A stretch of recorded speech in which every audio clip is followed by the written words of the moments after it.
CEO of Microsoft, and Anand Mahindra, chairman of the Mahindra Group. There's also Sundar Pichai, CEO of Google, and Sam Altman, CEO of OpenAI. Then there is one on manufacturing and semiconductors. Revati Advanti is the CEO of Flex. Lisa Su is the CEO of AMD. There's Tim Cook, CEO of Apple, and Mukesh Ambani, chairman and managing director of Reliance Industries. Extremely critical partnership expected even here between India and the United States of America. There's of course cooperation in agriculture, cooperation in space, also startup ecosystem and financing. 8 key elements of the technology partnership. I want to cut across to India Today's Abhishek Bhalla for more on this as we wait for our news director Rahul Kanwal to join us from Washington DC. This is an extremely critical aspect of India-US relationship, not a buyer-seller relationship, Abhishek. This is all about high-end technology being made available to India and co-development of high-end technology for the two countries and for the world. Bring us details. What's the conversation, Abhishek? Gaurav, the big thrust of this visit is in fact critical technologies and sharing of information and technology with each other. And this particular roundtable that is happening, it has a mix of Indian industry honchos as well as American big industry captains. Also some of them who are present in this roundtable are part of the Indian diaspora, and they are all representing those important industry sectors where cooperation has been discussed, be it the semiconductor industry, be it space cooperation, be it agriculture. So it's very clear that Prime Minister Modi is taking time out to make sure he spends enough time with the industry honchos and try to convince them and get a sense of what's the way forward and draw up a sort of a blueprint to make sure that all these things that have been discussed in the bilaterals can actually be implemented on the ground. Absolutely right, and this is huge. This is huge. The technology cooperation that India and the United States are talking about, not just technology cooperation, but jointly developing new technology, investments in technology, investment in education, both in India and in the United States of America. So the effort is to have an entire ecosystem take this forward. If I could just read, strengthening the semiconductor supply chain. What do we know? So Micron Technology, with support from the India Semiconductor Mission, will invest more than $800 million towards a new $2.75 billion semiconductor assembly and test facility to be set up in India, and the Applied Material will build a semiconductor sector for commercialization and innovation in India to strengthen the two nations' semiconductor supply chain diversification. This supply chain diversification becomes extremely critical also from the strategic point of view, given China's expansionism, Abhishek.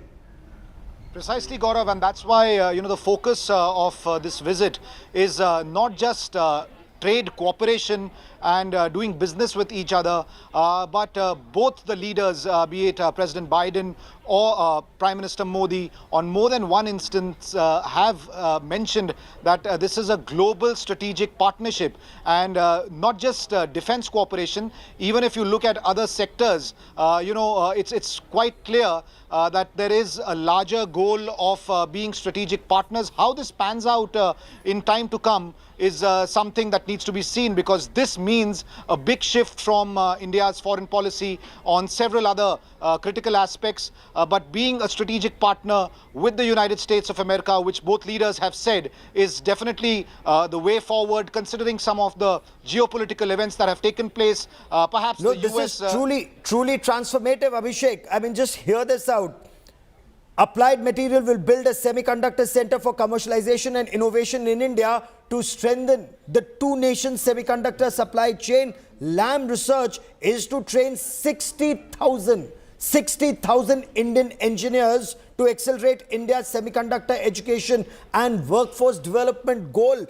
Point 1, critical minerals partnership, advanced telecommunication. India and the United States have launched public-private joint task force on the development and deployment of open RAN systems on advanced telecom research and development. So you have India's Bharat 6G and the U.S. Next Generation G Alliance will co-lead this public-private research, and the work will reduce cost, increase security and improve resilience in telecommunications. Again, Abhishek, effort is as quickly as possible eliminate China from telecommunication for security. India took that bold decision in 5G, now 6G.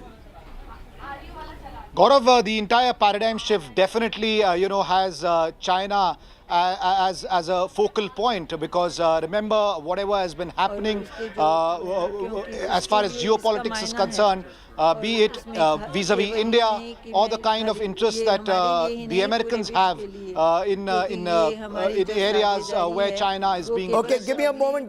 I want to cut across and listen in to what's happening at the White House. जलवायु परिवर्तन के लिए है और अन्य बातों में है और उसके लोगों की गरीबी हटाने के लिए हमारे समाज के लिए और सब हमारे सबके नागरिकों के लिए ये हम और हम इसको बहुत सुरक्षित करें हमारे बच्चों के लिए हमारे बालकों के लिए और हमारी जो आगे गतिशीलता है उसको आगे बनाने के लिए and the vision of the world. And so our partnership between India and the United States will go a long way, in my view, to define what the 21st century looks like. And our technological cooperation will be a big part of defining our partnership. So we look forward to continue working with all of you and on our voyage of discovery, as was referenced, and to building a better future. And I want to thank all the CEOs again for being here, and with that I'm going to turn it over to the Prime Minister to say nice things about me.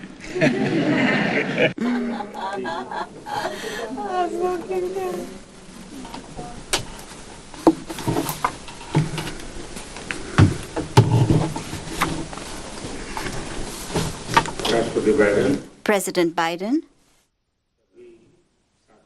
and all friends here, in a way,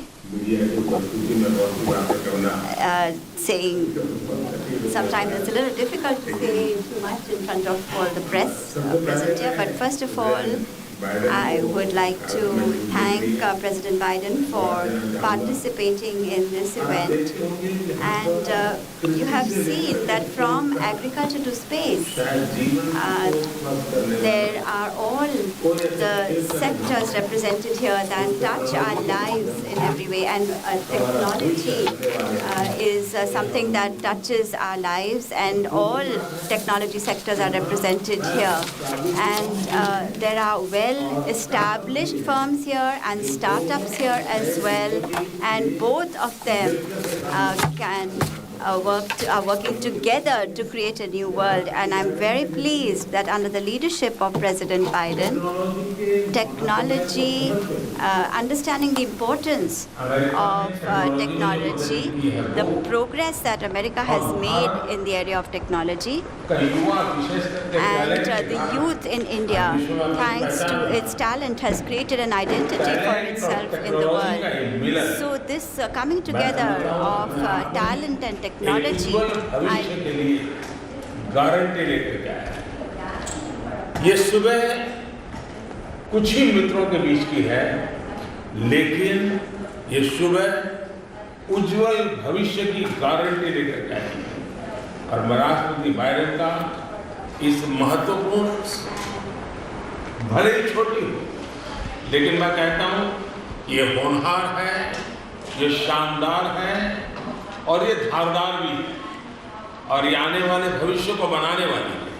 और इसलिए एक उज्जवल भविष्य की आशा अपेक्षा के संकल्प के साथ हम सब लोग राष्ट्रपति बाइडेन का जो विजन है, भारत के जो एस्पिरेशंस हैं, राष्ट्रपति बाइडेन के पास जो ताकत है और भारत के पास जो संभावना है, उन सब को लेकर के आगे चलने का एक मक्कम निर्धार का ये अवसर है। और इसके लिए मैं सचमुच में मेरे मित्र रहमान को बहुत अभिनंदन करता हूँ कि उन्होंने भारत की यात्रा की, काफ़ी समय निकाला और उन्होंने खुद ने जो अनुभव किया और उन्होंने आकर के यहाँ इसको आगे बढ़ाया। मैं आपका भी आभारी हूँ। राष्ट्रपति बाइडेन जी का जितना आभार करूँ उतना कम है। मैं फिर एक बार आप सबका बहुत बहुत धन्यवाद करता हूँ। बहुत धन्यवाद और यहाँ आने के लिए आपका भी धन्यवाद। अब प्राइज के लिए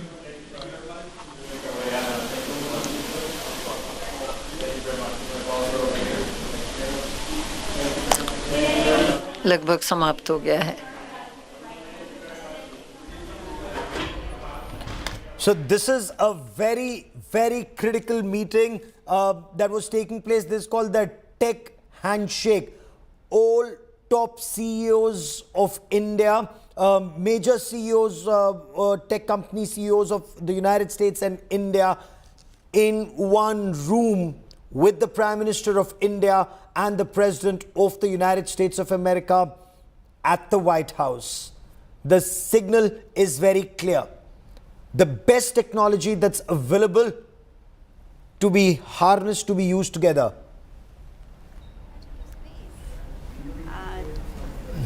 Are all the sectors represented here that touch our lives in every way, and technology is something that touches our lives, and all technology sectors are represented here. And there are well-established firms here and startups here as well, and both of them are working together to create a new world. And I'm very pleased that under the leadership of President Biden, technology, understanding the importance of technology, the progress that America has made in the area of technology, and the youth in India, thanks to its talent, has created an identity for itself in the world. So this coming together of talent and technology, I believe this is definitely a guarantee for a ये सुबह कुछ ही मित्रों के बीच की है, लेकिन ये सुबह उज्जवल भविष्य की गारंटी लेकर के आई है। और मैं राष्ट्रपति बाइडेन का इस महत्वपूर्ण, भले ही छोटी हो, लेकिन मैं कहता हूँ ये होनहार है, ये शानदार है और ये धारदार भी है और ये आने वाले भविष्य को बनाने वाली है। और इसलिए एक उज्जवल भविष्य की आशा अपेक्षा के संकल्प के साथ हम सब लोग राष्ट्रपति बाइडेन का जो विजन है, भारत के जो एस्पिरेशंस है, राष्ट्रपति बाइडेन के पास जो ताकत है और भारत के पास जो संभावना है, उन सब को लेकर के आगे चलने का एक मक्कम निर्धार का ये अवसर है। So there have been many agreements between India and the United States of America, from the production of the G414 fighter jet engines in India to tech transfer to drone deals to space cooperation and a manned mission to the International Space Station, cooperation in healthcare, cooperation in agriculture, cooperation in computer chip manufacturing in India. Joining me for more on this big story on the Prime Minister's ongoing U.S. trip and the initiative is Dr. Jitendra Singh, Minister of State, Independent Charge, Science and Technology in the Narendra Modi government. Dr. Jitendra Singh, welcome on India First.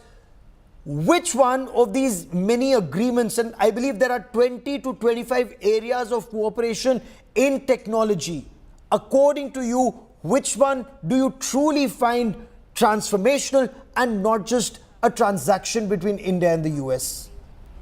I think many of them, most of them, and most importantly perhaps the space related ones. And to put it in a single sentence, I would say that if the world is celebrating the Indo-U.S. relationship during the Prime Minister Modi's visit, the ongoing visit, today the celebration was seen even happening in the space.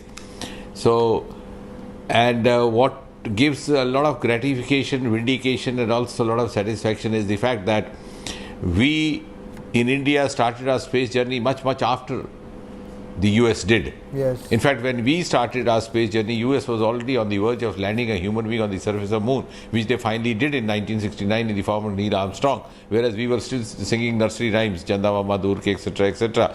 And we were so deficient with our resources that you would see the earlier pictures in the archives of Vikram Sarabhai carrying a launcher on the carrier of his bicycle. But in the last 8-9 years, it's been a quantum jump. And quantum jump has not happened for nothing. It's happened because a lot of out-of-box decisions were taken by Prime Minister Modi to, to enable us to become a global player. For example, the space sector was open to the private players. We have more than 150 startups working in collaboration with ISRO today. Okay. And today, what has happened or the agreements that we have arrived at are also an indication of the fact that India today is an equal partner as far as our space missions are concerned. It's no longer that we look up to America as was being done by most of the countries till a few years ago, even including India. Now the Americans also look up to us to share our inputs, to share our expertise. For example, if Neil Armstrong was the first American to land on the surface of the moon, it was our mission called Chandrayaan which brought home the pictures of the presence of water on the surface of the moon. So we are now equally sharing partnership. Okay, but Minister, on space cooperation, while Prime Minister Narendra Modi said even sky is not the limit, but give us details, sir, of the agreement between the Indian Space Research Organization, between ISRO and NASA, and plans to send an Indian astronaut to the International Space Station. Are we keeping the 2024 timeline on this? And then what would this then mean for the Gaganyaan project or the cooperation that we are having with the Russian cosmonauts? Yes, to avoid any confusion happening, I'm glad that you put up that question. See, Gaganyaan is already in the pipeline. It's followed a timeline which was expected. Of course, we got delayed on account of COVID. We missed the timeline. We had initially planned it to be 2022 or so. Now we will have first 2 unmanned missions followed by the final manned mission. Our astronauts have already been trained in the Gregory Training Center, Russia. On the other hand, the International Space Station is something which Americans had already been operating. It's located somewhere about 250 miles away from the surface of Earth, because Americans follow the metric system of miles, unlike us as we follow kilometers. Yes. And therefore from there it becomes easier for them to access the various nuances and discover the smaller details in relation to Moon, and thereafter subsequently with the other planets like Mars, etc. And the next mission, which is I think planned to be 2024, they hope to have an Indian along with them. Now, how it's worked out is something that will be shown in the course of time, will be worked out in the course of time. But yes, in principle, we have agreed to be part of that. And I think the most important part is that it's not only we who look forward, the Americans also look forward to us. And that is also evident from Artemis Accord, because US had been for quite some time keen to engage India in this. It's on our part that we were still trying to deliberate on certain nuances, and finally it has happened. Okay.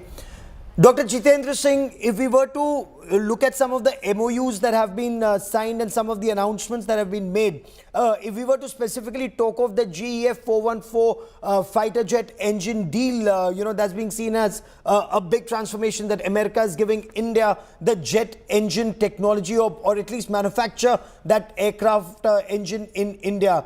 Do we have a timeline? Okay, I quickly want to cut across to the state lunch. And it will be lasting.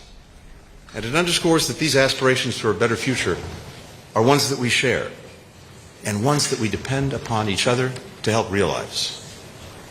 That's why when President Eisenhower became the first American president to visit India, he told your parliament that the welfare of America is bound up with the welfare of India.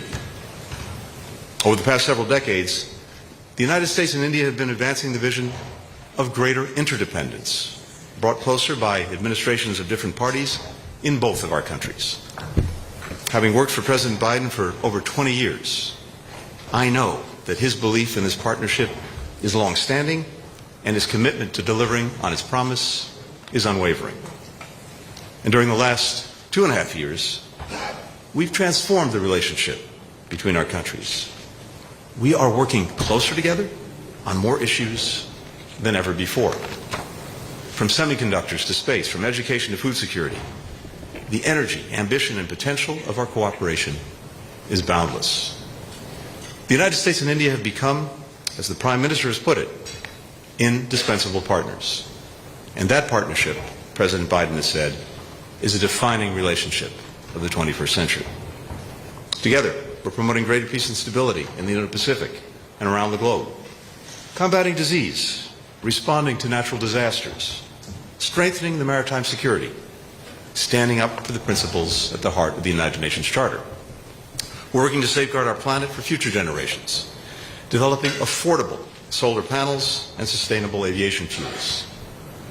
We're driving opportunity and innovation, from the entrepreneurs powering our economies to the U.S. companies investing in India and vice versa. And the cutting-edge research that we're jointly advancing, from quantum to artificial intelligence, is helping to sustain our technological edge and shaping a digital future that safeguards democratic values. Here in the United States, India is part of our daily lives. We enjoy Jhuppa Lahiri's novels over samosas. We laugh at the comedies of Mindy Kaling. We dance to the beats of Diljit at Coachella. And yes, Mr. Prime Minister, and I can say this from personal experience, we keep ourselves more or less fit and healthy doing yoga.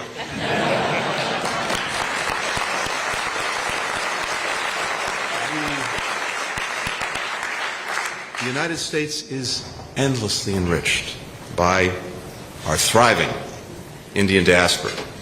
Doctors, teachers, engineers, business leaders, public servants, almost all of whom, it seemed, were on the White House lawn yesterday to greet you. And so many of whom are here with us today.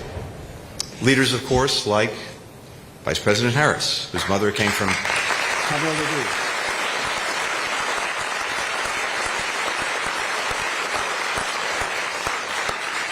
Coming here to help unlock the secrets of cancer. Or diplomats right here at the State Department, where a man whose father came to America with just a bus ticket and $14 in his pocket rose to become the first United States Indian American ambassador to India. And today, Richard Rahul Verma serves as the Deputy Secretary of State.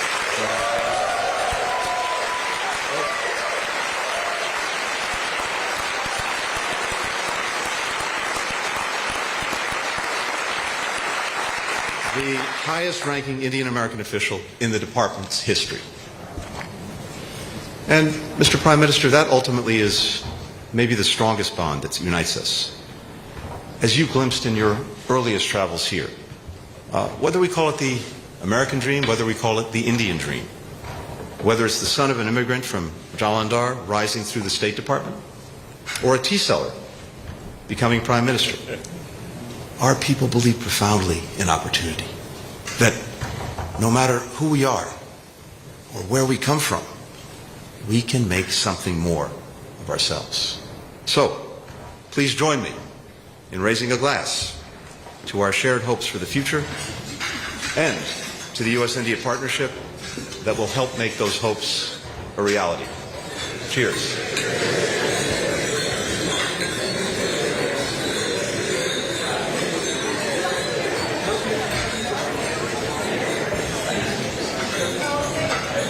And now, ladies and gentlemen, it is my great pleasure to introduce to you the Vice President of the United States.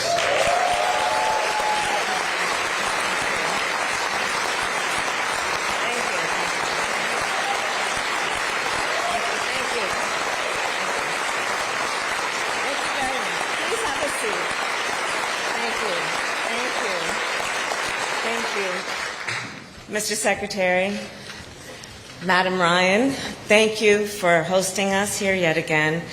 It is the honor of Doug and mine to be with you, honoring the friendship and the importance of the relationship between India and the United States. Prime Minister Modi, we are honored to welcome you. We also welcome the members of the President's Cabinet who are here and all of the members of Congress who are here, including Speaker Emerita Pelosi, Chairman McCall, and Ranking Member Meeks. And welcome to all of our distinguished guests. As I look around this room, I am struck by the extraordinary impact Indian Americans have had on our country in every facet of life. Take, for example, the historic number of members of the United States Congress with Indian heritage. Representatives Ami Bera, if you're here, please stand. Pramila Jayapal, Ro Khanna, Raja Krishnamurthy, and Sri Danda. And they're known as the Samosa Caucus, for those of you who did not know. And around our country, we see the impact of Indian Americans from the C-suites of American companies to neighborhood businesses, from the studios of Hollywood to university research labs across our country. So as many of you know, India is a very important part of my life. When my sister Maya and I were growing up, our mother would take us from the Bay Area to India pretty much every other year. And the purpose of those trips were many, including that we would well understand where she came from, what produced her, so that we could spend time with our grandparents, with my uncle and our chittis, and to really understand the love of good idli. And we traveled to visit my grandparents in what was then called Madras. And I will tell you, my grandfather was one of the most favorite people in my life, truly. We were pen pals, in fact, throughout my childhood. And I was the eldest grandchild. And so, as I'm sure many of you know, culturally, to be the eldest has a certain significance. And so I took full advantage of that status in our family. And my grandfather, of course, convinced me, as he did, I think, every one of his grandchildren, that we were his favorite. Yet, on those visits, I was the only member of our family that my grandfather allowed to join him for his morning routine. You see, by the time that we were going there as children, my grandfather was retired from his career as a civil servant. And his morning routine, every morning, consisted of taking long walks on the beach with his retired buddies. And they, as retired civil servants, would debate the issues of the day. So I would hold my grandfather's hand on these walks and listen intently to him and his friends. And I will tell you, as a young girl, I don't think I fully appreciated the essence and the import of the debates that they would have. But I did clearly understand and do recall stories about the freedom fighters and the nation's founding heroes, and about the independence of India. I remember them talking about the importance of fighting corruption and fighting for equality, regardless of one's belief or caste. Throughout these walks, I recall my grandfather teaching me lessons about not just what it means to have a democracy, but to keep a democracy. And I do believe it is these lessons that I learned at a very young age that first inspired my interest in public service. And I look back now, and I do fully realize how much these conversations influenced me and my thinking, and how they have guided me ever since. In fact, it is a large part of who I am today.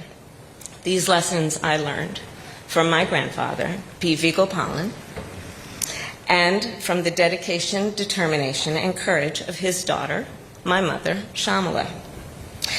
And it is that being the reason that I stand before you today as Vice President of the United States.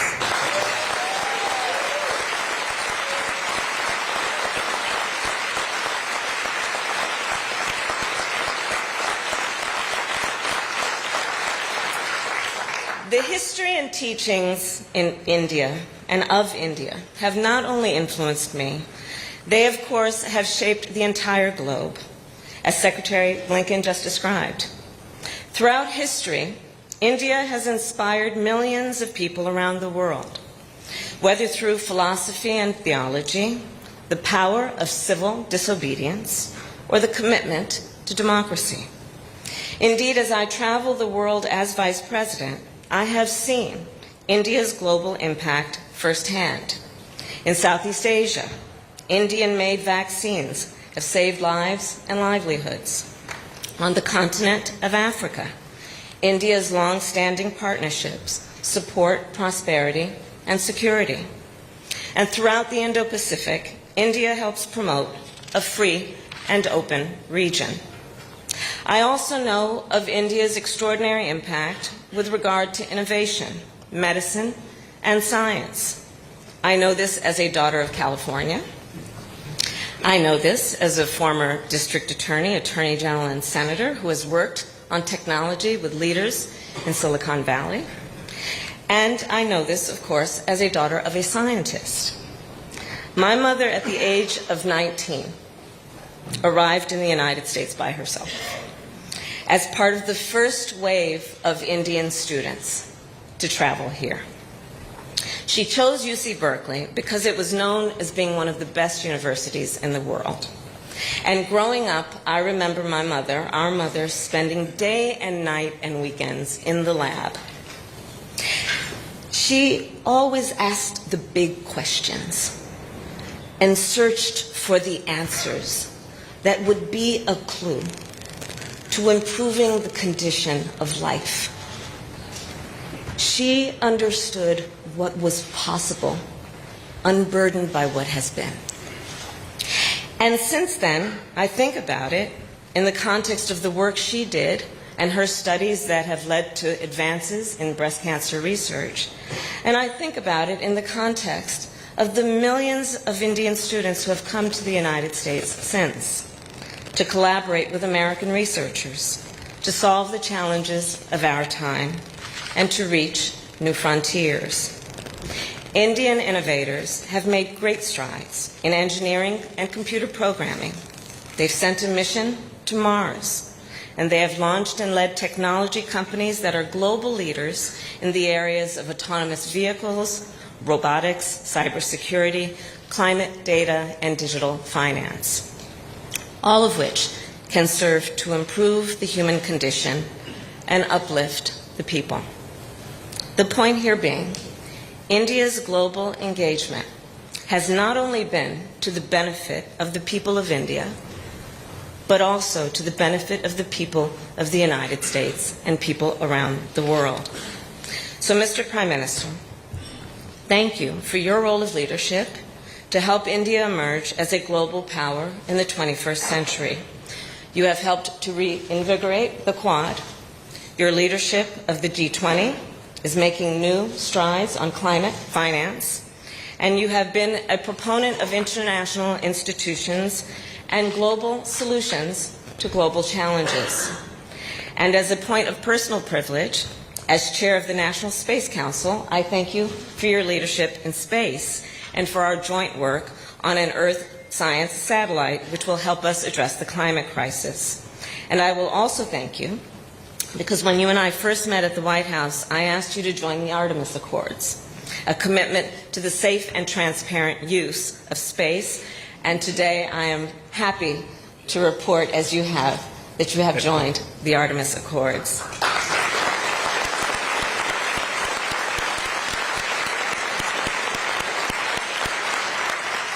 So, Prime Minister Modi, President Joe Biden and I are grateful for your commitment to strengthen the ties and the relationships between the United States and India. And we share that commitment. Under your leadership and that of President Biden, our partnership has become more expansive than it has ever been. Over the past 2.5 years, you and I have advanced cooperation on climate, on clean energy, terrorism, cybercrime, public health, and vaccine production.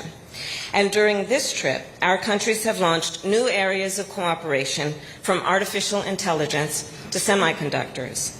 As we look toward the future, the United States and India, the world's oldest and largest democracies, instinctively turn to each other and are increasingly aligned.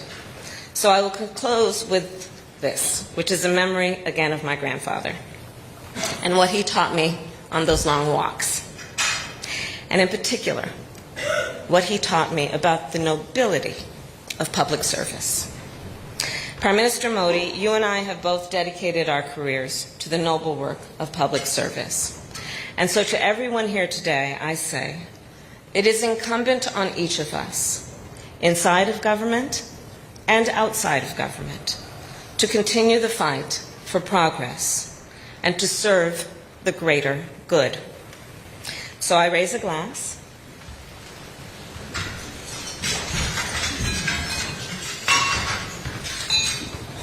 to the enduring bonds between our nations and our people, and to our continued work together, all in the service of the greater good. Prime Minister. Cheers.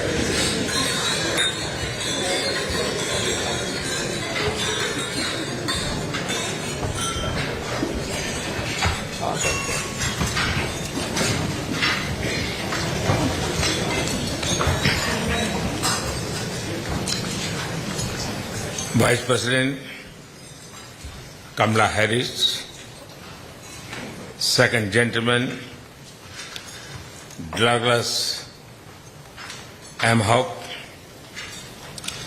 Secretary of State, my friend Antony Blinken, White House Cabinet Secretary Evan Ryan, सभी सम्मानित प्रतिनिधिगण,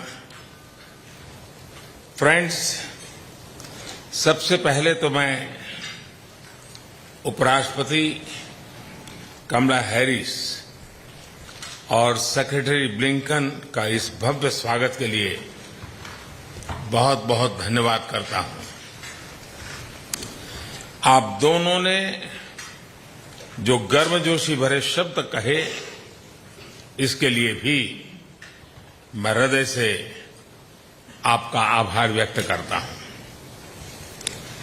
आज एक बार फिर state department में आप सभी के बीच उपस्थित होना मेरे लिए खुशी की बात है। पिछले 3 दिनों में मैंने अनेक बैठकों में हिस्सा लिया, कई विषयों पर चर्चा की। इन सभी बैठकों में एक चीज कॉमन थी, सब एक मत थे कि भारत और अमेरिका के लोगों के बीच मित्रता एवं सहयोग और गहरा होना चाहिए। भारत और अमेरिका के संबंधों की मधुर Geetmala people to people ties के सुरों से पिरोई गई है। इन संबंधों का उदाहरण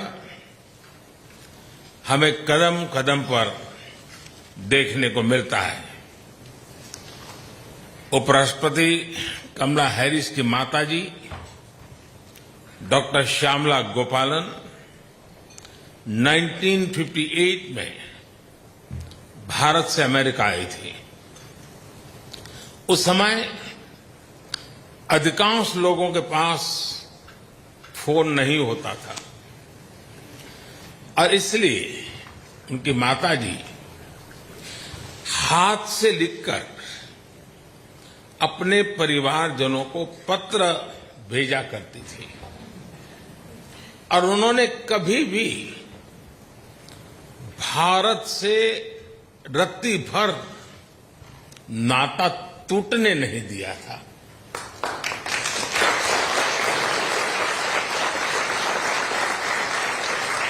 एक जीवंतता बनाए रखी थी। जो भी उपलब्ध माध्यम था उसका सर्वाधिक उपयोग भारत को, उनके अमेरिका के जीवन को निरंतर जोड़ने में लगा रहा था। हजारों मीलों की दूरी के बावजूद भी भारत हमेशा उनके करीबी था। मैडम वाइस प्रेसिडेंट, उनकी इस प्रेरणा को आपने आज नई बुलंदियों तक पहुंचाया है। आपकी उपलब्धियां केवल अमेरिका की ही नहीं, भारत और पूरे विश्व की महिलाओं के लिए बहुत बड़ी प्रेरणा है, बहुत प्रेरित करती हैं।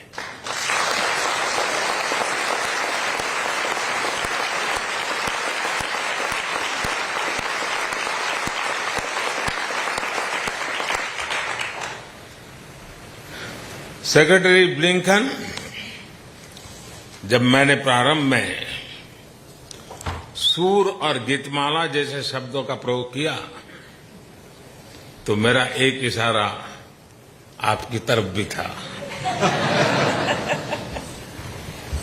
पूरा विश्व आपकी डिप्लोमेटिक स्किल्स को तो जानता ही है और मैं तो भली भांति जानने लगा हूं।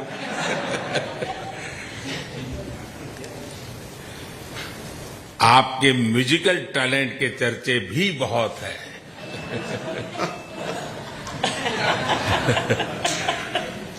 हजारों मीलों का सफर तय करते हुए गंभीर से गंभीर मसलों के बीच संगीत को आपने जगह दी है। यह हम सभी के लिए बहुत प्रेरक है। हमारी स्ट्रेटेजिक पार्टनरशिप को मजबूत करने में आपका बहुत महत्वपूर्ण योगदान है। इसके लिए मैं आपको हृदय से बहुत बहुत धन्यवाद देता हूं।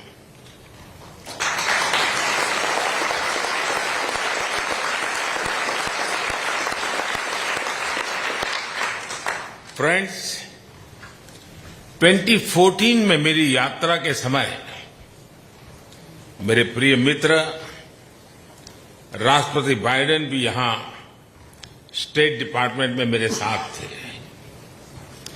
उस समय उन्होंने भारत और अमेरिका की साझेदारी को a promise over the horizon बताया था। 9 वर्षों के इस अंतराल में हमने बहुत ही लंबी और खूबसूरत यात्रा की है।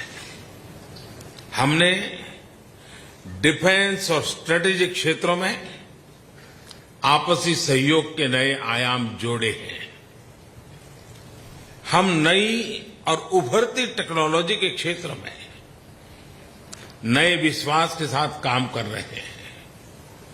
हम ट्रेड के लंबित और मुश्किल मुद्दों का समाधान कर रहे हैं। क्वाड और I2U2 जैसे नए फ्रेमवर्क के साथ हम मिलकर के बहुत कुछ प्रगति कर रहे हैं। धरती हो या आकाश, समुद्र की गहराइयां हो या अंतरिक्ष की ऊंचाइयां, भारत और अमेरिका एक साथ काम करते दिख रहे हैं। सही मायने में प्रॉमिस ओवर द होराइजन आज न तो प्रॉमिस तक सीमित है और न ही होराइजन तक सीमित है।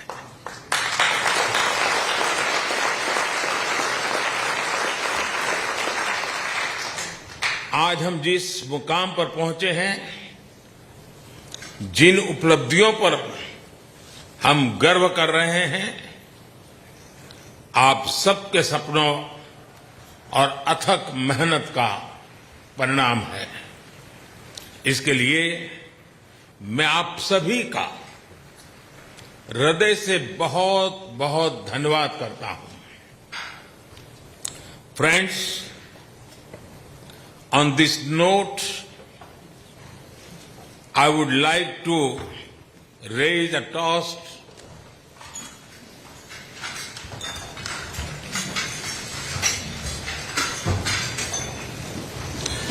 to your good health and well-being, to our friendship, and to the peace and prosperity of all our citizens. Thank you.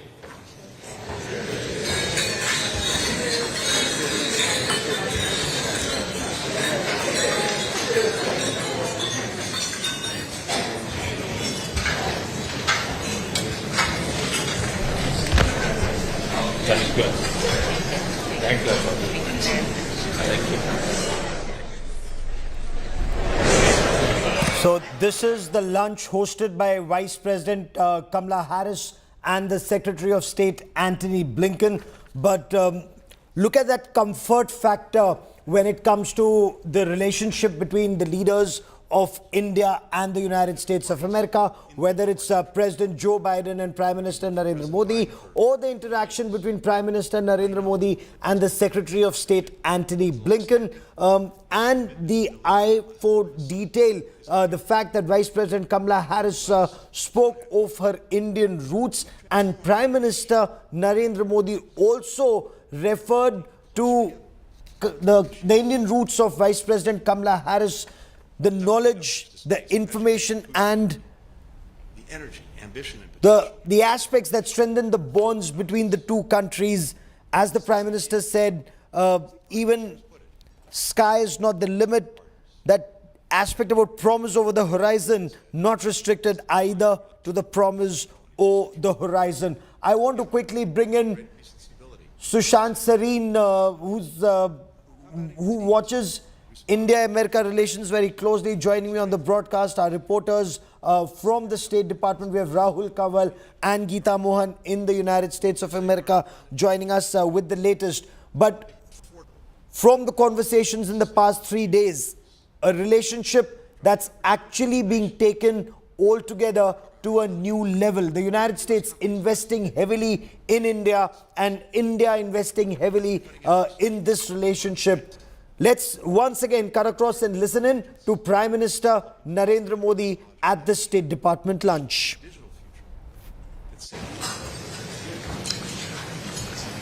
Vice President Kamala Harris, Second Gentleman Douglas M. Hope,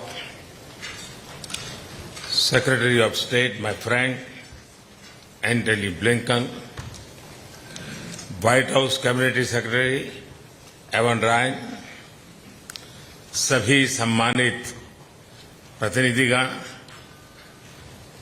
friends, सबसे पहले तो मैं उपराष्ट्रपति Kamala Harris और secretary Blinken का इस भव्य स्वागत के लिए बहुत बहुत धन्यवाद करता हूं।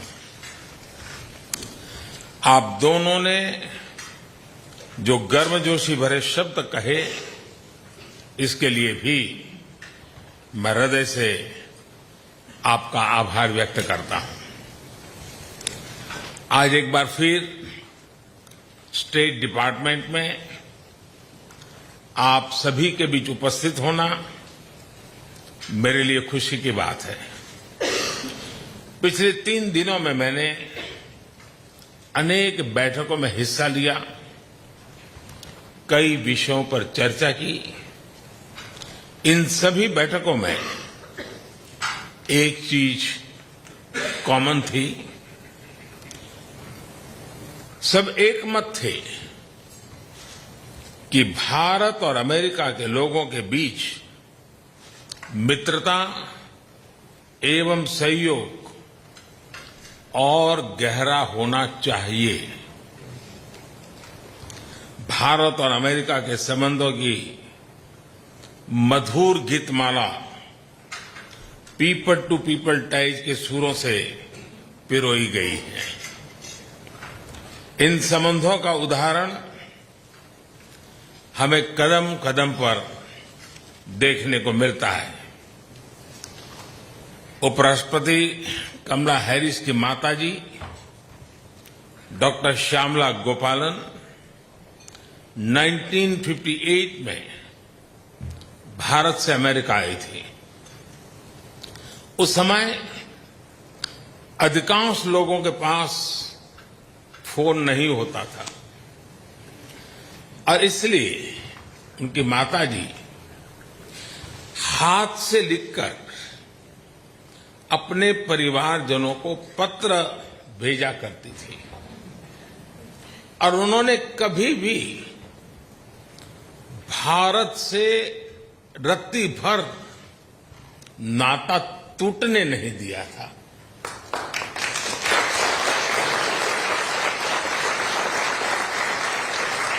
एक जीवंतता बनाए रखी थी। जो भी उपलब्ध माध्यम था उसका सर्वाधिक उपयोग भारत को, उनके अमेरिका के जीवन को निरंतर जोड़ने में लगा रहा था। हजारों मीलों की दूरी के बावजूद भी भारत हमेशा उनके करीबी था। मैडम वाइस प्रेसिडेंट, उनकी इस प्रेरणा को आपने आज नई बुलंदियों तक पहुंचाया है। आपकी उपलब्धियां केवल अमेरिका की ही नहीं, भारत और पूरे विश्व की महिलाओं के लिए बहुत बड़ी प्रेरणा है, बहुत प्रेरित करती हैं।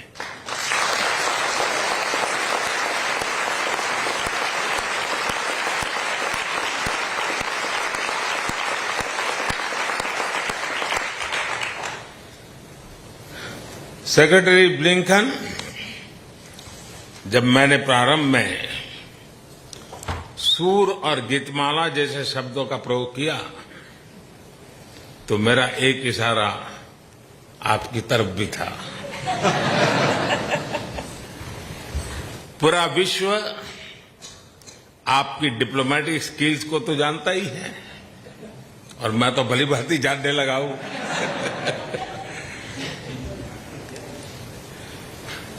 आपके म्यूजिकल टैलेंट के चर्चे भी बहुत है।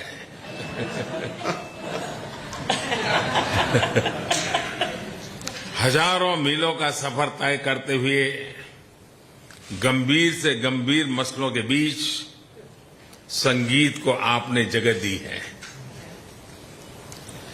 यह हम सभी के लिए बहुत प्रेरक है।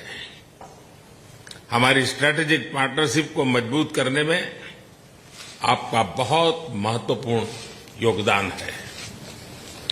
इसके लिए मैं आपको हृदय से बहुत बहुत धन्यवाद देता हूं।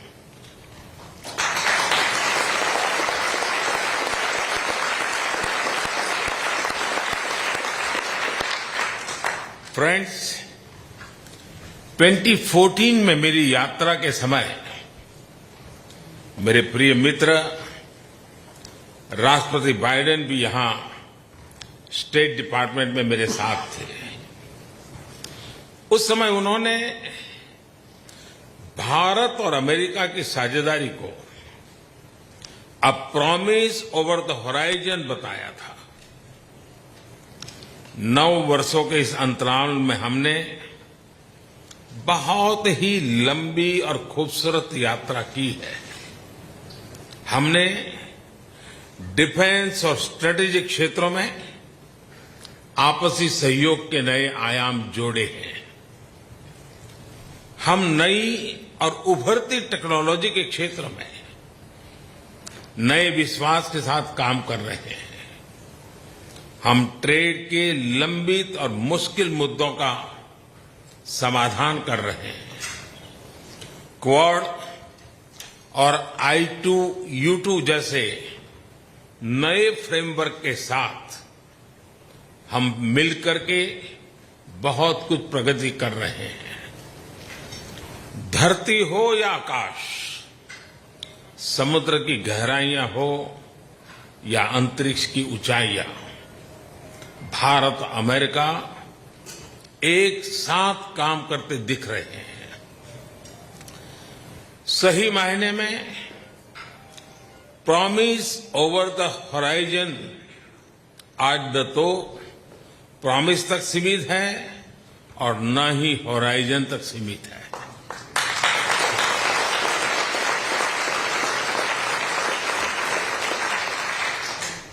आज हम जिस मुकाम पर पहुंचे हैं, जिन उपलब्धियों पर हम गर्व कर रहे हैं, आप सबके सपनों और अथक मेहनत का परिणाम है।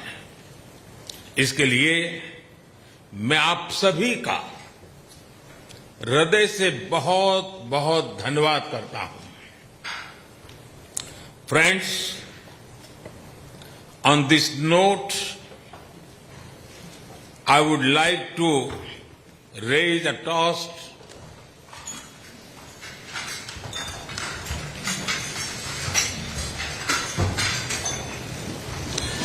to your good health and well-being, to our friendship, and to the peace and prosperity of all our citizens. Thank you.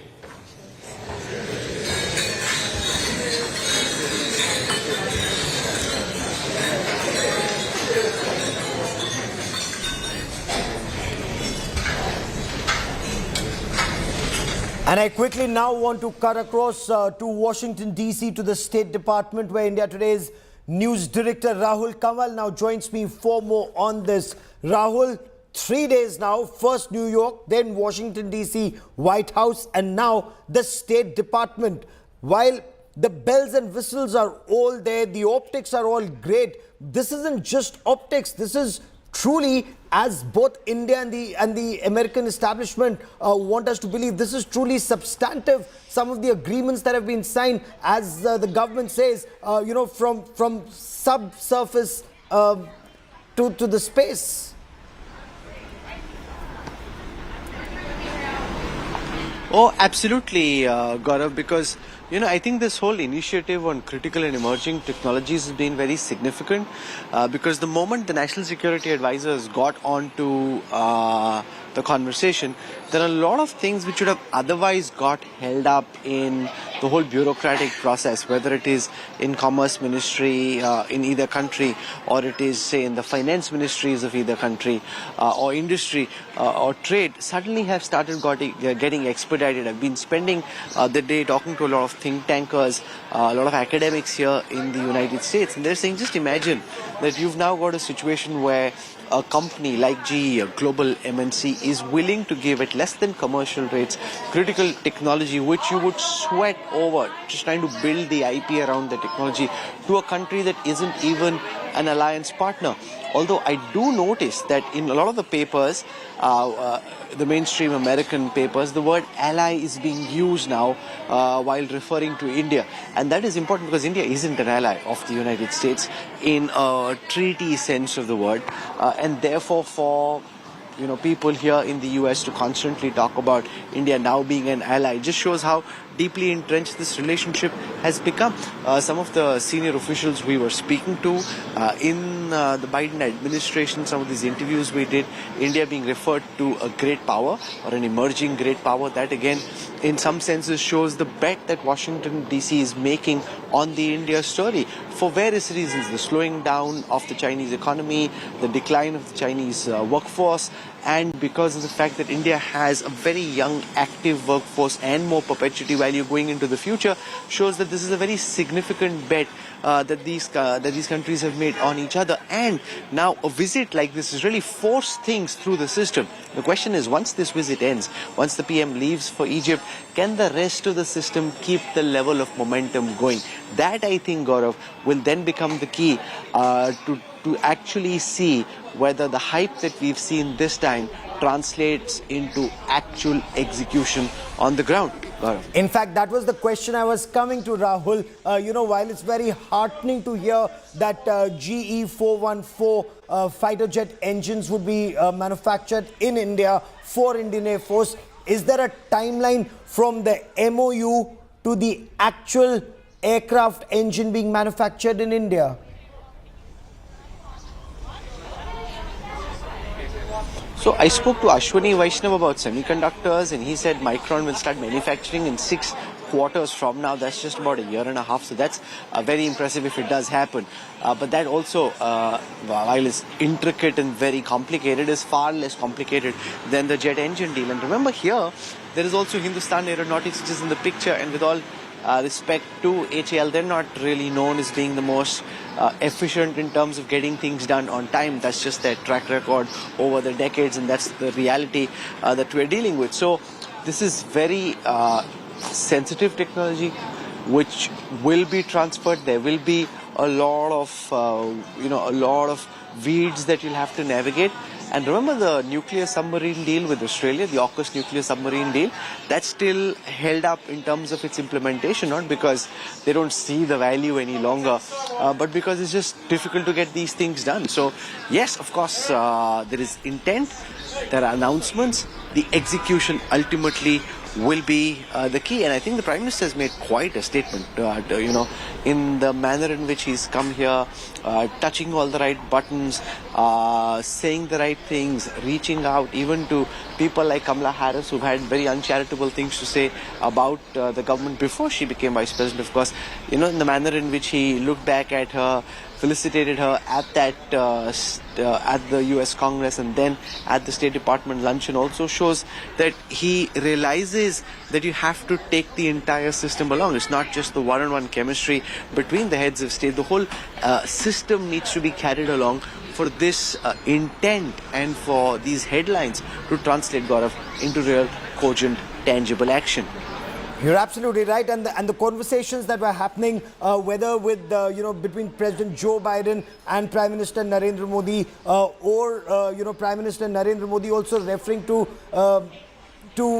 Antony Blinken, U.S. Secretary of State, at this state luncheon, saying that you've played a key role in taking this relationship forward, and personal comments about his singing talent, and how that too is very good. So it just shows a new kind of bonhomie, or a new bonhomie between India and the United States, Rahul. Yeah, and that's interesting. I was at lunch at the India-U.S. event talking to some Indian Americans.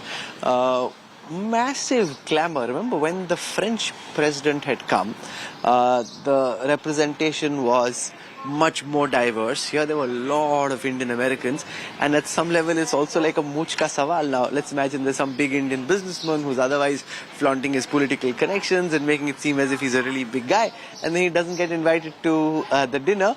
And everybody around him is asking just that same question, Acha, aap dinner mein nahi the? And somehow whether you got invited or not becomes representative or reflective of that person standing in the scheme of things. So people were just going crazy trying to, and I think the American president also referred to it. So apart from all the officials who are obviously more accessible and you can put more pressure on them, even the American president referred to this when he said that I really had a tough time. People I didn't know existed were calling me, putting pressure, saying that they want to be, and he made this point to Prime Minister Modi when they'd met at the G7 summit in Japan. And Prime Minister Modi, in the address that he did at the state dinner where we were last evening, said that I hope you've been able to accommodate. You told me in Japan that you were under a lot of pressure for these passes. I hope you've been able to accommodate them, and I hope everybody who wanted the pass, you've got them here at the tent in the White House. So he was being funny and just cracking a joke. I don't think just at that moment President Biden fully understood the context or the joke, because there's also translation involved. But for the others who were there who understand both Hindi and English, they had a hearty laugh, and the president was kind of amused, wondering what the joke was about. But I think maybe he caught on to it a little later. Gaurav. Oh, absolutely. And I was speaking to Dr. Jitendra Singh, Minister of State Science and Technology. He said he's very excited about the space cooperation between India and America, sending a man to the International Space Station by 2024, signing this Artemis Accords. According to him, this will truly be transformational, exploring Moon, Mars, outer space. All of this takes the relationship to a new level, to a new height, he says. Even sky's not the limit, the Prime Minister said, Rahul. Oh, absolutely. Space station technology. Remember that tech handshake? that happened this morning at the White House, the kind of American and Indian corporates that were represented over there, because a lot of this is really stuff that the government can't do. They can only create an enabling ecosystem, and then the rest of the work is really down to businesses pushing each other, making things happening, making things happen on the ground, which is where the likes of an Anand Mahindra, Mukesh Ambani, Satya Nadella, the CEOs of GE, Boeing, all the big companies that were represented over there, that's where they need to get active and really bite into the promise and the prospect that the India story holds at this time, because the intensity that they show, they can be spoken to, but ultimately money decides on its own. It's not going to happen just because Biden wants or Modi is asking them to come. It has to make sense for them commercially, and only then would they sink their money into actual investments in India. So I think a lot of this is about just building a framework which would allow for companies, individuals, institutions now to take over and run with the baton that the politicians have got started with. It's that you've been able to gather so far, government to government. Yes, both countries are investing heavily in each other and the nations. But what about business to business? Is B2B excited about the India story and the America story?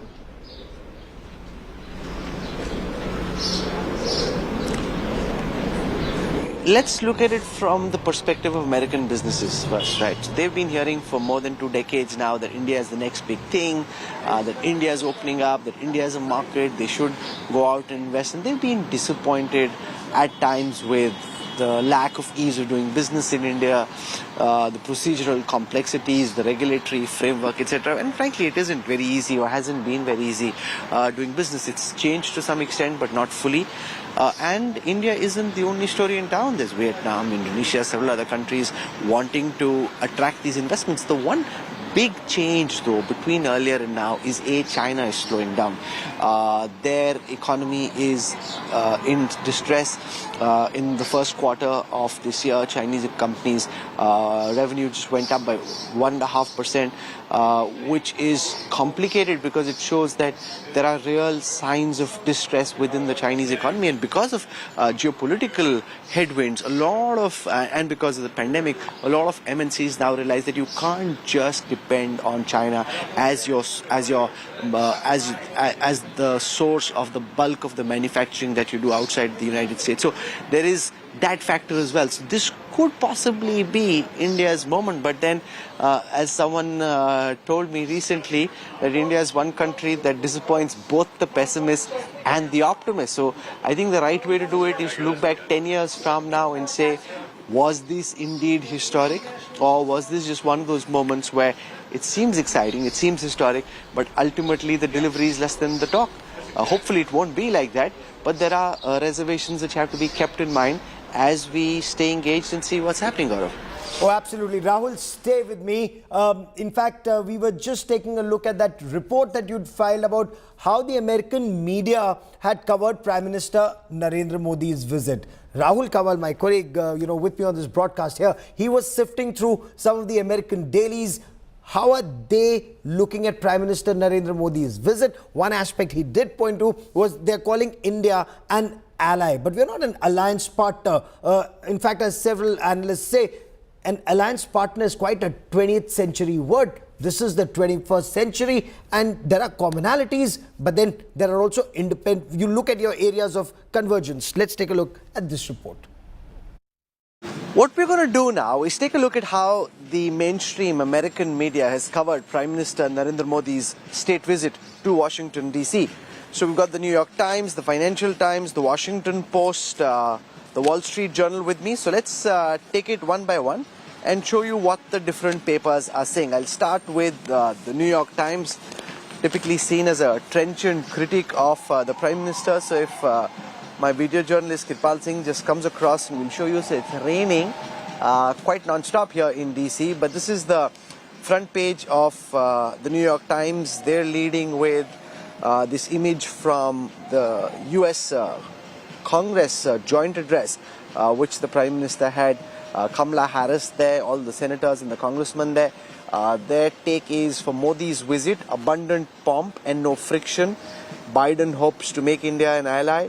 Military deals, joint projects, but India is no closer on Ukraine, and that's the take from the New York Times. Let's now come across to the pink paper, the Financial Times. Pink paper, the Financial Times has this image of President Biden and Narendra Modi on its cover. This talks about stronger ties. Modi and Biden commit to a defining relationship between the two democracies. This again on the front page of the Financial Times, and they're talking about how Prime Minister Modi spoke of making this one of the defining relationship of the 21st century, saying that the India-America partnership is built on mutual trust, candor and respect. Let's now come to the Washington Post. The Washington Post features the visit prominently on its style section. This is the image, in fact this is where we were last evening at the White House, where you've got this welcome now. So you've got people from the military of the United States, you've got Jill Biden, the Prime Minister, all the pomp but light on the glee. Fed for India's Modi, a key U.S. ally, features business as the main course.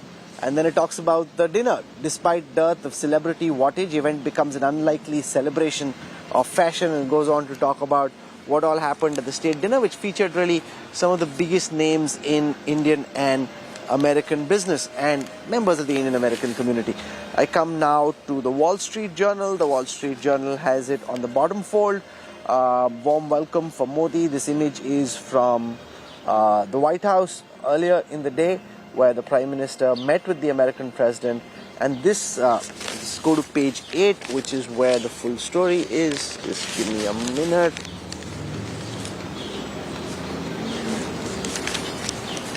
Okay, so here it is. This talks about the toast from the state dinner in the evening. Biden, Modi hailed strong ties during the state visit. And it talks about the relationship, and by and large, most sections of the American press have taken note of this visit, brought out the significance of the India-America relationship and its changing contours as well. This is from the Washington Post. Biden defends India's democracy as Modi visits. Again, the Washington Post has been raising several questions around the way the Modi government has been running India. So this one talks about Biden defending India's democracy, referring to the question that was posed in the press conference.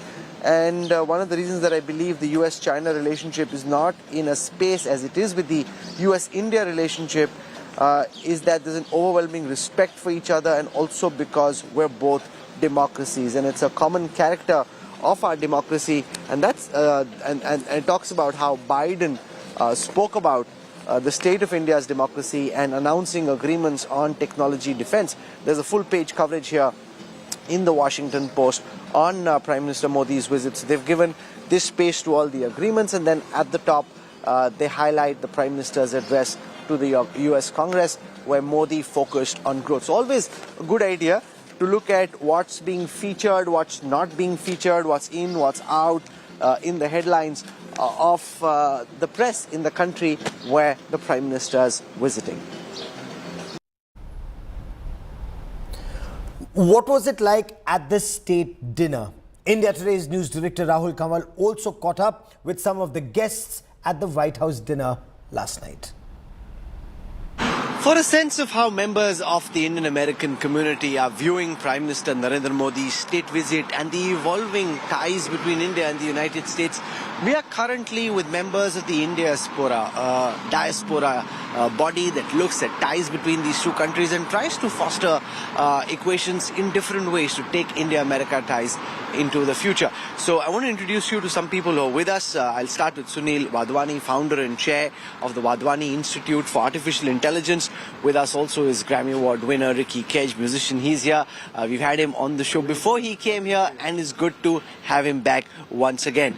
I want to introduce Vijay Rajwaidya, Managing Director of India Currents, and we've got Nalini Saligram with us as well. So, welcome. I want to start by asking Sunil Wadhwani about the state dinner last evening and what stood out to you as being the highlight of the manner in which the whole program was brought together. I tell you, the dinner was very impressive, and as you probably know, President Biden in his entire 3-year term so far, this is only his third state dinner.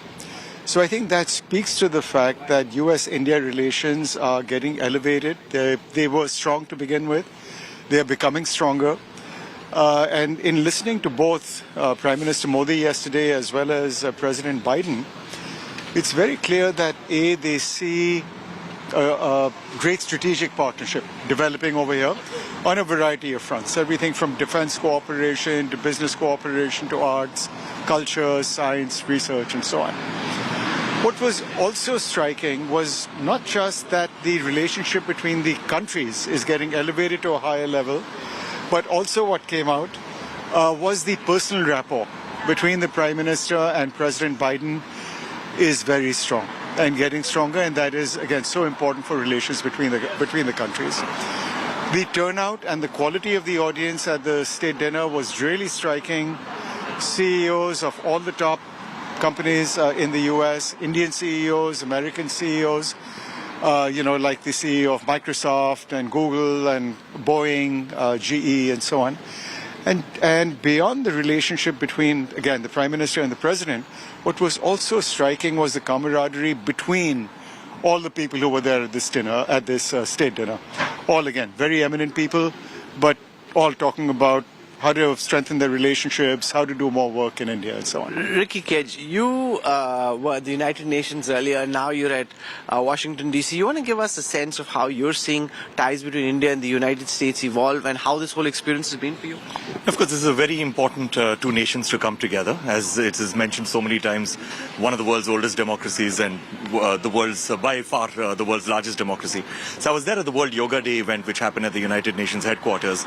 And it is absolutely amazing to see that how Prime Minister Modi, brought into effect this World Yoga Day in 2014 for June 21st, and and pretty much popularized yoga all over the world, gave so much credibility to this amazing form, and brought yoga as a very strong form of soft power from India to the world. And also, I was there at the White House lawns for the welcoming of Prime Minister Modi, and that was a spectacular event. It was quite surprising for me, and actually not so surprising to see that on the White House lawns of the United States of America, everybody is shouting, Modi, Modi, Modi, and he's, with 1.4 billion people in India, I think what we need is a world leader, not just a leader for India, and that's what Modi represents. He's definitely leader of the global south for sure, and in addition to that, he's pretty much a world leader that we all really need. There was lots of interesting peppy music playing as well, so it was in some senses a festival, a celebration of sorts in comparison to some of the events that we have at official events of this nature, which are far more serious and could do with a little bit of revelry. Even the speeches also, if you look at the speeches, were not super serious as you would imagine them to be, and that showed the camaraderie, as Sunil said, that showed the camaraderie between these two amazing presidents and how they were almost finishing off each other's sentences, and both them agreeing on so many important issues and important things.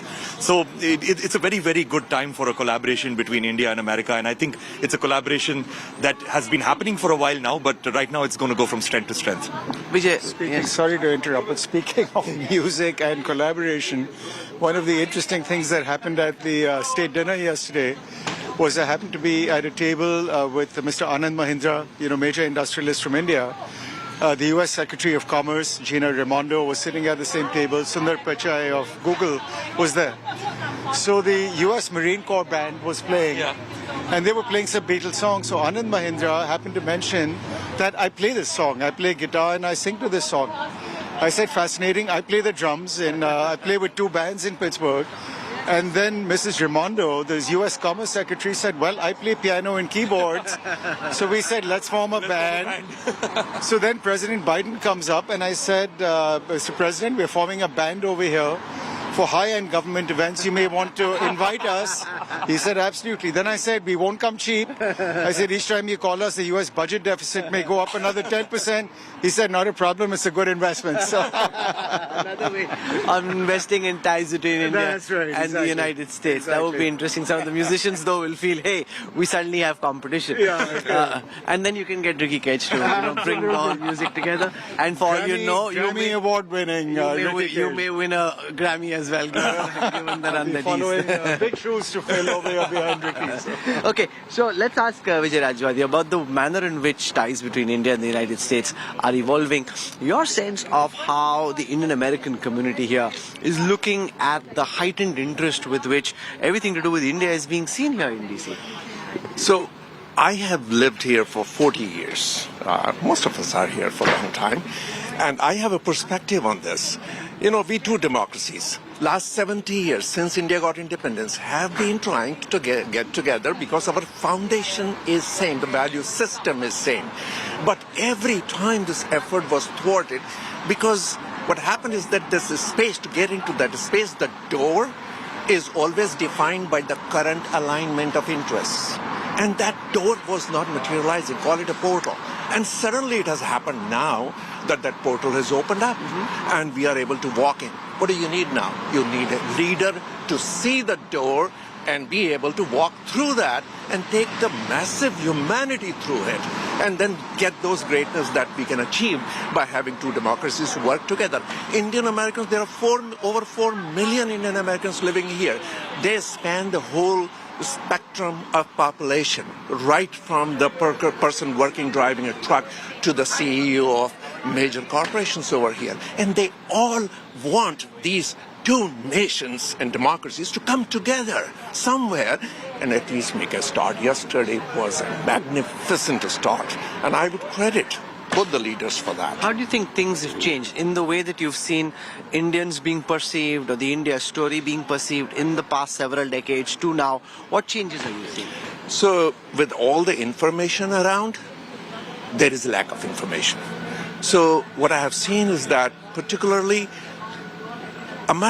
people living in America have not been so much knowledgeable about the value that this ancient country brings to not just America, but the whole globe, the whole universe. It brings that. And that education, I think, was lacking all the time, which is being now exposed by the current leadership of the country in a very humane way. And I think that should further go down, and we should have some chairs, study chairs in the major universities, which should be funded properly, and we should have people who come out and who study that where is the value of this ancient civilization coming from, that we are surviving and we are still making our lives great, not for ourselves, for the whole world. And during the pandemic, that is the result you have seen. We have sent out the vaccine all over the world, not asking for money, sending it out. Nalini, how do you think equations between India and the United States have changed over the years and brought us to the point where we are, where the Prime Minister came for this big state visit yesterday?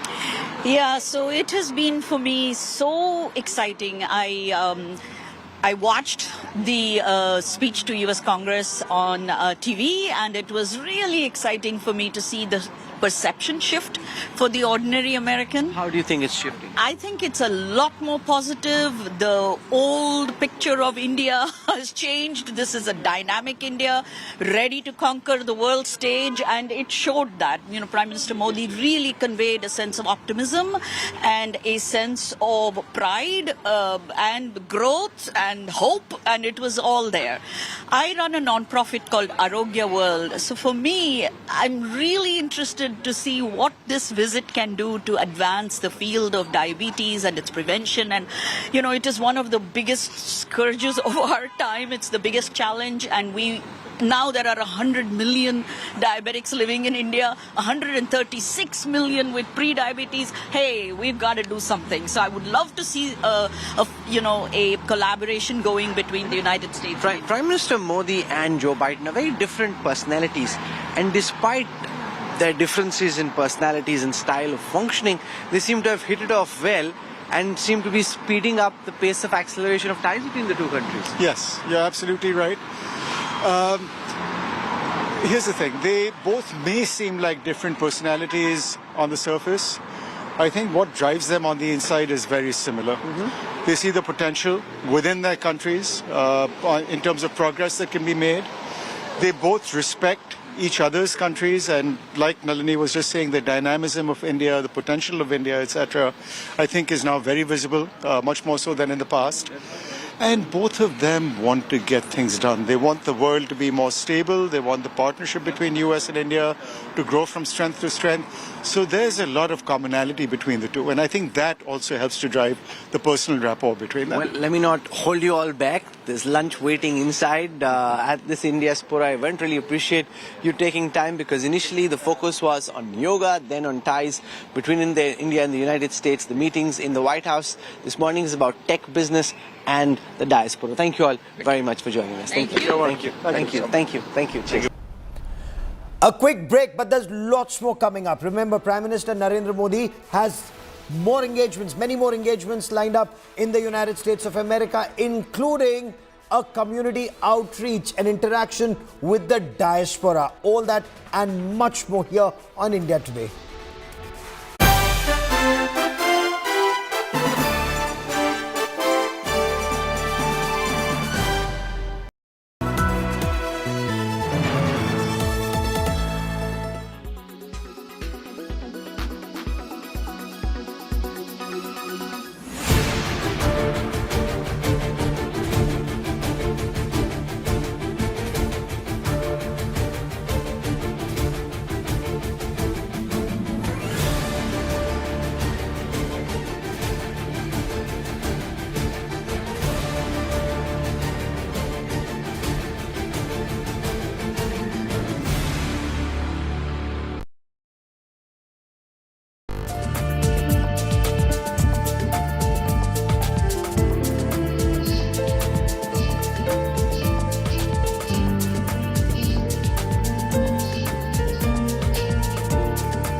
Make your media plan smarter with India Today Live TV on your connected devices.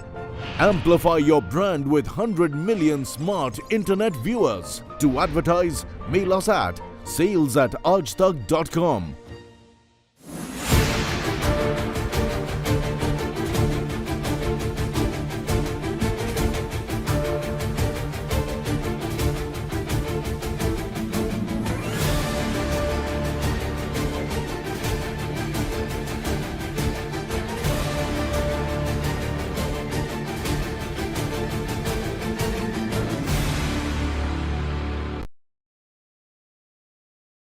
Why does this happen?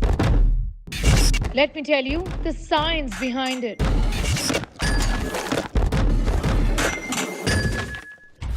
For more informative videos like this, keep watching India Today News Mode.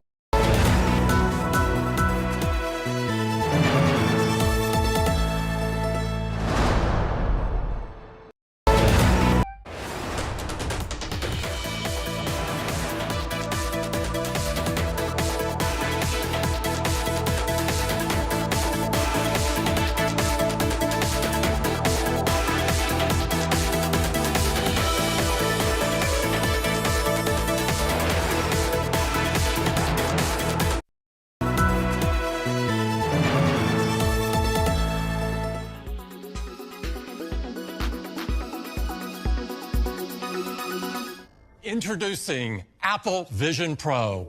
Apple unveiled its hotly anticipated augmented reality headset on Monday, its riskiest and biggest bet since the iPhone debuted more than a decade ago.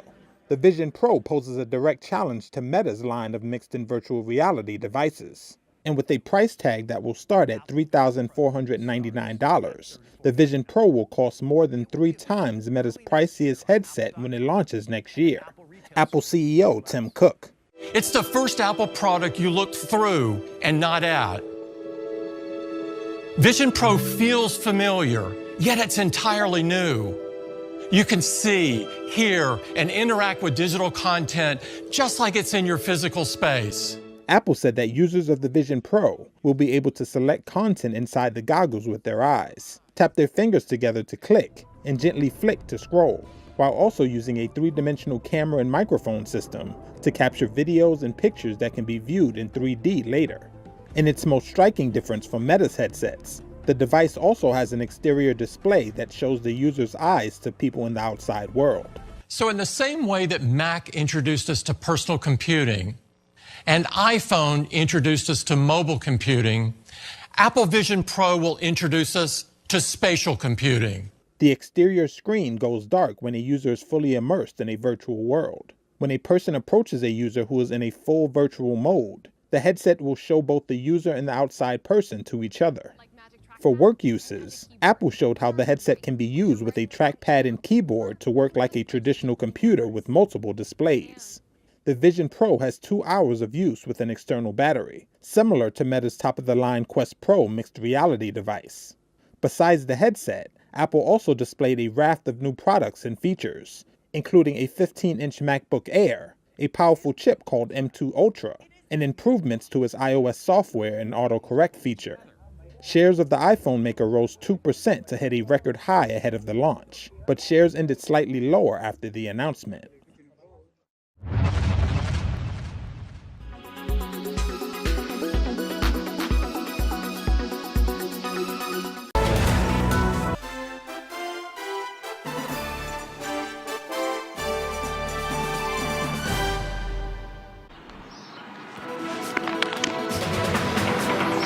Hello and welcome. We are broadcasting live from Washington, D.C. and I want to go across now to a very special guest, the president of the u.s.a Group, one of the world's top experts on political, geopolitical, strategic risks. Ian Bremmer now joins us. He tracks the India-U.S. relationship very closely, but also can put this in a global context, given all the global factors that are currently at play. Ian Bremmer, welcome to India Today and thank you for taking out time. Sure.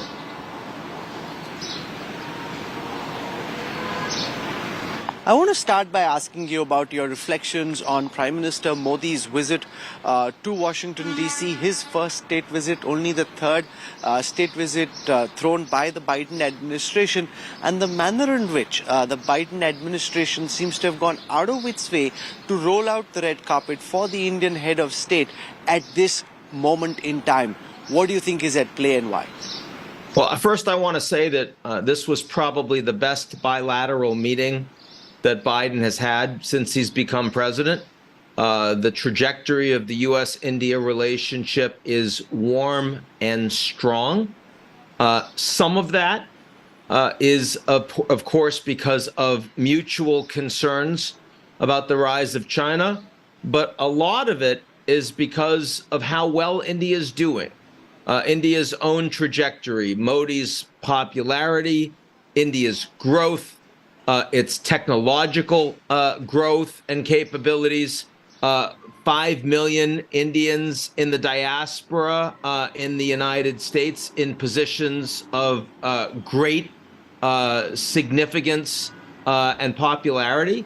All of those things, I think, come together at this point in time to make this a great opportunity for the relationship between these two countries. And I'd be remiss if I didn't also mention that it's very clear that Prime Minister Modi personally wants a much stronger relationship with the U.S. and sees that as part of his own legacy on the global stage. I think all of those things have really helped.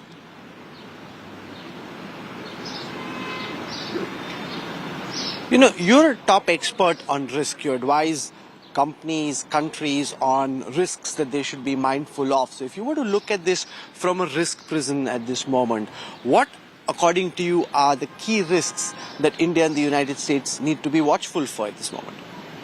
Well, one risk that they don't have to worry about as much is the future of the U.S. political system. I mean, think about it. Modi is perhaps the only major strategic partner of the United States that doesn't really care if Biden or Trump wins the next election. They're comfortable either way. Not true for Japan, South Korea, UK, the Europeans, the Gulf states, even Israel. There's some strong preferences. Maybe Israel's in the closest position, much smaller than India. So that's less of a problem. I think the bigger question in the relationship has to do with India's being a very poor country. It's structurally being a part of the global South at a time when so much of the global South is being challenged because of climate change and the transition to a post-carbon energy environment, challenged because of high inflation costs for food, for energy, made only worse because of the war in Russia. I think those are risks that make the largest population country in the world with a much smaller per capita income than the United States. Those interests are obviously, they see the world very differently. And that implies that the relationship can only get too close because there are going to be some real hard constraints in terms of the actual policy orientations of the two governments. China is the unspoken gorilla in the room whenever India and the United States meet. President Biden tried to play down the differences with China and play down him calling Xi Jinping a dictator. In the best way you understand it, what do you think would be Beijing's decoding of what we're seeing play out at Washington, D.C.?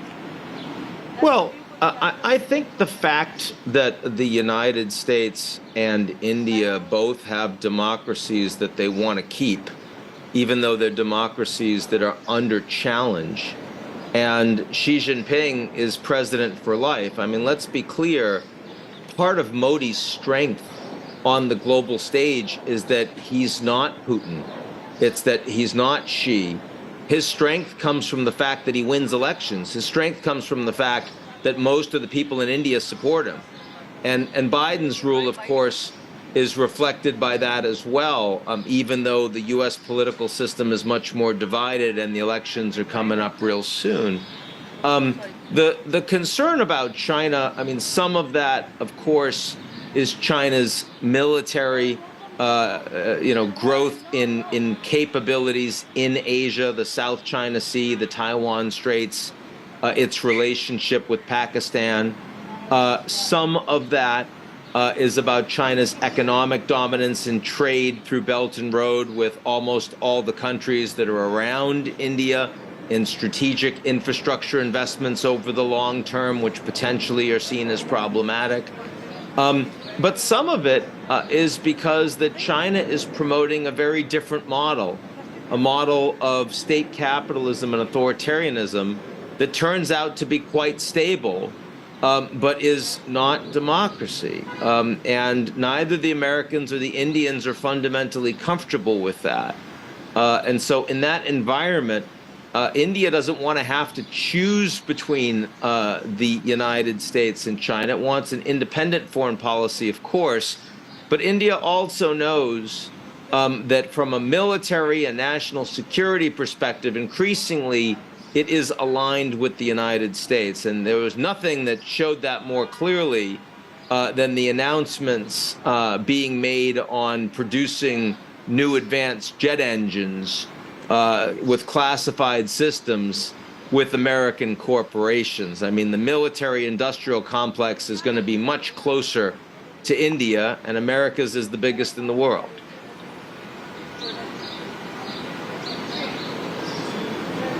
How much of that is pure play transactional?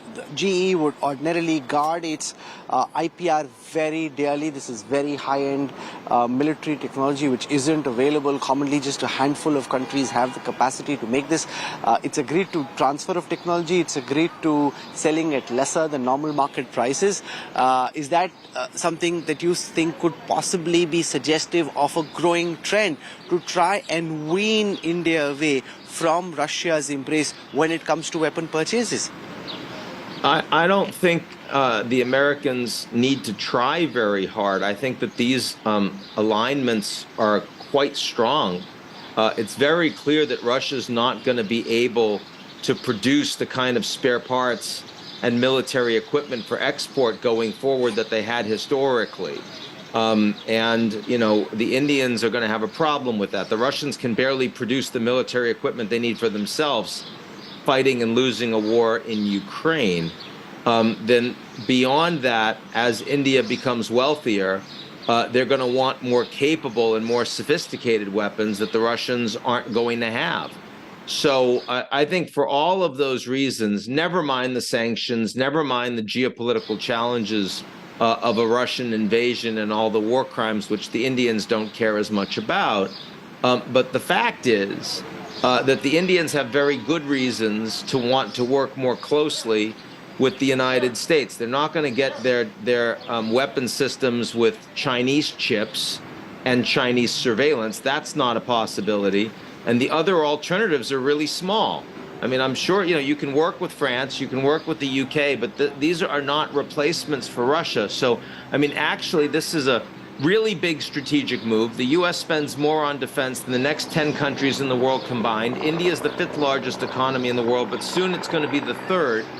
And its military complex is increasingly going to be aligned with the United States. It's going to be interoperable, and it's going to be a lot of business. And when you combine that with semiconductors and technologies, artificial intelligence, 5G, and new apps, you know, these have national security and dual use purposes too. So, I mean, the areas where you have the greatest level of new cooperation between the U.S. and India really are on this national security front, broadly defined. No, twice in recent official meetings, President Xi Jinping has spoken of exceptional circumstances, risk. You know, he makes it seem as if something terrible is going to happen. Obviously, not defining what that is, or basically suggesting that you need to brace for extreme eventualities. As a top expert in probability and risk, what do you think are the eventualities that he could be thinking of? How could this likely play out from here? Well, I mean, in the near term, the biggest risk is that we end up in a war with Russia.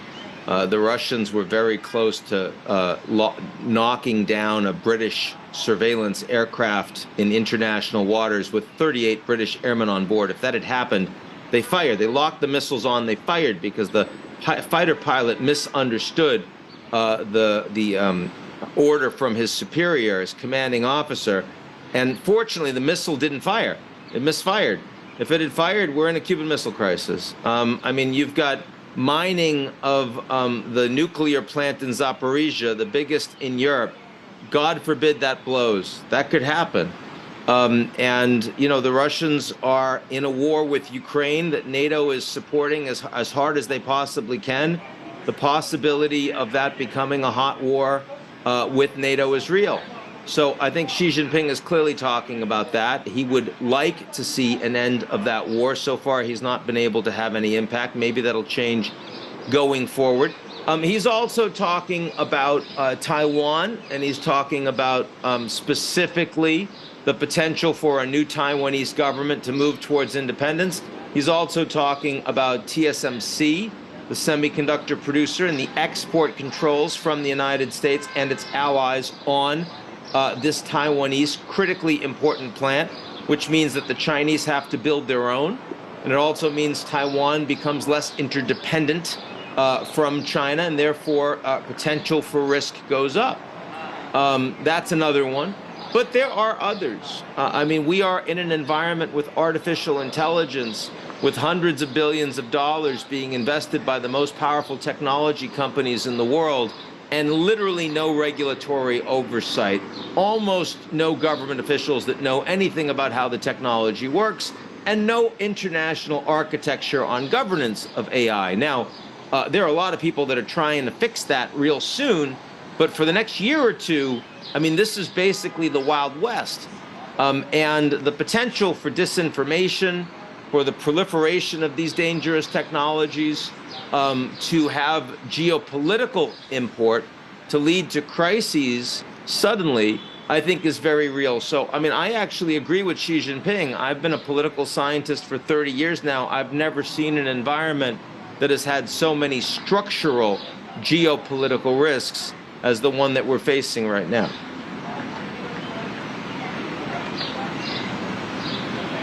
You tracked the war in Russia and Ukraine very closely. Ukraine just started a counter-offensive of sorts. It doesn't seem to have made very rapid headway, and maybe that could build or maybe not. And then where do you see the war go from here? How long do you see, Ian Bremmer, this conflict continue from? Do you at all see any ways in which this could possibly end? And do you have any vague sense or any way of understanding how long it could be?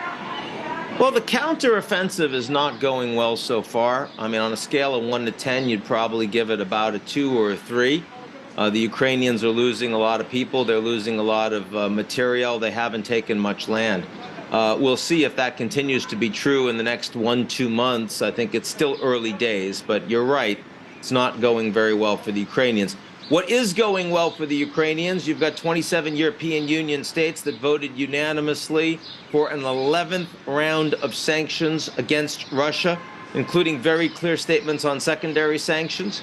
So the alliance, the coalition is holding together very well. The Americans, of course, are moving towards providing F-16s. Lockheed Martin saying that they'll prepare the training that is necessary as well for Ukrainians to be able to use that. You've got long-range missiles that are coming from the UK. You've got advanced tanks that are coming from Germany and soon the United States, other countries. So, I mean, Ukraine is becoming the most advanced military and most capable military in Europe. They're going to get lots of money for reconstruction. They're going to get lots of support to be a part of the European Union. So, I mean, even if the Ukrainians can't take much territory back in the counteroffensive, in the next 3-6 months, the Ukrainian government will be in a better position to help ensure that Russia will not be able to take another bite at that apple, that their defense will be much more secure, their government will be much more secure, their opportunities going forward will be much more bright.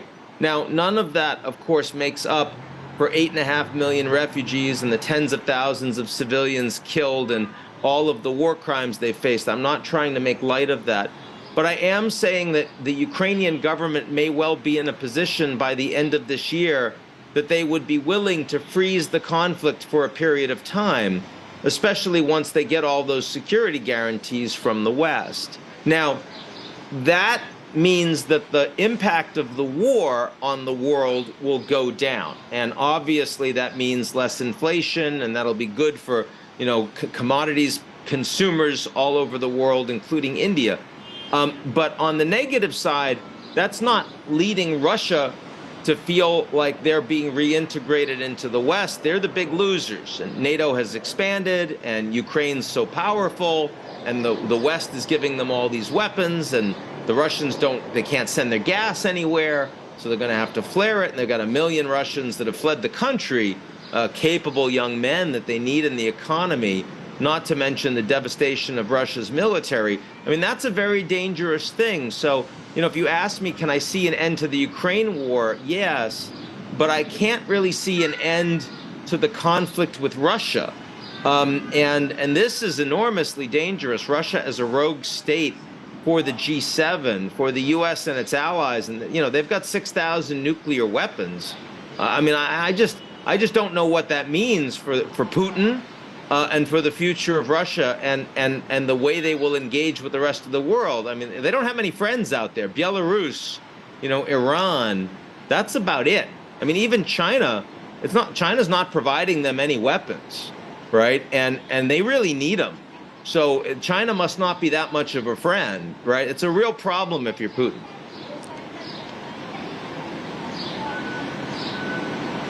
Last question, Ian, before I let you go, about the future of Indo-US ties from here. I saw in a couple of mainstream newspapers this morning the word ally used in the context of India and the United States. India isn't a formal alliance partner of the US, unlikely to ever want to be a formal partner, and yet sensitive defense technology is being made available to India to help muscle India out against China. Where do you see things go from here when it comes to Indo-US ties? Look, I think that the relationship is on a very strong trajectory. The Americans are the dominant military power, and they're the dominant technology power among democracies. Those two things are going to make India closer to the United States and the U.S. closer to India going forward. So I think this relationship will continue to grow. But it was very interesting. Goldman Sachs put a piece out a few hours ago, the investment bank, projecting global economic growth to the year 2075. And there were 3 countries that dominated the global economy at that point: India, China, and the United States. They were all pretty close. And then there's this huge drop-off for the next country. We're not heading into a world that is going to have a Chinese century. India is going to be a huge global economy. It's going to be a global power in its own right. And I don't think it's going to need to have to make a firm decision about having an alliance with the United States and not doing business with other countries. I don't think India is going to have to make that decision.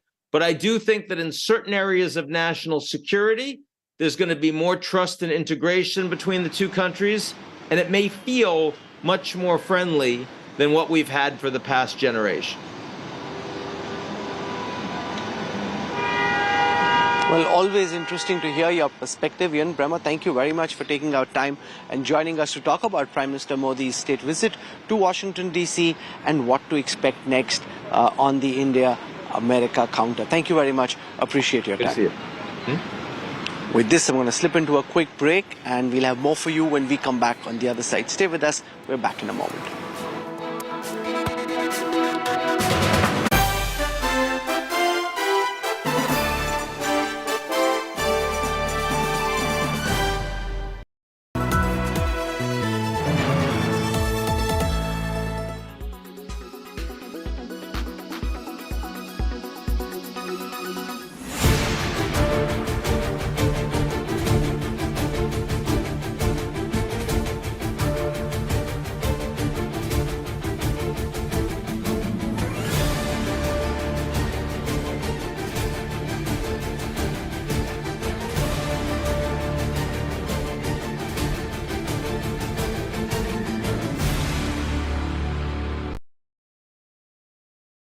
Weather forecast now.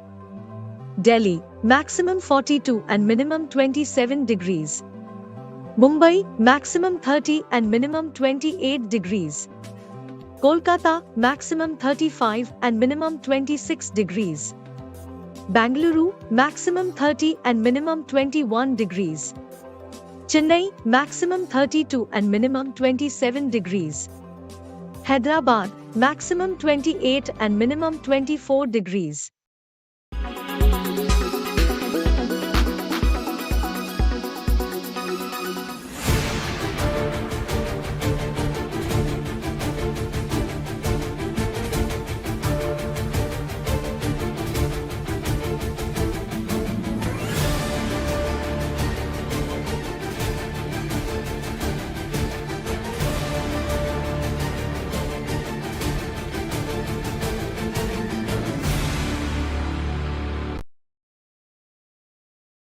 Why does this happen?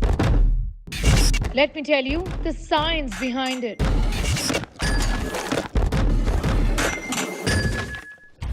For more informative videos like this, keep watching India Today Newsmo. Kerala's public health, all political parties traveling from different parts. Armed with facts, Looking at political back. she takes the news by its horns. Do you think the future of these students are not hampered? Fierce, bold, and direct, setting the tone for the biggest stories. from every corner and every angle. Expect nothing but the unfiltered truth. News first, niceties later. Watch me, Nabila Jamal, on India Today.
Weather forecast now.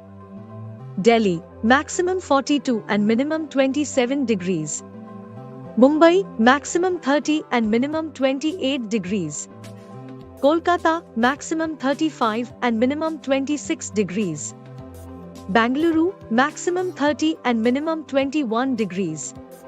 Chennai, maximum 32 and minimum 27 degrees. Hyderabad, maximum 28 and minimum 24 degrees.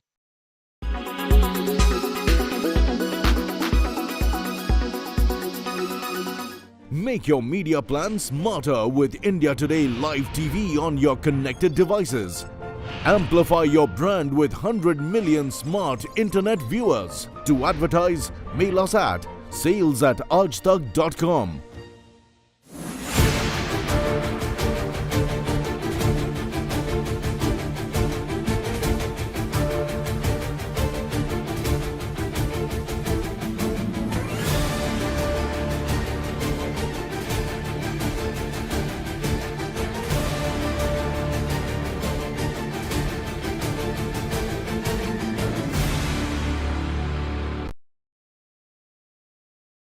Why does this happen? Let me tell you the science behind it.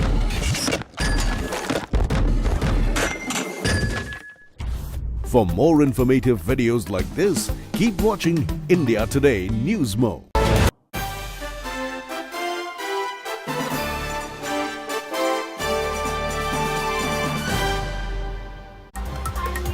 Hello and a very warm welcome. You're watching a special edition of the News Track. We are broadcasting this morning from Washington, D.C.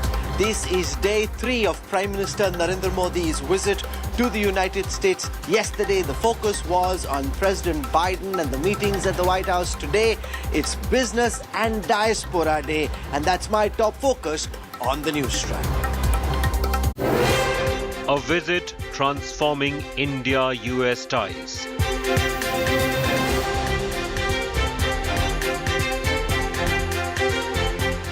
A visit forging a partnership for future.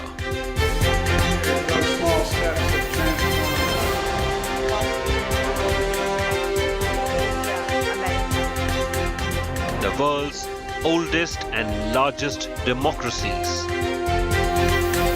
Great democracies, India and the United States.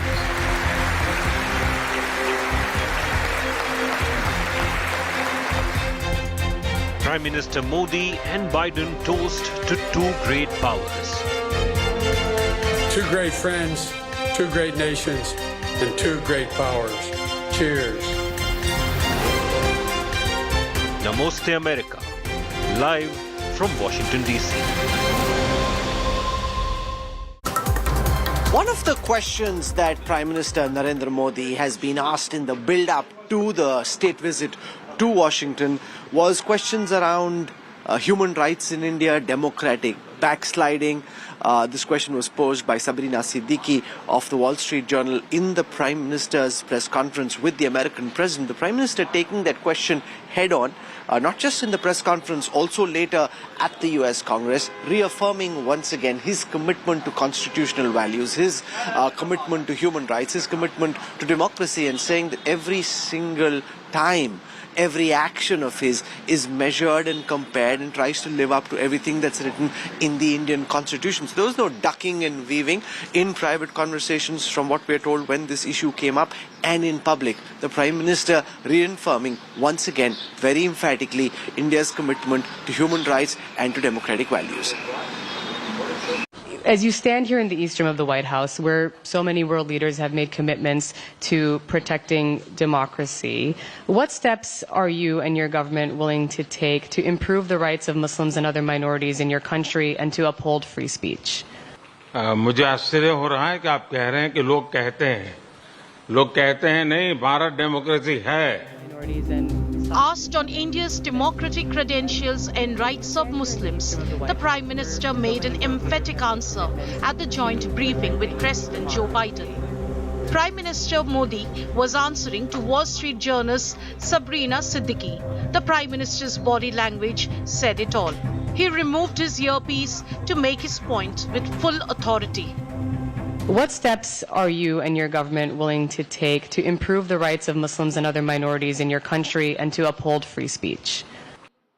मुझे आश्चर्य हो रहा है कि आप कह रहे हैं कि लोग कहते हैं नहीं, भारत डेमोक्रेसी है.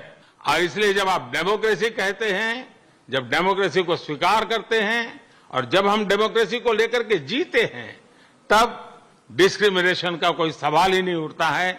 और इसलिए भारत सबका साथ, सबका विकास, सबका विश्वास, सबका प्रयास, उन मूलभूत सिद्धांतों को लेकर के, और इसलिए हम चलते हैं. Prime Minister Modi made it clear that his government will not let go of India's democratic credentials at any cost.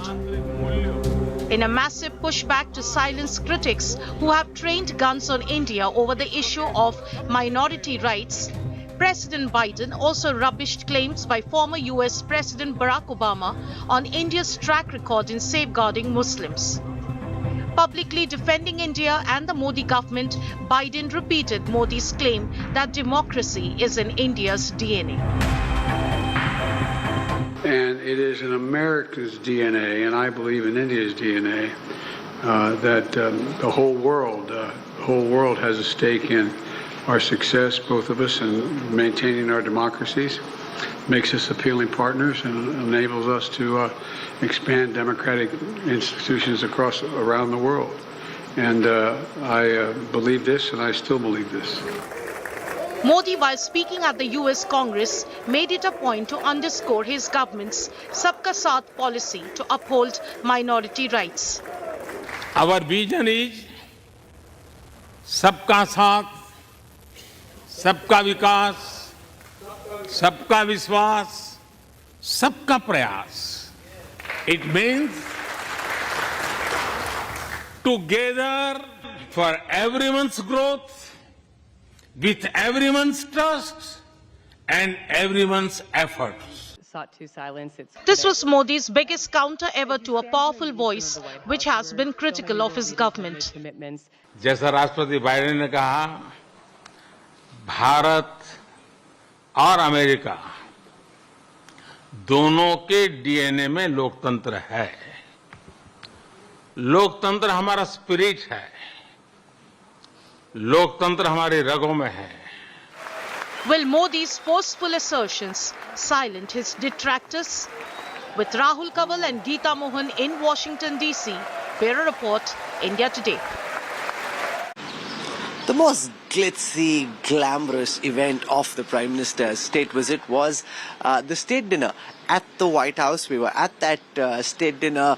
You had the likes of Sundar Pichai, Satya Nadella, Mukesh Ambani, Anand Mahindra, and several of the biggest names from India and the United States in that tent at the White House. It was raining outside, but a very high-powered gathering inside, both the heads of state raising toasts. Interestingly, neither of them drink any wine, so both were raising their toast with some water in their glasses, but raising a toast to Indo-American friendship, an evening full of great conversations, an evening full of warmth, laughter, and some entertainment as well.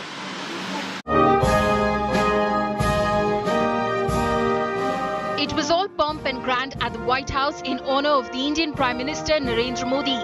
The USA reserves this special treatment for its closest allies. The titans of business, fashion, entertainment and more, with the likes of designer Ralph Lauren, filmmaker M. Night Shyamalan, rubbing shoulders with tech leaders from Apple, Google and Microsoft in a state dinner hosted by the first couple of USA, where the who's who of American politics stood in attendance while India was celebrated and honored. Welcome to Prime Minister Modi's Washington home.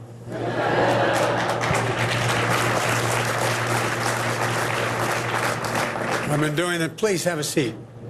I've been doing this a long time, but I don't ever remember anybody getting a warmer welcome than this man right here. Good evening, everyone. 20 years ago, as chairman of the Senate Foreign Relations Committee, I made clear that the United States and India grew to be the closest friends and partners in the world would be a safer place. I believe that even more today, now that I'm president. कल शाम आपने अपने घर के दरवाजे मेरे लिए खोले। स्पेशल जेस्चर के लिए आपकी मित्रता और गर्मजोशी भरे आदर सत्कार के लिए भी मैं आपका हृदय से बहुत-बहुत आभारी हूं। But before this grand dinner, Prime Minister Narendra Modi held high-level talks with U.S. President Joe Biden at the Oval Office on not-so-comfortable issues like differences over human rights and India's stance on Russia's war in Ukraine. At the dinner party, bilateral ties and friendship were toasted too, with no alcohol.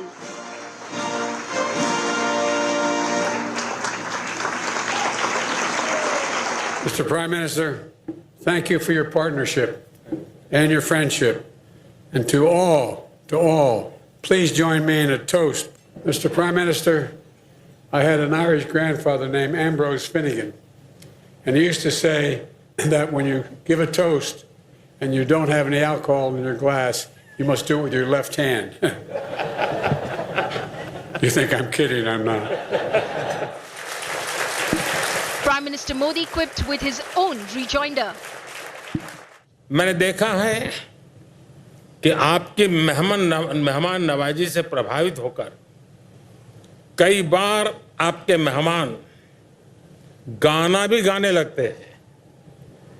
काश मुझ में भी गाने की कला होती तो मैं भी आपको कुछ सुनाता। Not particularly known for his humor, but the Indian Prime Minister's comment hit home. He was referring to South Korean President Yoon Suk-yeol, who surprised guests when he got up on stage during a White House state dinner, honoring him in April, and belted out a rendition of American Pie, one of his favorite songs, to raucous applause. Something touched me deep inside the day. Wow. The music died. On Thursday, the honorable state guest on his second state dinner at the White House praised India and USA's deepening bond as the Bidens held an extravaganza, a historic state dinner. And may we always remember that it's our people that give our partnership strength. From all the backgrounds and beliefs, they inspire us, challenge us, tell us the truth, and push us forward. They're the reason our democracies endure, evolve, reflect, and renew generation after generation. जैसे जैसे समय गुजर रहा है, हमारे लोगों में और एक दूसरे के प्रति समझ और बढ़ रही है, एक दूसरे के नामों का सही उच्चारण कर पाते हैं, एक दूसरे के एक्सेंट को समझ पाते हैं। भारत में बच्चे हैलोवीन पर स्पाइडरमैन बनते हैं और अमेरिका के युवा नाटू नाटू पर डांस करते हैं. The 400 distinguished guests dined on a plant-based menu of millet and corn salad, portobello mushrooms, and strawberry shortcake, catering to the Indian Prime Minister's vegetarian tastes. Toast to our partnership, to our people, to the possibilities that lie ahead, to two great friends, two great nations, and two great powers. Cheers. A toast to our wonderful hosts, President Biden and Dr. Jill Biden.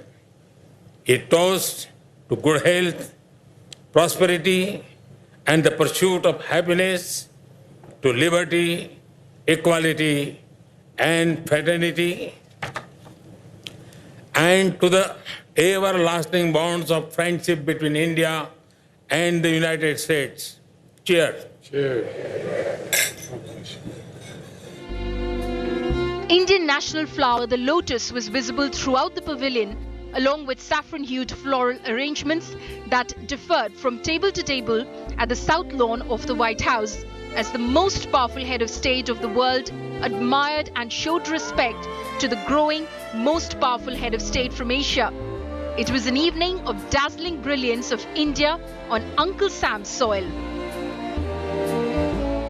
Hello and a warm welcome. We are broadcasting live from Washington DC, and to get a sense of the historical context in Prime Minister Narendra Modi's visit to DC, his summit meetings with President Biden, we're joined at the World War I Memorial by some very sharp think tankers, academic voices, people who study India-America relations very, very closely. So welcome to all my guests. I just want to start by introducing them. I'll start from the left. So Michael Kugelman joins us. He is the director of South Asia Institute at the Wilson Center. We've had you on many of our shows, so it's great to see you in person, Michael. Welcome.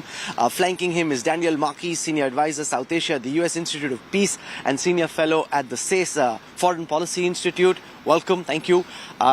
On my right is a man who is very actively involved with what's happening in India in many of the states. Richard Russo joins us, senior advisor, holds the chair in U.S.-India policy studies at the Center for Strategic and International Studies. Thank you very much, sir. Welcome. Tanvi Madan back with us. Tanvi, thank you so much for taking out time and joining us early in the morning. Senior fellow at the Brookings Institute.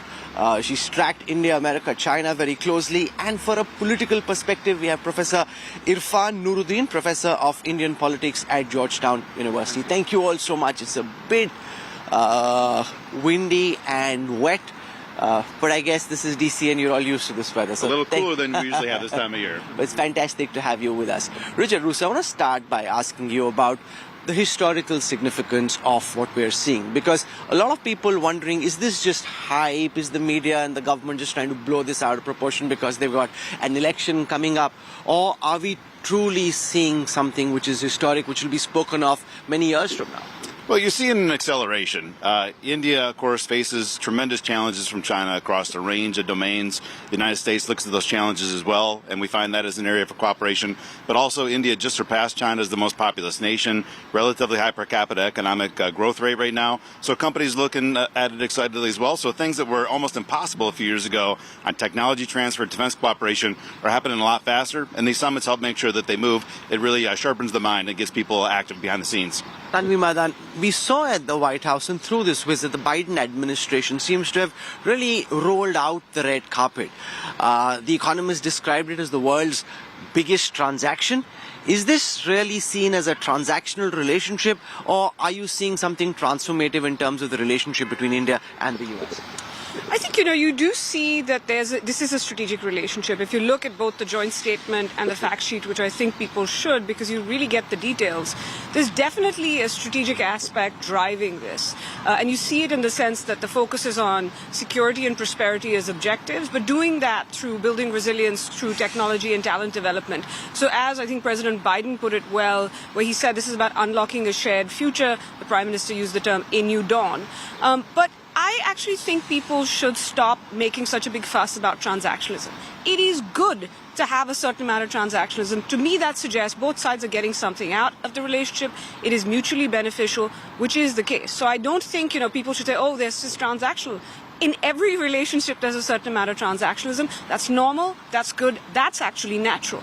Professor Nuruddin, the Biden administration faced some pushback from within the Democrat camp on issues of human rights in India. We saw that question being raised in the press conference yesterday. Do you think that issue is adequately settled, or do you think this is something which will keep festering in a way that it puts some pressure on the government to taper its actions accordingly?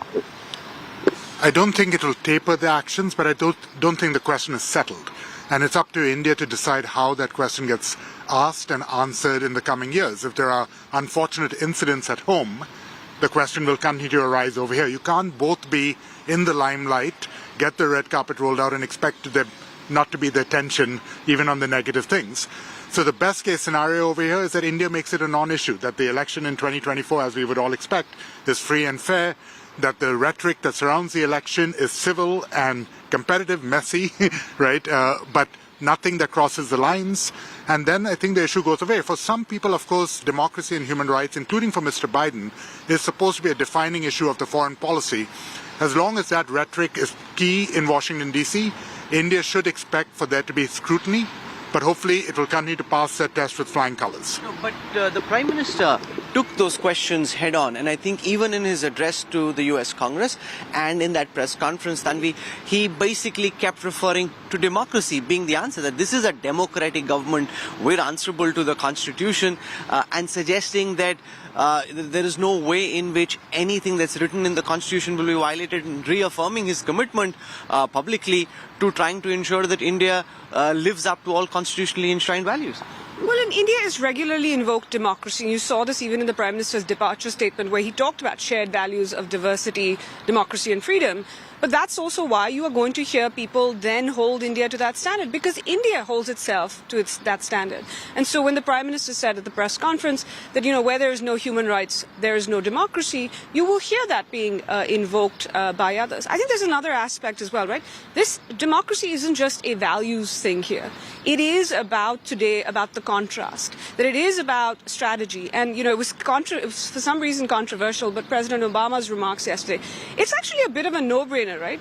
Both the U.S. and India should care that each country should not be so riven with internal differences that you focus internally and aren't able to play that strategic role. Second, if the theory of the case on the economic and technological side is we can be trusted partners, hint, hint, China is not, what makes India different? It's open, it's transparent, it follows the rules of the road. So democracy in its various aspects is something that both countries have invoked, and both countries will be held up to in terms of that standard. Let's spend a moment on President Barack Obama's comments yesterday. In an interview to Christiana Amanpour, Michael Kugelman, he talks about wanting President Biden to do more in his conversations with Prime Minister Modi. Is that something that did the timing strike you as being slightly odd, given the fact that Biden is a Democrat president? He used to be Obama's vice president, and this is Biden's big jamboree. He's invited a guest over, and here pops out President Obama making the kind of comments he did. Well, let's keep in mind that President Barack Obama, when he was president, speaking in New Delhi in 2015, had made some very similar comments. So one could argue that perhaps he's had these views before, and that he didn't just decide to use the opportunity of President Biden meeting with Modi to invoke them. I think that's an important point to put out there. Clearly, President Biden was not going to take his former boss's advice and bring up the issues in that way. I mean, clearly, the administration is concerned about these issues in India, and I think that for the administration, one of the goals was simply to convey that concern in private conversations, but not to push it, to broach it, but not to push it that hard. It's because at the end of the day, that issue likely didn't figure very heavily in the various meetings between Biden and Modi and others. The strategic issues loom larger. So let's spend a moment on some of those strategic issues, particularly the transfer of technology on a deal as critical as jet engines, Michael Kugelman, which wouldn't have been conceivable some time back. So you've got a private company agreeing to give these kind of technology, make it available to another country, another company. How significant is this, and what do you think is spurring this new move towards America agreeing to transfer technology which wouldn't have been on the table earlier? It's a combination of several factors. I think we have to remember that President Biden himself has long had a strong interest in a deeper U.S.-India partnership. Going back to his days as a senator, as a vice president, he's long been a strong advocate for partnerships. So his own personal desire to move things forward in a big way must have figured to some extent. Also, you have to look at ISET, this major initiative that was concluded some months ago, which is overseen by the national security advisors. And so that suggests a particular strong desire to really push past the bureaucracy and do whatever's necessary to move things forward. Now, one of the critical questions is whether there'll be any congressional delays on the technology that America has agreed to transfer to India. We saw, for example, David Markey, with the nuclear submarine deal as part of AUKUS, which was to be given to Australia. That got held up about whether such technology should be transferred at all. Do you see adequate bipartisan congressional support even beyond what the administration is saying, or do you think this is, at some level, there's a possibility that there may be some bureaucratic congressional delays? Look, there's always the possibility of various delays. They can certainly happen on the congressional side to some degree. This is also a complicated deal, and it requires a private company, GE, to go ahead with a major transfer of intellectual property to India. This is something that, the details matter.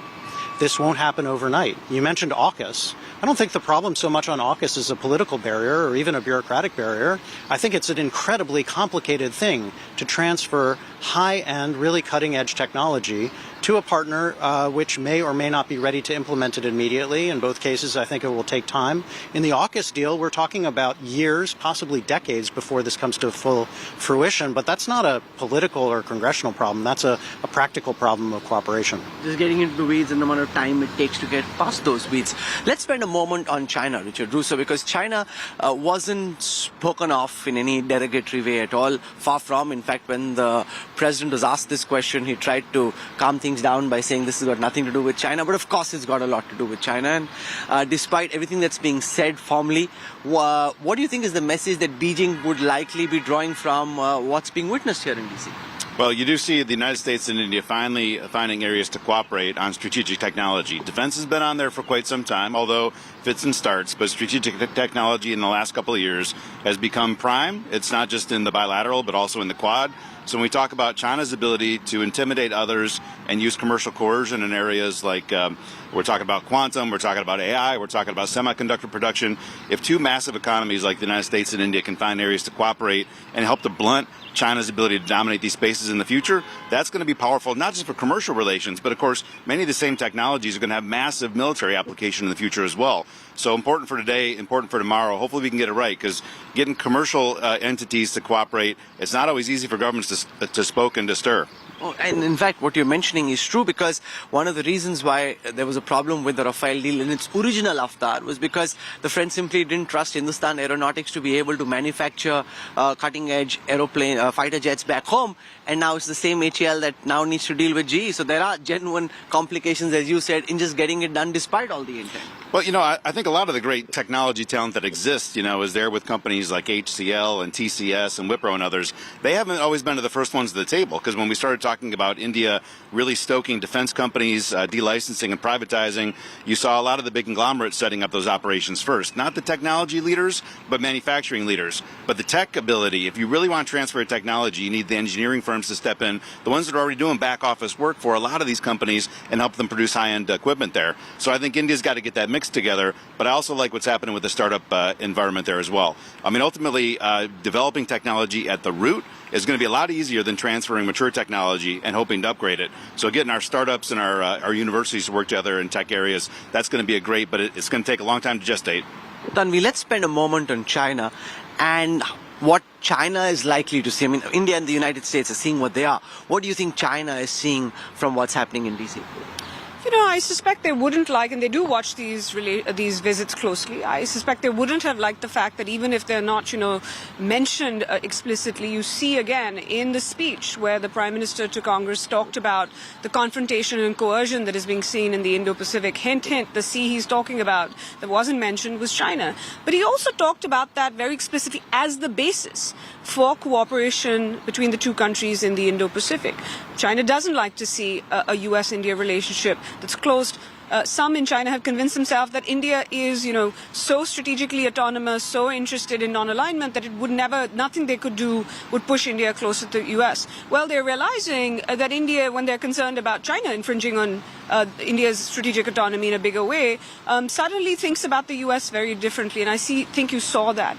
Other thing that you saw very interestingly, which they will read into it even if it wasn't mentioned explicitly, is the statement in the joint statement about tougher language on pushing back on unilateral actions using force that destabilize the region. They will see that as not just about the border, but Taiwan as well, even though the Taiwan Strait wasn't mentioned. It was tougher language than usual. But I think they'll also be seeing that this entire set of kind of initiatives that you see in the fact sheet, this is essentially about enhancing deterrence, de-risking, and providing alternatives, high-quality alternatives in the region. That is entirely about competition with China for both sides. And so, you see in the Chinese media and the state media as well, constant, denigrating. India will not be able to do this. It's not going to be able to be that subject of, or where the U.S. and the West can diversify.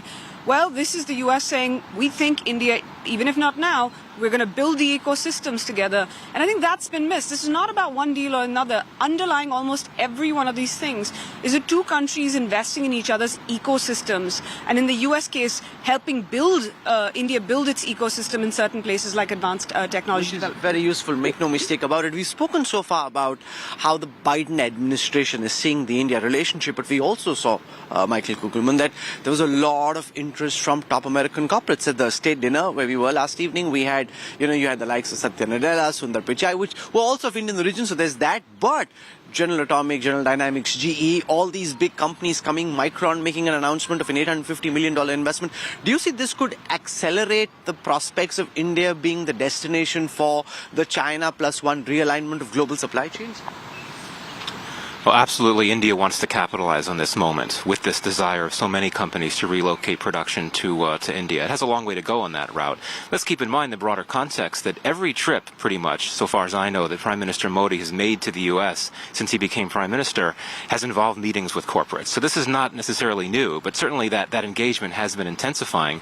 But indeed, I think that a big part, one of Modi's goals, one of the broader goals of the U.S.-India relationship is to position India to play a bigger role in these diversifying global supply chains, particularly focused on critical and emerging technologies, to try to drive global reliance away from China to some extent. So I think that there's clearly a strategic dimension to this engagement that Modi is having with these corporate CEOs. What's your sense about the mood in America? Because that's way outside congressional control or even the Biden administration's nudges and pushes.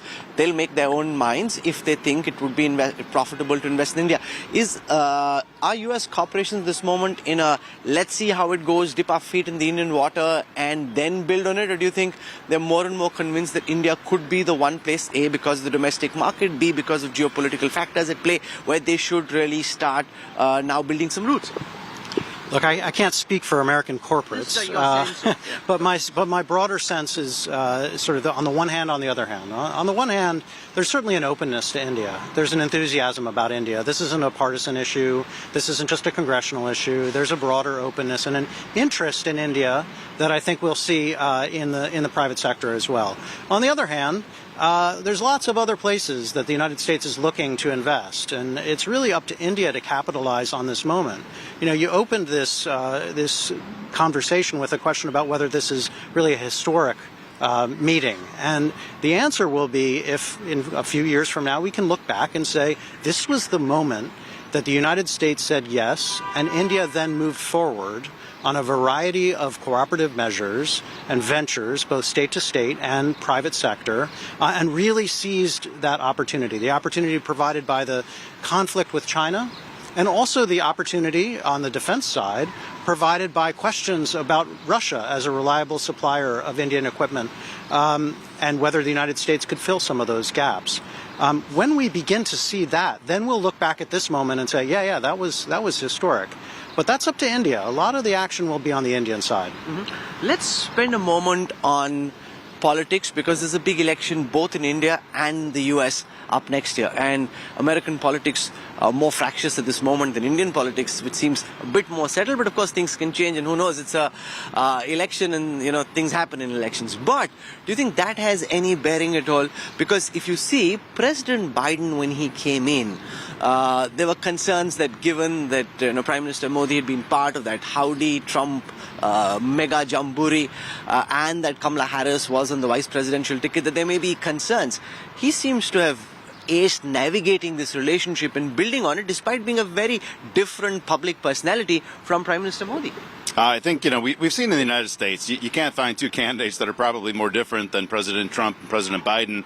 And yet, President Trump really recreated the Quad. President Biden doubled down on it. The concept of Indo-Pacific has remained throughout. So if you see continuity on policy towards India between, successive presidents that are this different from each other, I have high confidence that whoever is going to be next will maintain that as well.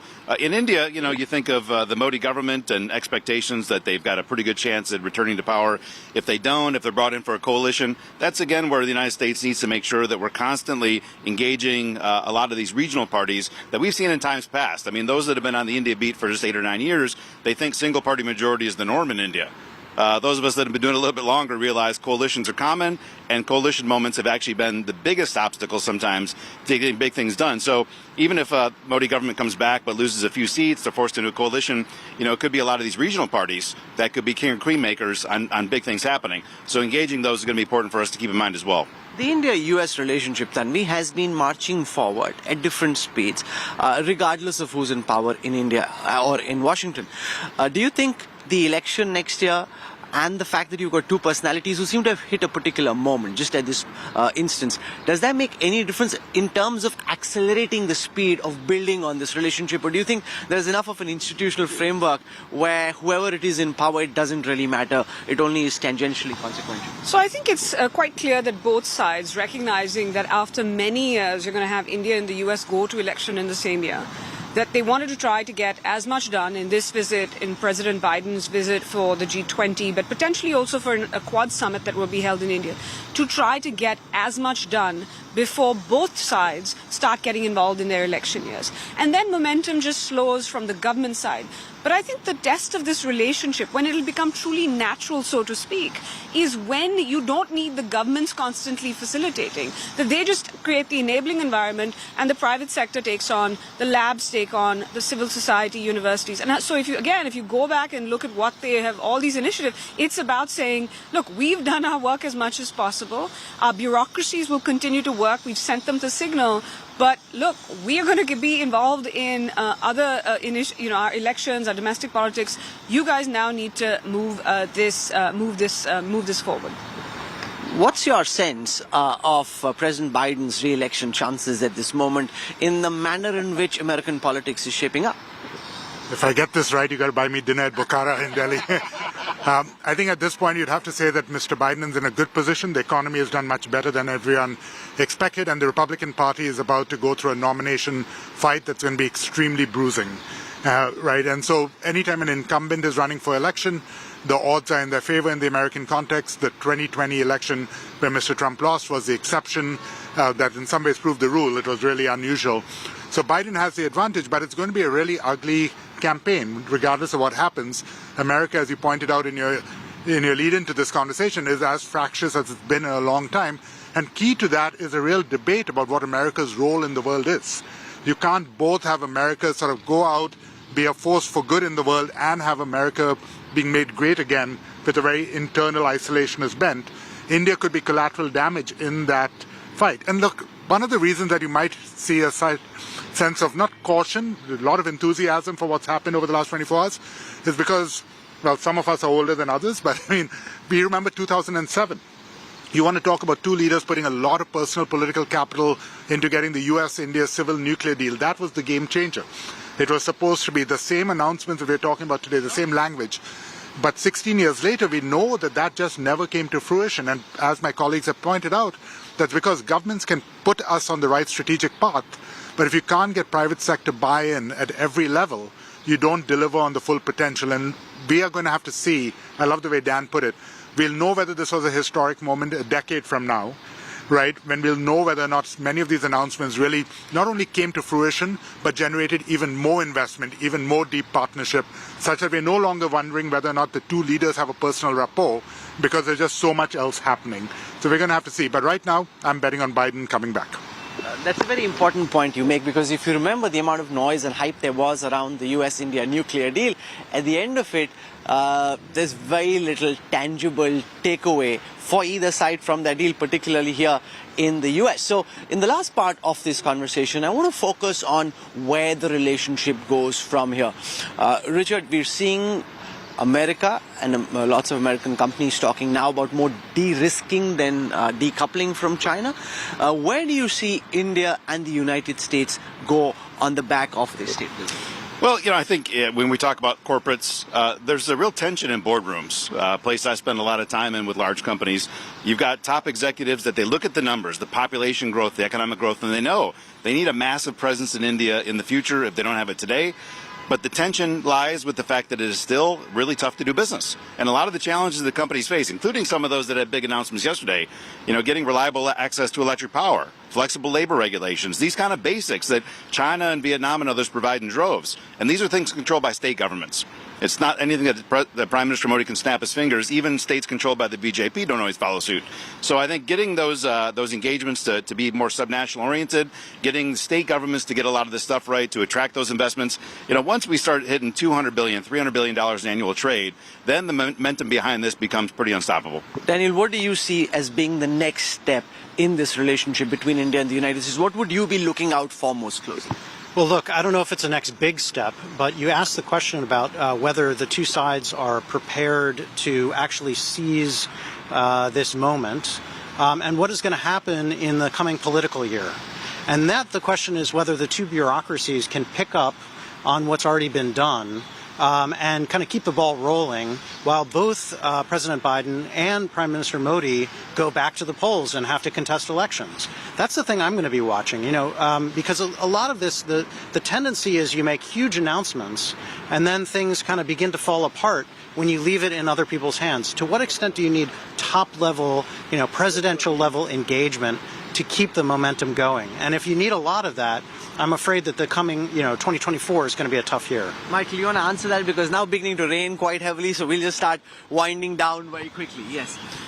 I think that this relationship is one with multiple tracks right now. That's very clear. And for me, the new partnerships in higher education, particularly those focused on STEM, are a really big deal. Going to what had been said earlier about how this relationship doesn't necessarily need or shouldn't need to be driven only by official-to-official relations. So I think that these higher education partnerships and all of that, that's something that I'll be watching. But absolutely, as was noted before, the momentum is key. There's a lot of momentum for the relationship.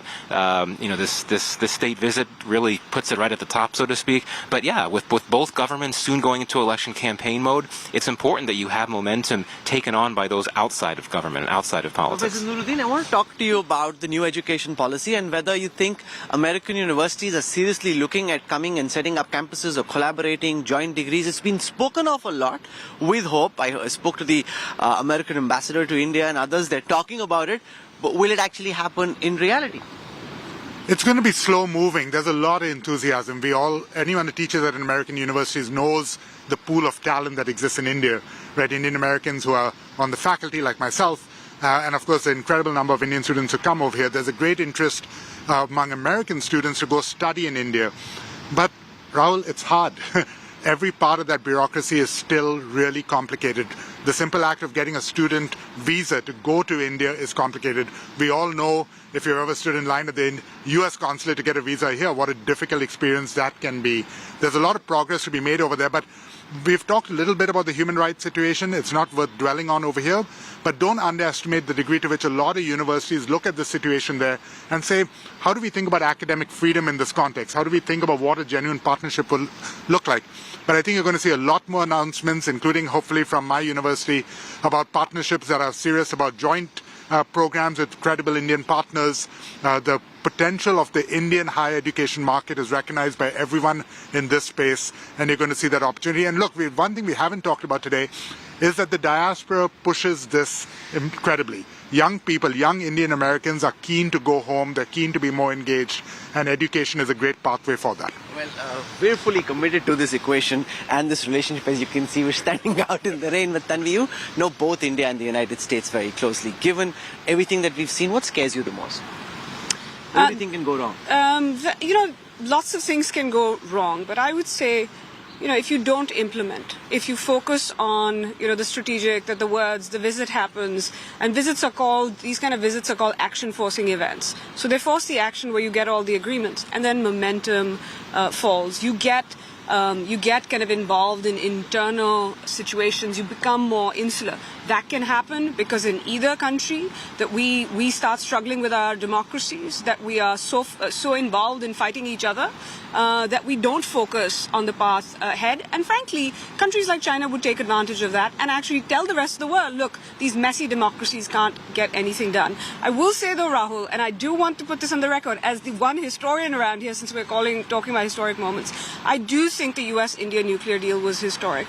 And it was because you would not see anything that happened today without what that represented, which was the first moment that the U.S. actually lifted export control restrictions. So yes, there might not be Westinghouse nuclear reactors, but that moment encapsulated kind of a lot more. So, you say it's not successful. I'll tell you as the historian, the 10-year metric that Dan laid out, yes, as we look back, I'm the one who's going to write the history. I'm writing a book right now. That moment was historic. And if this moment is like that, you're definitely going to see a movement. It paved the way for what followed.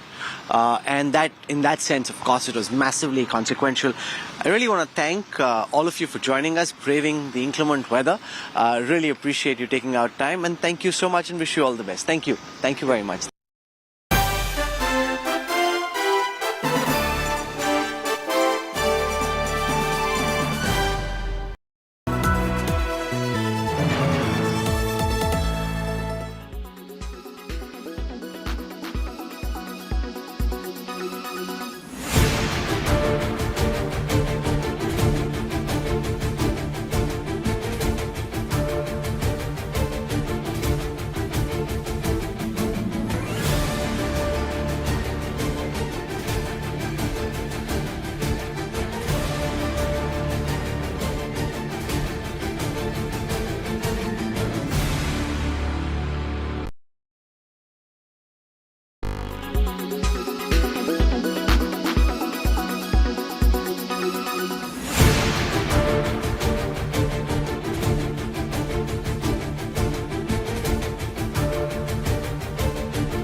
Why does this happen?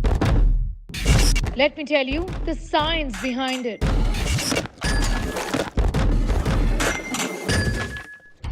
For more informative videos like this, keep watching India Today Newsmo. Make your media plan smarter with India Today Live TV on your connected devices. Amplify your brand with 100 million smart internet viewers. To advertise, mail us at sales@aajtak.com. Oh, sorry.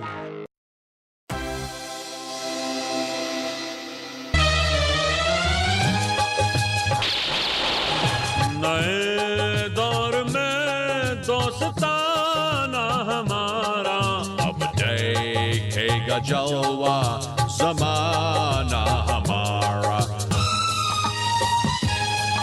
ये डीलों के दिन कुछ हिसाबों के दिन कई दिल जलों को जवाबों के दिन डिफेंस फील्ड में अच्छे ख्वाबों के दिन है वेलकम अमेरिका में जी मेहरबान मेरे जैसा फ्रेंड भी मिलेगा कहाँ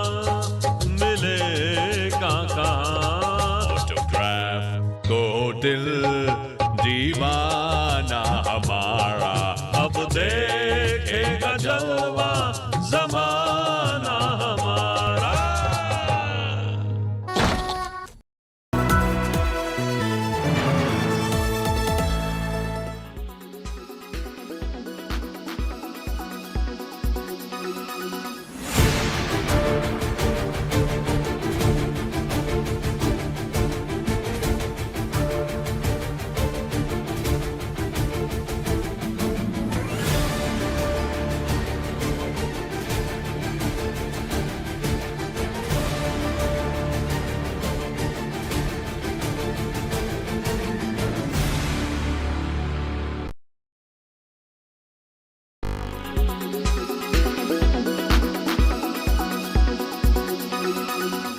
Make your media plan smarter with India Today Live TV on your connected devices.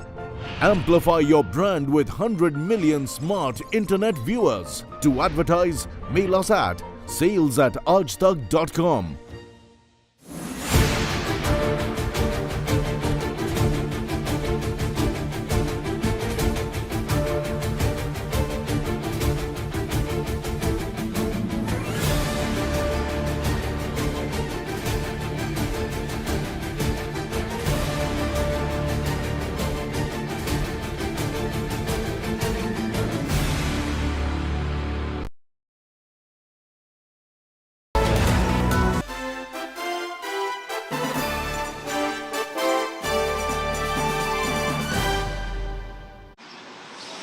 One of the big moments for Prime Minister Narendra Modi during his state visit to Washington DC was the address at the joint sitting of the U.S. Congress. The second time the Prime Minister was invited there.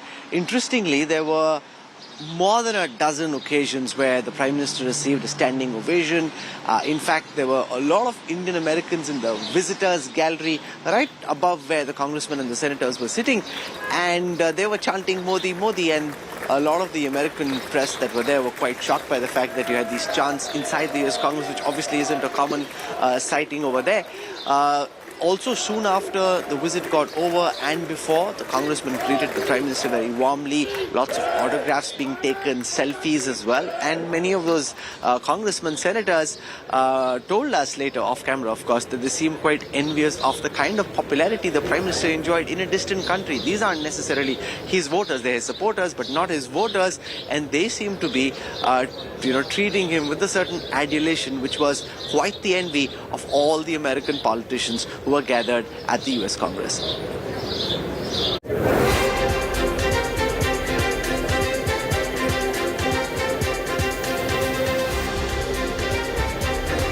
These are American lawmakers standing in a queue to meet Prime Minister Narendra Modi at the Capitol in Washington. As Modi becomes the first Prime Minister to address US Congress twice, his 57-minute long speech received 79 applauses, 15 standing ovations from the members of the Congress and the Indian American community in the galleries. During the address, Modi Modi chants were also heard from the galleries by the diaspora.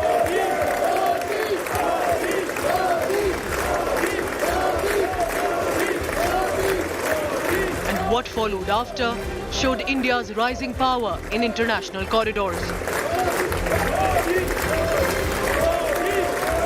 Members of the US Congress rushed to click selfies with Prime Minister Modi.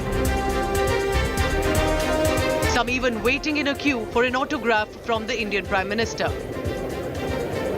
While we were in the press gallery, when that speech was going on, I saw a lot of the people who were there quite gobsmacked by the fact that in the visitors' gallery, there were chants of Modi Modi, which hadn't been heard typically. Typically it doesn't happen, right? So you got all these people almost as if it's some kind of an arena or a political rally chanting Modi Modi in the US Congress, and that also gave to the American politicians a sense of the deep popularity that the Prime Minister enjoys to this day.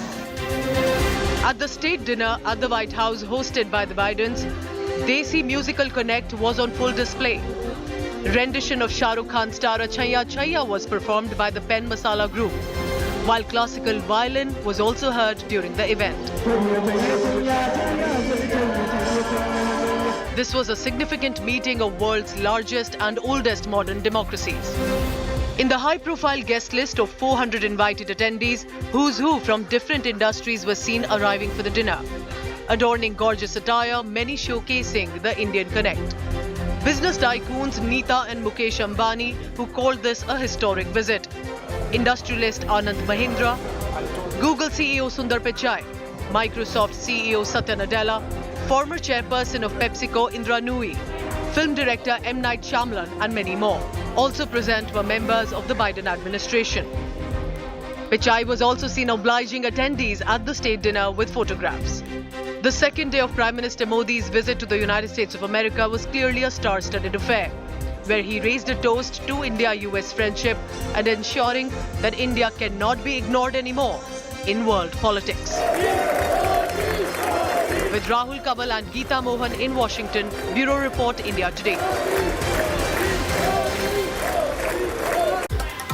This is where we wrap up the news track tonight. For your time and your trust, thank you very much. We're in Washington, D.C., tracking different aspects of the Prime Minister's visit. So we'll continue our broadcast over the next 24 hours from Washington, D.C. The Prime Minister doing the big diaspora event in a few hours from now at the Kennedy Center. He'll be doing an address as well.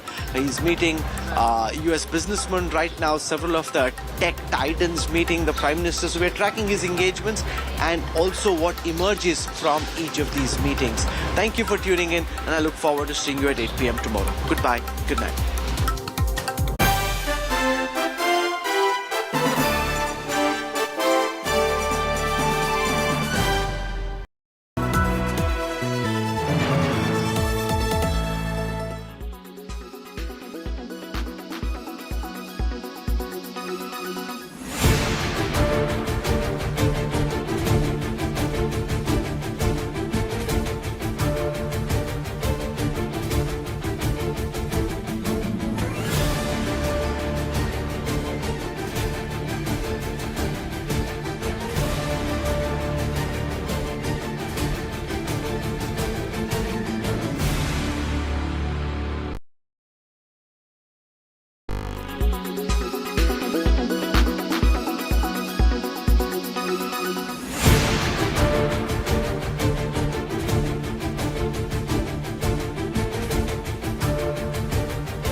Sorry.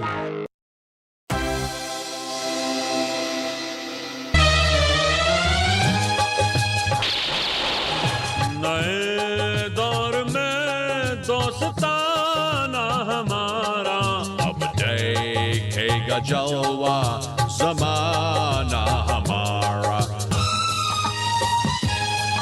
ये डीलों के दिन कुछ हिसाबों के दिन कई दिल जलों को जवाबों के दिन डिफेंस फील्ड में अच्छे ख्वाबों के दिन है वेलकम अमेरिका में जी मेहरबान मेरे जैसा फ्रेंड भी मिलेगा कहाँ ऑटोग्राफ को दिल दीवाना हमारा अब देखेगा जलवा ज़माना हमारा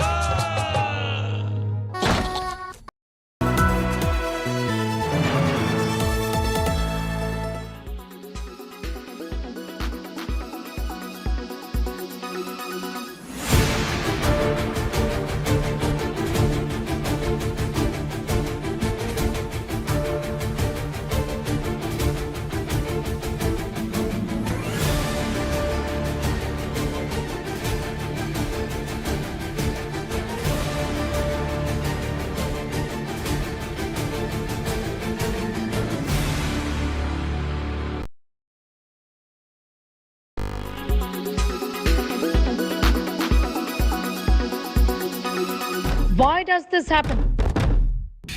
Let me tell you the science behind it.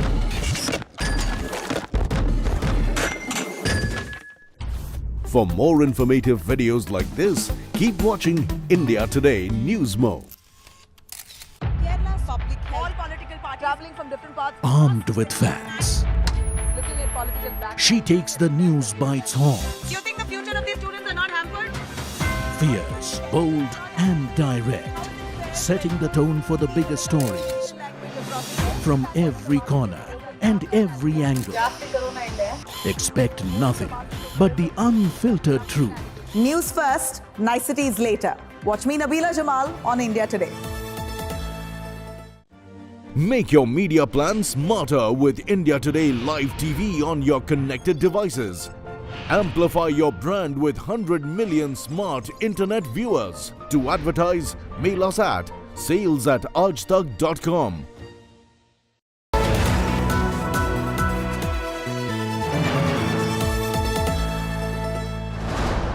Oh, sorry.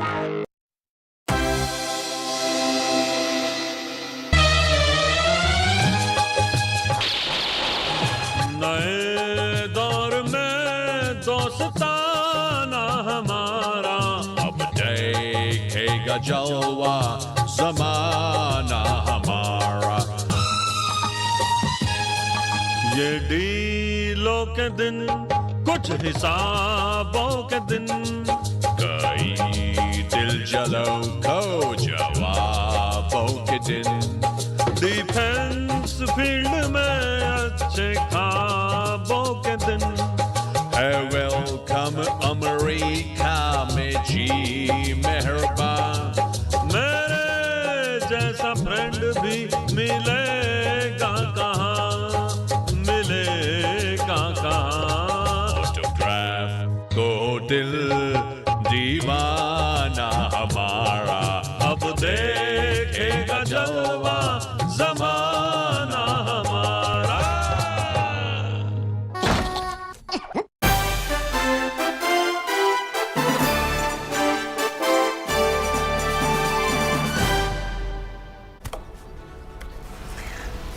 Well, a very good morning. We're on a rolling coverage. Prime Minister Narendra Modi in the United States. He's all set to meet with the Indian diaspora. I'm Nabila Jamal. I'm going to take you through every update at this moment with the Prime Minister in attendance as he's just completed that very grand lunch with the Vice President Kamala Harris. And now the meeting with the Indian diaspora is really going to be the top focus. A lot of celebratory images that are already coming in. I'm going to take you through that. The headlines first. Prime Minister Modi attends the state luncheon hosted by American Vice President Kamala Harris. The Indian-American partnership or the friendship itself. Prime Minister raises a toast to. All eyes now on Prime Minister's big diaspora address. Prime Minister meets top honchos and CEOs at the India-U.S. high-tech Handshake event. Prime Minister says coming together of talent, technology guarantees a bright future. After a 5-day intensive hunt in the Atlantic Ocean, all 5 civilians on board Ocean Gate's Titanic submersible have been declared dead. Search on at this point to see if they can find the bodies of those who've succumbed.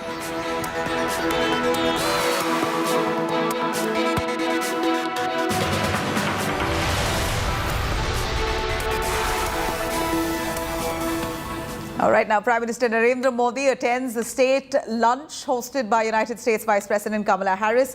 U.S. Vice President Kamala Harris, Secretary of State Antony Blinken on Friday hosted this lunch for the Prime Minister. Just a little while ago, Narendra Modi was invited to by the State Department and quite a grand lunch that took place there where Modi gave an address and in our language, in Hindi, Modi spoke in at that lunch extensively. In fact, this was an invitation itself that was sent out by President Joe Biden to Prime Minister Modi for that very special lunch.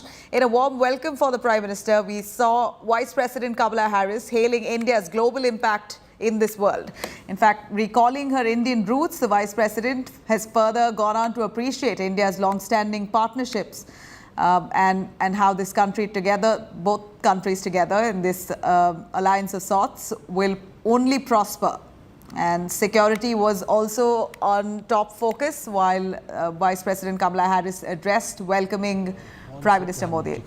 These are live images coming in as Prime Minister Narendra Modi's meeting with some business honchos has just begun. All right, this is the Boeing CEO. In fact, the Prime Minister meeting with the Boeing CEO. This is very significant also on the sidelines of Air India at this point, signing a deal with Boeing.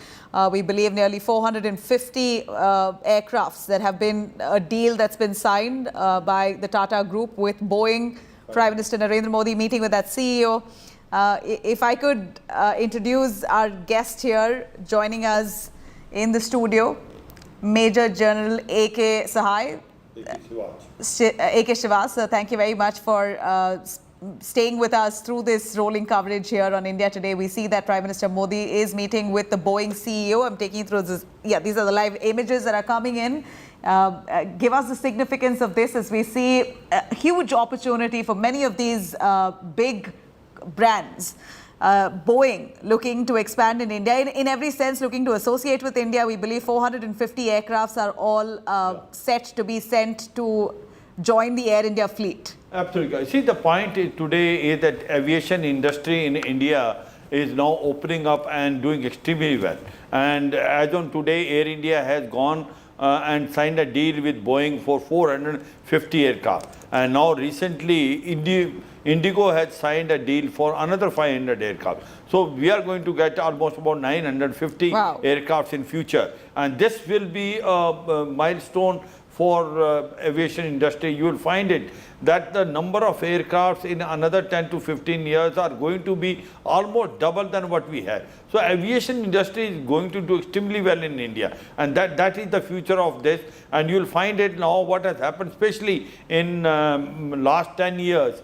The number of airports which have increased, or the destination which were of smaller towns have now big cities also connected with the airports. That has been considerable, and now almost 180 more going to be open in another about 5 years. So therefore, as far as India is concerned, the Indian skies are going to open up, and you will find it that the aviation industry is going to do extremely well. And therefore, there was a need of having the state-of-art aircraft. And initially, basically Tata Air India went and consulted, and thereafter signed a package with Boeing of 450 aircraft. And now recently, the Indigo has gone and signed a deal for 500. So this is a milestone, and I'm sure that's why Prime Minister Modi is meeting the CEO of the Boeing, that the association which India will have with Boeing will be very considerably important. You know, at this point, many of these top CEOs who are now hobnobbing with Prime Minister Narendra Modi, this is, of course, viewed as the India mom. And Prime Minister is representing India, India's prospects, and really bolstering ties with not just America as a country, but also with these companies who are really looking at this point to find a way into India. And we believe that this meeting has really opened those doors. Absolutely. See, we have to understand one thing, that as far as U.S. is concerned, there are the private companies which play a major role. And same in the defense industry, if you see it, whether it is basically, you can say that we have signed a deal now with General Electric Aerospace. The deal has been signed between General Electric Aerospace and the HAL for manufacture of almost 350 the engine which are G414. And now these are going to be a milestone, because what is happening is that this will not only be that manufacturing jointly, transfer of technology, make in India, and in future that we will not only able to make it for India, but able to export. Now, remember that as far as the jet engines are concerned, there are only 4 countries in the world which were have that technology to manufacture basically the jet. That is basically U.S., U.K., France and Russia. China also do not have. Our Kaveri project, which is progressing, work in progress, is still not able to succeed. So this G414 engine, which will be taking basically for our Tejas Mark II, which will be manufactured subsequently, will be a 5th generation aircraft. It will be a game changer, force multiplier, and we are going to make 350 aircraft. And also what we are going to do, AMCA, that is basically advanced medium combat aircraft. These are also going to be put as far as these engines are concerned. So overall, a very important deal of the jet engine. And the second very important deal is MQ-9 drones, which are called Sea drone and Predator. These drones are also very important for India because we have taken 2 of these surveillance drones on lease from US, and we found that they were extremely powerful, very helpful, and that's why we have gone for another 31. 15 for Navy and 8 each for Air Force and Army. Now what will they do? This will change the whole landscape as far as Indo-Pacific is concerned. There the surveillance can be carried out, and the submarines as well as the aircraft carrier and the frigates of not only US but also China are there in Indian Ocean. They will be able to keep a surveillance on that, also on a line of actual control and line of control, because they have endurance for 27 hours, and they can go up till range of almost about 2,000 to 3,000, and they have also Hellfire missile, and also they have an anti-submarine weapon system. Remember that as far Al-Jawari, who was killed in Afghanistan, was killed by the Hellfire missile, which was basically fired from the drone, and same way General Soleimani. So these again drones, MQ-9 drones are going to be game changer. What we are trying to now do it, unlike G414 engine, where the transfer of technology taking place, here there are still a lot of things to be done. Here what they are trying to convey is the basically the spare parts can be manufactured by India and the servicing can be done. So it is not complete transfer of technology as far as MQ-9B drones are concerned. But overall drones which are going to be a game changer and force multiplier in future. And the third deal which was there was M777 light ultralight howitzer. Remember, these are the ultralight howitzer which India is already having, and in India these are being manufactured by Mahindra Defence, and now they have become old. They required a servicing, and this is again a deal signed as far as India and US is concerned. So these 3 defence deals got a very, very important for us. In addition to that, what we have done is that semiconductor chips, Micron will be also making it in India. Then what we have done is that basically cyber space, more coordination, more cooperation. The supply. State dinner, he was at the tech handshake this morning, he was at the State Department luncheon, so he's really moving and shaking just the right places. Nikhil Kamath, thank you very much, and it's great to be here. It's a bit rainy, but it's fantastic to catch up with you. Thank you, Rahul. Thank you. So you must have been the youngest person who got invited because of what he's done, not because of any other association at the State Department. So there's Mukesh Ambani, Anand Mahindra, and you. A lot of people watching would be very jealous and saying, what's Nikhil doing? How's he getting these fancy tickets? Well, I think they were very kind, and I have to say I was surprised too, but I don't know, maybe this is testament to show that the government wants to support youngsters, a newer, younger breed of entrepreneurs. So I think it's something to kind of like be excited by, and I really cherish the experience. I learned so much from so many people that I met. I'm exhausted because, like, it's been a tough 2-3 days, and I've been working nights because the Indian market's open like at midnight. And looking forward to getting back and sleeping. Well, that's interesting that you said, because Modi ji is not tired. He's at it, bang, bang, right? And Nikhil, like the youngest guy in the room, is saying, I'm tired, mera ho gaya, mujhe neend chahiye. I don't know how he's not tired. Like, I'll give you an example of this morning. We had a meeting which began at 9:30 a.m. and it finished at 12 something. where he spoke for a reasonable amount of time. And then from there we went to another meeting where he spoke again for a reasonable amount of time. Now at 4 p.m. he has gone to the Kennedy Center where he's making another speech. And his team was telling me they're going to go to Egypt later today and then they're going to do the same thing all over again. I don't know where the energy comes from. Sure. Do you want to talk a bit about the tech handshake? Sam Altman, Sundar Pichai, Satya Nadella, all the movers and shakers there in that room. You were there too. How do you see this tech collaboration between India and the United States shape up from here? Yeah, I think many possibilities, many opportunities.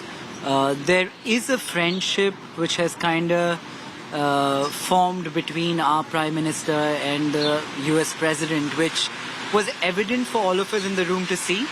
They were really pally with each other and, like joking and stuff like that. You got to see Biden's funny bone? Yeah, and he is quite funny. And I think even from like when I was in the room, when they asked me to speak, I was talking about the India stack. And all the opportunities of exporting exporting our India stack and many things in our banking ecosystem per se to the West. Because banking in India, I must say, is more efficient, cheaper and faster than Western countries. And I think we're trying that experiment with Singapore a little bit, but India stack abroad, I think, will be a very valuable product. It doesn't even have to be implemented in a manner where India has any of the data. The data can be localized in their geography. But I think that's a huge opportunity for us to work with them, wherein we not only transport services or we not only transfer services, but IP of some sort which has been organically created in India. So you met up with Satya Nadella, Sundar Pichai, Sam Altman. You want to talk a bit about how it was meeting with them and your big takeaways from those meetings? Well, each one of them had a different viewpoint, and so it was interesting talking to them about stuff I don't understand too well, maybe like generative AI, but each one of them, like be it Microsoft, Google or Sam Altman, they seem to be on the forefront of it. So, Keynes once said the biggest problem, if we didn't have work, what would we do? The problem of not knowing what to do is a problem in itself, and it feels like when productivity is going to be taken away by whatever AI transforms to into the future, and a large section of society necessarily need not work in the manner that they work today. It's a very interesting use case, and one has to ponder about how the world, the socio-economics, even the geopolitics of the world change by virtue of something like that. Do we shift to some form of socialism with UBI and a bunch of benefits at the bottom and optional capitalism for the people who opt into it on top? How do the incumbent winners of capitalism transition? Because I'm guessing the transition will be most painful for them. And if there is a transition, how long is the transition and how painful is the transition? So there are many, many questions for the day when generative AI in a manner can truly think. But I guess nobody knows. Everybody had a different viewpoint, and I think nobody agreed with the other, but these are very interesting questions for even us to ponder, people who don't know. Sure. One of the things the US is trying to help India with is developing an innovation ecosystem in India. And one of the realities is, and we're seeing that with generative AI, which you just spoke about, a lot of the cutting edge innovation continues to happen in the United States. What is it that you're going back with in terms of what can India, this government and young startups like you do to try and foster an innovation ecosystem which isn't just pandering to the Indian market in terms of e-commerce and social commerce, but actually at the very cutting edge of technological change? Again, interesting question. I asked this to a bunch of people. Why is so much innovation happening in the US? Why do you think that's the case? Well, what people told me was things like culture, the rebellious attitudes, the American dream which has been sold for a long, long time. See, Rahul, innovation is happening in India, albeit in different forms. For innovation which needs a certain number of building blocks to align before which people can truly innovate, for innovations of that sort, I think India will get there organically. I think a lot is being done to improve education, the infra around education by the incumbent government in India. But I feel like maybe a good idea to kind of like, also not, in my own personal view, right? I might totally be wrong, but I think education systems should not have to be as conformist as they were. In my own life, like I've hated school growing up because partly because I was not very smart and a good student, but also because So says India's youngest self-made billionaire. Also because I think you're not given the option to figure out what your passion is and pursue it as much as you're told what you should learn. Historically, I don't think evolution worked like that. I think back in the day, I'm talking many hundreds of years ago, kids were brought up by societies at large and their parents did not indoctrinate their belief systems upon their kids, and the kids had the option to learn from every member of the community. That allowed for people to be more philosophical, more creative, and I think going back to our roots, not our immediate roots, but our historical roots, in a manner might take us back to a point where education is not as conformist as the kids might see in school today. It also seems interesting that you've been involved with the whole GIFT project, trying to get a lot of investment bankers to come to India, set up base in Ahmedabad, Gandhinagar. Do you see that working out well? I mean, the project has been in the works for a long time. Is it now finally achieving some level where it can take off?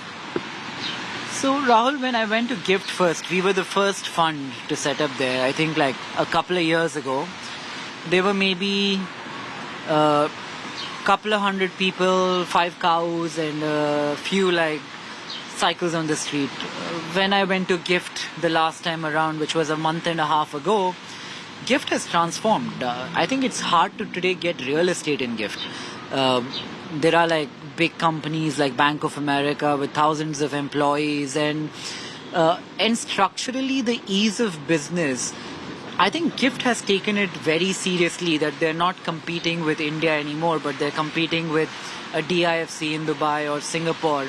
And the regulators sitting in the same premise, and I happen to know the regulators there quite well, and they're doing an incredible job at engaging with people who want to set up at GIFT and helping them in any manner that they can. And I think the Prime Minister has kind of like conceived of creating this offshore location onshore in a manner, but I think in a couple of years, GIFT, if I were to be a betting man and if I were to bet, I would say we'll do better than DIFC in Singapore. Well, you need some alcohol there. I know we're on TV, but no banker is coming and working in Gandhinagar, Ahmedabad. If at the end of a long day, when he's off his screen, he can't go to a nice pub, okay? So you need to keep that in mind. I think it'll happen. I think people there are really forward-looking, and I think, like, if you look at the changes that have happened in GIFT, right, there have been a lot. And I know it's funny talking about alcohol, but I think it'll happen. I think everything that GIFT needs will happen. No, so you're also developing the reputation of being an investor who thinks, right? And a young investor who thinks. What are the, and I'm not just saying this in the context of India and the United States right now, but what are the bets that you think you're thinking about very deeply, which if people thought about as well, they could potentially benefit from? Yeah, so there are 2 or 3 themes. Like, I asked myself this question, what do I want to spend the next decade of my life doing, or the next 2 decades of my life doing? The sectors that I really like, if I'll narrow it down to 2. I think on top of my list is senior living. for the population of the planet to or population of a country to remain flat, the replenishment rate is about 2.1. So Rahul and his wife have to give birth to 2.1 kids. India used to be significantly higher than that, right? Like I would say 4, 3.5, 4, not many years ago. If you look at states like Karnataka or Maharashtra today, they're under 2.1. So what happened in Japan for a long time when fertility rates or birth rates dropped drastically is you have that 30, 40, 50-year period where you kind of have like a aging older population. I think that will happen not just in India but across the world. Like I was reading somewhere that in Hungary they're waiving off 25% federal taxes if a woman has one child, and they're waiving off 100% if the woman has four kids. In China they tried forcing the 3-child policy because the 1-child policy created this demographical problem in China, but people don't seem to be buying it. And I think the challenge of tomorrow will be how to incentivize people to have more children. Notwithstanding the challenges, the world will have a significantly older population soon. So betting on anything that caters to that audience, it could be anything in geriatric care, it could be senior assisted living, it could be a hospital focused only on the old, it could be a whole host of services that the elderly need, both from a charitable lens and a non-charitable capitalistic lens. Both avenues, this is something I will probably spend a lot of time exploring and investing in and hopefully operating as well in the next decade. The second one? And the second theme is, so this is a little hard for me to say because I have voiced my critique of real estate for such a long time. Like anytime anybody... You don't like houses, you don't want people to buy houses. I still live in a rented house, and the only house I have ever owned is the house my parents live in and stuff like that. But so the evolution of a house is very interesting. I remember reading this book by Bill Bryson, if I remember it right. It's called House. It talks about how a dining table came into being, why a bathroom or a toilet came into being. The very early version of a toilet, before there was plumbing and flushing and all of that, was generally a cabinet where you could, do your makeup and, probably have some water and perfumes and stuff like that. People of back in the day did not bathe every day, but they did it like once in a week or a fortnight, right? So every element of your home has evolved in a certain manner because of some kind of innovation. Like the toilet changed so many things. Same goes for your dining table, your bedroom, your living room, your kitchen, all of that. As far as I can see today, I feel innovation on the housing side has kind of stalled for the last many years. We had the apartments and stuff like that, but nothing has changed drastically in the last 30-40 years. If I want to buy a new home tomorrow, I'm going to think how many bedrooms, how many bathrooms, how big is the living room. I think that could change in the future. I think people will become more open-minded, and as I also feel personally, I feel like when families are becoming smaller and more fragmented per se, I feel like there is a huge opportunity in community living which people are not taking so seriously right now. But prop tech is a big theme for us. We have a company called Gruhas along with a partner of ours called Abhijit Pai, where we are investing into a lot of companies in prop tech which also negate the effect of carbon in construction. Construction is the largest proponent of this, with about 30% of emissions coming from there. So things like smart water meters, brick companies made from fly ash and plastic. So this has become a parallel theme. It hasn't totally played out yet. I don't know how the house will change, but I think people will be willing to change the way they look upon their dwelling in a manner that they haven't in the recent past. Okay, and finally, what to you was the highlight of the state dinner yesterday? What stood out as the most interesting thing?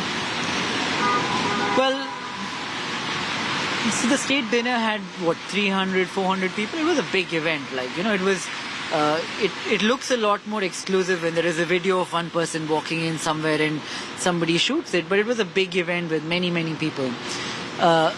Whoever planned the event, whoever organized the seating, it looked like there were some Indians and some Americans on every table. There was a mix. It wasn't like this section is that and that section is this. So I was sitting next to somebody who was one of the economic advisors at the White House. And, that's like my jammer. Like, those are the people I love sitting next to. Like, I was sitting next to the Secretary of Housing right now. So the economic advisor was talking to me about, what he thought of the debt and the fiscal deficit and what he thinks will happen to interest rates going forward. All the narratives about will there be a contest upon dollar supremacy and is the share of dollar trade and world trade coming down. So many varied interesting topics like that. Most of these questions do not have a yes or no answer. That's why talking to people in person becomes so interesting, because from their lens you get a different answer. And I think if you have two different answers, you can weigh and figure out which one you want to lean towards and which one you do not. Fascinating. Thank you so much, and all the best, and more power to what you're doing, and enjoy the coffee. Thanks, Nikhil. Thanks. Cheers. Thank you, Rahul.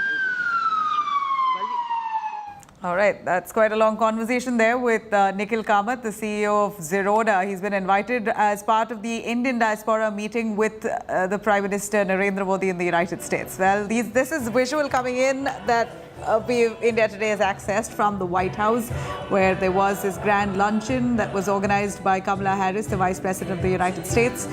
This very lunch had a nice orchestra, a band, really lightening the atmosphere with Prime Minister Modi enjoying a nice good meal that was laid out specially for him. This is the kind of warmth that's been extended to the Prime Minister of India in many levels, is diplomacy to the next level. Let's listen in to that music, that song, and all the color.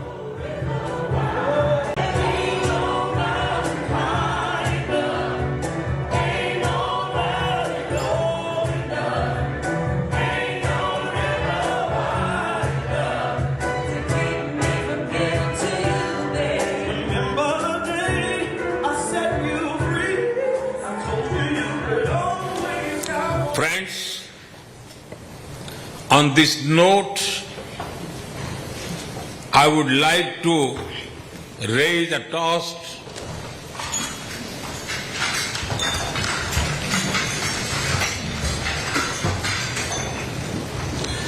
to your good health and well-being, to our friendship, and to the peace and prosperity of all our citizens. Thank you.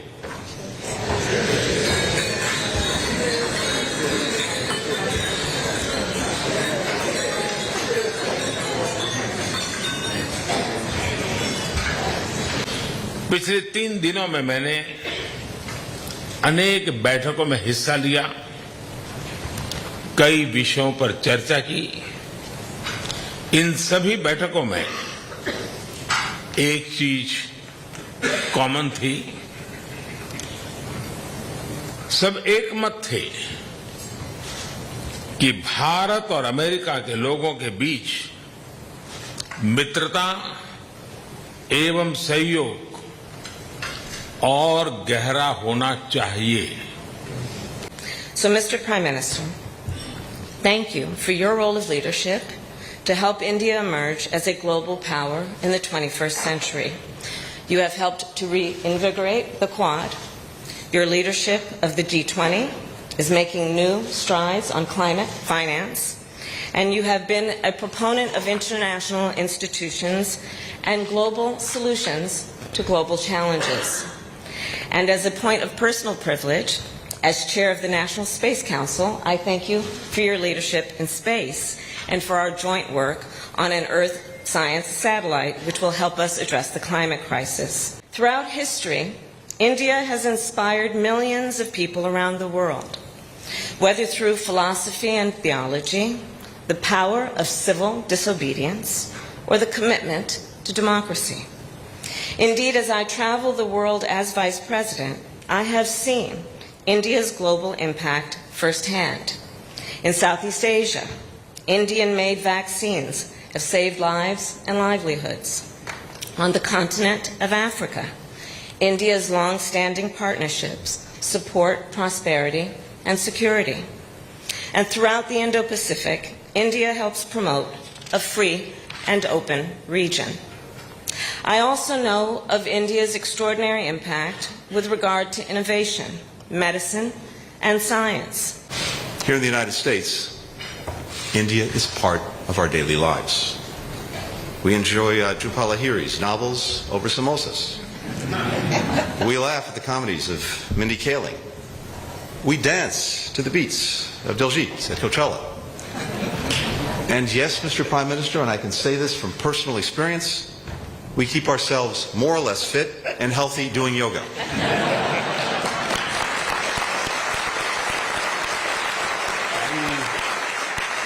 In your address to our Congress yesterday, you highlighted the boldness of India's own ambitions, the remarkable advances that your country has made in recent years, expanding free medical care, empowering women, harnessing clean energy. The positive impact in the lives of the Indian people is immeasurable, and it will be lasting.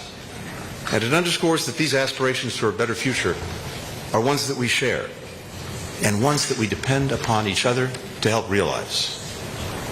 That's why when President Eisenhower became the first American president to visit India, he told your parliament that the welfare of America is bound up with the welfare of India. Over the past several decades, the United States and India have been advancing the vision of greater interdependence, brought closer by administrations of different parties in both of our countries. All right, that was a little earlier today. Antony Blinken, as he speaks, welcoming Prime Minister Modi into that very grand lunch that was organized for him. In fact, the Prime Minister now is going to be meeting with the Indian diaspora. There are two meetings, one in about 1 hour's time and the next in about 3 hours' time. He has, of course, a packed schedule, but a lot of the cards, as India Today on top of that coverage. A short break. Be right back.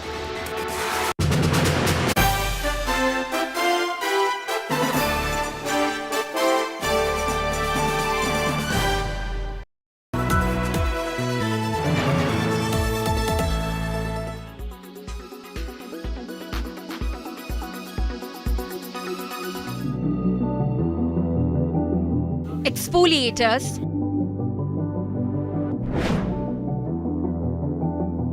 chemical peels, hydrofacials.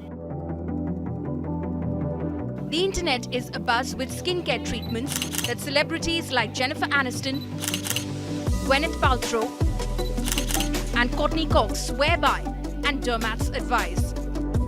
But what are these interesting ways to lift your skin and ensure the return of that glow? Chemical peels is one. These summers, doctors say chemical exfoliation is the best thing to do for your skin. Your skincare products work because they contain one kind of acid or another, which is why they produce effects. If you're into skincare and reading labels, you already know what AHAs and BHAs are and what they do for your skin. These are the two most popular kinds of skincare acids. Basically, exfoliation is a process in which we remove the superficial dead skin layer. Now, this can be done by physical means such as microdermabrasion or dermaplaning, or it can be done by chemical means like various acids. These are alpha hydroxy acids or beta hydroxy acids. So, alpha hydroxy acids like glycolic acid or lactic acid or mandelic acid, these basically work for things like pigmentation to give you a refreshed, youthful glow. Beta hydroxy acids like salicylic acid, they are more preferred in patients who have oily skin, acne prone skin, because they reduce the oil production in the skin and thereby give a clearer complexion. So what is new about this skincare acid, you ask? Chemically, AHA stands for alpha hydroxy acid and BHA stands for beta hydroxy acid. Now, because of the difference in their chemical structure,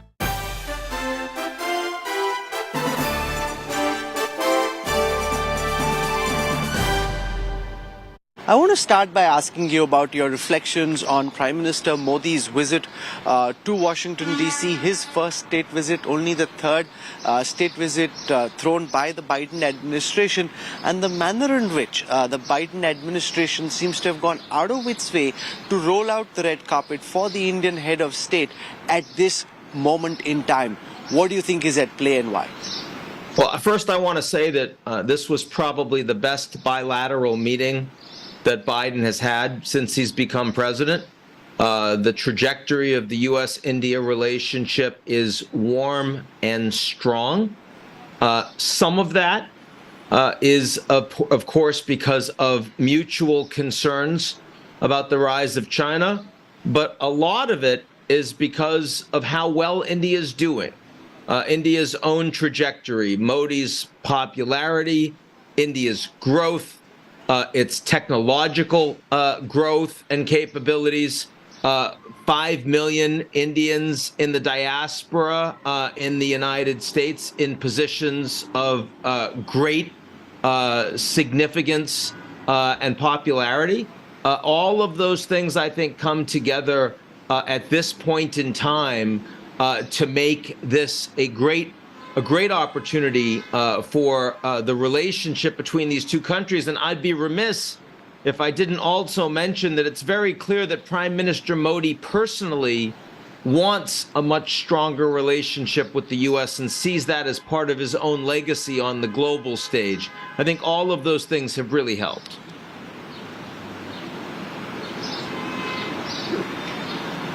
You know, you're a top expert on risk. You advise companies, countries on risks that they should be mindful of. So if you were to look at this from a risk prism at this moment, what, according to you, are the key risks that India and the United States need to be watchful for at this moment? Well, one risk that they don't have to worry about as much is the future of the U.S. political system.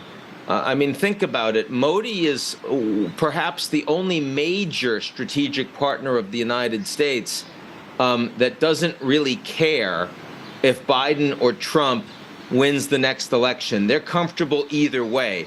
Not true for Japan, South Korea, UK, the Europeans, the Gulf states, even Israel. There's some strong preferences. Maybe Israel's in the closest position, much smaller than India.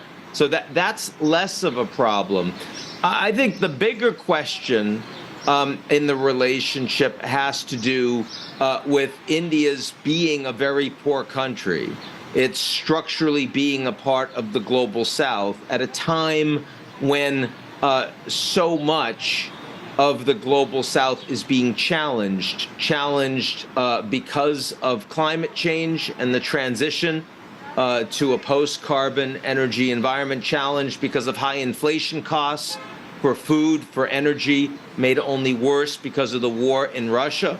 I think those are risks that make the largest population country in the world with a much smaller per capita income than the United States. Those interests are obviously, they see the world very differently. And that implies that the relationship can only get too close because there are going to be some real hard constraints in terms of the actual policy orientations of the two governments. China is the unspoken gorilla in the room whenever India and the United States meet. President Biden tried to play down the differences with China and play down him calling Xi Jinping a dictator. In the best way you understand it, what do you think would be Beijing's decoding of what we're seeing play out at Washington, D.C.?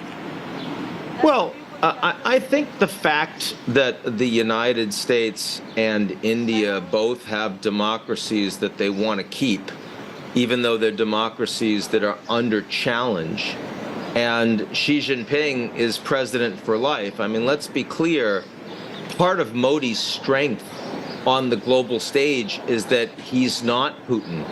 It's that he's not Xi.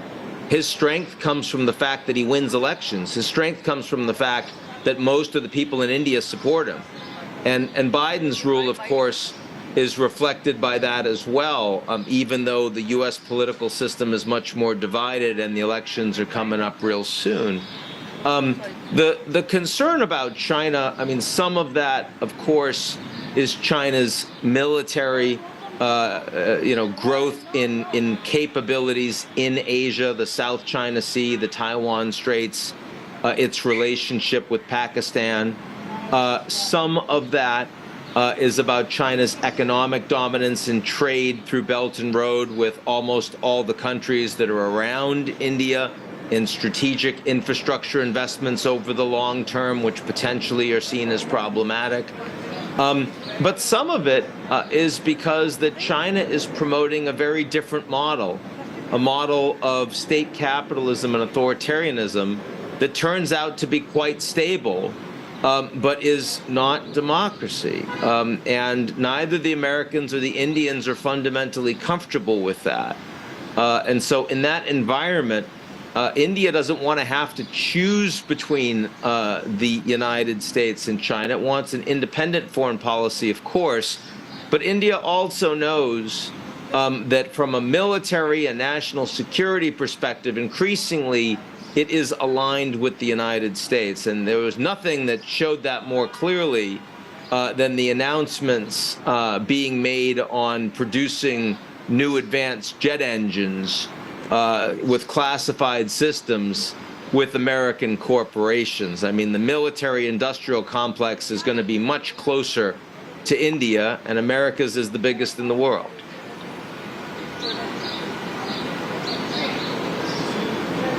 How much of that is pure play transactional? The GE would ordinarily guard its IPR very dearly. This is very high-end military technology which isn't available commonly. Just a handful of countries have the capacity to make this. It's agreed to transfer of technology. It's agreed to selling at lesser than normal market prices. Is that something that you think could possibly be suggestive of a growing trend to try and wean India away from Russia's embrace when it comes to weapon purchases? I don't think the Americans need to try very hard. I think that these alignments are quite strong. It's very clear that Russia's not going to be able to produce the kind of spare parts and military equipment for export going forward that they had historically. And, the Indians are going to have a problem with that. The Russians can barely produce the military equipment they need for themselves, fighting and losing a war in Ukraine. Then beyond that, as India becomes wealthier, they're going to want more capable and more sophisticated weapons that the Russians aren't going to have. So I think for all of those reasons, never mind the sanctions, never mind the geopolitical challenges of a Russian invasion and all the war crimes, which the Indians don't care as much about. But the fact is that the Indians have very good reasons to want to work more closely with the United States. They're not going to get their weapon systems with Chinese chips and Chinese surveillance. That's not a possibility. And the other alternatives are really small. I mean, I'm sure, you can work with France, you can work with the UK, but these are not replacements for Russia. So, I mean, actually, this is a really big strategic move. The U.S. spends more on defense than the next 10 countries in the world combined. India is the 5th largest economy in the world, but soon it's going to be the 3rd.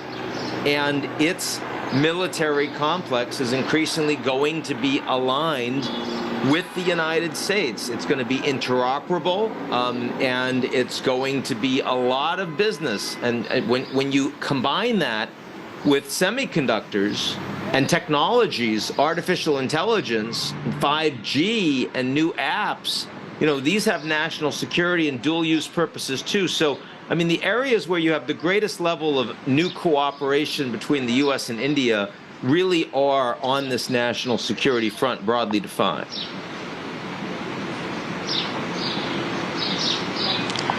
Twice in recent official meetings, President Xi Jinping has spoken of exceptional circumstances, risk.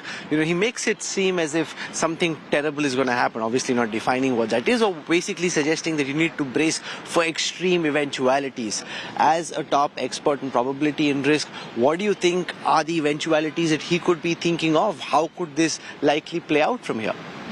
Well, I mean, in the near term, the biggest risk is that we end up in a war with Russia. The Russians were very close to knocking down a British surveillance aircraft in international waters with 38 British airmen on board. If that had happened, they fired. They locked the missiles on. They fired because the fighter pilot misunderstood the order from his superior, his commanding officer, and fortunately the missile didn't fire. It misfired. If it had fired, we're in a Cuban Missile Crisis. I mean, you've got mining of the nuclear plant in Zaporizhia, the biggest in Europe. God forbid that blows. That could happen. And, you know, the Russians are in a war with Ukraine that NATO is supporting as hard as they possibly can. The possibility of that becoming a hot war with NATO is real. So I think Xi Jinping is clearly talking about that. He would like to see an end of that war. So far, he's not been able to have any impact. Maybe that'll change going forward. He's also talking about Taiwan, and he's talking about specifically the potential for a new Taiwanese government to move towards independence. He's also talking about TSMC, the semiconductor producer, and the export controls from the United States and its allies on this Taiwanese critically important plant, which means that the Chinese have to build their own. And it also means Taiwan becomes less interdependent from China, and therefore potential for risk goes up. That's another one. But there are others. I mean, we are in an environment with artificial intelligence, with hundreds of billions of dollars being invested by the most powerful technology companies in the world, and literally no regulatory oversight, almost no government officials that know anything about how the technology works, and no international architecture on governance of AI. Now, there are a lot of people that are trying to fix that real soon, but for the next year or two, I mean, this is basically the Wild West. And the potential for disinformation, for the proliferation of these dangerous technologies, to have geopolitical import, to lead to crises suddenly, I think is very real. So, I mean, I actually agree with Xi Jinping. I've been a political scientist for 30 years now. I've never seen an environment that has had so many structural geopolitical risks as the one that we're facing right now.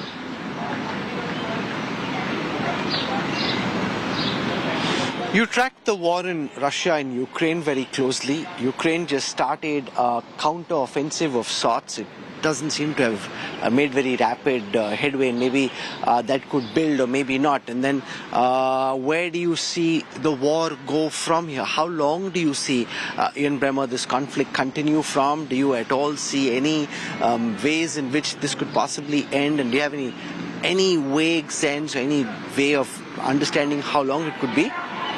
Well, the counteroffensive is not going well so far. I mean, on a scale of 1 to 10, you'd probably give it about a 2 or a 3.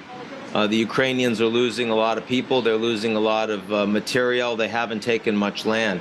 We'll see if that continues to be true in the next 1-2 months. I think it's still early days, but you're right. It's not going very well for the Ukrainians. What is going well for the Ukrainians? You've got 27 European Union states that voted unanimously for an 11th round of sanctions against Russia, including very clear statements on secondary sanctions. So the alliance, the coalition is holding together very well. The Americans, of course, are moving towards providing F-16s. Lockheed Martin saying that they'll prepare the training that is necessary as well for Ukrainians to be able to use that. You've got long-range missiles that are coming from the UK. You've got advanced tanks that are coming from Germany and soon the United States, other countries. So, I mean, Ukraine is becoming the most advanced military and most capable military in Europe. They're going to get lots of money for reconstruction. They're going to get lots of support to be a part of the European Union.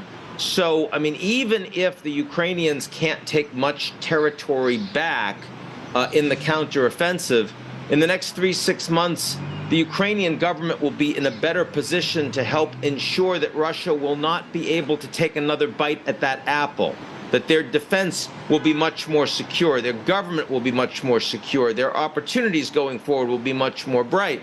Now, none of that, of course, makes up for 8.5 million refugees and the tens of thousands of civilians killed and all of the war crimes they faced. I'm not trying to make light of that. But I am saying that the Ukrainian government may well be in a position by the end of this year that they would be willing to freeze the conflict for a period of time, especially once they get all those security guarantees from the West. Now, that means that the impact of the war on the world will go down. And obviously that means less inflation, and that'll be good for, commodities, consumers all over the world, including India. But on the negative side, that's not leading Russia to feel like they're being reintegrated into the West. They're the big losers. And NATO has expanded, and Ukraine's so powerful, and the West is giving them all these weapons, and the Russians they can't send their gas anywhere, so they're going to have to flare it, and they've got 1 million Russians that have fled the country, capable young men that they need in the economy, not to mention the devastation of Russia's military. I mean, that's a very dangerous thing. So, if you ask me, can I see an end to the Ukraine war? Yes, but I can't really see an end to the conflict with Russia. And this is enormously dangerous. Russia as a rogue state for the G7, for the U.S. and its allies, and they've got 6,000 nuclear weapons. I just don't know what that means for Putin. And for the future of Russia and the way they will engage with the rest of the world. I mean, they don't have many friends out there. Belarus, Iran, that's about it. I mean, even China, China's not providing them any weapons, right? And they really need them. So China must not be that much of a friend, right? It's a real problem if you're Putin.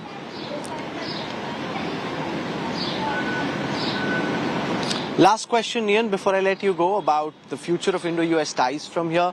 I saw in a couple of mainstream newspapers this morning the word ally used in the context of India and the United States. India isn't a formal alliance partner of the U.S., unlikely to ever want to be a formal partner, and yet sensitive defense technology is being made available to India to help muscle India out against China. Where do you see things go from here when it comes to Indo-U.S. ties? Look, I think that the relationship is on a very strong trajectory. The Americans are the dominant military power, and they're the dominant technology power among democracies. Those two things are going to make India closer to the United States and the U.S. closer to India going forward. So I think this relationship will continue to grow. But it was very interesting. Goldman Sachs put a piece out a few hours ago, the investment bank, projecting global economic growth to the year 2075. And there were 3 countries that dominated the global economy at that point: India, China, and the United States. They were all pretty close. And then there's this huge drop-off for the next country. We're not heading into a world that is going to have a Chinese century. India is going to be a huge global economy. It's going to be a global power in its own right. And I don't think it's going to need to have to make a firm decision about having an alliance with the United States and not doing business with other countries. I don't think India is going to have to make that decision. But I do think that in certain areas of national security, there's going to be more trust and integration between the two countries, and it may feel much more friendly than what we've had for the past generation. Well, always interesting to hear your perspective, Ian Bremmer. Thank you very much for taking our time and joining us to talk about Prime Minister Modi's state visit to Washington, D.C. and what to expect next on the India-America counter. Thank you very much. Appreciate your time. Good to see you.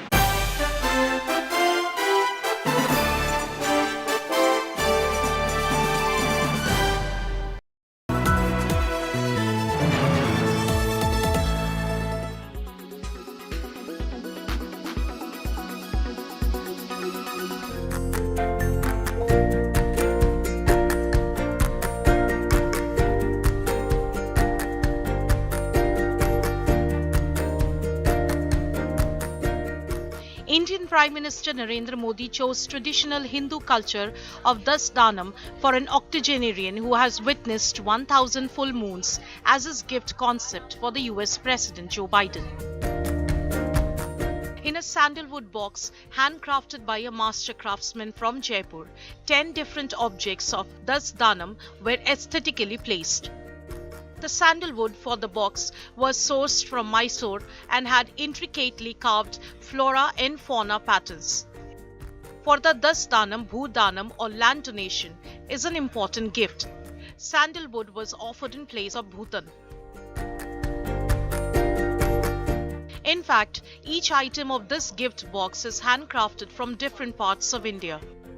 There was a silver idol of Ganesha, the Hindu deity considered as the destroyer of obstacles and the one who is worshipped first among all gods.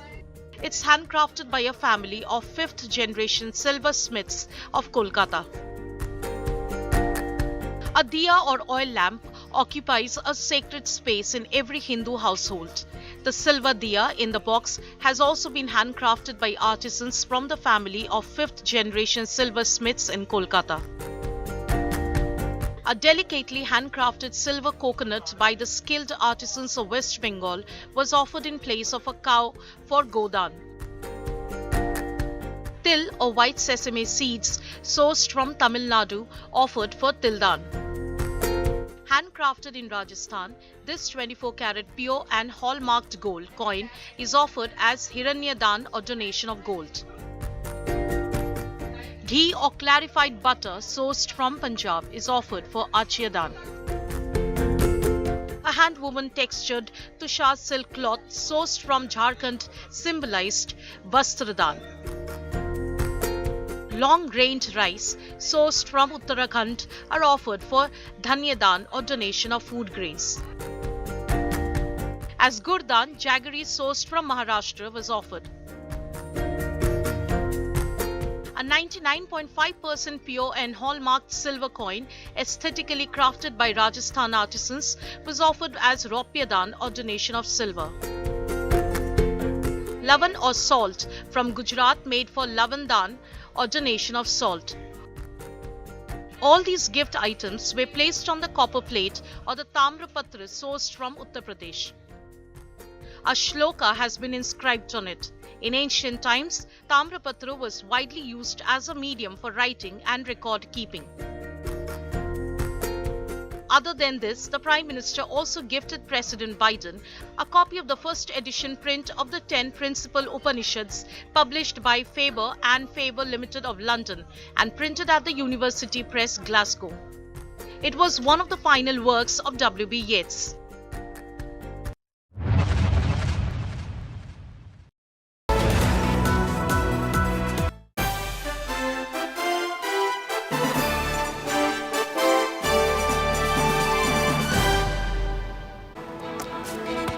Welcome back. You're watching India Today, our continued coverage on Prime Minister Modi's state visit to the United States. I'm Nabila Jamal. Let me take you through the headlines first. Prime Minister Modi attends the state luncheon that was hosted by the American Vice President Kamala Harris. India and America raise a toast to friendship. All eyes on Prime Minister's big diaspora address. The Prime Minister meets top honchos and CEOs at the India-U.S. high-tech Handshake event. Prime Minister says coming together of talent and technology really guarantees a bright future for both countries. Prime Minister's business push continues in America. Boeing and Amazon CEOs meeting with the Prime Minister in Washington. These are images that surfaced from just moments ago.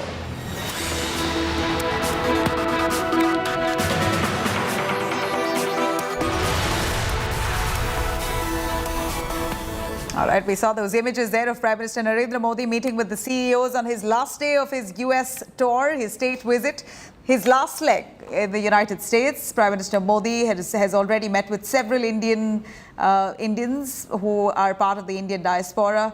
In fact, he's also met with U.S. business leaders and CEOs in the presence of President Joe Biden. And those are the images that came up from a little earlier of those with the Prime Minister, with the Boeing CEO as well as Amazon CEO. Prime Minister Narendra Modi, as we believe, has hobnobbed with a bunch of these businessmen who are looking for an inroad into India. The meeting has come right after, in fact, this very meeting with the Boeing CEO has come right after Air India's historic agreement with Boeing to acquire over 200 American Boeing aircrafts. In fact, more than 200, over 450 odd Boeing aircrafts that have been, a deal has been signed between India. In fact, Tata Group has signed it with Boeing. Prime Minister Modi has also met with Google CEO Sundar Pichai as well as Amazon CEO Andrew Jassy.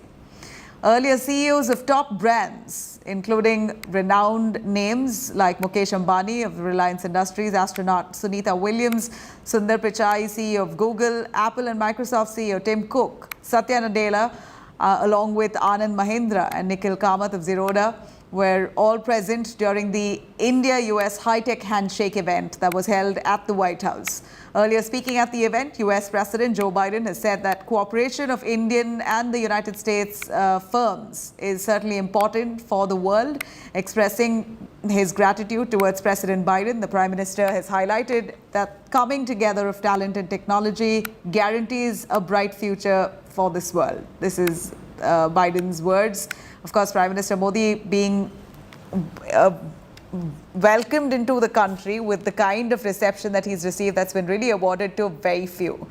These are the images of just moments earlier.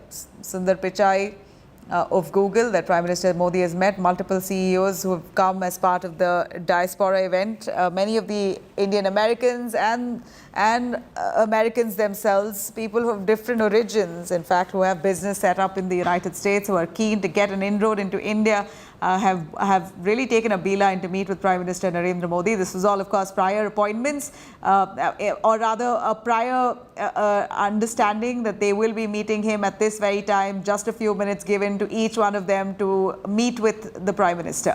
Prime Minister Modi at the state luncheon just a few few hours earlier. This is what he said. Let's have a listen. America ने technology में जो प्रगति की है वो, और भारत का युवा विशेष करके टैलेंट के कारण आज विश्व में अपनी पहचान बनाता है।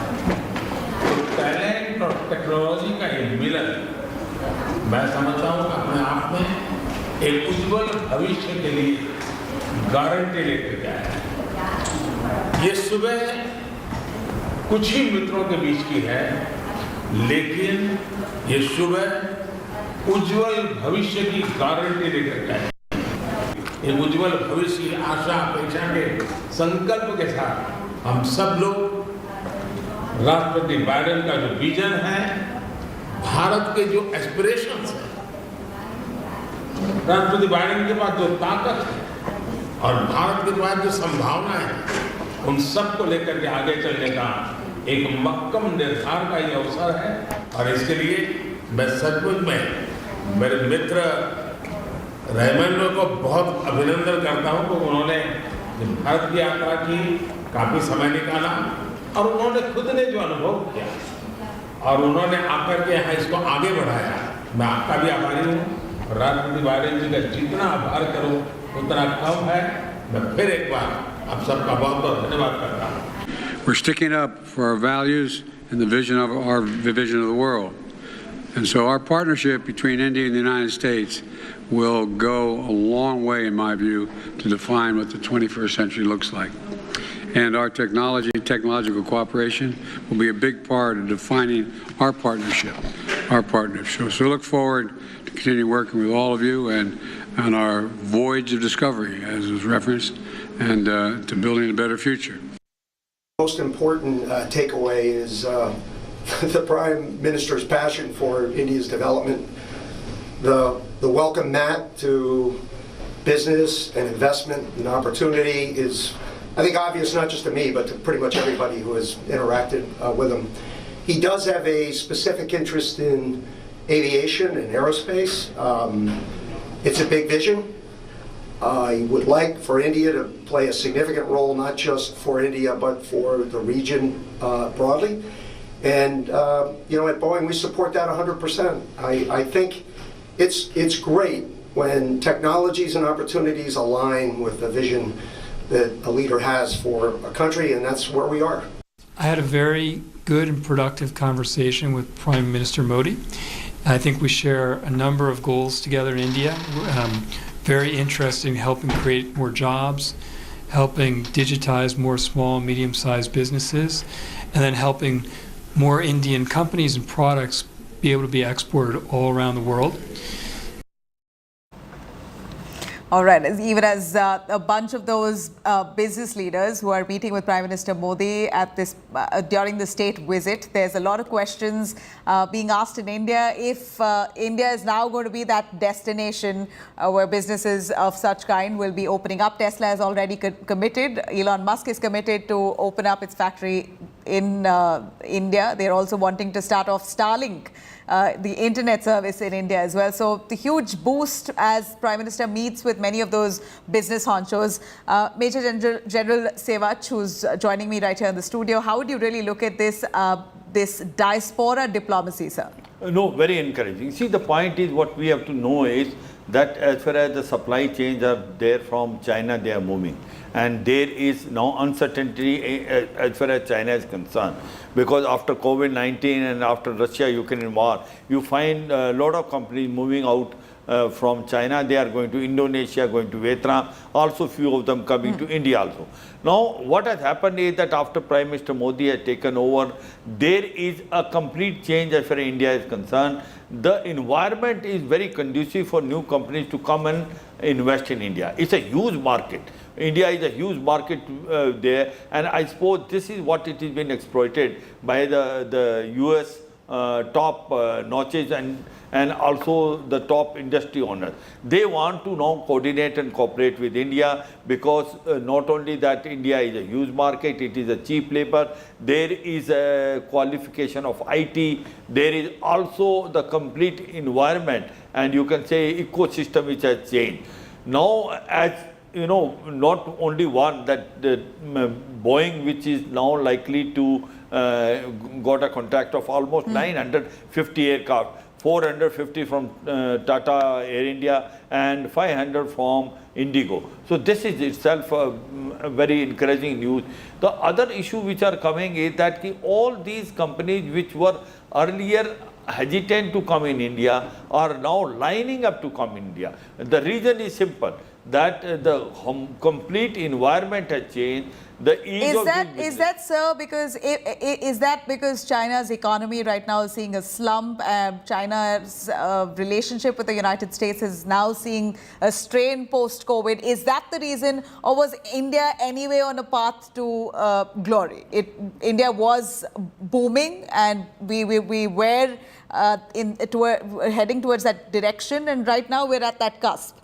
Whether China's economy is hit or not, India was anyway reaching that point. Would you believe so? No, it is. I suppose that it's a combination of both the things. One is that there is a slowdown as far as China is concerned, and especially uncertainty prevail after COVID-19, and people have seen it the way you can say supply chains have become very vulnerable in China. So this is a realization in the world today that China is not a stable country and they need to shift from there, and that's why the most of the companies are shifting. One, but at the same time they may be shifting to Indonesia, Vietnam, any other country. Why to India?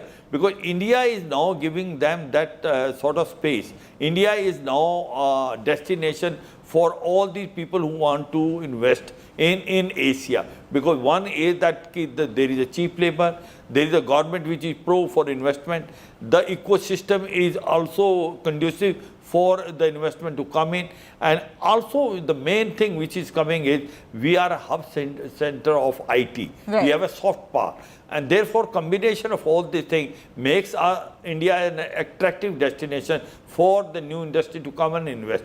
Tesla now want to start their car manufacturing in India. But as far as India is concerned, India has done 2-3 things very right. One is they have made an environment which is conducive. Second thing, as far as defense industries are concerned, we have made it very clear, and especially when government to government, now G414 will be manufactured by General Electronics, Aerospace in collaboration with HCL, you have to transfer the technology. It can't be a business as usual. Correct. And that is what is the crunch point. So basically, General Electricals Aerospace will be transferring technology to HCL and joint production Make in India.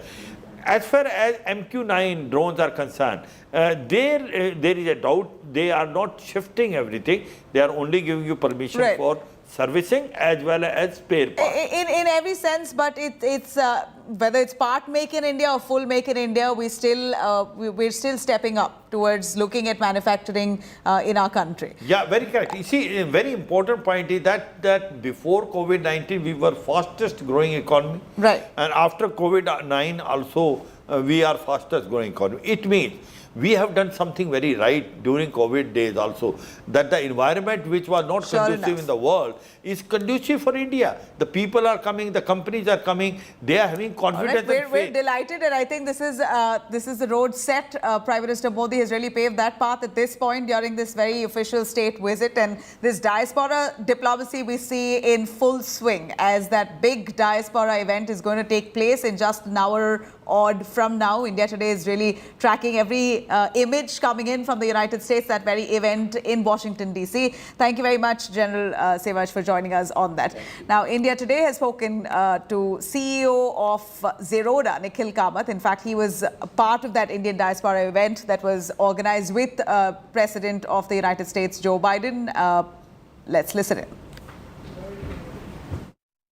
Do you want to talk a bit about the tech handshake? Sam Altman, Sundar Pichai, Satya Nadella, all the movers and shakers there in that room. You were there too. How do you see this tech collaboration between India and the United States shape up from here? Yeah, I think many possibilities, many opportunities. There is a friendship which has kind of formed between our Prime Minister and the U.S. President, which was evident for all of us in the room to see. They were really pally with each other and, like joking and stuff like that. You got to see Biden's funny bone? Yeah, and he is quite funny. And I think even from like when I was in the room, when they asked me to speak, I was talking about the India stack. And all the opportunities of exporting exporting our India stack and many things in our banking ecosystem per se to the West. Because banking in India, I must say, is more efficient, cheaper and faster than Western countries. And I think we're trying that experiment with Singapore a little bit, but India stack abroad, I think, will be a very valuable product. It doesn't even have to be implemented in a manner where India has any of the data. The data can be localized in their geography. But I think that's a huge opportunity for us to work with them, wherein we not only transport services or we not only transfer services, but IP of some sort which has been organically created in India. So you met up with Satya Nadella, Sundar Pichai, Sam Altman. You want to talk a bit about how it was meeting with them and your big takeaways from those meetings? Well, each one of them had a different viewpoint, and so it was interesting talking to them about stuff I don't understand too well, maybe, like generative AI, but each one of them, like be it Microsoft, Google or Sam Altman, they seem to be on the forefront of it. So, Keynes once said the biggest problem, if we didn't have work, what would we do? The problem of not knowing what to do is a problem in itself, and it feels like when productivity is going to be taken away by whatever AI transforms to into the future, and a large section of society necessarily need not work in the manner that they work today. It's a very interesting use case, and one has to ponder about how the world, the socio-economics, even the geopolitics of the world change by virtue of something like that. Do we shift to some form of socialism with UBI and a bunch of benefits at the bottom and optional capitalism for the people who opt into it on top? how do the incumbent winners of capitalism transition, because I'm guessing the transition will be most painful for them.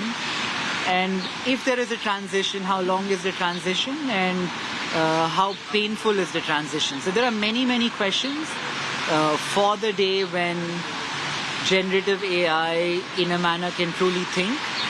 But I guess nobody knows. Everybody had a different viewpoint, and I think nobody agreed with the other. But these are very interesting questions for even us to ponder, people who don't know. All right. Now, Prime Minister Narendra Modi attends the state lunch. A few hours ago, it was hosted by United States Vice President Kamala Harris and Secretary of State Antony Blinken as they hosted this luncheon for Prime Minister at the State Department. The luncheon took place during Modi's state visit to Washington, which was extended by an invitation from President Joe Biden. Now, in a warm welcome for the Prime Minister, Vice President Kamala Harris hailed India's global impact in the world, recalling her Indian roots. The Vice President further went on to appreciate India's long-standing partnerships and the support prosperity support prosperity as well as security in the country. State Secretary Antony Blinken too has said that whether we call it American dream or Indian dream, our people believe profoundly in opportunity. Prime Minister Modi, in his reply, has expressed gratitude for the honor and the grand welcome. He's further gone on to say that after attending several meetings in the last 3 days, just everyone agreed that friendship and cooperation should further deepen between India and the United States. Friends, on this note, I would like to raise a toast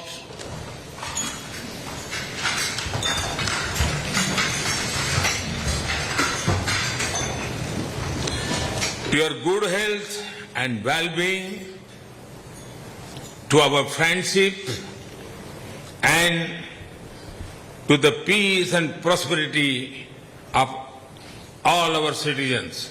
Thank you.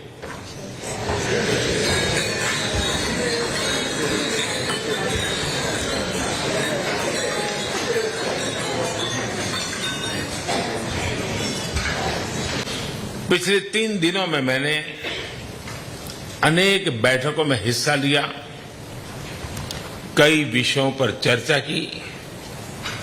इन सभी बैठकों में एक चीज common थी, सब एक मत थे कि भारत और अमेरिका के लोगों के बीच मित्रता एवं सहयोग और गहरा होना चाहिए। So, Mr. Prime Minister, thank you for your role of leadership to help India emerge as a global power in the 21st century. You have helped to reinvigorate the Quad. Your leadership of the G20 is making new strides on climate finance, and you have been a proponent of international institutions and global solutions to global challenges. And as a point of personal privilege, as chair of the National Space Council, I thank you for your leadership in space and for our joint work on an Earth science satellite, which will help us address the climate crisis. Throughout history, India has inspired millions of people around the world, whether through philosophy and theology, the power of civil disobedience, or the commitment to democracy. Indeed, as I travel the world as Vice President, I have seen India's global impact firsthand. In Southeast Asia, Indian-made vaccines have saved lives and livelihoods. On the continent of Africa, India's long-standing partnerships support prosperity and security. And throughout the Indo-Pacific, India helps promote a free and open region. I also know of India's extraordinary impact with regard to innovation, medicine, and science. Here in the United States, India is part of our daily lives. We enjoy Drupal Lahiri's novels over samosas. We laugh at the comedies of Mindy Kaling. We dance to the beats of Diljit at Coachella. And yes, Mr. Prime Minister, and I can say this from personal experience, we keep ourselves more or less fit and healthy doing yoga.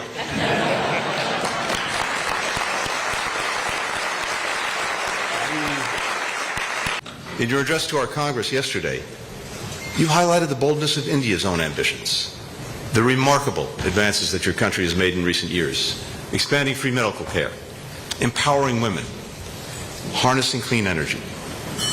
The positive impact on the lives of the Indian people is immeasurable, and it will be lasting. And it underscores that these aspirations for a better future are ones that we share, and ones that we depend upon each other to help realize. That's why when President Eisenhower became the first American president to visit India, he told your parliament that the welfare of America is bound up with the welfare of India.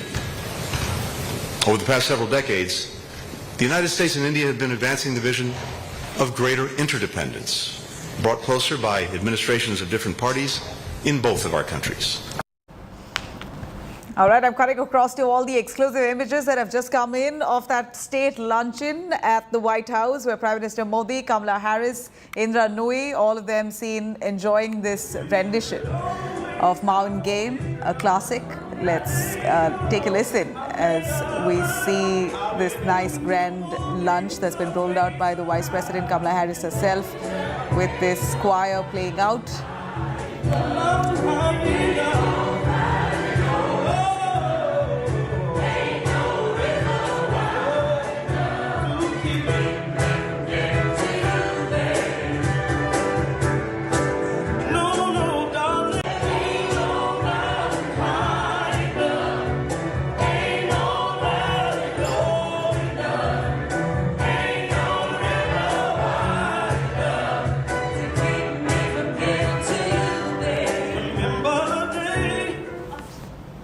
Well, how is the United States media now covering Prime Minister Modi's visit? Rahul Kanwal really sifts through all the American dailies in newspapers to try and understand what exactly are the references of Prime Minister's visit in the United States. How does the U.S. look at this?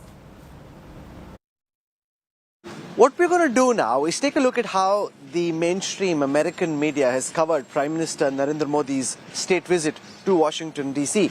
So we've got the New York Times, the Financial Times, the Washington Post, the Wall Street Journal with me. So let's take it one by one and show you what the different papers are saying. I'll start with the New York Times, typically seen as a trenchant critic of the Prime Minister. So if my video journalist Kirpal Singh just comes across and we'll show you, so it's raining quite non-stop here in DC. But this is the front page of the New York Times. They're leading with this image from the U.S. Congress joint address, which the Prime Minister had. Kamala Harris there, all the senators and the congressmen there. Their take is for Modi's visit, abundant pomp and no friction. Biden hopes to make India an ally. Military deals, joint projects, but India is no closer on Ukraine, and that's the take from the New York Times. Let's now come across to the pink paper, the Financial Times. Pink paper, the Financial Times has this image of President Biden and Narendra Modi on its cover. This talks about stronger ties. Modi and Biden commit to a defining relationship between the two democracies.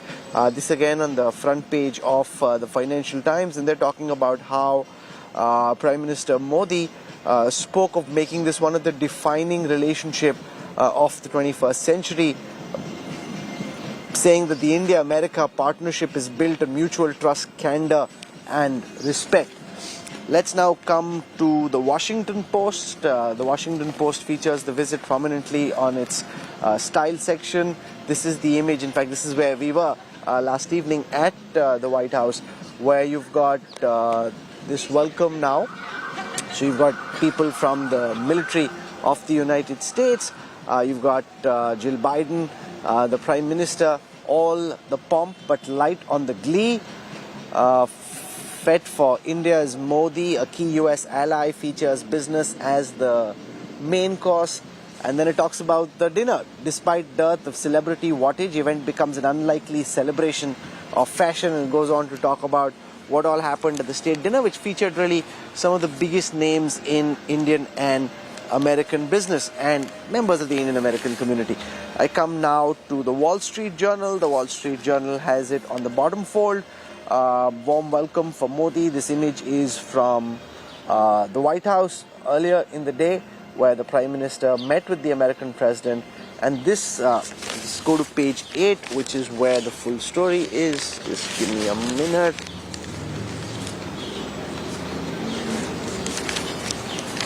Okay, so here it is.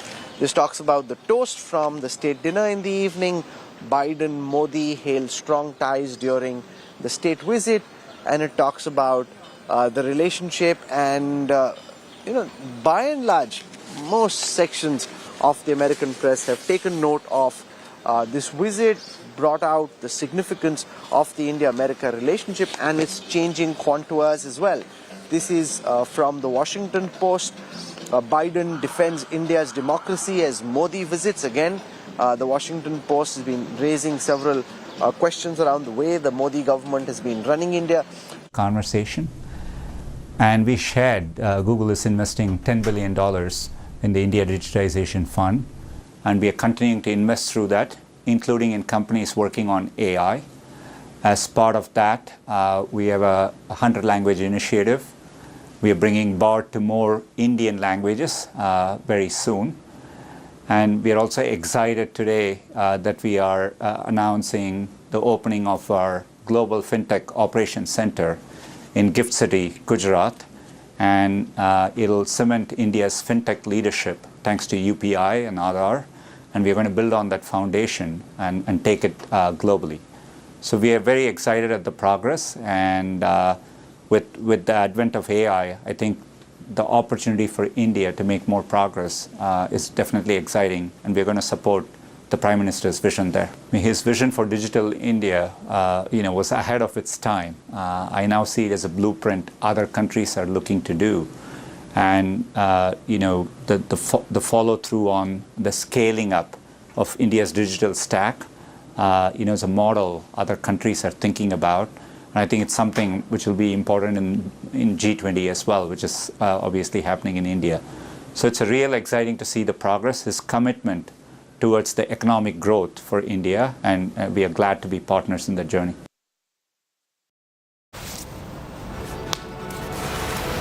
All right, that was Sundar Pichai of Google there, who says that India's vision of a digital India was far ahead of time, and that's the blueprint that many other countries wanting to adopt. Who other than Sundar Pichai himself to say something like this? He's just met with the Prime Minister as the Indian diaspora meeting has begun. India Today on top of that story. A short break, we'll be right back.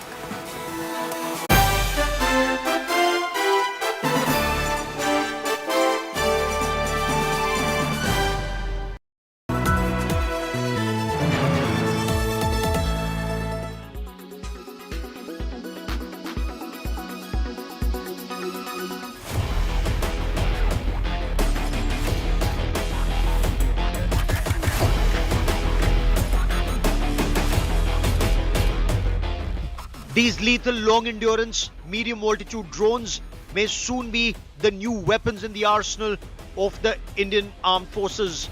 The Defence Acquisition Council gave its nod for the acquisition of the Sea Guardian drones. The Army, the Navy and the Air Force are looking at 10 drones each. The Indian Navy has already leased 2 MQ-9 Sea Guardians, the naval version of the drones, for intelligence, surveillance and reconnaissance operations since 2020. ये जो deal है ये हमारे देश की maritime और overall security के लिए बहुत ही ज़रूरी है, क्योंकि सर्वेलेंस सबसे ज़्यादा महत्वपूर्ण स्थान रखता है, क्योंकि हमें चाहिए कि हम अपनी एरिया में जहाँ एरिया ऑफ ऑपरेशंस है वहाँ निगरानी रख सकें, और ये क्षमता इस कैपेबिलिटी से हमें मिलती है. The MQ-9A Reaper drones were used for the precision targeting of Al-Qaeda chief Ayman al-Zawahiri in Kabul. These unmanned combat aerial vehicles, apart from a number of sensors, cameras and radars, are also capable of carrying 4 Hellfire missiles for precision targeting of high-value targets. Both the Army and the Air Force are looking at these drones for high-risk operations to destroy strategic assets of the adversary without risking the lives of pilots. These hunter-killer drones can carry 4 Hellfire missiles. They're also capable of carrying 2 laser-guided bombs and 2 joint-action JDAMs. These drones can fly at an altitude of 40,000 feet and remain airborne for over 36 hours. They're also capable of loitering in the sky, scanning the ground below for the enemy. The MQ-9B Sea Guardian drones come with both maritime surveillance, reconnaissance and anti-submarine warfare capabilities. The drones are capable of providing over-the-horizon surveillance and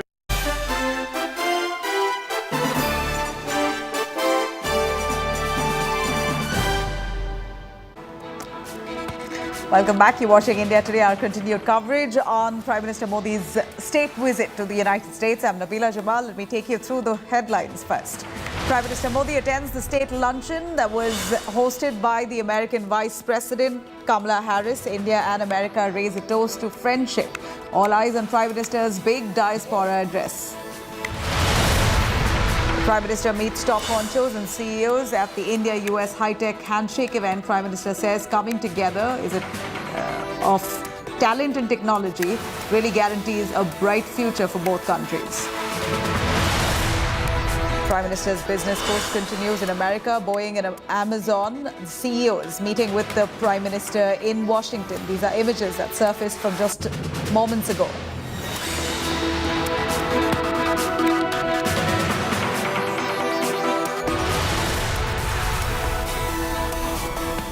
All right, we saw those images there of Prime Minister Narendra Modi meeting with the CEOs on his last day of his U.S. tour, his state visit, his last leg in the United States. Prime Minister Modi has already met with several Indians who are part of the Indian diaspora. In fact, he's also met with U.S. business leaders and CEOs in the presence of President Joe Biden. And those are the images that came up from a little earlier of those with the Prime Minister, with the Boeing CEO as well as Amazon CEO. Prime Minister Narendra Modi, as we believe, has hobnobbed with a bunch of these businessmen who are looking for an inroad into India. The meeting has come right after, in fact, this very meeting with the Boeing CEO has come right after Air India's historic agreement with Boeing to acquire over 200 American Boeing aircrafts. In fact, more than 200, over 450 odd Boeing aircrafts that have been, a deal has been signed between India. In fact, Tata Group has signed it with Boeing. Prime Minister Modi has also met with Google CEO Sundar Pichai as well as Amazon CEO Andrew Jassy. Earlier, CEOs of top brands, including renowned names like Mukesh Ambani of Reliance Industries, astronaut Sunita Williams, Sundar Pichai, CEO of Google, Apple and Microsoft CEO Tim Cook, Satya Nadella, along with Anand Mahindra and Nikhil Kamath of Zerodha, were all present during the India-U.S. high-tech handshake event that was held at the White House. Earlier speaking at the event, U.S. President Joe Biden has said that cooperation of Indian and the United States firms is certainly important for the world. Expressing his gratitude towards President Biden, the Prime Minister has highlighted that coming together of talent and technology guarantees a bright future for this world. This is Biden's words. Of course, Prime Minister Modi being welcomed into the country with the kind of reception that he's received that's been really awarded to very few. These are the images of just moments earlier. Sundar Pichai of Google, that Prime Minister Modi has met, multiple CEOs who have come as part of the diaspora event. Many of the Indian Americans and Americans themselves, people who have different origins, in fact, who have business set up in the United States, who are keen to get an inroad into India, have really taken a beeline to meet with Prime Minister Narendra Modi. This was all, of course, prior appointments, or rather a prior understanding that they will be meeting him at this very time, just a few minutes given to each one of them to meet with the Prime Minister. Prime Minister Modi at the state luncheon just a few hours earlier. This is what he said. Let's have a listen. America ने technology में जो प्रगति की है वो और भारत का युवा विशेष करके टैलेंट के कारण आज विश्व में अपनी पहचान बनाता है। तो टैलेंट और टेक्नोलॉजी का ये मिलन मैं समझता हूँ कि अपने आप में एक उज्जवल भविष्य के लिए गारंटी लेकर के आया है। ये सुबह कुछ ही मित्रों के बीच की है, लेकिन ये सुबह उज्जवल भविष्य की गारंटी लेकर के आया है। एक उज्जवल भविष्य की आशा अपेक्षा के संकल्प के साथ हम सब लोग राष्ट्रपति बाइडेन का जो विजन है, भारत के जो एस्पिरेशंस हैं, राष्ट्रपति बाइडेन के पास जो ताकत है और भारत के पास जो संभावनाएं हैं, उन सब को लेकर के आगे चलने का एक मक्कम निर्धार का ये अवसर है। और इसके लिए मैं सचमुच में मेरे मित्र रहमान को बहुत अभिनंदन करता हूँ कि उन्होंने भारत की यात्रा की, काफी समय निकाला और उन्होंने खुद ने जो अनुभव किया और उन्होंने आकर के यहाँ इसको आगे बढ़ाया। मैं आपका भी आभारी हूँ। राष्ट्रपति बाइडेन जी का जितना आभार करूँ उतना कम है। मैं फिर एक बार आप सबका बहुत बहुत धन्यवाद करता हूँ। We're sticking up for our values and the vision of the world. And so our partnership between India and the United States will go a long way, in my view, to define what the 21st century looks like. And our technological cooperation will be a big part of defining our partnership. So look forward to continue working with all of you and on our voyage of discovery, as was referenced, and to building a better future. Most important takeaway is the Prime Minister's passion for India's development, the welcome mat to business and investment and opportunity is, I think, obvious not just to me, but to pretty much everybody who has interacted with him. He does have a specific interest in aviation and aerospace. It's a big vision.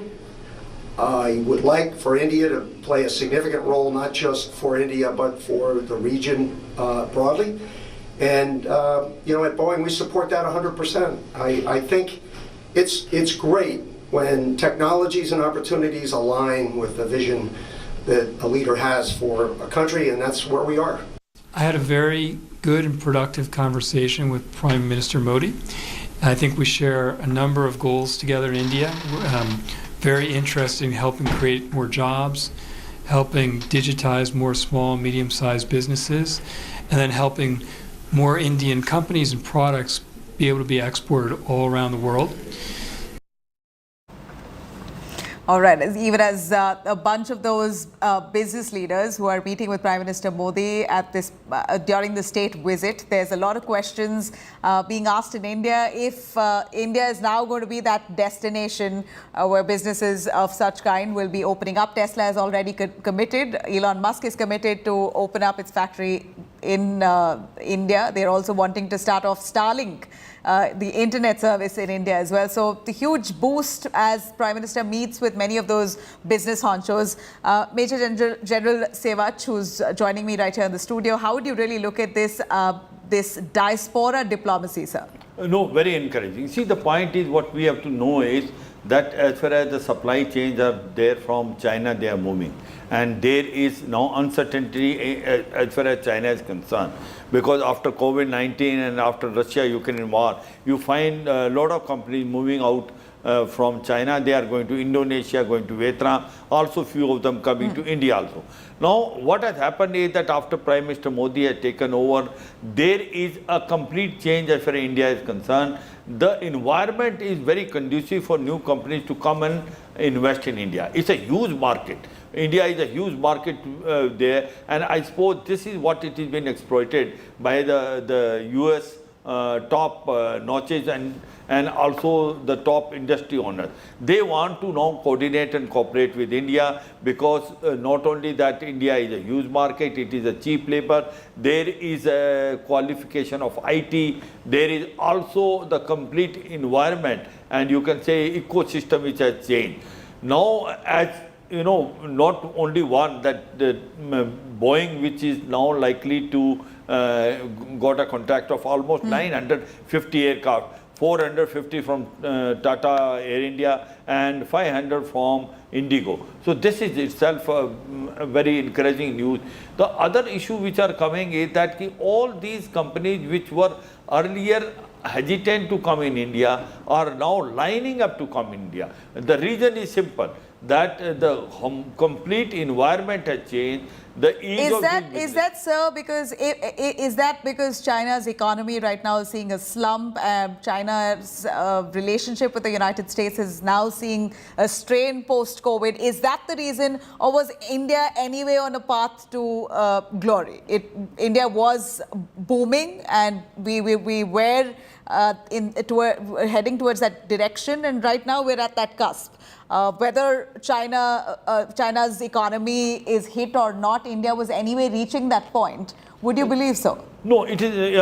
I suppose that it's a combination of both the things. One is that there is a slowdown as far as China is concerned, and especially uncertainty prevail after COVID-19, and people have seen it the way you can say supply chains have become very vulnerable in China. So this is a realization in the world today that China is not a stable country and they need to shift from there, and that's why most of the companies are shifting. One, but at the same time they may be shifting to Indonesia, Vietnam, many other countries. Why to India? Because India is now giving them that sort of space. India is now a destination for all these people who want to invest in Asia. Because one is that there is a cheap labor, there is a government which is pro for investment, the ecosystem is also conducive for the investment to come in, and also the main thing which is coming is we are a hub center of IT. Right. We have a soft power,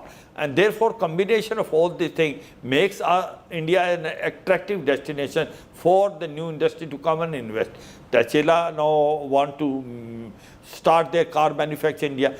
But as far as India is concerned, India has done 2-3 things very right. One is they have made an environment which is conducive. Second thing, as far as defense industries are concerned, we have made it very clear, and especially when government to government, now G414 will be manufactured by General Electronics Aerospace in collaboration with HAL. You have to transfer the technology. It can't be a business as usual. Correct. And that is what is the crunch point. So basically General Electricals Aerospace will be transferring technology to HAL and joint production make in India.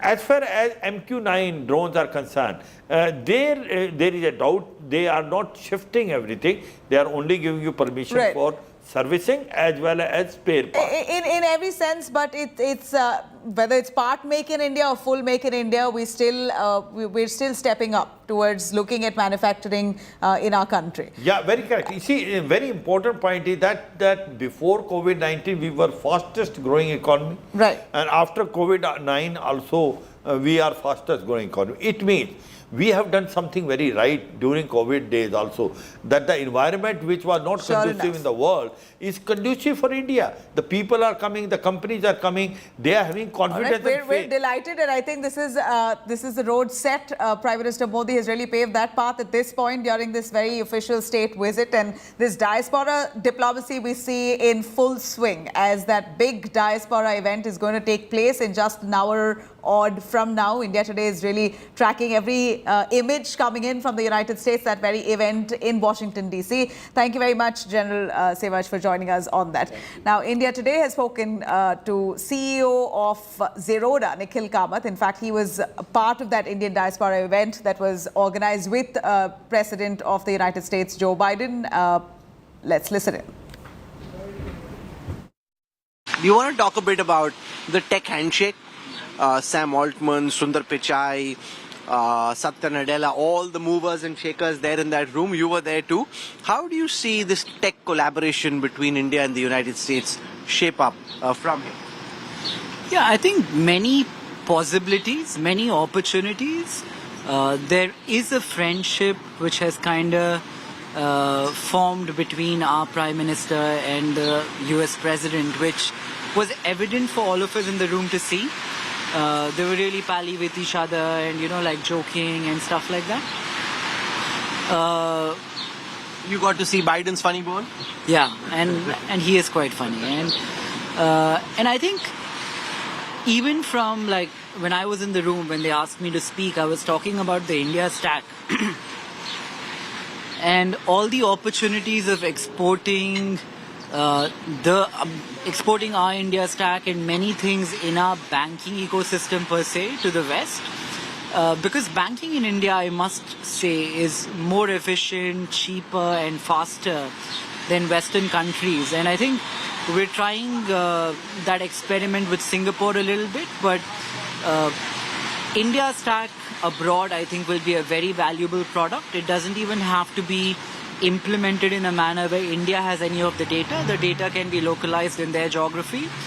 But I think that's a huge opportunity for us to work with them, wherein we not only transport services or we not only transfer services, but IP of some sort which has been organically created in India. So you met up with Satya Nadella, Sundar Pichai, Sam Altman. You want to talk a bit about how it was meeting with them and your big takeaways from those meetings? Well, each one of them had a different viewpoint, and so it was interesting talking to them about stuff I don't understand too well, maybe like generative AI, but each one of them, like be it Microsoft, Google or Sam Altman, they seem to be on the forefront of it. So, you know, Keynes once said the biggest problem, if we didn't have work, what would we do? The problem of not knowing what to do is a problem in itself, and it feels like when productivity is going to be taken away by whatever AI transforms to into the future, and a large section of society necessarily need not work in the manner that they work today. It's a very interesting use case, and one has to ponder about how the world, the socio-economics, even the geopolitics of the world change by virtue of something like that. Do we shift to some form of socialism with UBI and a bunch of benefits at the bottom and optional capitalism for the people who opt into it on top? How do the incumbent winners of capitalism transition? Because I'm guessing the transition will be most painful for them. And if there is a transition, how long is the transition, and how painful is the transition? So there are many questions for the day when generative AI in a manner can truly think. But I guess nobody knows. Everybody had a different viewpoint, and I think nobody agreed with the other. But these are very interesting questions for even us to ponder, people who don't know. All right. Now, Prime Minister Narendra Modi attends the state lunch. A few hours ago, it was hosted by United States Vice President Kamala Harris and Secretary of State Antony Blinken as they hosted this luncheon for Prime Minister at the State Department. The luncheon took place during Modi's state visit to Washington, which was extended by an invitation from President Joe Biden. Now, in a warm welcome for the Prime Minister, Vice President Kamala Harris hailed India's global impact in the world, recalling her Indian roots. The Vice President further went on to appreciate India's long-standing partnerships and the support prosperity support prosperity as well as security in the country. State Secretary Antony Blinken too has said that whether we call it American dream or Indian dream, our people believe profoundly in opportunity. Prime Minister Modi, in his reply, has expressed gratitude for the honor and the grand welcome. He's further gone on to say that after attending several meetings in the last 3 days, just everyone agreed that friendship and cooperation should further deepen between India and the United States. Friends, on this note, I would like to raise a toast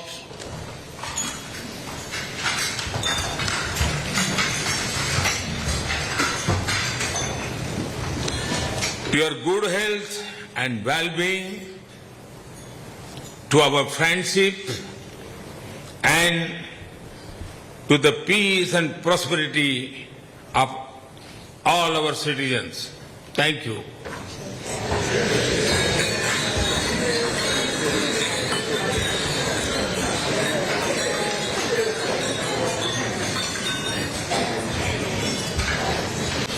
पिछले 3 दिनों में मैंने अनेक बैठकों में हिस्सा लिया, कई विषयों पर चर्चा की। इन सभी बैठकों में एक चीज कॉमन थी, सब एक मत थे कि भारत और अमेरिका के लोगों के बीच मित्रता एवं सहयोग और गहरा होना चाहिए। So, Mr. Prime Minister, thank you for your role of leadership to help India emerge as a global power in the 21st century. You have helped to reinvigorate the Quad.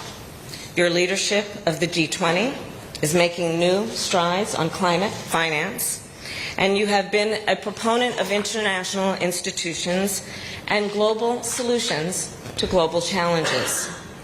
And as a point of personal privilege, as chair of the National Space Council, I thank you for your leadership in space and for our joint work on an Earth science satellite, which will help us address the climate crisis. Throughout history, India has inspired millions of people around the world, whether through philosophy and theology, the power of civil disobedience, or the commitment to democracy. Indeed, as I travel the world as Vice President, I have seen India's global impact firsthand. In Southeast Asia, Indian-made vaccines have saved lives and livelihoods. On the continent of Africa, India's long-standing partnerships support prosperity and security. And throughout the Indo-Pacific, India helps promote a free and open region. I also know of India's extraordinary impact with regard to innovation, medicine, and science. Here in the United States, India is part of our daily lives. We enjoy Drupal Lahiri's novels over samosas. We laugh at the comedies of Mindy Kaling. We dance to the beats of Diljit at Coachella. And yes, Mr. Prime Minister, and I can say this from personal experience, we keep ourselves more or less fit and healthy doing yoga.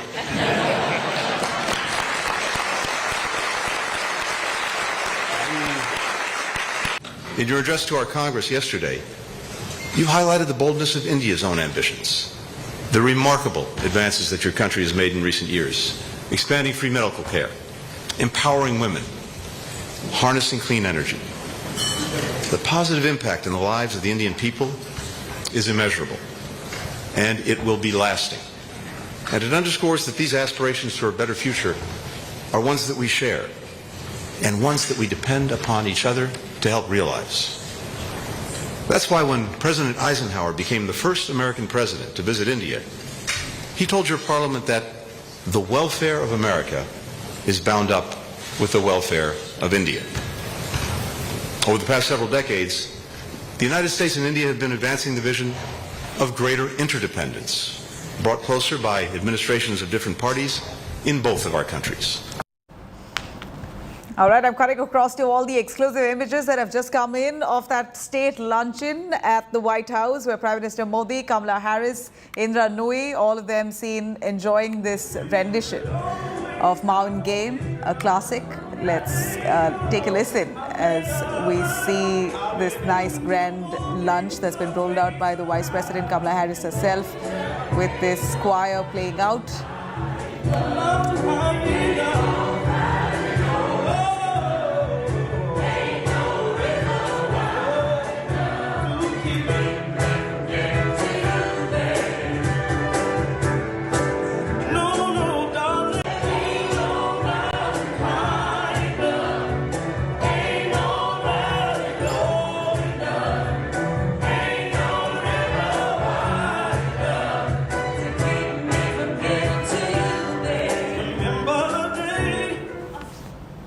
Well, how is the United States media now covering Prime Minister Modi's visit? Rahul Kanwal really sifts through all the American dailies in newspapers to try and understand what exactly are the references of Prime Minister's visit in the United States. How does the U.S. look at this? What we're going to do now is take a look at how the mainstream American media has covered Prime Minister Narendra Modi's state visit to Washington, D.C. So we've got the New York Times, the Financial Times, the Washington Post, the Wall Street Journal with me. So let's take it one by one and show you what the different papers are saying. I'll start with the New York Times, typically seen as a trenchant critic of the Prime Minister. So if my video journalist Kirpal Singh just comes across and we'll show you, so it's raining quite non-stop here in DC, but this is the front page of the New York Times. They're leading with this image from the U.S. Congress joint address, which the Prime Minister had. Kamala Harris there, all the senators and the congressmen there. Their take is, for Modi's visit, abundant pomp and no friction. Biden hopes to make India an ally. Military deals, joint projects, but India is no closer on Ukraine, and that's the take from the New York Times. Let's now come across to the pink paper, the Financial Times. Pink paper, the Financial Times has this image of President Biden and Narendra Modi on its cover. This talks about stronger ties. Modi and Biden commit to a defining relationship between the two democracies. This again on the front page of the Financial Times, and they're talking about how Prime Minister Modi spoke of making this one of the defining relationship of the 21st century, saying that the India-America partnership is built on mutual trust, candor and respect. Let's now come to the Washington Post. The Washington Post features the visit prominently on its style section. This is the image, in fact, this is where we were last evening at the White House, where you've got this welcome now. So you've got people from the military of the United States. You've got Jill Biden, the Prime Minister, all the pomp but light on the glee. Fed for India's Modi, a key U.S. ally, features business as the main course. And then it talks about the dinner. Despite dearth of celebrity wattage, event becomes an unlikely celebration of fashion, and goes on to talk about what all happened at the state dinner, which featured really some of the biggest names in Indian and American business and members of the Indian American community. I come now to the Wall Street Journal. The Wall Street Journal has it on the bottom fold. Warm welcome for Modi. This image is from the White House earlier in the day, where the Prime Minister met with the American President. And this, let's go to page 8, which is where the full story is. Just give me a minute.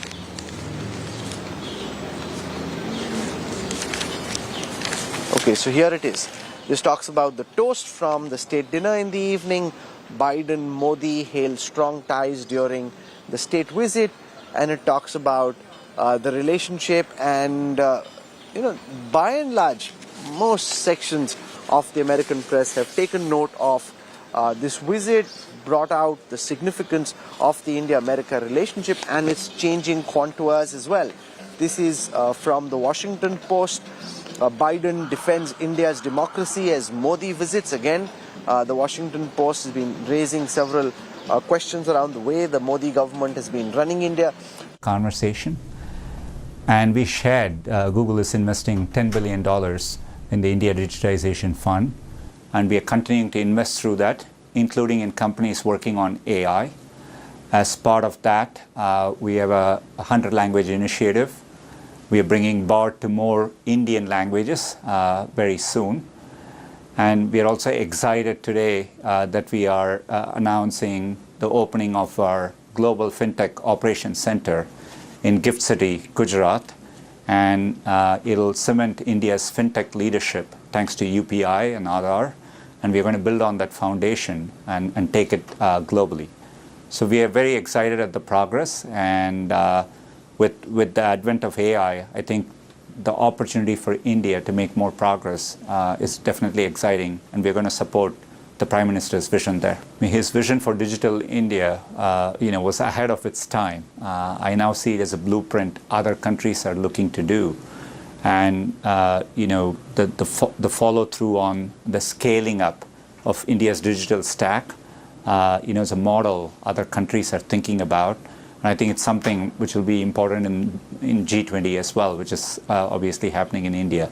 So it's a real exciting to see the progress, his commitment towards the economic growth for India, and we are glad to be partners in that journey.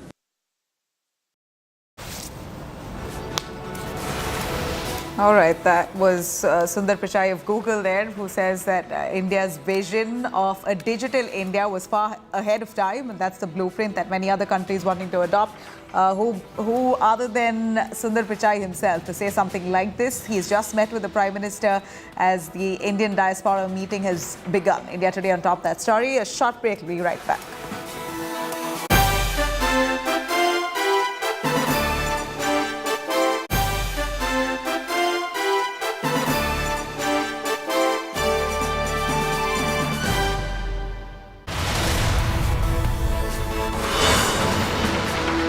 Prime Minister Narendra Modi attends the state luncheon hosted by American Vice President Kamala Harris. India and America raise a toast to friendship. All eyes on Prime Minister's big diaspora address.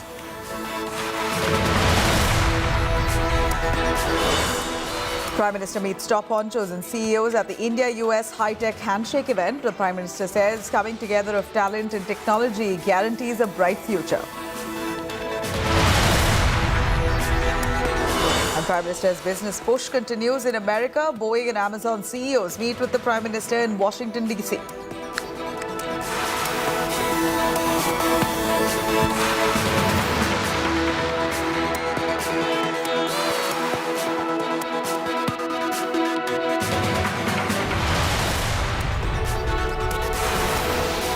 All right, I'm cutting across to the first images coming in from the Kennedy Center as Prime Minister Narendra Modi is meeting with a bunch.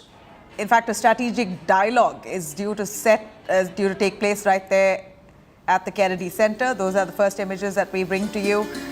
This is Prime Minister Narendra Modi's fourth day. It's his final day where it's going to be filled with meetings with the business community. A strategic dialogue at the Kennedy Center is what we're told. In fact, India Today's Shweta Singh has chatted with the Indian diaspora, who are eagerly waiting for Prime Minister's address. She's also spoken to George Marley, a Modi fan who's composed a song dedicated to Prime Minister Modi. Let's have a listen as the stage now set for that event to begin.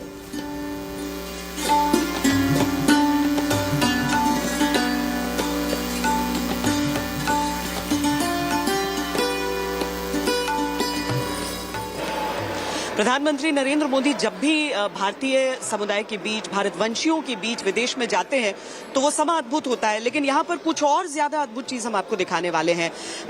आपको भारतवंशी दिखेंगे, लेकिन साथ में एक अमेरिकी भी दिखेंगे। और यहाँ पर क्या होने वाला है? यहाँ पर हम लोग मोदी जी को वेलकम कर रहे हैं और जहाँ मोर देन 1000 पीपल यहाँ पर हैं जो कि मोदी जी को वेलकम करेंगे। हम हमारा एजेंडा बताएंगे मोदी जी को क्या है, स्पेशली वो हमारे लिए मिलने आ रहे हैं। और यहाँ पर हमने एक स्पेशल, इनका नाम है जॉश मॉर्लिन, जिन्होंने मोदी जी के ऊपर एक गाना बनाया, बहुत मोदी जी के ऊपर गाना बनाया, और ये यहाँ परफॉर्म करेंगे आज, ये सिंग करेंगे। Is a very good singer, और आप इनसे ही मुलाकात करिए और इनसे ही बातें करिए। Can we hear a few lines? Here we go. Modi ji, pass the torch and I'll go there. Trust my word, I'll take the dare. From stone to stone, from heart to heart, I'll give my last, even if I die. I'll do all I can. I'll take on the world with my bare hands. I'll do all I can. I'll take on the world with my bare hands. Modi ji, Modi ji. Have you heard of him? What are the things you like about him? I love that he has a big heart, and he loves his country, and he loves everybody around the world, and he's always going to do his best to fight for everybody, you know, and just keep people inspired and keep people just moving forward. Just his presence alone gives us hope. So. Excellent. ये चीजें सुनकर यहाँ पर प्रधानमंत्री को देखकर मन में कैसा इंतजार है? हम लोगों को बहुत ही अच्छा लग रहा है। कल हम लोगों ने उनकी वेलकम सेरेमनी अटेंड की, जिसमें उनको 19 गन्स का सैल्यूट दिया गया। उस टाइम राष्ट्रगान बज रहा था हिंदुस्तान का, तो हमारे रोंगटे खड़े हो गए, गूज बम जिसको बोलते हैं वो हुआ। एक और चीज उन्होंने की, जब मोदी जी स्पीच दे रहे थे, उन्होंने एक बहुत अच्छी बात बोली जिसको सारे कांग्रेसमैन ने अप्रिशिएट किया। India has so many languages, so many dialects, but speaks one voice. सारे कांग्रेसमैन को ये बहुत पसंद आया और we are proud of Modi, वो हमारा अभिमान है। आप लोगों को भी? जी, मैं बॉस्टन में हूँ 28 साल से, लेकिन अगर आप यहाँ देखेंगे तो हम लोग हिंदुस्तान को अपने दिल में लेके आए हैं और मोदी जी ने उस हिंदुस्तान को अभी पूरी दुनिया के ऊपर शीर्ष पे पहुंचाया हुआ है। तो जब उनको सम्मान मिल रहा था और वहाँ पर हमारा तिरंगा व्हाइट हाउस की सीढ़ियों पे और सभी जगह जब था, तो हमारे 140 करोड़ हिंदुस्तानियों को, और यहाँ जो 4 लाख हिंदुस्तानी रहते हैं, 40 लाख, तो इनके सबकी प्राउड मोमेंट है। और एक लीडर के लिए यही सबसे बड़ी बात है कि बाकी लोगों में एनर्जी भर सके। काम करते लोग करते हैं, लेकिन एनर्जी जो है वो एक लीडर डायरेक्शन देता है। नमस्ते, मेरा नाम संजीव गुप्ता है, मैं अटलांटा से आया हूँ और मोदी जी का ये तीसरा इवेंट है जो मैं अटेंड कर रहा हूँ, तो बहुत ही खुशी हो रही है। खासतौर से जिस हिसाब से हमारे प्राइम मिनिस्टर का व्हाइट हाउस के अंदर स्वागत किया गया और इंडिया अमेरिका के जो रिलेशंस इतनी ऊंचाइयों पर जा रहे हैं, उसको देख के काफ़ी अच्छा लगता है। उसमें कहीं ना कहीं हमारी इंडियन कम्युनिटी का भी हाथ है और प्रधानमंत्री मोदी जी ने जिस हिसाब से अपने फॉरेन पॉलिसी को आगे बढ़ाया है वो कमेंडेबल है। उसके अलावा जिस हिसाब के डेवलपमेंट्स, इंफ्रास्ट्रक्चर डेवलपमेंट्स और इंडिया में फायदा कर रही है। जी, doctor Vasudev Patel, I am a general secretary for overseas BJP, national general secretary, and my work is to establish more and more new chapter for the BJP and making that. And if you see whatever he said in the Hindi में करते हैं, तो कल जो वो lawn में बोले, white house की लॉन में खड़े कि 30 बरस पहले मैंने बाहर से देखा था, आज मैं मेरे 5000 भाइयों बहनों के साथ हूँ। दैट मेक्स पीपल को ऐसा कर दिया मंत्रमुग्ध कि भाई हमारा कोई भाई बोल रहा है हमारे लिए। दैट सेम थिंग आप जॉइंट सेशन की मीटिंग में भी उन्होंने इसी तरह से सबको संस्कृत के श्लोक, हिंदी की कविता सुना के लोग, और वंस इट इज डन, आप देखो तो पहले हमारे बड़ा प्रधान आते थे, I am here last 42 years in this country, तो तब कैसे पीछे घूमते थे। कल सारे सेनेटर कांग्रेसमैन उनकी सिग्नेचर लेने के लिए उनके पीछे घूमते थे। That is a big upside down for India and we are really proud of Modi ji and for India. Thank you. Hello. भारतीयता में आप भी तैयार? बिल्कुल जी, क्यों नहीं। आज का दिन बनता है, ये तो दिन बनता है, इसका तो इंतजार कर रहे थे हम लोग यहाँ पर इतने दिनों से। इंतजार करते हैं त्योहार की तरह एकदम, जितना भी बोलूं उतना कम है। स्पेशली इंडिया के फ्लैग लगे हुए हैं, वो एक प्राउड मोमेंट फील होता है अमेरिकन स्ट्रीट पे। सो जितना भी बोलूं उतना कम है। यहाँ प्रधानमंत्री नरेंद्र मोदी आने वाले हैं और हर जगह जो उनका भारतीय समुदाय के बीच जो इवेंट होता है, वहाँ पर तो आप दीवानगी प्रधानमंत्री की देख ही लेते हैं।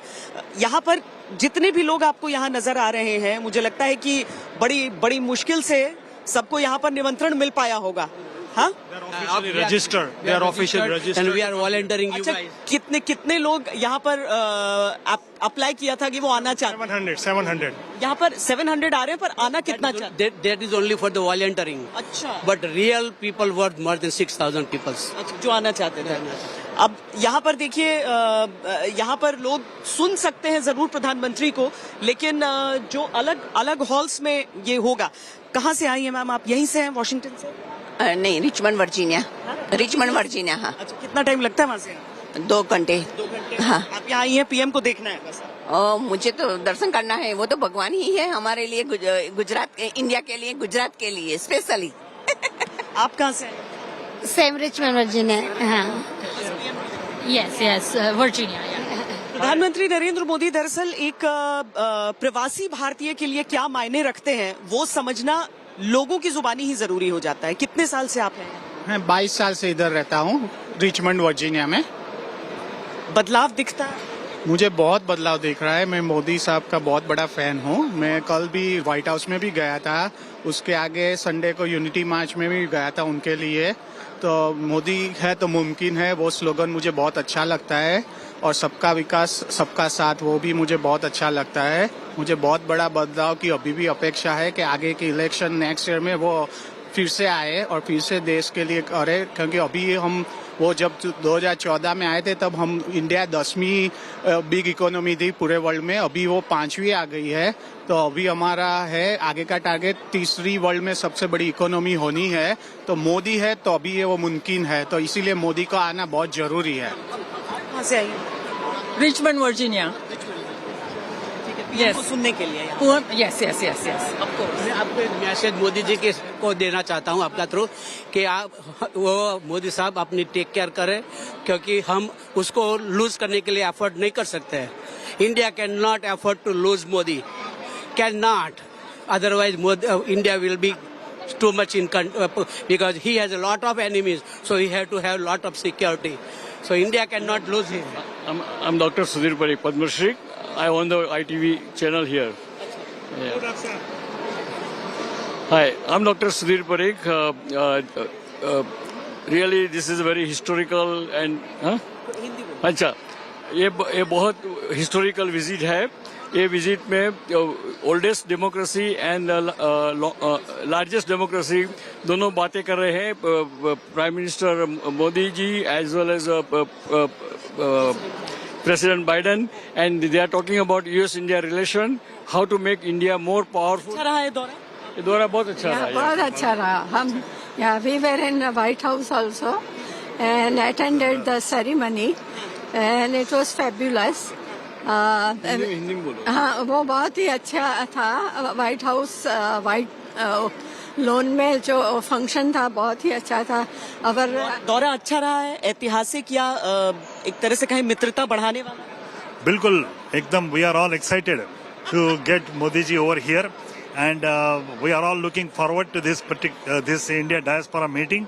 We hope that this particular spirit we will be able to send this spirit from here to India in the coming days. Thank you. प्रधानमंत्री नरेंद्र मोदी का जो पूरा दौरा स्टेट विजिट एक रहा। Minister Narendra Modi, who just arrived at the Kennedy Center. This is going to be a big affair as he's going to be possibly speaking. That's Antony Blinken right beside him. Thank you. Ladies and gentlemen, it's my honor to welcome Secretary of State Blinken to make some remarks on this historic occasion. Patch that back again, but those are live images we bring to you from Kennedy Center. Prime Minister.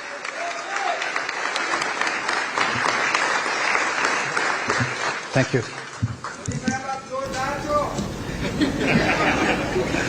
Thank you. Ladies and gentlemen, it's my honor to welcome Secretary of State Blinken to make some remarks on this historic occasion. But as a longtime friend of India, Secretary Blinken really needs no introduction to the people in this room. When President Biden nominated Secretary Blinken to serve as the 71st Secretary of State, a role first occupied by Thomas Jefferson himself, it was clear he had chosen someone of deep knowledge, experience, and skills. As a career diplomat in the Clinton and Obama administration and senior foreign policy advisor to Senator and then Vice President Biden, Secretary Blinken developed the extensive strategic vision and political acumen to guide our nation through diplomatic challenges around the globe. Over the past 2 years, Secretary Blinken has focused these significant skills on navigating new challenges. While the introductions are being done, I'm going to quickly cut across to Geeta Mohan, who's right there outside the Kennedy Center as Prime Minister Modi has arrived at that event. Geeta, tell us more. We see Prime Minister Modi's arrival. What's really on the agenda this hour? Lots of people there who are waiting for him to speak. What exactly do you think he might be addressing today?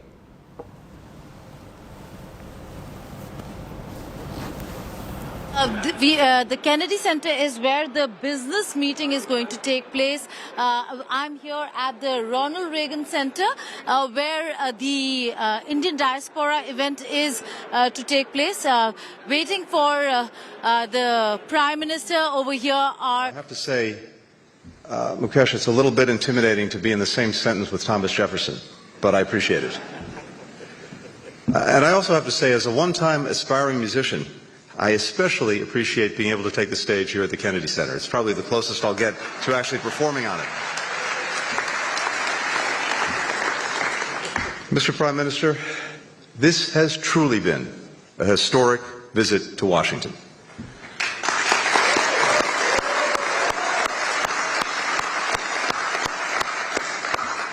To Dr. Mukesh, to the U.S.-India Strategic Partnership Forum, to the members of the Indian American diaspora, and we've noticed that you're here this week, to all the friends of the U.S.-India cooperation here with us, thank you.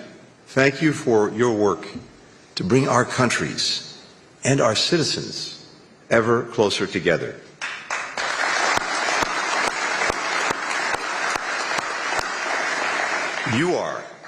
You are, as Prime Minister Modi put it, the real engine powering our relationship. Over the last several decades, we have seen a transformation in U.S.-India ties, driven by private sector and civil society leaders like you, by governments of different parties in both of our countries. Today, guided by the vision of President Biden and Prime Minister Modi, the U.S.-India partnership is closer, it's broader, it is more dynamic than it has ever been.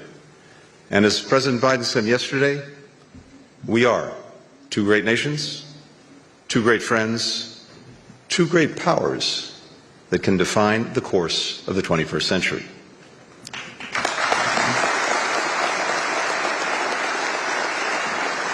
The many deals, the agreements, the exchanges that are coming out of this state visit illustrate just how comprehensive our partnership has become.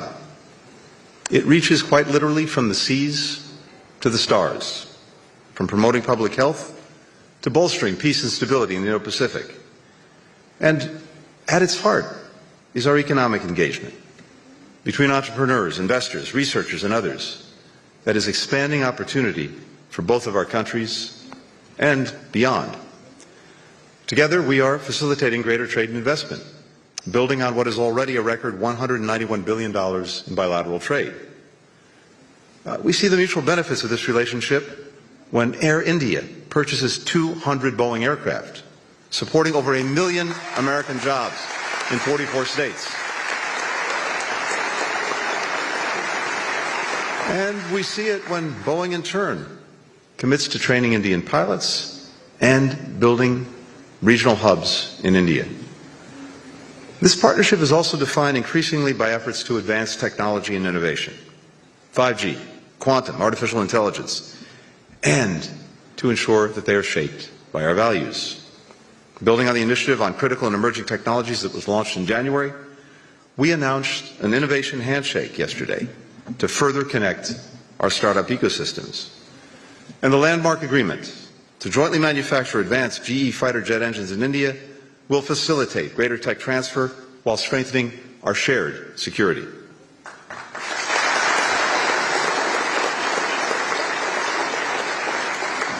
We're also de-risking and diversifying our supply chains, from Micron investing $800 million to assemble semiconductors in Gujarat, to India joining the Mineral Security Partnership.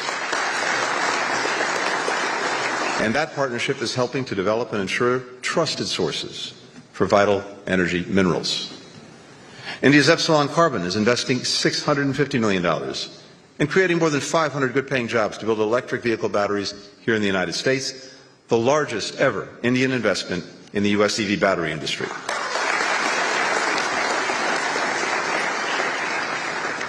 And of course, we're investing in our people.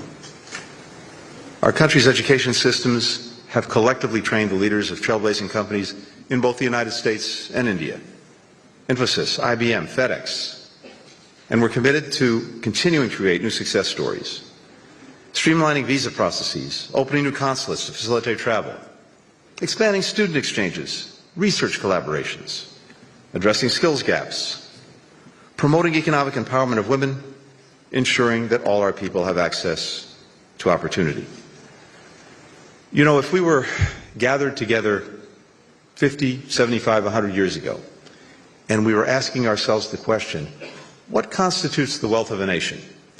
Probably the answer you get back then is maybe the size of its landmass, its population, the strength of its military, its abundance of raw materials. And all of those things remain important. But I think what the United States and India recognize powerfully together is that in this 21st century, the true wealth of our nation is our people. And our ability to maximize their potential is what sets us apart. President Biden often likes to say that America can be defined by a single word: possibilities. These past few days have underscored how that spirit of possibility, defines now the U.S.-India relationship. Our governments will continue to do our part. But I'm asking all of you in this room to continue to do yours. Forge new ventures and partnerships. Invent game-changing products and services. Create unimagined opportunities. Visit friends and family in India. Host them here in the United States. Maybe even right here at the Kennedy Center. Continue to be that engine powering our progress. If we do all that, I truly believe that the U.S. and India will shape together a more peaceful, a more prosperous, a more connected future. Thank you all so very much. Thank you.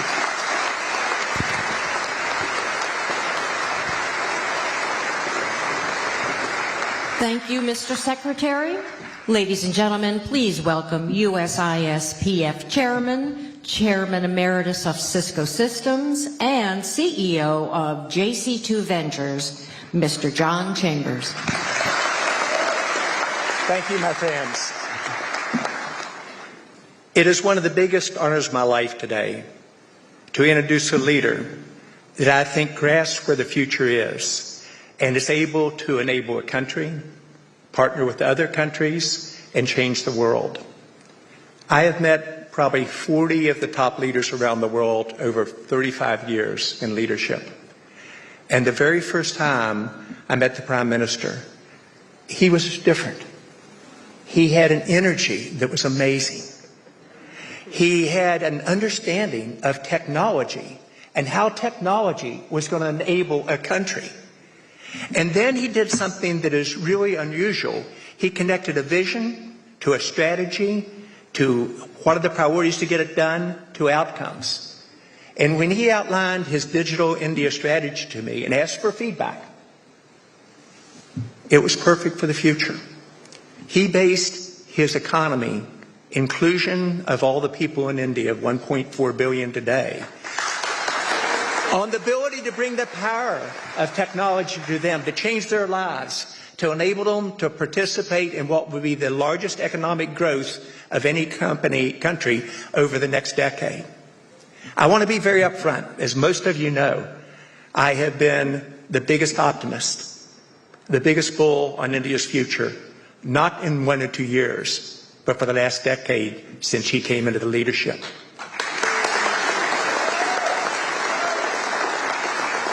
I am the Prime Minister's biggest supporter, and I always have been. Honored to be his friend, but also watch a man who has the ability to outline a strategy and then make it happen. People often ask, what was so unique? What is so unique about this person that changes countries, and I believe will change the world over time? He has an ability to inspire hope, to make us believe on what's possible. He then has the ability to build confidence on what the future can be. Then he is amazingly good on execution and getting his team and other teams to port to our common goal. And then most important, he gets results. Many in America have a very positive view of India and the Prime Minister, but they really don't understand how far this country's come in the last decade. The country has moved from a very slow follower, where the government was very bureaucratic and very, very slow moving and rigid and not a dreamer, to the most innovative country in the world. It shows up in the economic results, where the country has moved from number 10 in the world to number 5, and as the Prime Minister said, in the next couple of years, number 3. However, I'm usually pretty good at getting market transitions and being accurate on connecting the dots for the future. India will become the number 1 economy in the world. And it will do so under the plans and programs the Prime Minister is putting in place. When you look at really leadership is made up of 3 component parts, in my opinion. It's your currency. It's first about your track record. And the track record of the Prime Minister in India over the last decade is an envy of the entire world, an example and a model for us to follow. Secondly, it's the ability to form relationships. This leader can form relationships with leaders around the world, with Democrats and Republicans. A little bit of Southern humor there. But also, he instills trust. And often when people come together and say, here's what we can do together in the future, it is all about trust. Do you trust me? Do you trust the other side that both of us will deliver? When people ask me that question, I have one simple answer. I would trust this leader with my life. So today you're going to hear one of the great visionaries of the future who also knows how to execute. You're going to hear he'll be very humble. He's a very kind person. But you also hear a vision for what I believe will make India the number 1 economy. You're going to hear a vision of how 2 countries can partner together in a way that no 2 countries ever have in history to work toward a common goal that will be to the benefit of every one of our citizens in India and in the United States, but also the benefit to the world. It is my pleasure to introduce one of the great leaders in the world, Prime Minister Modi. Please come and address us, sir.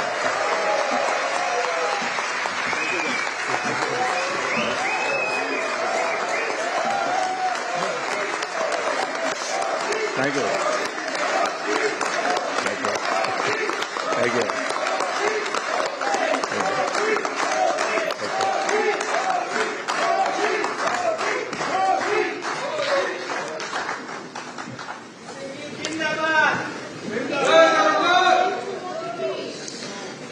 मेरे मित्र secretary Blinken, governor of Delaware,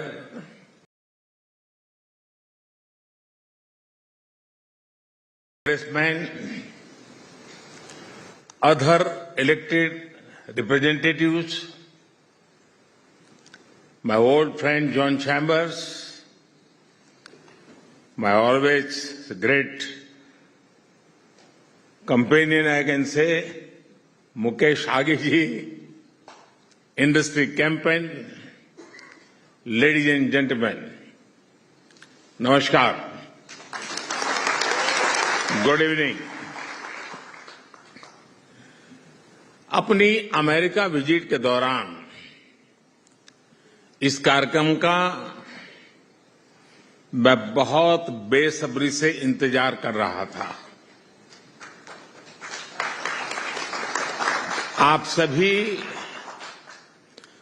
America की विकास यात्रा के मजबूत स्तंभ है, मजबूत pillars हैं, और इसलिए मैं आपसे मिलना भी चाहता था, आपसे बातें भी करना चाहता था।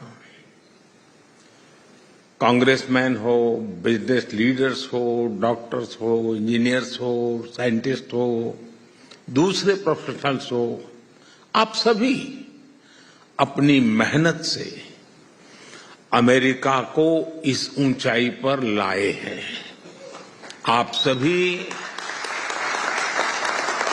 अमेरिकन ड्रीम का हिस्सा है। आपने अमेरिकन ड्रीम को जिया है। आपने दिखाया है कि संकल्प लेकर उसे सिद्धि कैसे पहुंचाया जाता है।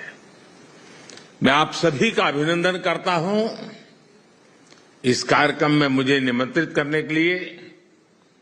मैं आगे जी का, जॉन का, आप सबका हृदय से आभार व्यक्त करता हूं। फ्रेंड्स, मुझे अमेरिका आए 4 दिन हो गए हैं। इन 4 दिनों में मैं प्रेसिडेंट बाइडेन समेत बहुत से लोगों से मिला हूं।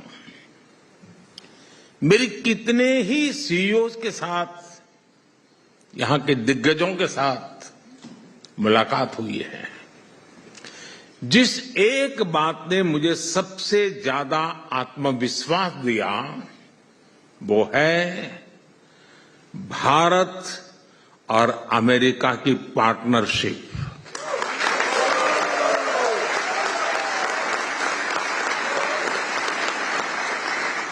और मैं बहुत विश्वास से कह रहा हूं, दावे से कह रहा हूं, ये पार्टनरशिप सिर्फ कन्वीनियंस की पार्टनरशिप नहीं है। ये पार्टनरशिप है कन्विक्शन की।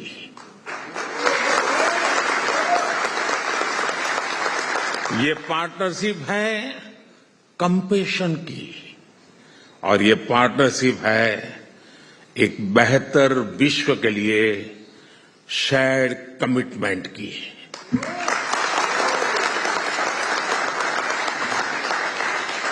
और इस पार्टनरशिप की बुनियाद, इसकी नींव आप है। अमेरिका के और भारत के नागरिक है। इस पार्टनरशिप की एक और खास बात है, across the party line America में भारत के लिए जबरदस्त समर्थन है।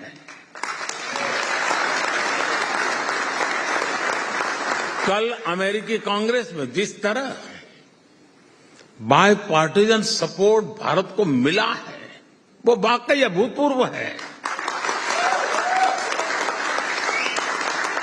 इसलिए मेरा ये विश्वास और गहरा हो गया है कि हमारी पार्टनरशिप 21वीं सदी की दुनिया का भाग्य बदल सकती है।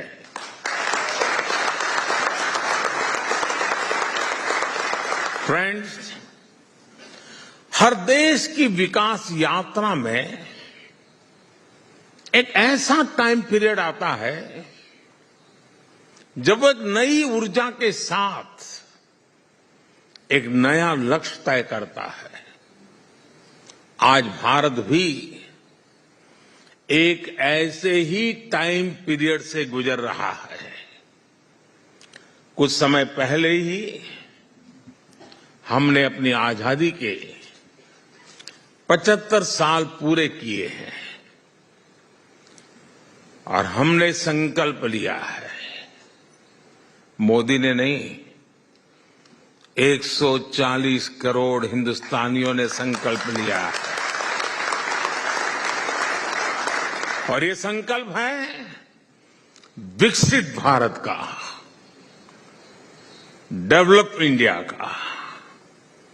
हम भारत में दशकों से चली आ रही समस्याओं का स्थायी समाधान कर रहे हैं और हम चुनौती को भी चुनौती देते हैं।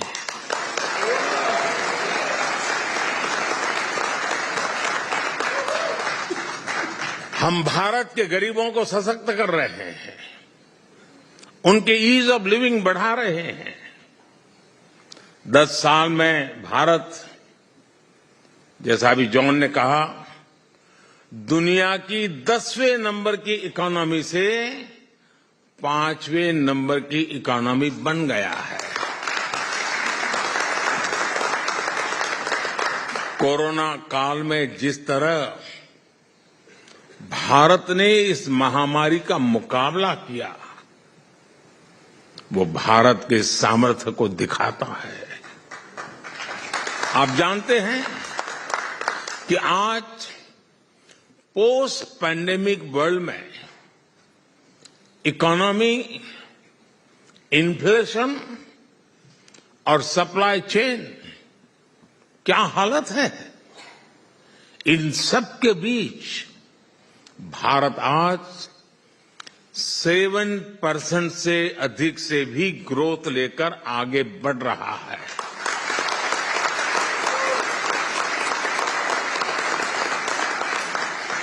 और ये ऐसे ही नहीं हुआ है दोस्तों।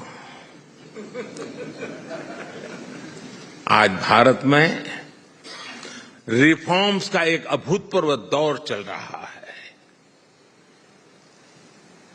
इकोनॉमिक वर्ल्ड के आप लोग जानते हैं कि हाई ग्रोथ, लो इन्फ्लेशन का कॉम्बिनेशन आसान नहीं है, लेकिन आज भारत ये भी करके दिखा रहा है।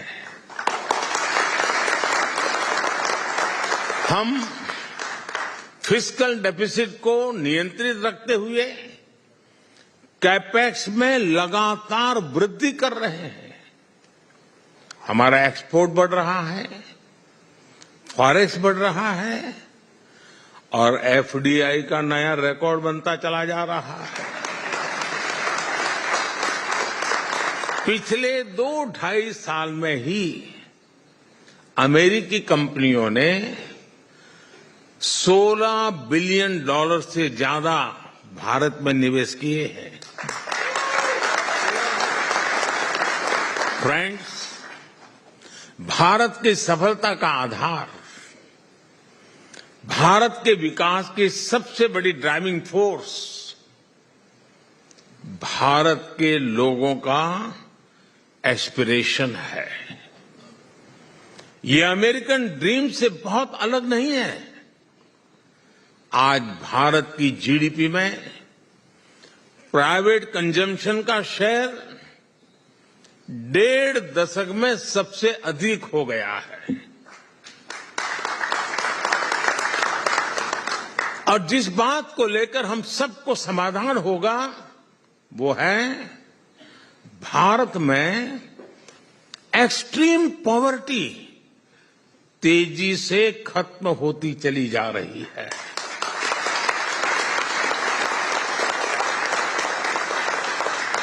भारत में नियो मिडिल क्लास एक ऐसा ब्लॉक है जिसका लगातार विस्तार हो रहा है। भारत के लोगों की यही एस्पिरेशन भारत और अमेरिका की पार्टनरशिप की सबसे अहम दूरी बनने जा रहा है। इस बहुत बड़े वर्ग की आकांक्षा पूरी करने के लिए भारत जो कर रहा है उसने अमेरिका के लिए भी नई संभावनाओं के द्वार खोल दिए हैं। अब जैसे भारत में एविएशन सेक्टर में डिमांड लगातार बढ़ रही है, भारत का डोमेस्टिक एयर ट्रैफिक, हमारा पैसेंजर्स ग्रोथ नया रिकॉर्ड बना रही है। इस डिमांड की पूर्ति के लिए भारत की एयरलाइंस कंपनियां सैकड़ों एयरक्राफ्ट का ऑर्डर दे रही है और इसका लाभ, जैसे सेक्रेटरी ब्लिंकन ने भी कहा, इसका लाभ यहां अमेरिका की कंपनियों को हो रहा है। यहां भी जॉब्स क्रिएट हो रही है। साथियों, डिफेंस सेक्टर में भारत और अमेरिका की पार्टनरशिप को मेरी इस विजिट में एक नई ऊंचाई मिली है। कल जब मैंने कांग्रेस में इस बारे में बात की थी तो पूरे सदन में तालियों की गड़गड़ाहट रुकने का नाम नहीं ले रही थी। ये स्वागत हो रहा था।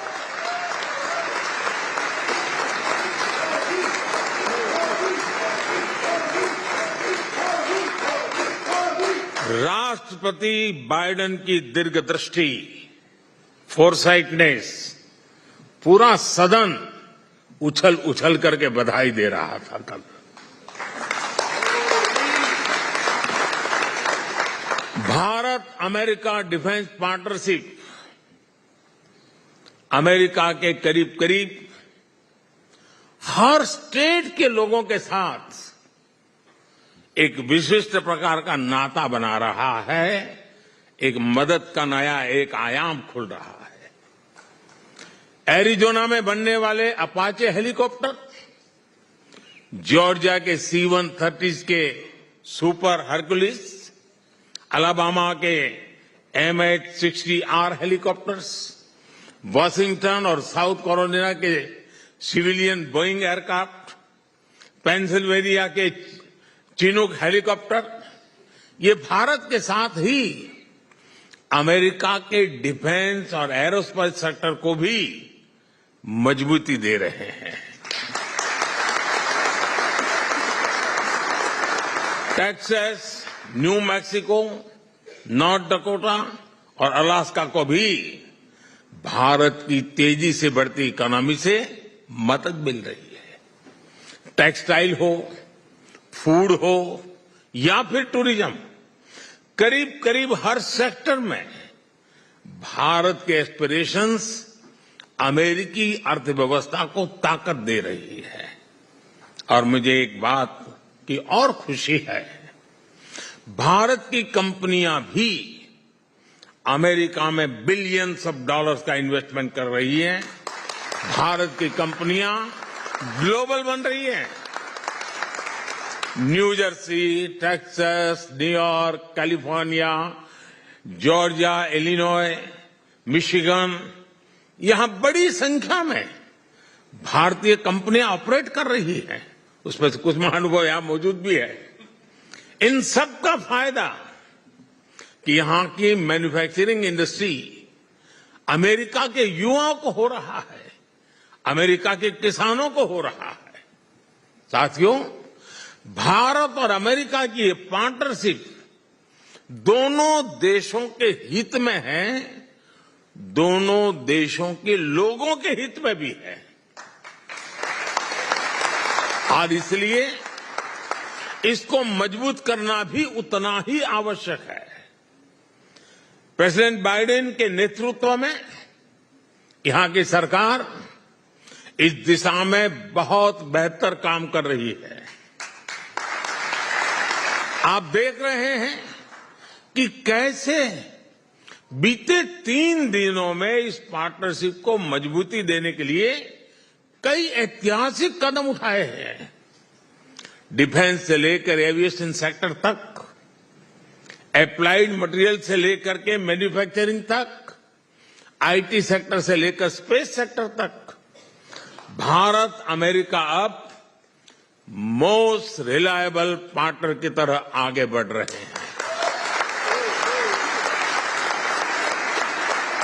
अब आप सभी साथियों को, बिजनेस कम्युनिटी को आगे बढ़कर इस अपॉर्चुनिटी का ज्यादा से ज्यादा लाभ उठाना है।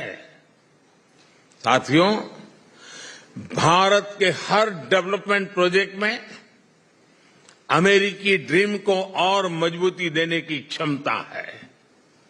आप कल्पना कर सकते हैं, आज भारत इंफ्रास्ट्रक्चर पर रिकॉर्ड $125 बिलियन से ज्यादा का इन्वेस्टमेंट कर रहा है। भारत की इस ग्रोथ स्टोरी में अमेरिका के लिए, आप लोगों के लिए असीम संभावनाएं हैं। आपके लिए ये first and fast mover advantage लेने का ये समय है। साथियों, बीते 3 दिनों में मेरी प्रेसिडेंट बाइडेन से, यानी एक प्रकार से 3 दिन हमें साथ बिताने का अवसर मिला है। बहुत ही ऐतिहासिक मसलों पर बातचीत हुई है। इन मुलाकातों में भारत अमेरिका के भविष्य को लेकर ठोस बातें हुई हैं। हमने एक स्पष्ट रणनीति पर चलना तय किया है।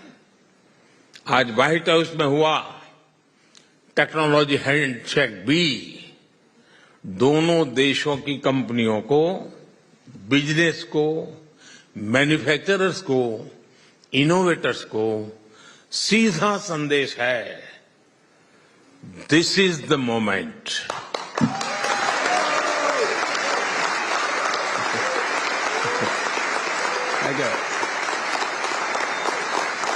This is the moment.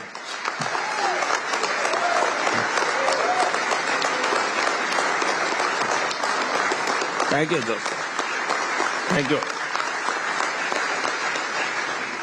Bharat America की सरकारों ने आपके लिए ग्राउंड वर्क कर दिया है।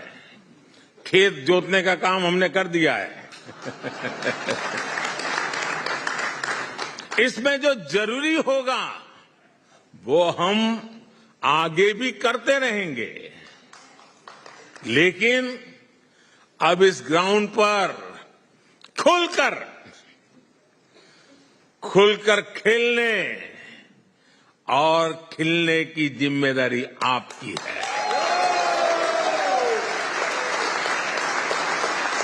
और जो खेलेगा वो ही खिलेगा।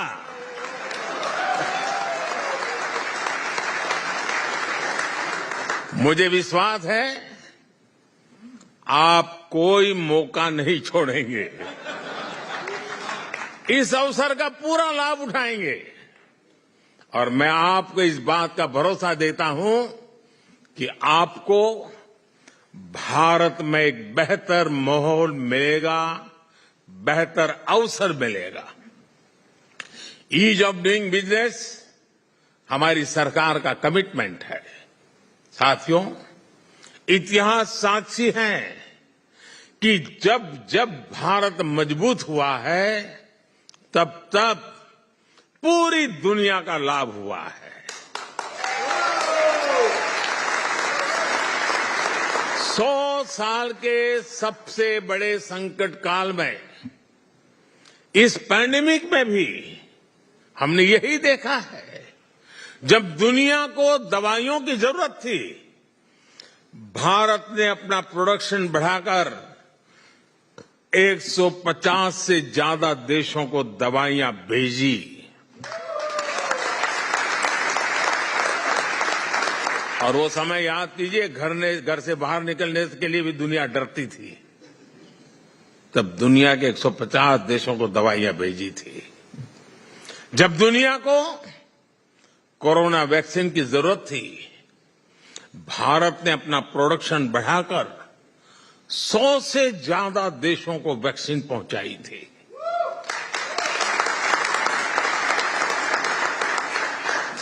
हमारा दिल बड़ा है।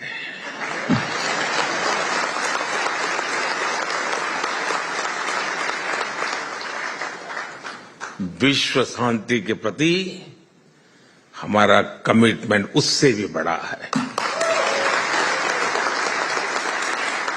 साथियों, अब इस बात के भी साक्षी हैं कि कोरोना वैश्विक महामारी ने ग्लोबल साइकोलॉजी को कितना नुकसान पहुंचाया है। हर कोई एक दूसरे पर शक कर रहा है।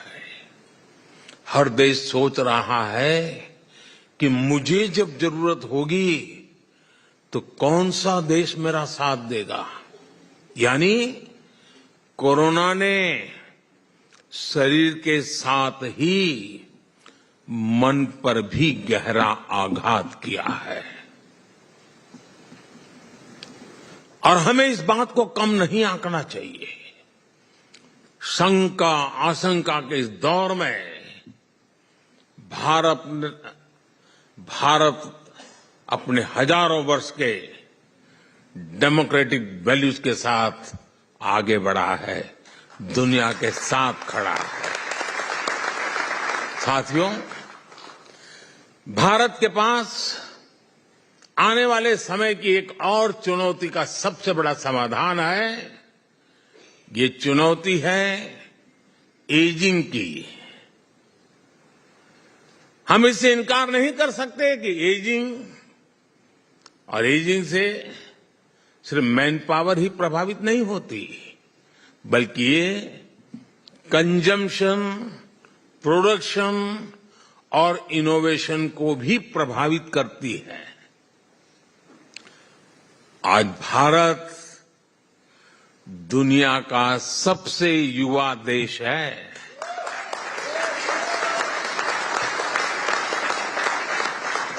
दुनिया का सबसे बड़ा युवा टैलेंट पूल भारत के पास है। दुनिया की सबसे बड़ी स्किल और प्रोफेशनल फोर्स भारत के पास है। इसलिए जो भी देश इस समय भारत से जुड़ेगा, उसका उतना ही फायदा होगा। साथियों, आप जानकर के खुशी होगी भारत कितनी तेज गति से आगे बढ़ रहा है। Speed, scale. आज भारत में हर सप्ताह एक नई यूनिवर्सिटी बन रही है। आज भारत में हर तीसरे दिन एक अटल टिंकरिंग लैब खोली जा रही है। आज भारत में हर दो दिन में एक नए कॉलेज बन रहा है। आज भारत में हर दिन एक नई आईटीआई की स्थापना हो रही है। आज भारत में हर साल एक नया आईआईटी और एक नया आईआईएम बन रहा है। इन संस्थानों से निकला टैलेंट आज पूरी मानवता की भलाई के लिए काम कर रहा है। आज दुनिया की सबसे बड़ी कंपनियों में, फॉर्च्यून 500 कंपनियों में भारतीय हमें अहम भूमिका में नजर आते हैं। और इस हॉल में भी बहुत से ऐसे महानुभाव मौजूद हैं। मुझे विश्वास है भारत अमेरिकी साझा ड्रीम, भारत अमेरिकी साझा डिटर्मिनेशन 21वीं सदी में दुनिया की डेस्टिनी बदलने का सामर्थ्य रखता है। मैं आपको भारत की इस विकास यात्रा में एक साथ आगे बढ़ने के लिए फिर एक बार आमंत्रित करता हूं। Let us come together for a better world, better future. Let us grow with India. और मैंने एक बार लाल किले से कहा था मेरे भाषण में, और मैंने कहा था यही समय है, सही समय है। बहुत बहुत धन्यवाद साथियों।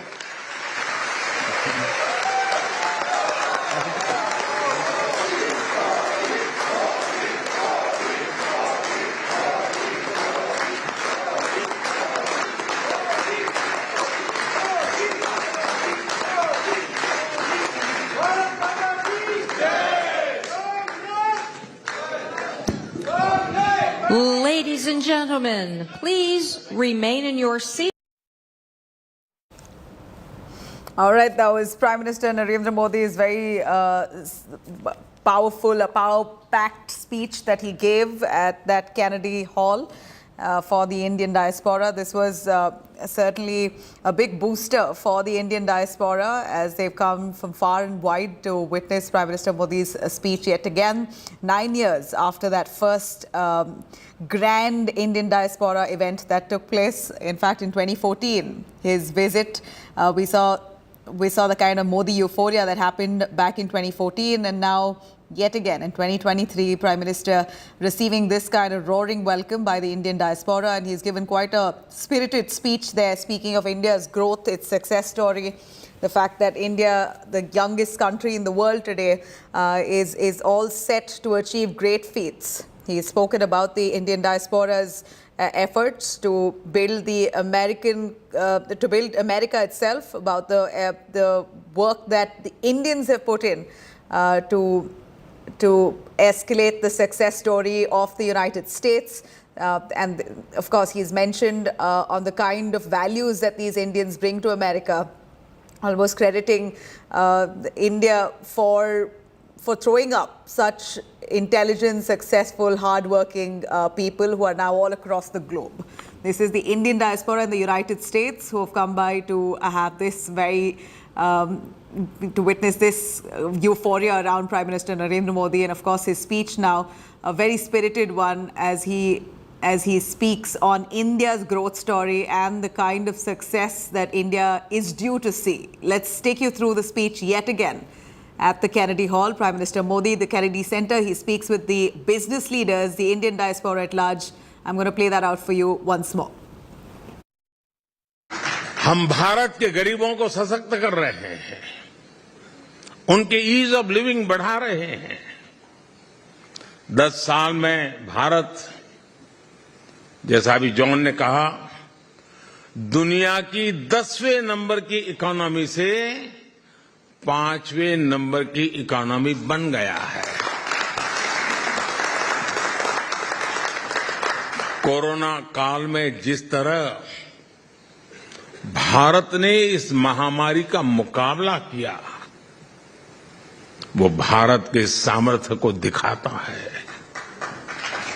आप जानते हैं कि आज पोस्ट पैंडेमिक वर्ल्ड में इकोनॉमी, इन्फ्लेशन और सप्लाई चेन क्या हालत है। इन सब के बीच भारत आज 7% से अधिक से भी ग्रोथ लेकर आगे बढ़ रहा है। आज भारत में रिफॉर्म्स का एक अभूतपूर्व दौर चल रहा है। इकोनॉमिक वर्ल्ड के आप लोग जानते हैं कि हाई ग्रोथ, लो इन्फ्लेशन का कॉम्बिनेशन आसान नहीं है, लेकिन आज भारत ये भी करके दिखा रहा है। हम फिस्कल डेफिसिट को नियंत्रित रखते हुए कैपेक्स में लगातार वृद्धि कर रहे हैं। हमारा एक्सपोर्ट बढ़ रहा है, फॉरेक्स बढ़ रहा है और एफडीआई का नया रिकॉर्ड बनता चला जा रहा है। पिछले 2-2.5 साल में ही अमेरिकी कंपनियों ने $16 बिलियन से ज्यादा भारत में निवेश किए हैं। भारत की सफलता का आधार, भारत के विकास की सबसे बड़ी ड्राइविंग फोर्स भारत के लोगों का एस्पिरेशन है।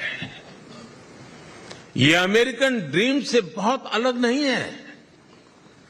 आज भारत की जीडीपी में प्राइवेट कंजम्पशन का शेयर 1.5 दशक में सबसे अधिक हो गया है। और जिस बात को लेकर हम सबको समाधान होगा वो है भारत में एक्सट्रीम पॉवर्टी तेजी से खत्म होती चली जा रही है।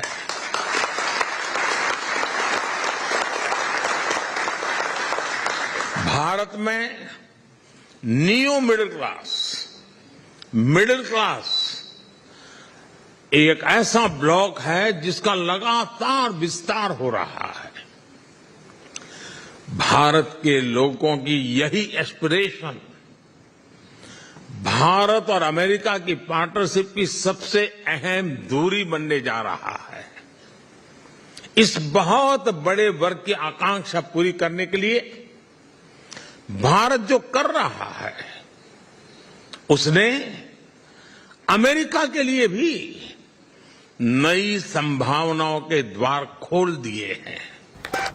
All right, that was Prime Minister's spirited speech there at the Kennedy Center. I'm going to cut across to Geeta Mohan, who's joining us right outside the Kennedy Center. Geeta, another round of speech that Prime Minister has given, this time really listing out India's achievements so far, the roadmap, India's success story, where the country is due to reach in no time, and also credited the Indian community all over the globe for really, building this image of India that it is today worldwide. Tell us more on the kind of euphoria that surrounds Modi's visit and at this Indian diaspora event. I want to say thank you to the U.S. Indian Community Foundation.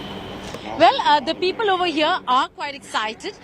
They stood in a long queue to come in, went through security. This is an area, Nabila, we're at the Ronald Reagan Center, an area that has been made because the auditorium is not large enough to accommodate everybody. But are you guys excited, even being outside and waiting for Prime Minister Modi to listen to him on the screen? Are you excited? Yes, we are so excited.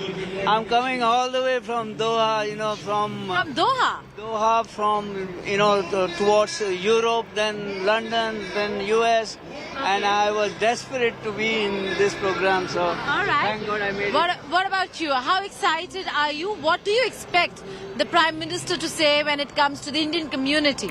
Yeah, I'm from Milwaukee, Wisconsin. We're expecting Prime Minister Modi to provide some details of the conversation with President Biden and the changes that are going to happen in the next few years and strengthen our relationship between India and America. If you could hold on for a moment, stay with us for just a moment. I'm going to quickly cut across to Rahul Kanwal, who's also at the Kennedy Center, joining us. Rahul, this very spirited speech, Prime Minister Modi really crediting the Indian community for bringing this kind of name and success for India on that global platform. He speaks of India's roadmap, the success story that India is charting out for itself, the youngest country, and a long way to go for us. Oh, absolutely. And the fact that so many members of the Indian American community who've done very well for themselves here in the United States were present at the Kennedy Center for this meeting. And these Indian Americans are really in the propellants of the relationship between India and the U.S. They're phenomenally successful, those people who are here at the Kennedy Center this evening. And they're beneficiaries of the American dream. And what they see in the Prime Minister is someone who they believe can help set up an equivalent Indian dream. And that, I think, is significant because it gives the India-America relationship more fuel, especially to American politicians. And they were talking about how there's so much pressure or conversation around India that comes from these 4 million plus Indian Americans who are all politically active. They could be divided amongst Republicans and Democrats in terms of their political support, but in terms of their fondness or fascination for Prime Minister Modi, it's overwhelming. And I think that is the community that the Prime Minister was speaking to this evening here at the Kennedy Center, telling them to come and be part of the India story, saying that this is India's moment, that this is when, sorry, some people just also wanted a selfie while we do this. I'm actually live on TV, if you don't mind. So basically making the point, Nabila, that this is your moment. Don't let the moment go and come and invest in India as quickly as you possibly can. I think there's a rousing reception the Prime Minister had. Lots of people standing up, applauding a lot of what he was saying. And the other thing that's really interesting, Nabila, is the fact that even youngsters like Nikhil Kamath, he was in 5 meetings with the Prime Minister, and the Prime Minister was the one doing most of it. He said, dude, I'm tired. I need to sleep. I need a break. I want to go to London. I need to just, relax after what's happened over the past 48 hours. And the Prime Minister, the moment somebody says this, it seems like, oh, this is some kind of unbhakti or just unnecessary fandom towards the Prime Minister. But this is a real aspect of the Prime Minister's being, his ability to maintain the schedule. Just after the Kennedy Center reception has just gone over, he came out, met people who were here at the back. This is the Kennedy Center for Performing Arts, a stunning venue. He'll now be going to the next diaspora event where he'll be meeting members of the Indian American community. And from there, right away, that same night to Egypt, where he has a whole different schedule packed up. If somebody thinks this is common or this is not something which is, something that should be highlighted, I think that is very unfair because this is quite remarkable what we're seeing. It's not common. It's quite uncommon and it's quite remarkable. You know, I don't think there's a concept of jet lag for the Prime Minister. All of us could get tired. We're working through the night, Rahul, to cover this very euphoria that we see there in the United States over Prime Minister Modi's visit. It's tiring as it is, but Prime Minister seems as spirited, energetic, and on point with his speech, even while he spoke, crediting the Indian diaspora, the kind of roadmap that India is charting out for itself. And this really is such a moral booster for the Indian community in the United States as of now. They've come from far and wide. We heard Geeta speaking to some of them. They've really come driven hours to just be part of this event and get one look and listen to Modi live. And it's the nasty or negative way to describe it is that most of these are upper caste Hindus, and therefore very naturally the constituency of the BJP, they're the ones who in larger numbers have migrated abroad, and therefore if we poll upper caste Hindus in any state, there's a chance that disproportionately will support Prime Minister Modi. That's the negative way of looking at it. But the positive way is that these are also beneficiaries of the American dream. They've come here, they've worked hard, they've made a name for themselves, and they'd like that in their home country there be an ecosystem which enables similar success, which is why they believe in the men, which is why they're making the effort that they are, and which is why they've come the distance that they have from California, from Texas, from all over, from far distances, to be a part of this moment and to give back in some way. To give back in some way. You think of this also in part as being their mission. They want to give back to the India story, and they believe he's the man who can deliver.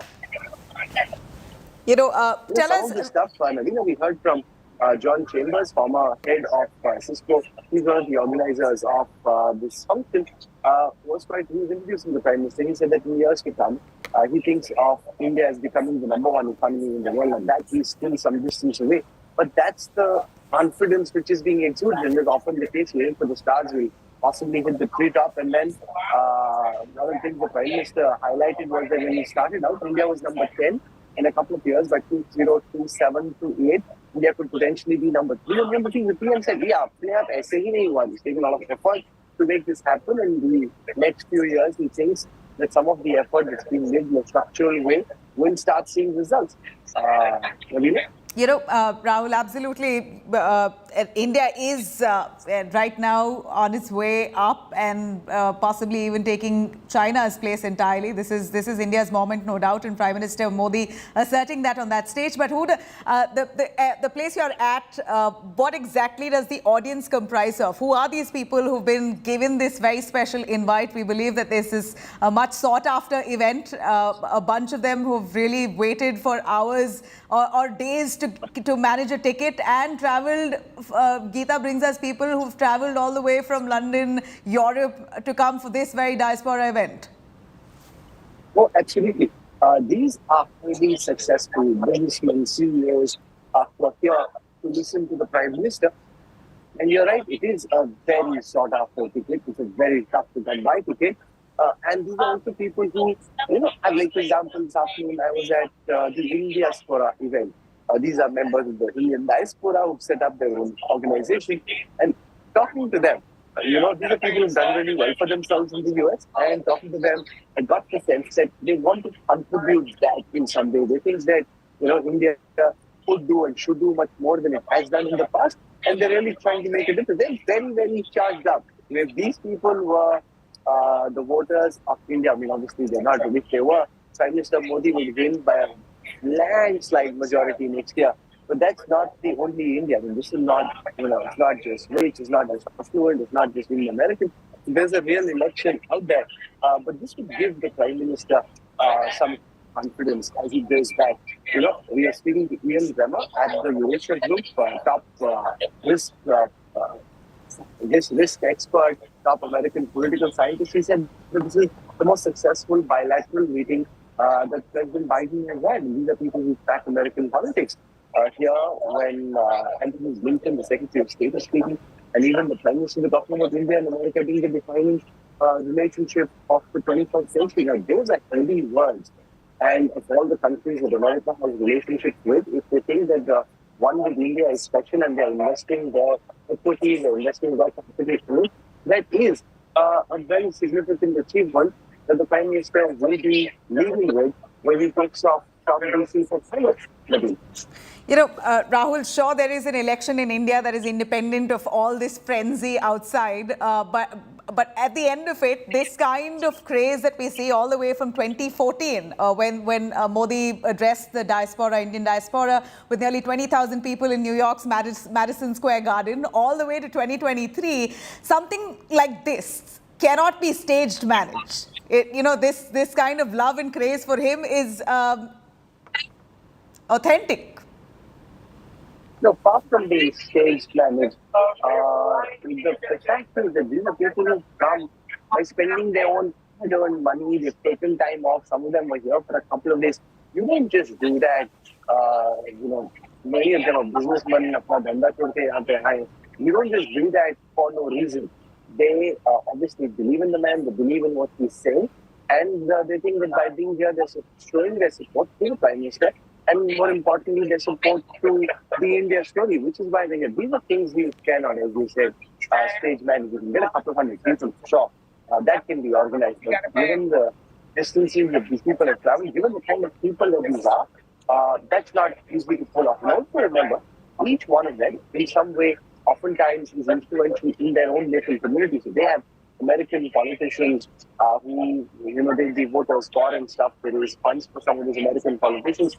And a lot of what they're telling here, what they're telling us here, is also what they tell those American senators and congressmen, which is also one of the reasons why in the joint session of the U.S. Congress yesterday, we saw the kind of applause and the kind of adulation that we did, not from members of the Indian American community. I mean, that was they were in the gallery up above the Congress, but amongst the senators and the congressmen, and some of whom I was speaking to some of the Washington embassy officials, and they were pointing out images of senators and congressmen being very critical of some of the past actions of the Prime Minister and of the Modi government, who seemed very enthused to come out and take selfies, get an autograph, etc. So maybe he's won some friends and influenced some people while he's been here in DC.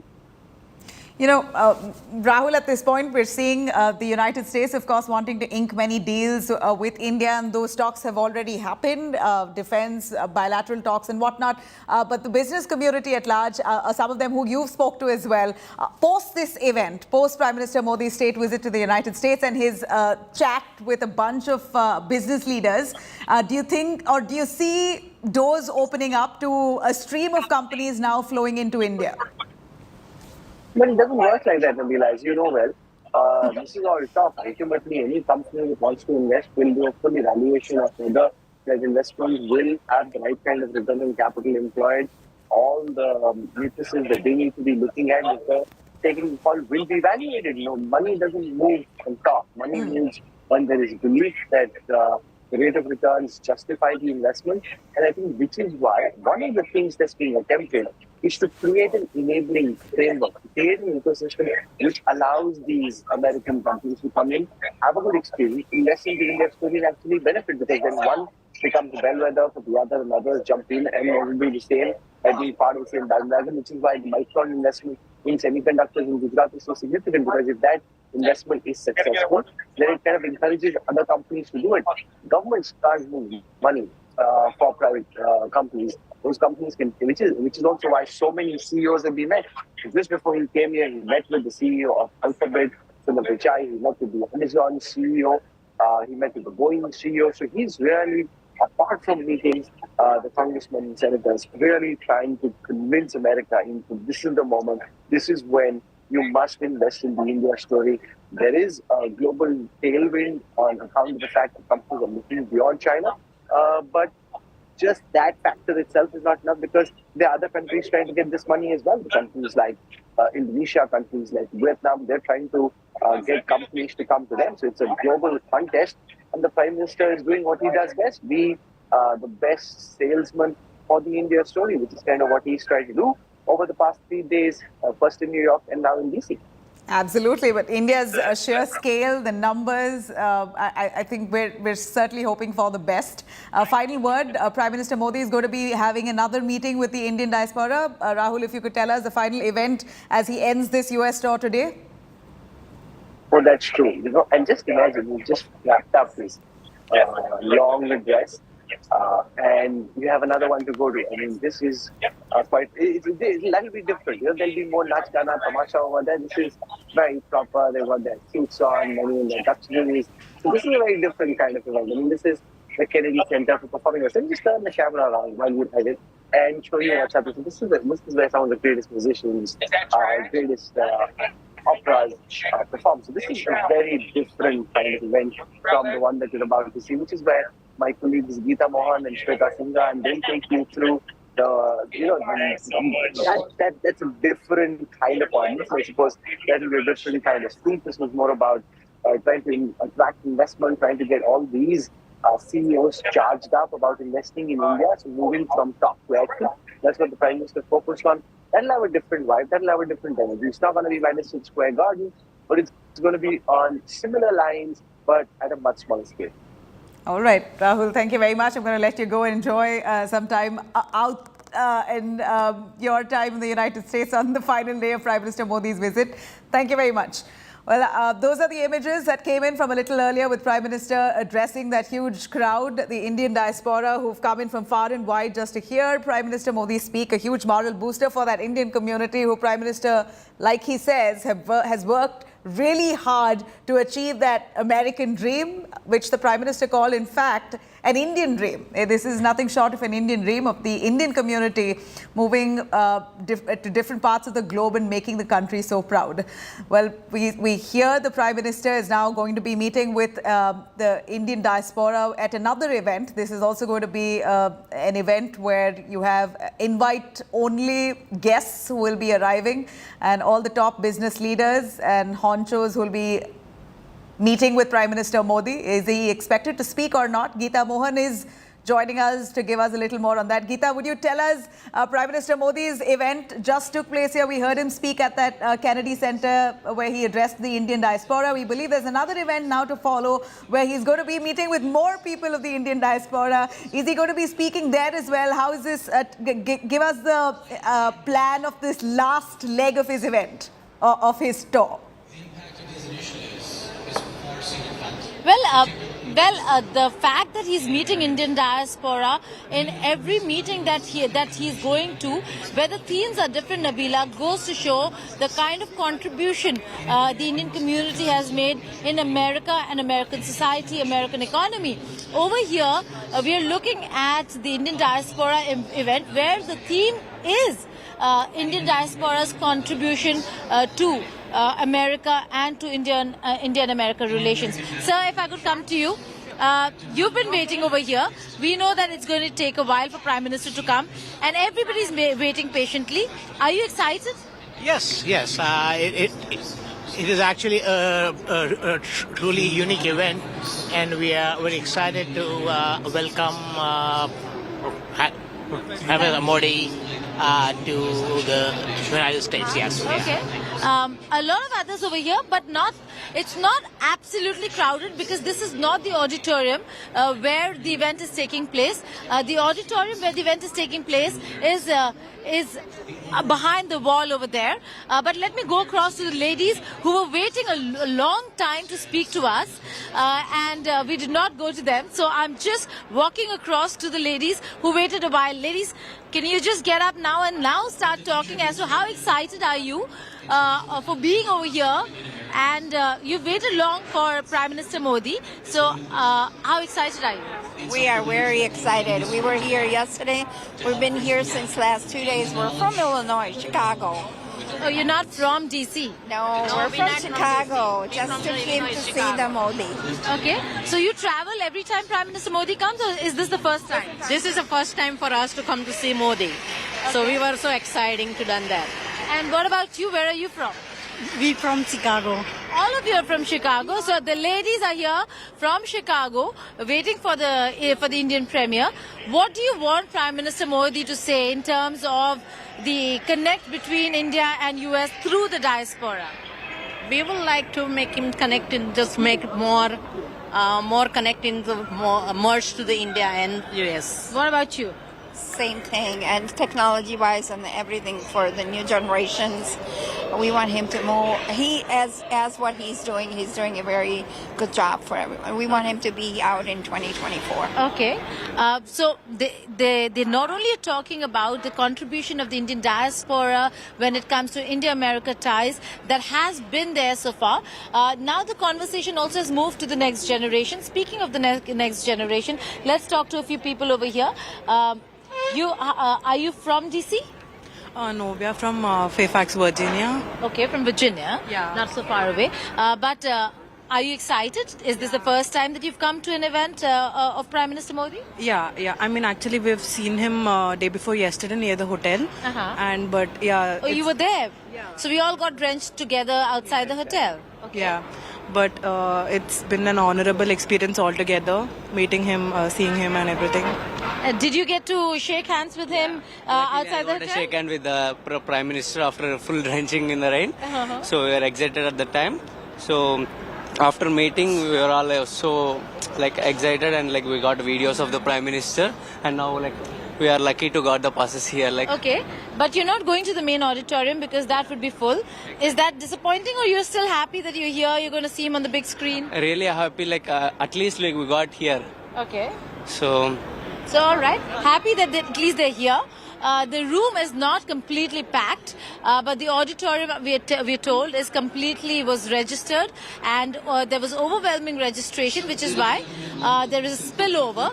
Although this auditorium is also not a very big one. It's a smaller one, smaller capacity, but nonetheless, you're seeing a lot of people travel from various parts of the United States of America just to come over here. Sir, how excited are you that Prime Minister Modi is going to be here? Any expectations from the Indian Premier when it comes to what he's going to say and his address? I think we're just all very excited about the visit, the budding and growing and strengthening of the relationship between India and the U.S. and where that relationship can go, both in the defense and technology and people-to-people exchanges. Okay. And what about you, sir? Yeah, this is quite historic. I mean, he's been here before, but I think the relationship is at a new frontier, and I think we can do much with it. Okay, much more to achieve. The relationship has hit a new frontier, and we're seeing kids over here say no, they don't want to come on TV, but certainly they've waited long enough. You don't see them patiently wait this long, but over here they are waiting. What about you? You excited? Are you from DC? We are from California. So you flew from West Coast to East Coast? Yes. Just for this event? Yes. Why? Yeah, because we are excited about how Modi and Biden are meeting together, and this is something not happens every day, and we are proud of our country. They're proud of our country meaning India, or our country meaning America? India, from where we are belong, and this country as well, where we are now citizens. Yeah. Okay. And what about you? So we are from the Bay Area, California, and this is a very amazing moment because the state dinner is happening for the second time for an Indian Prime Minister. This pulls everybody into this great city of Washington, where we have been for the first time in several years. We've been in U.S. since over 20 years now. Were you there in on the South Lawns when the ceremony? You were there as well? Yeah, we were there. So you actually traveled for the state visit. Correct. And you've covered the state visit like us. Yes. Okay. It's not just us who have traveled all the way to the United States of America to cover Prime Minister Modi's visit. There are people over here who have traveled far and wide to just come to Washington DC, or for that matter New York, only to attend and be a part of the celebrations. So that's a very different new. We have seen in the past as well people traveling from within, but this time around when I talk to people, there are quite a few who have traveled from outside of the United States of America. One gentleman said Doha, there's another one who said London, a group of... So all right, why are you here? I'm honored to be here to see Modi. I mean, he's such an inspirational leader, especially compared to the leadership we have today. I mean, it's amazing to hear him speak, and it's more importantly, it's amazing to hear others speak about him, because they do so with extreme reverence, and that is very rare in America these days. Okay. Thank you. And do you have friends, Indian friends, who told you that there's an event happening? How did you? My name is... This is my Indian friend Nanda. Okay. And you informed him about the event. Yes, and of so he course. turned up. See, he wanted to meet Modi. I told him you have two choices. Either you go to India and meet him. I can take him to his house or office, have one-on-one, or you try here. There's a 50-50 chance because there are 10,000 people ahead of you. You either get in a line here or let's go to India and we will make sure. There are a lot of people who say that one-on-one with Prime Minister Modi might not always be actualized, but the fact is that this talks about accessibility as well, that Prime Minister Narendra Modi does meet a lot of the people from the Indian diaspora. In fact, when he's meeting, he actually sometimes, the people he knows, he inquires about them, or if the spouse is not present, he'd inquire why the spouse is not present. So another group of people over here. Let's just go across to. You're here from DC, or are you also traveling from someplace else? We're here from DC. We're locals. Okay. And you wanted to be part of the event. Why so? What is it that you want Prime Minister Modi to speak about? We want to speak about his vision. He already has done so much, but I'm sure he's thought of the next 10 years or 20 years hence, and it would be so nice to see what else he has in mind to take everyone with him. I suppose the music has become very loud. If you could just push a little, move a little away from the speakers, that should help. Now, so yeah, what were you saying? We being a scientist and we see the progress, the science and technology, how Modi ji is really envisioning the future of India, because science and technology is very essential for the progress and economy. So Modi ji is doing fantastic things and we wish he can do further, and looks like he's already having all this signed up, and kind of a cooperation with the U.S.A. in science and technology that can bring the All right. So it's not just the Indians over here. We've had a very important and a special guest we spoke to a while ago, Mary Miliband, a singer who has been a part of a lot of state visits with the White House. And today, this evening, she will be singing the Indian national anthem over here in the presence of Prime Minister Narendra Modi. A rare honor again. But it's not just the national anthem. She sung for us. Listen in to this lovely aarti that she sang. Here's one of the chief guests at the Indian diaspora event, singer Mary Miliband.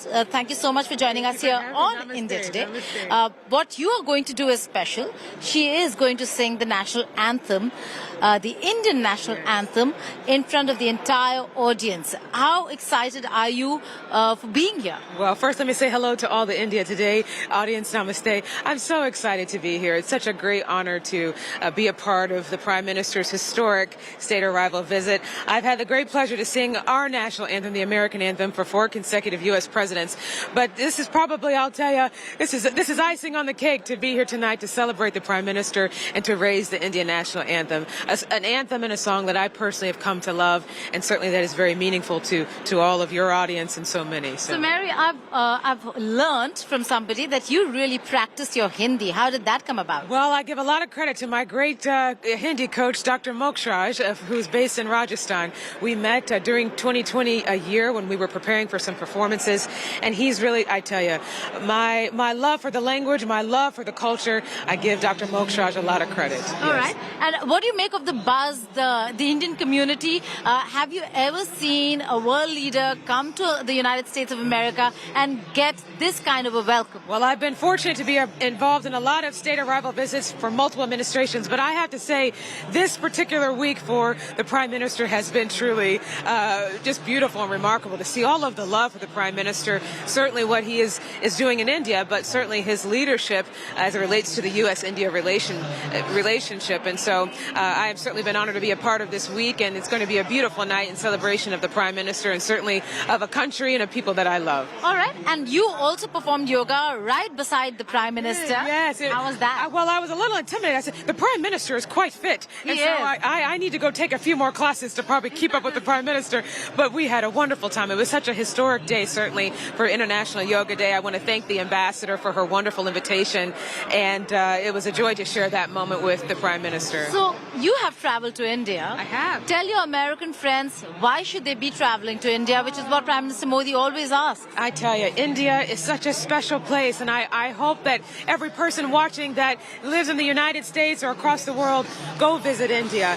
There's so much of who we all are in the context of humanity has origins in India, and so my experience in India was just truly memorable. It was remarkable to finally experience the culture, the people, the wonderful cuisine, and I tell you, and the patriotism. I loved being in India during the time of the anniversary because you saw love of country and love for freedom fighters and the patriotism at its highest. And so I really enjoyed being there during that time. But you're also learning Indian music. Yes. So before I let you go, you will have to do a little bit for us and the audience watching back home. Okay, just a little bit. You're going to sing it with me, right?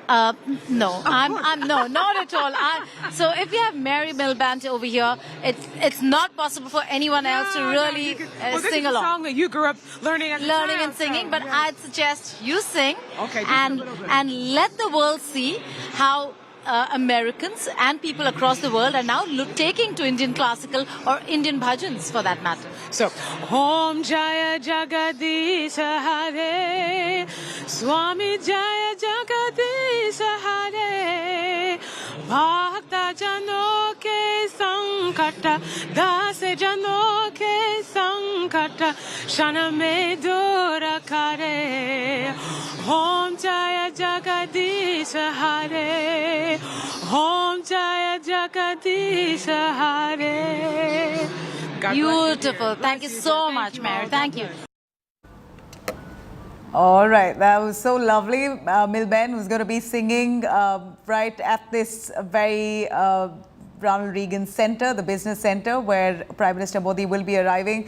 In fact, this is going to be the last and final event, the last leg of the Prime Minister's state visit to the United States. Geeta Mohan is still with us. Geeta, what a lovely, voice that lady has, Milben, who's going to be singing. Tell us a little more about this kind of honor that Prime Minister Modi gets with performers. They're performing every day for all of the state events that have been organized. He has one performance to greet him. How many world leaders really are awarded this kind of reception? Really? Well, the fact that she sang so beautifully, she insisted that I sing, and I knew that that's not going to happen. But the fact that she sang that beautifully and is so inspired by India, not new, Nabila, it's not a new feature.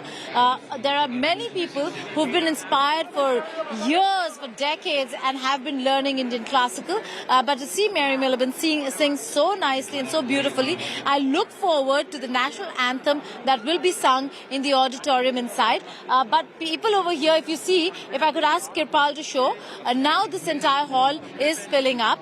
There are a lot of people over here who you can see have now joined in over here. Let's talk to a few youngsters. If you could get up and just join me in a conversation. How excited are you? Are you here with your parents? Come on in. You here with your parents? Yeah, here with my parents. We're super excited. Just such a momentous occasion, and we're here to commemorate it and be here in person for it. Are you from DC? I'm from Baltimore, originally from Boston. Okay, and not so far away. But did you insist that you wanted to come over here? Did you ask your parents that I want to go and attend the event myself? Absolutely. They said they were going, and I was like, Ma, you have to take me to this. And after a while, they relented. So yeah, I'm here. My friend is here. Okay. Where are you from? I'm from Buffalo. Okay. And did you also insist? Did you tell him that if you guys are going, that I also should be a part of the... Well, it was just kind of an invite, so I was like, yeah, sure, I'd love to go. Okay. And is this the first time that you're looking at and seeing the diaspora, the Indian community like this come together?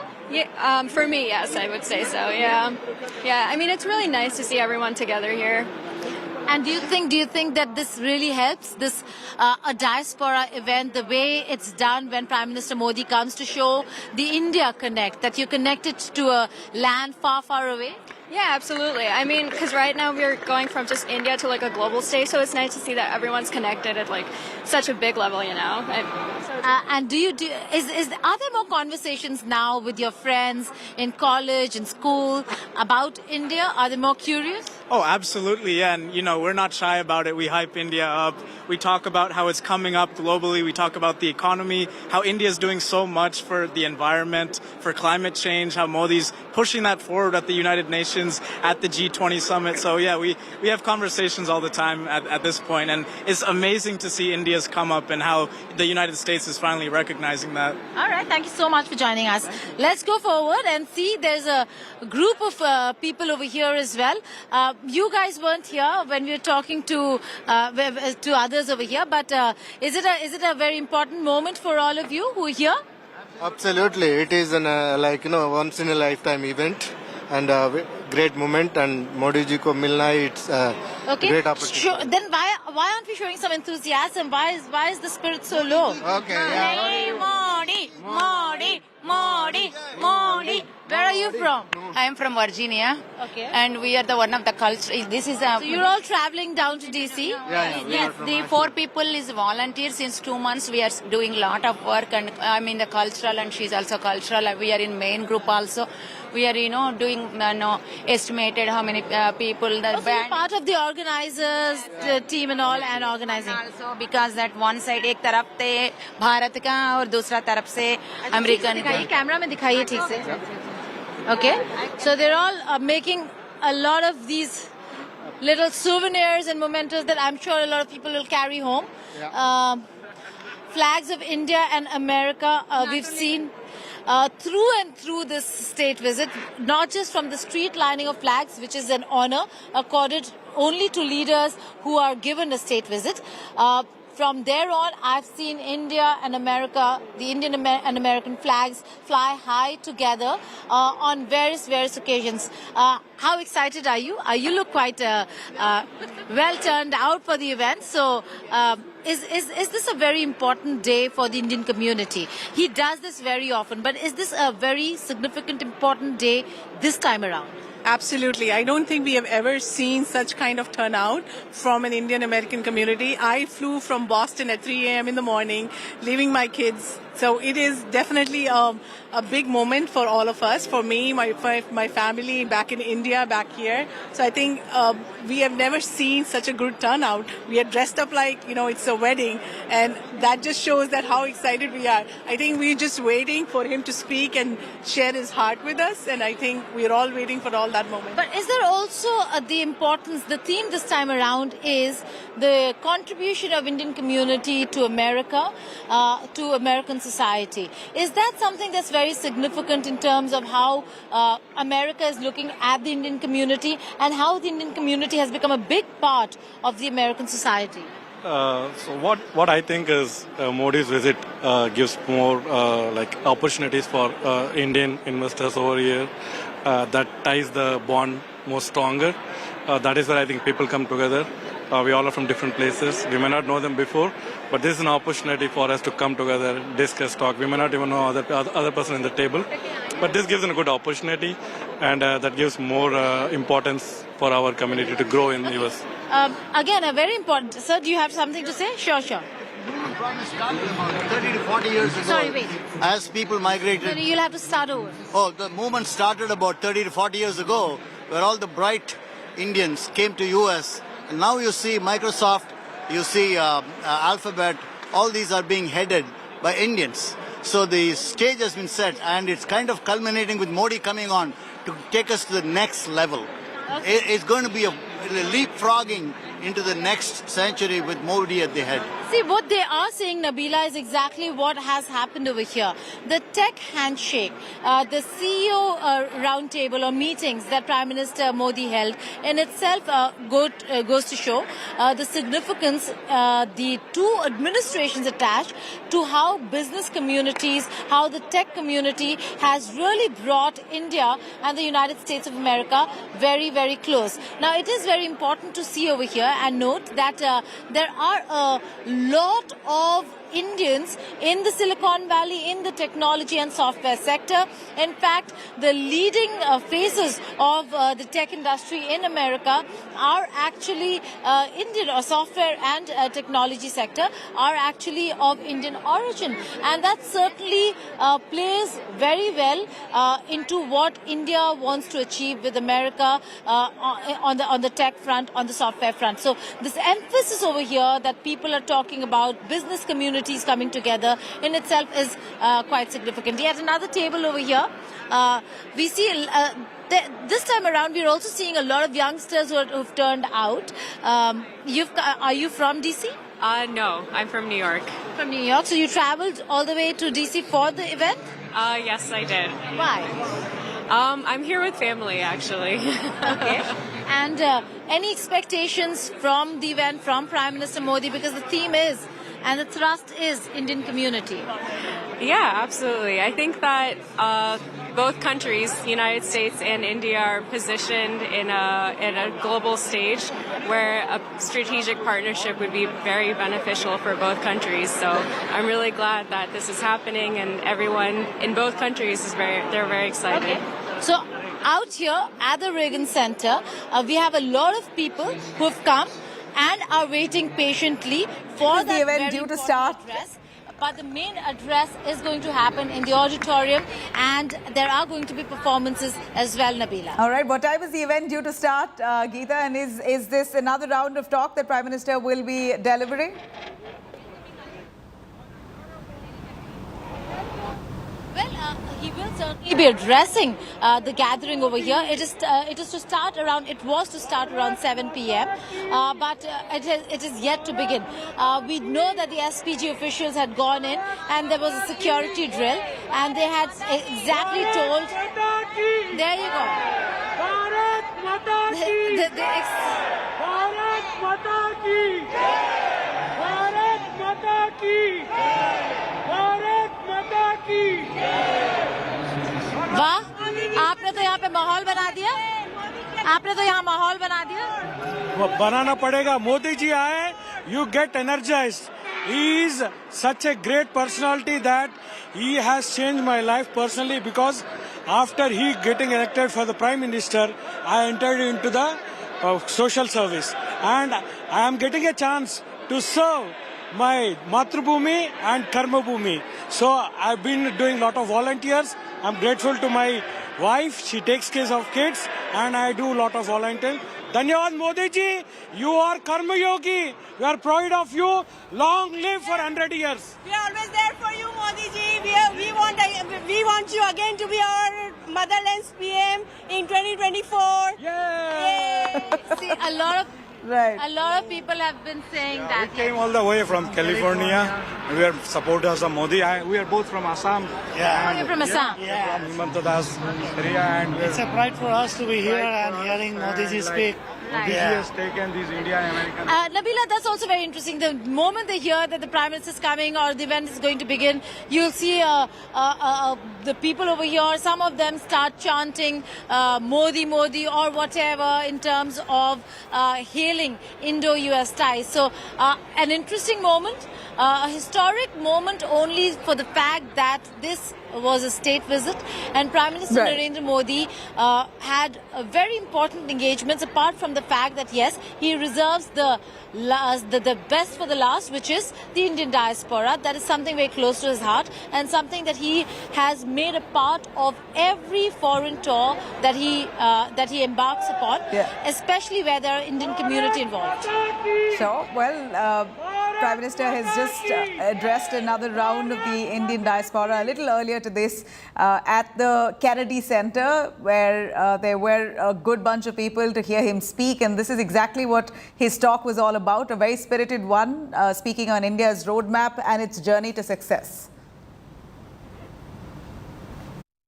हम भारत के गरीबों को सशक्त कर रहे हैं, उनके ease of living बढ़ा रहे हैं। 10 साल में भारत, जैसा अभी जॉन ने कहा, दुनिया की 10वें नंबर की इकोनॉमी से 5वें नंबर की इकोनॉमी बन गया है। कोरोना काल में जिस तरह भारत ने इस महामारी का मुकाबला किया, वो भारत के सामर्थ्य को दिखाता है। आप जानते हैं कि आज पोस्ट पैंडेमिक वर्ल्ड में इकोनॉमी, इन्फ्लेशन और सप्लाई चेन क्या हालत है। इन सब के बीच भारत आज 7% से अधिक से भी ग्रोथ लेकर आगे बढ़ रहा है। आज भारत में रिफॉर्म्स का एक अभूतपूर्व दौर चल रहा है। इकोनॉमिक वर्ल्ड के आप लोग जानते हैं कि हाई ग्रोथ, लो इन्फ्लेशन का कॉम्बिनेशन आसान नहीं है, लेकिन आज भारत ये भी करके दिखा रहा है। हम फिस्कल डेफिसिट को नियंत्रित रखते हुए कैपेक्स में लगातार वृद्धि कर रहे हैं। हमारा एक्सपोर्ट बढ़ रहा है, फॉरेक्स बढ़ रहा है और एफडीआई का नया रिकॉर्ड बनता चला जा रहा है। पिछले 2-2.5 साल में ही अमेरिकी कंपनियों ने $16 बिलियन से ज्यादा भारत में निवेश किए हैं। भारत की सफल. All right, that's Prime Minister Modi as he spoke at the Kennedy Center. But this is Ronald Reagan Center that's all readied for Prime Minister Modi to arrive. This is a sought-after event, invite only. A good bunch of Indian Americans who've landed up at that event. Inside that hall, there are a lot more people who are waiting outside the auditorium. Not everyone gets an entry here. Geeta Mohan joins us right from that venue. Geeta, give us a sense of what's going to be on schedule today at this very center, the Ronald Reagan Center. What is expected? Prime Minister is going to have another speech. He's going to be delivering another talk right at the fag end of his tour. Well, Nabila, it is a very important moment. Prime Minister Narendra Modi has indeed arrived, and Prime Minister Modi has arrived. He is inside the auditorium, we're being told, and there are photographs that are being taken with the volunteers. So in a very systematic way, what is happening is they're lining up, queuing up and taking photographs with the Prime Minister. That's happening inside the auditorium. So we are being told that the Prime Minister has arrived and the security drill is over. They were told exactly where to stand, when to stand and how to. So all that is taking place right now. The screen over here shows nothing is because there were lovely performances taking place ahead of Prime Minister Modi's visit, his entry into the auditorium. And as soon as Prime Minister Modi entered the center, the Ronald Reagan Center, the live feed from inside the auditorium has stopped. If I could ask Kirpal to just show, that's the screen where these people over here who have been now made to sit in the atrium area are going to watch Prime Minister Modi from. So the Indian Premier is at the Ronald Reagan Center and he is now interacting with the Indian diaspora inside, particularly those who are involved in organizing of this event. Volunteers, he always does that, takes photographs. So that photographs session is taking place right now. It's underway, and in some time from now you'll see the entire event begin. Give us some voices, bring us a sense of what's expected, Geeta. You know, this is this very visit of the Prime Minister is a state visit. It's an official one. So all his other visits to the United States so far, we've seen him addressing the diaspora events, which was independently organized by the Indian community there. But this comes as a state visit, and that attaches a lot more significance when it comes to both the ties between the two nations. Also given a level up for the Indian community there, isn't it? We heard the voices. We'd like to hear more on how they feel Modi's visit this time, a state visit, a formal visit here, really pushes their image, or how does it really build their image as an Indian community in the United States?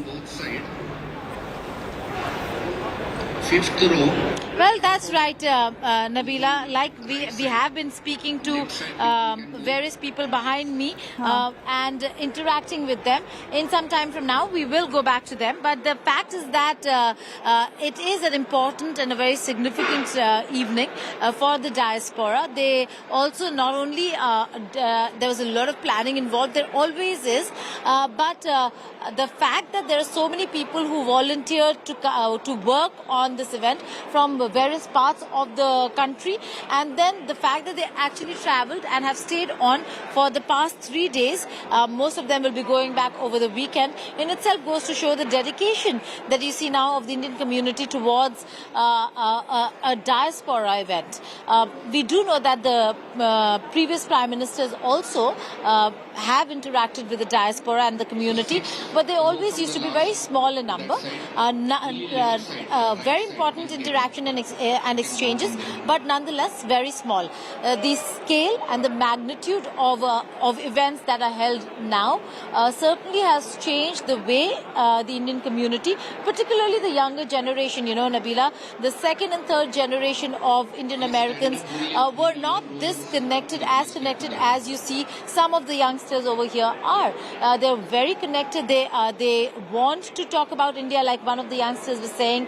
They hype up India. They talk about the contribution India makes, and that change you're seeing in the younger lot. So you've been waiting patiently to listen to the Prime Minister. How long have you been here, and did you have to wait in the queue a long time? Yes, I've been here since 2 o'clock. Oh, since 2 p.m. you've been outside, and then to come here to be the first one to come in? Yes, and I was here yesterday helping them, you know, putting all the flyers and all that. So it's been 3-4 days I've been coming here and being a volunteer. And are you from D.C.? No, I'm from Dallas, Texas. So you've also traveled all the way from Texas only for the diaspora event? Only for this, only to support Mr. Modi.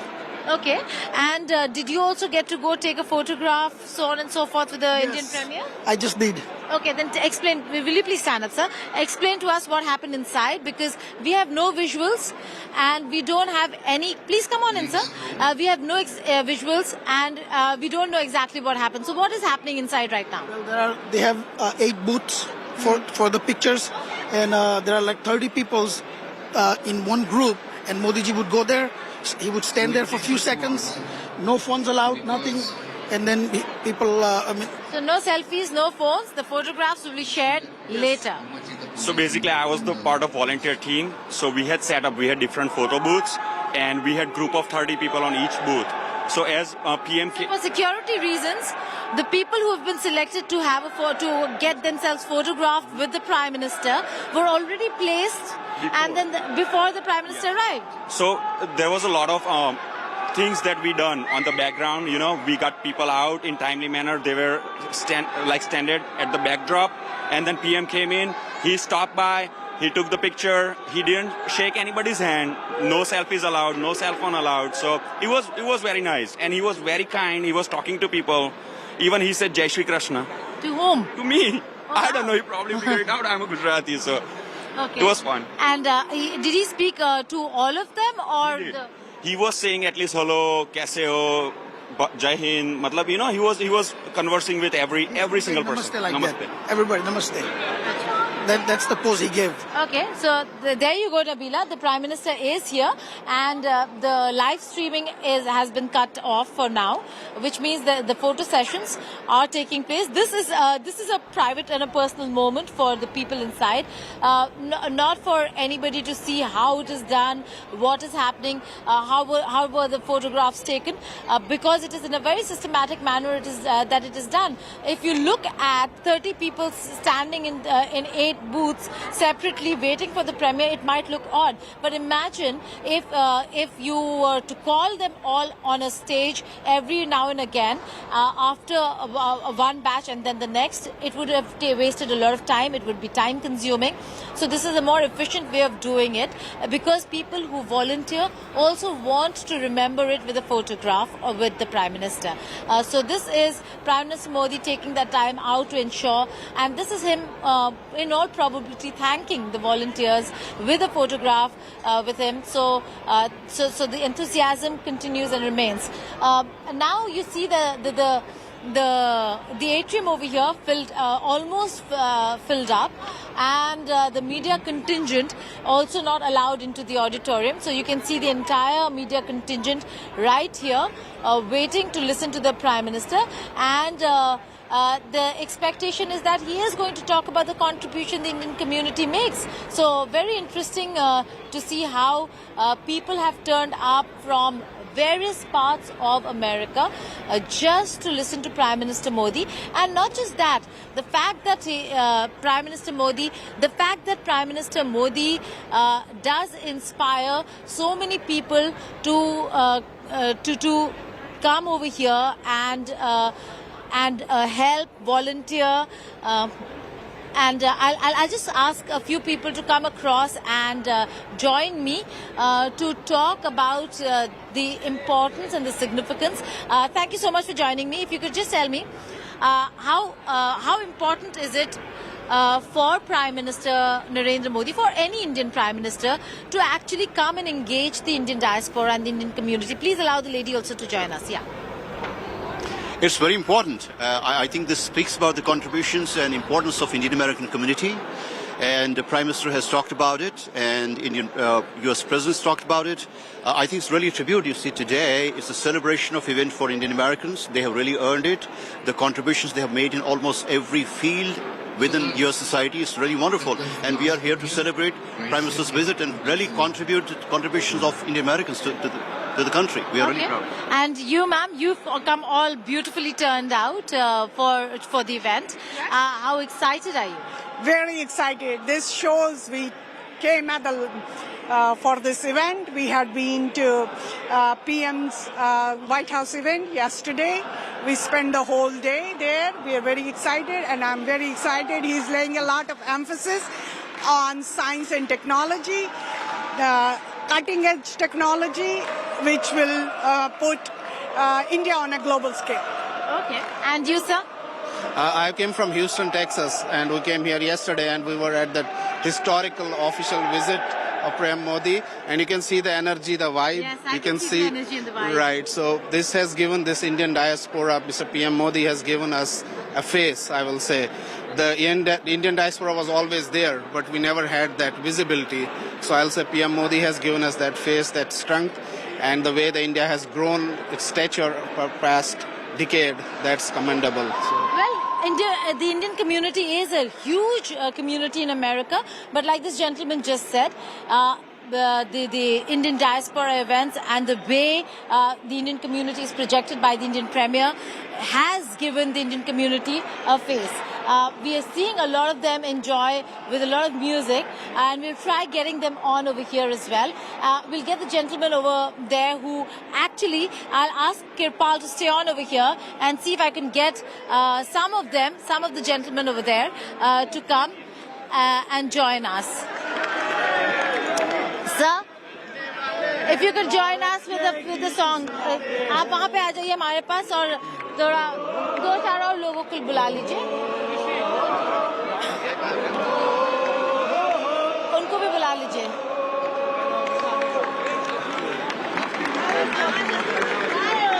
चलिए table over here, and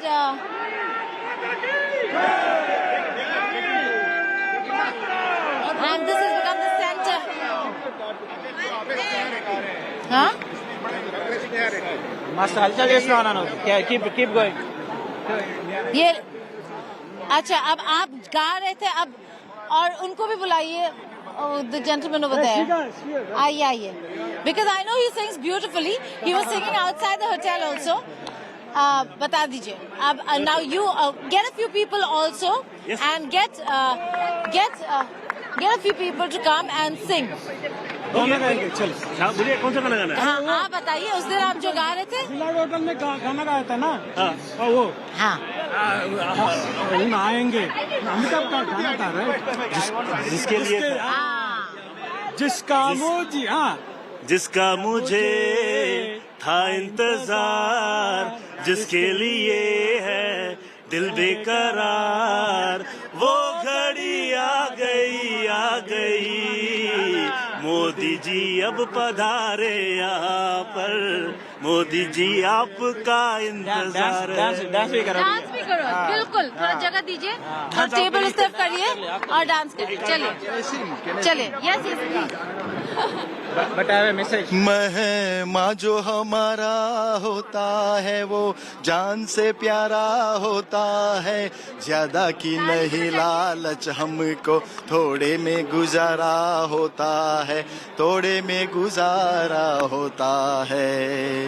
बच्चों के लिए जो धरती माँ सदियों से सभी कुछ कहती है, हम उस देश के वासी हैं जिस देश में देश के वासी है, जिस देश में गंगा बहती है, जिस देश में गंगा जलती है. I have a message. Yes. So, so Prime Minister Modi ji, from NRI community, we are requesting you to consider dual citizenship for NRIs. So that way, I spoke to him 20 minutes on this topic. Yes. Where inside? Yeah. Okay. We are encouraging. Yeah. So because, see, what happening is now a lot of people are coming from India to America, right? Hindi chahiye English? No. So, ज़्यादा लोग भारत से यहाँ पे आ रहे हैं ना. So, and we are settling down. Now, Prime Minister Modi ji ने बताया कि more than 4 million people are American citizens. So, once you got age, so you have to go and settle down back Bharat. Where are the ladies who were there outside Hotel Willard? Are they not there? Hi! Oh wow, you're from Manipur. Yes, I'm Rashri Kaisham. I'm from Manipur. I'm from the Meitei community in Manipur. First of all, I welcome our Prime Minister Narendra Modi ji in United States. So happy, excited. But at the same time, Manipur is burning and we have lots of conflicts going on. I understand the Prime Minister ji is helping, but I would request for more help so that he can accelerate the peace. That's all. Thank you so much. That's a very important message and appeal that Manipur is burning and that Prime Minister Modi is doing a lot, but he needs to do more. Thank you so much. Thank you. Thank you. Great job. You're outstanding. I think you're a good bridge of projecting what's really going out over here. What network are you from? India. Good luck.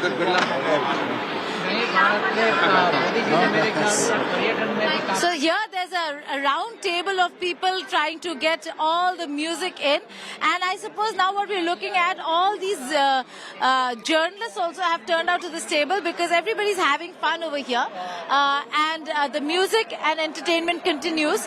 Only why is because the screen is shut. All the entertainment that was to take place is not taking place. Where are the ladies? I'm still waiting for them. Right there. Call them.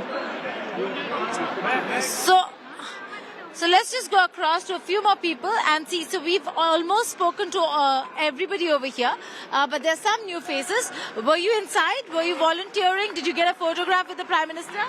We got a chance to get a photograph with the Prime Minister. Okay. All right. And you volunteered over here for how many days? Just for today. Just for today. What about you? I've been. You have volunteered, I know. I did, and I was just working behind the scene last 3-4 days. Okay, and you? Yes, I also volunteered, and I came from Boston. My wife, she came from Pittsburgh, and we are enjoying volunteering a lot, Seva. Okay, and did you get a photograph as well? Yes, of course, we got a photograph, and we are extremely excited about that. What do you make of it? Is it a thank you gesture by the Prime Minister for all of the people who actually came out and volunteered? Yes, of course, and actually he is so grateful that, you know, it is not an easy task to take photograph with about 900 people today, and you can see he is like taking the photograph now. And I often wonder what is the source of his energy, because he since he came in the United States, continuously program, and my wife and I were talking, probably he's sleeping like only 3-4 hours a day, and that's why we have a great respect for our PM. Okay. Somebody who with a lot of energy, tirelessly working and ensuring that he delivers on the India-U.S. front. There have been a lot of deliverables on the India-U.S. front when it comes to real key outcomes. But when it comes to the other aspect of the culture, art and diaspora that connects the two worlds, it is very important. It is significant to know that they are an important factor in the Indo-U.S. ties. They have done a lot, and today you see a lot from the Indian community. See, we have the Indian media everywhere. All of them interested in, is this table going to sing again? Because I've been waiting to hear from you guys as well. So are you going to do some nice number for us also, for India Today and Aaj Tak? कोई भी अच्छा गाना जो आपको लगता है मोदी जी को inspire करे. वंदे मातरम, वंदे मातरम, वंदे मातरम, वंदे मातरम, वंदे मातरम, वंदे मातरम. मैं जया गया जहाँ भी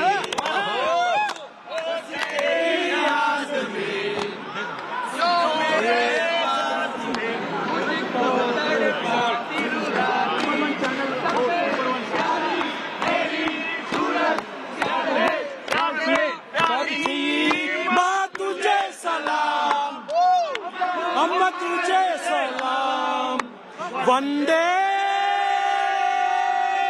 मातरम, वंदे मातरम, वंदे मातरम, वंदे मातरम, वंदे मातरम. भारत माता की जय, भारत माता की जय, भारत माता की जय, जय Hind.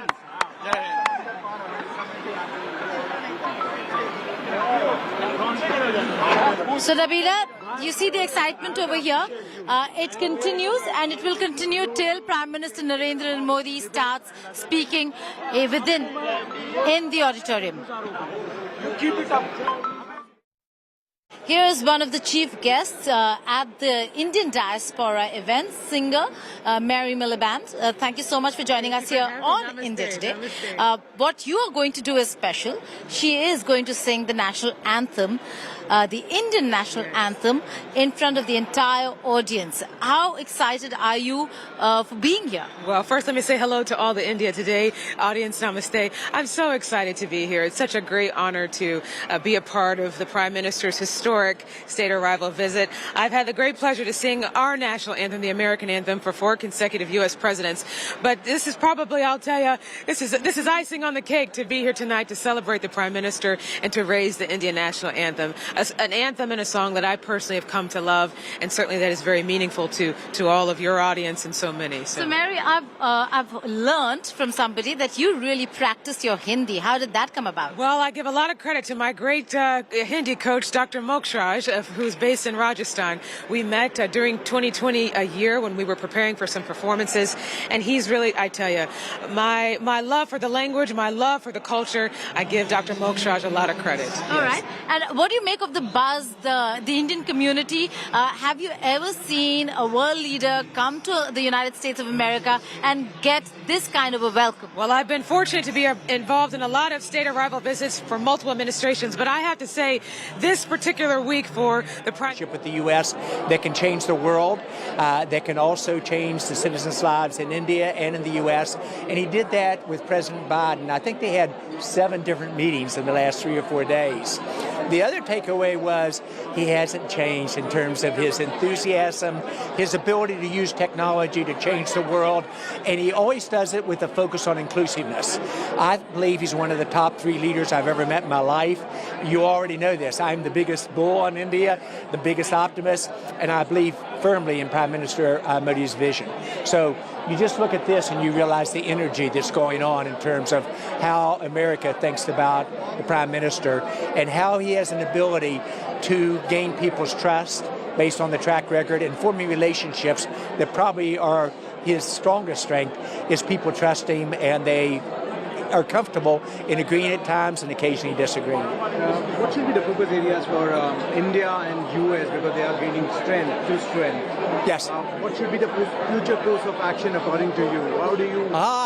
Well, first of all, there are a number of people that are spending a huge amount of time looking at areas that India and the U.S. should work together on.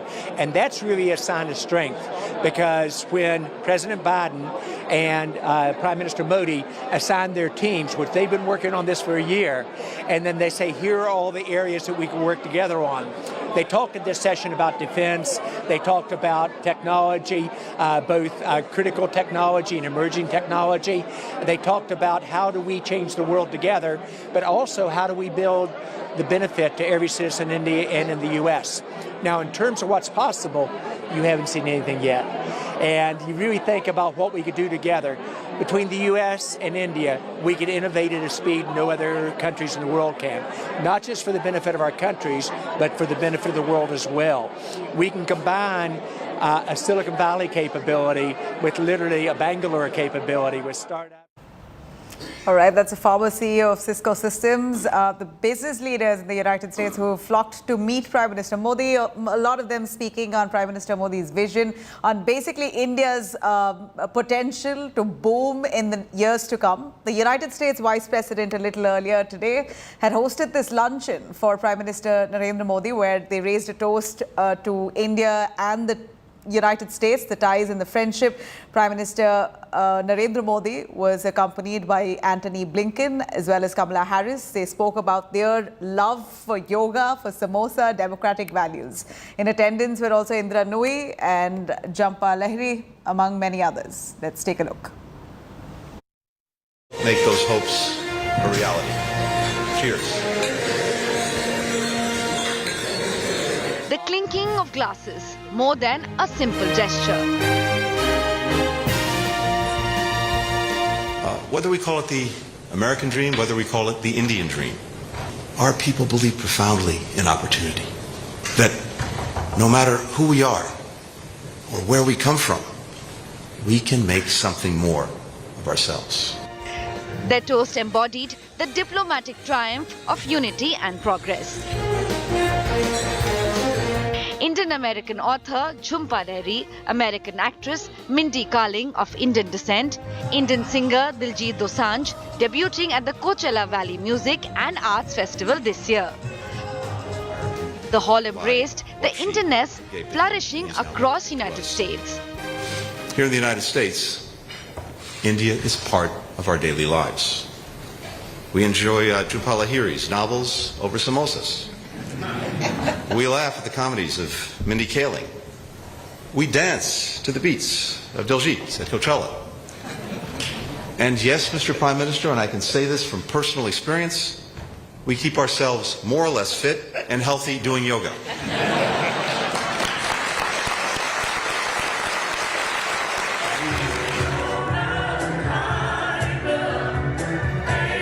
Lunch hosted by the U.S. State Department in honor of Prime Minister Narendra Modi made a profound affirmation of interconnectedness. The historic number of members of the United States Congress with Indian heritage. Representatives Ami Bera, if you're here, please stand. Jayapal, Rolkana,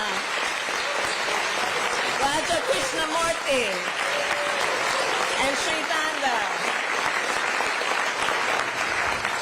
Under your leadership. The words of U.S. Vice President Kamala Harris carry the essence of her cherished childhood memories of southern India, invoking her ancestral roots with passion and pride. More expansive than it. Every morning consisted of taking long walks on the beach with his retired buddies. I remember them talking about the importance of fighting corruption and fighting for equality.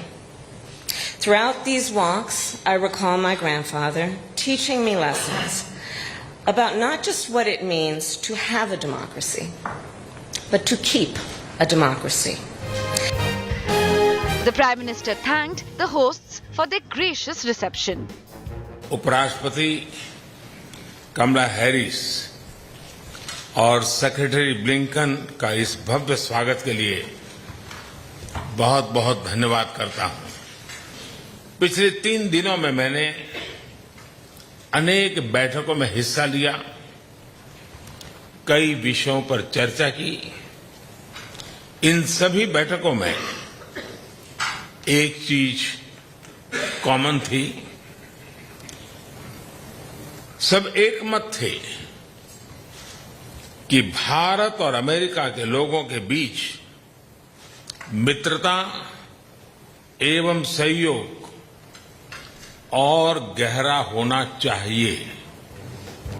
Talent, technology and diplomacy came together earlier in the day. The Prime Minister and President Joe Biden met top CEOs of the U.S. and India at the White House. It was an honor to meet Prime Minister Modi during a historic visit to the U.S. The excitement here, in terms of seeing the progress India has made, particularly around the vision of digital India and the economic opportunity. I had a very good and productive conversation with Prime Minister Modi. I think we share a number of goals together in India. Very interested in helping create more jobs. The Prime Minister's passion for India's development, the welcome mat to business and investment and opportunity is, I think, obvious not just to me, but to pretty much everybody who has interacted with him.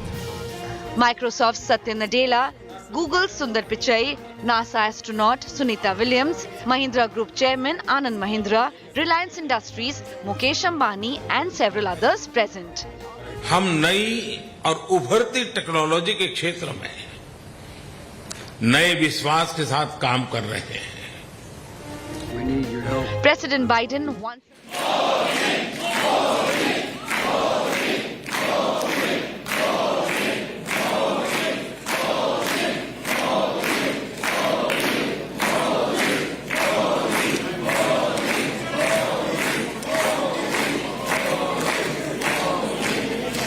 Just coming in from Washington DC's Ronald Reagan Center.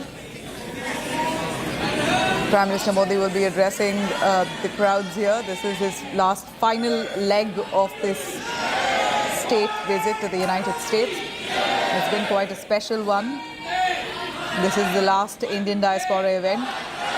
And Prime Minister Modi somehow manages to engage the crowd and how the Indian community abroad, the kind of craze that they've displayed for Prime Minister, we've captured that on cameras through the hours of our coverage here. We've shown you, Geeta Mohan has been bringing to you the kind of craze and love, admiration that they have for the Prime Minister. And of course, for the country, for the Prime Minister, for them this is the India moment, a way to bind Indians with the United States, basically to credit all that work that they've put in, which they went in to make an American dream. Prime Minister Modi spins it around to say that this is in fact an Indian dream of people in India sharing values and hard work in countries that they finally decide to settle in. So this is basically the India's dream, to take India's knowledge and ethics and ethos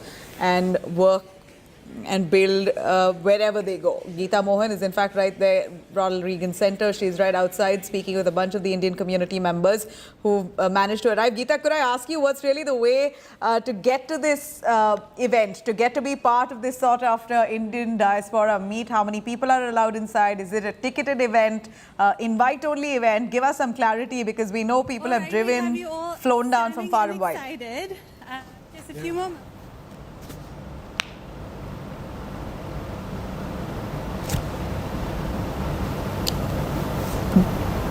Geeta, if you can hear me. All right, we seem to have lost a connection. We're going to try and patch her. But we heard how Geeta speaking to a bunch of people there who came in from Chicago, from Virginia. Some of them, in fact, one of them I heard came in from London, all the way flew down to attend this event. All right, Modi on stage there. I'm going to get you that background audio so you hear the cheers and the warmth he receives.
Do it. Thank you. We have Mary Milburn on the stage to sing the Indian national anthem.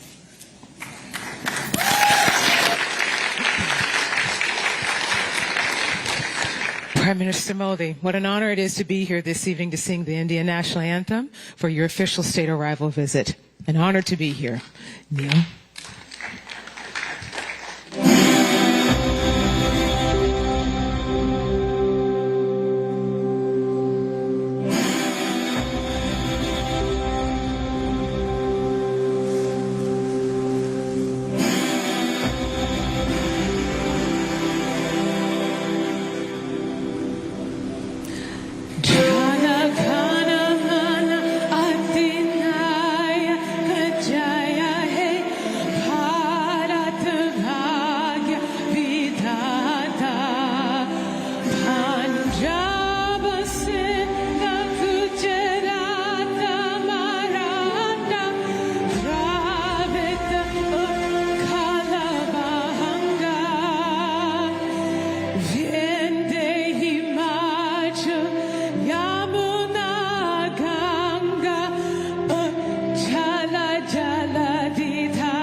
to welcome young Ria Pawar. She's 16 years old and crowned Miss India Teen New Jersey, and she will be performing the American National Anthem. Please remain standing.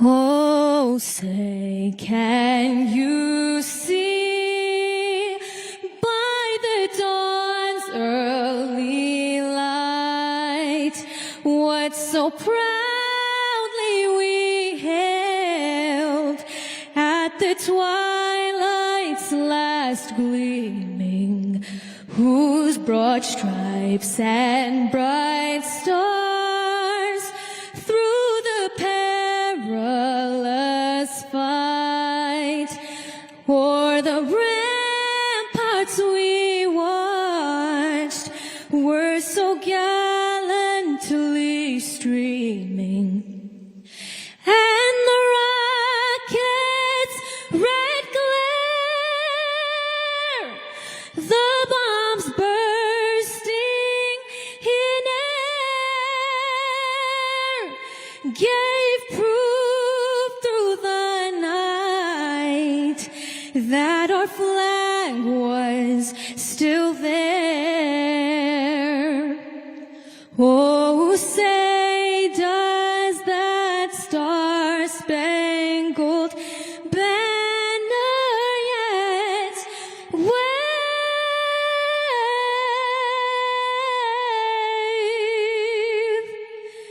o'er the land of the free and the home of the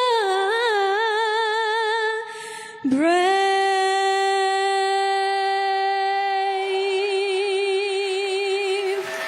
Thank you.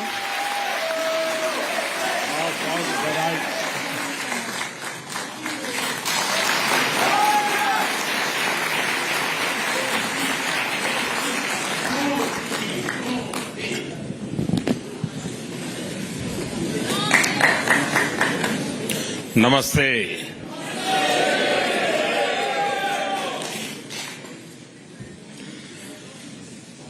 आप लोगों ने इस hall में एक प्रकार से भारत का full map बना दिया है।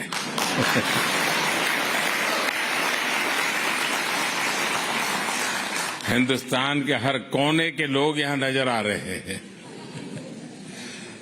आप यहां दूर दूर से आए हैं। ऐसा लग रहा है जैसे मिनी इंडिया उमड़ा है।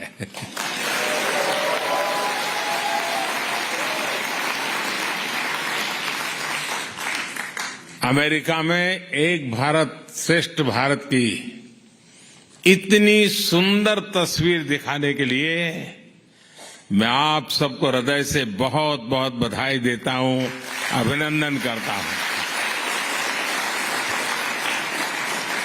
साथियों, यहां अमेरिका में मुझे जितना प्यार, जितना स्नेह मिल रहा है वो वाकई अद्भुत है।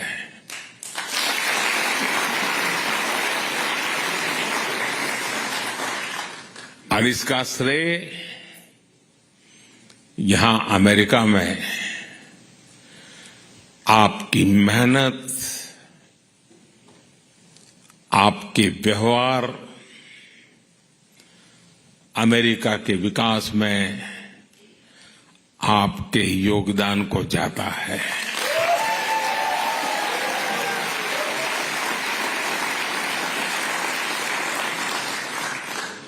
मैं अमेरिका में रहने वाली मां भारती की हर संतान का अभिनंदन करता हूं। मैं प्रेसिडेंट बाइडेन का भी आभारी हूं। बीते 3 दिनों में लगातार हम साथ रहे। बहुत सारे विषयों पर हमारी खुल करके बातचीत हुई और मैं अनुभव से कहता हूं, वे एक सुलझे हुए अनुभवी नेता है।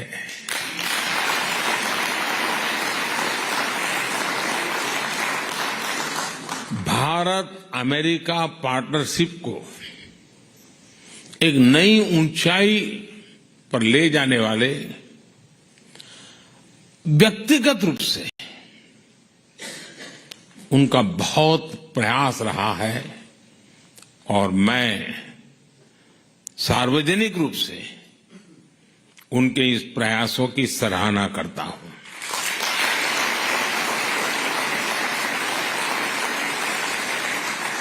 साथियों, इन 3 दिनों में भारत और अमेरिका के पारस्परिक रिश्तों की एक नई और गौरवशाली यात्रा प्रारंभ हुई है।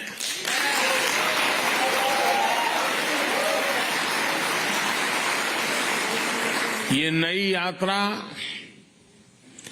ग्लोबल स्ट्रैटेजिक इश्यूज पर हमारे कन्वर्जेंस की है। ये नई यात्रा make in India, make for the world, उसको लेकर हमारे कोऑपरेशन की है। टेक्नोलॉजी ट्रांसफर और मैन्युफैक्चरिंग में हमारा आपसी सहयोग हो या फिर इंडस्ट्रियल सप्लाई चेन में बढ़ता तालमेल, दोनों देश एक बेहतर भविष्य की ओर मजबूत कदम उठा रहे हैं।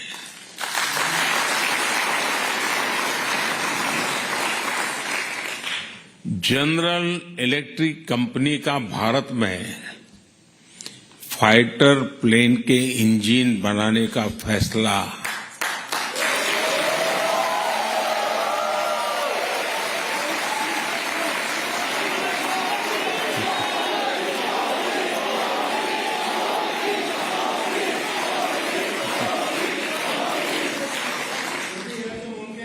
भारत के डिफेंस सेक्टर के लिए ये मील का पत्थर साबित होगा।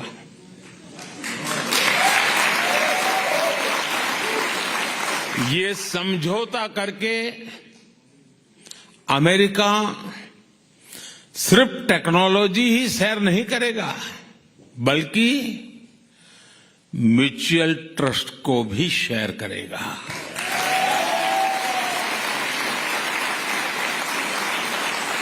डिफेंस इंडस्ट्रियल कोऑपरेशन रोडमैप से दोनों देशों के बीच पार्टनरशिप और गहरी होने वाली है। मैं इस यात्रा के दौरान माइक्रॉन,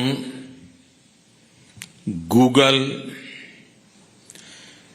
एप्लाइड मटेरियल्स जैसी दिग्गज कंपनियों ने भी भारत में बड़े इन्वेस्टमेंट की घोषणा की है।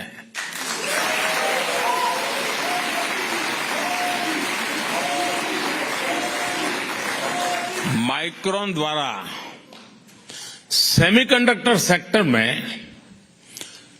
$2.5 बिलियन का इन्वेस्टमेंट भारत को वर्ल्ड सेमीकंडक्टर चेन से जोड़ने वाला है।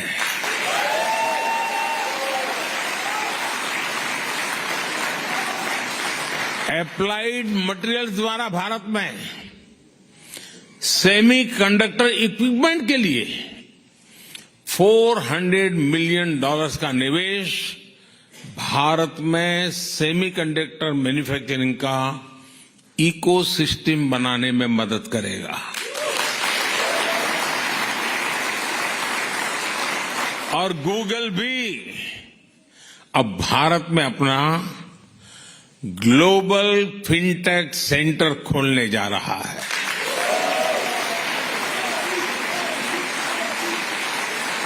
बोइंग ने भी भारत में $100 बिलियन के निवेश का ऐलान किया है। एमआरओ फैसिलिटी हो, पायलट्स की ट्रेनिंग का प्रोग्राम हो, बोइंग कंपनी इस दिशा में भी अपना सहयोग बढ़ाएगी।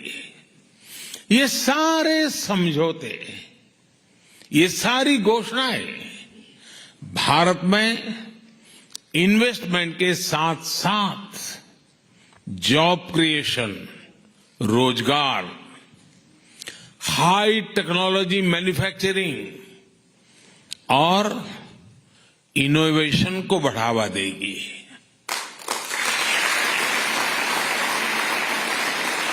साथियों, भारत अमेरिका ने जो आर्टेमिस अकॉर्ड साइन किया है, वो अंतरिक्ष में बहुत सारी संभावनाओं के द्वार खोलने जा रहा है। नासा का आर्टेमिस प्रोग्राम मून से लेकर मंगल तक के मिशन के लिए अपने आप में बहुत बड़ा है। इस प्रोग्राम से भारत जुड़ेगा तो दोनों ही देशों को फायदा होगा। नासा के साथ मिलकर स्पेस में भारतीय एस्ट्रोनॉट भेजने को लेकर भी बात आगे बढ़ी है। इंटरनेशनल स्पेस स्टेशन में भेजने के लिए नासा द्वारा भारतीय एस्ट्रोनॉट्स को एडवांस ट्रेनिंग भी दी जाएगी। और इसलिए ही मैंने कल कहा, sky is not the limit.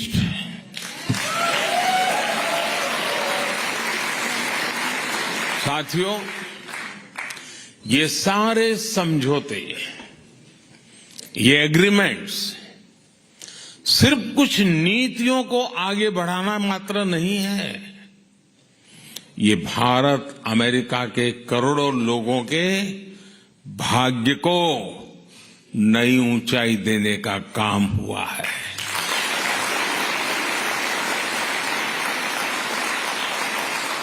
Together we are not just forming policies and agreements. We are shaping lives, dreams, and destinies. साथियों, आप में से बहुत सारे लोग यहां बरसों से अमेरिका में रह रहे हैं।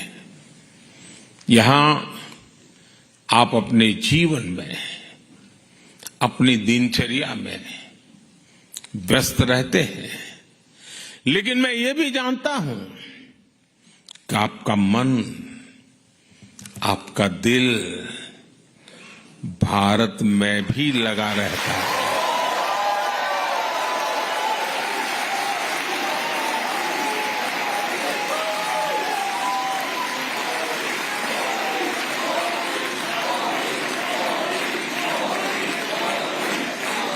और इसलिए आपकी सहूलियत ये भी भारत की प्राथमिकता है। आपकी जरूरतों को देखते हुए भारत इस साल सिएटल में एक नया कॉन्सुलेट खोलने जा रहा है।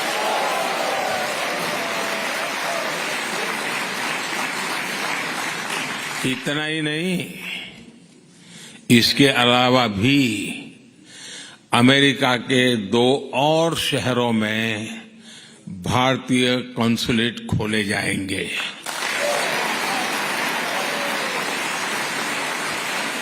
अब मैं जानता हूं आपकी चिट्ठियां शुरू हो जाएगी, हमारे यहां हो, हमारे यहां हो।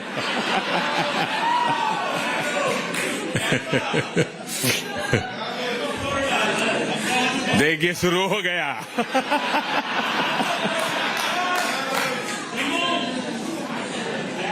आप लोग पक्का कर लीजिए।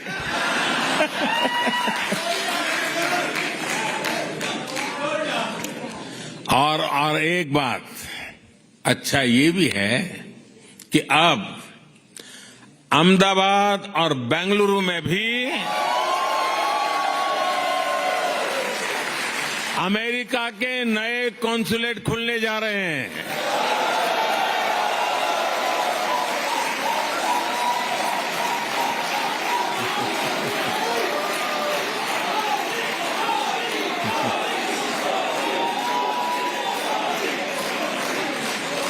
साथियों, आप में से बहुत से लोगों की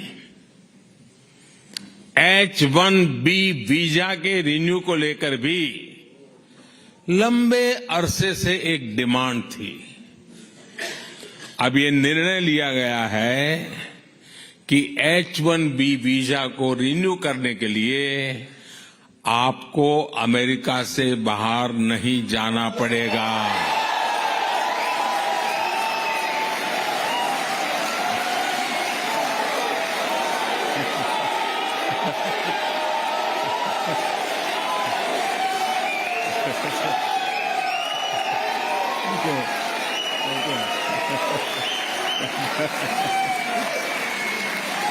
Thank you.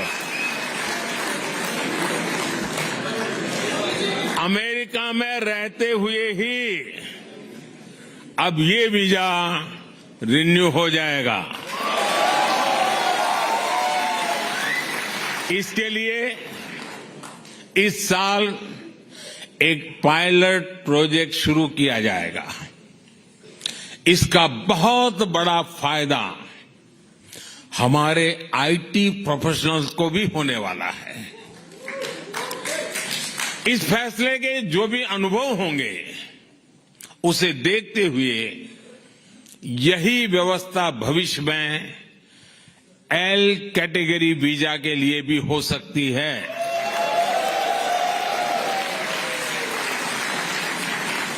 साथियों, आप भारत की हर उपलब्धि से खुश होते हैं, उसे सेलिब्रेट करते हैं। आप गर्व करते हैं जब दुनिया के इतने सारे देश यूएन हेडक्वार्टर पर योग दिवस के लिए जुटते हैं।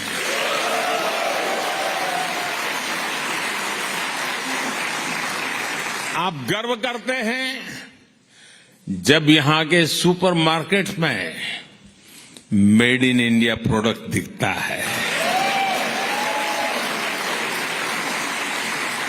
आप गर्व करते हैं जब भारत के टैलेंट को दुनिया की बड़ी बड़ी कंपनियों को नेतृत्व देते देखते हैं। और आप गर्व करते हैं जब नाटू नाटू की धुन पर पूरी दुनिया थिरकने लगती है। और आज आप ये भी देखकर गर्व से भरे हुए हैं कैसे भारत का सामर्थ्य आज पूरे विश्व के विकास को दिशा दे रहा है।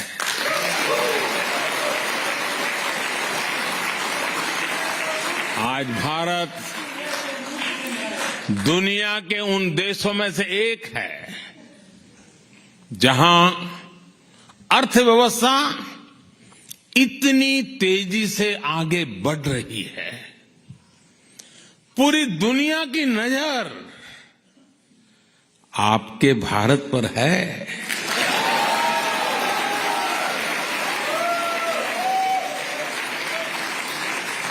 आप भी सोच रहे होंगे आखिर ये कैसे हो रहा है।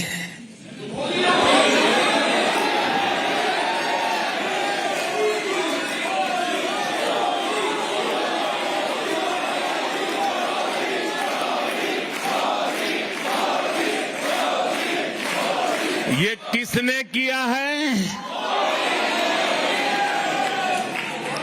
साथियों, ये मैंने नहीं किया है,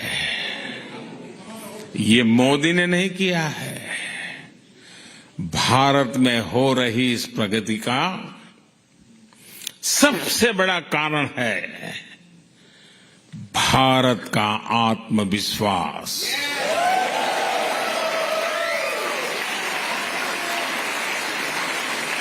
एक 140 करोड़ भारतवासियों का आत्मविश्वास। सैकड़ों वर्षों की गुलामी ने ये आत्मविश्वास हमसे छीन लिया था।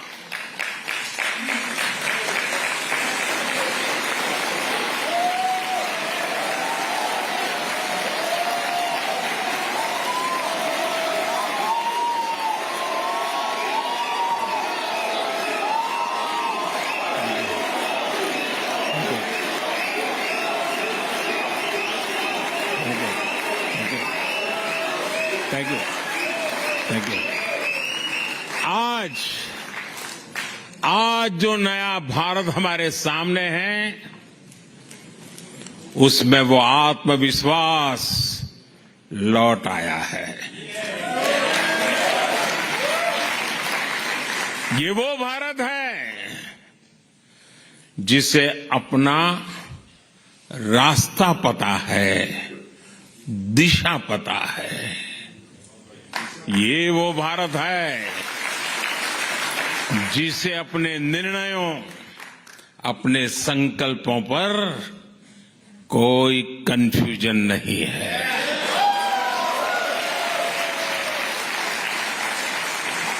ये वो भारत है जो अपने पोटेंशियल को परफॉर्मेंस में बदल रहा है।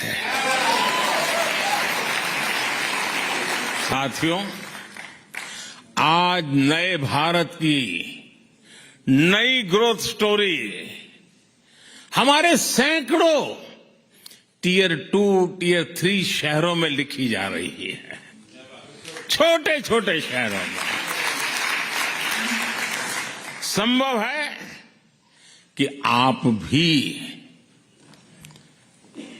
कई साथी शायद ऐसे ही छोटे स्थान से, ऐसे ही छोटे शहर से यहां आए होंगे। वहां का बदलता हुआ रूप आपको पता चलता होगा। आज जब आप अपने परिजनों को फोन करते हैं तो उनके पास बदलाव का कोई न कोई उदाहरण बताने के लिए वो बड़े उत्सुक होते हैं। नए नए बन रहे एक्सप्रेसवे, नई सेमी हाई स्पीड ट्रेन, एक से बढ़कर एक एयरपोर्ट।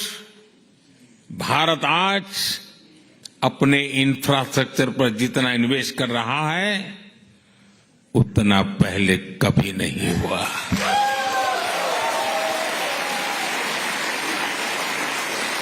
साथियों, भारत में पिछले वर्षों में जिस तरह डिजिटल क्रांति आई है वो तो अभूतपूर्व है। हो सकता है अब आप अपने गांव की किसी दुकान में जाए और वहां के आपके सामने बारकोड का बोर्ड हो सकता है आप कैश दें, लेकिन दुकानदार कहे कि भैया मोबाइल फोन पर कोई डिजिटल पेमेंट ऐप नहीं है क्या?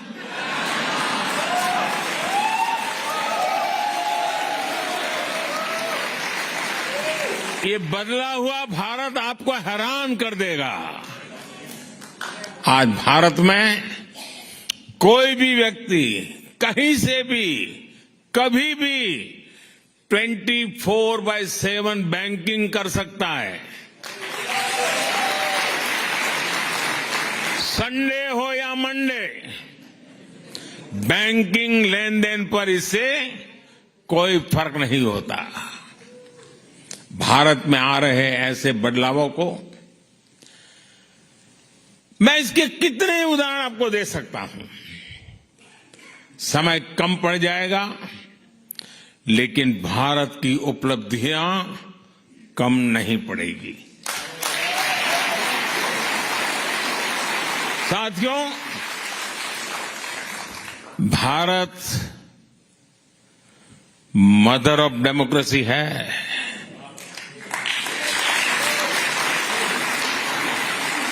और अमेरिका आधुनिक लोकतंत्र का चैंपियन है। आज दुनिया इन दो महान लोकतंत्रों की साझेदारी को और सशक्त हुए देख रही है। अमेरिका हमारा सबसे बड़ा ट्रेडिंग पार्टनर है और एक्सपोर्ट डेस्टिनेशन है, लेकिन अभी हमारी पार्टनरशिप का असली पोटेंशियल सामने आना बाकी है।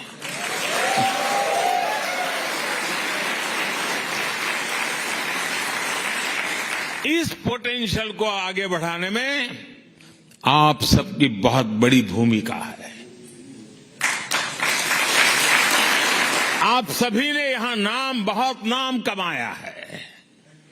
आपने अमेरिका के विकास में बहुत बड़ा योगदान दिया है।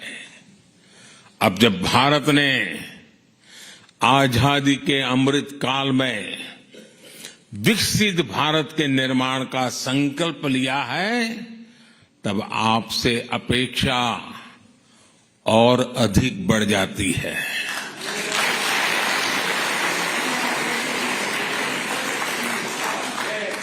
ये भारत में अधिक से अधिक निवेश का सही अवसर है। मेरा आग्रह है कि आप भारत के एमएसएमईज और स्टार्टअप्स के साथ संभावनाओं को आगे बढ़ाएं। हमारे यंग एंटरप्रेन्योर्स को प्रोत्साहित करें। भारत की ग्रोथ में आपकी स्किल, आपकी टेक्नोलॉजी और आपके एक्सपर्टाइज बहुत काम आएगी।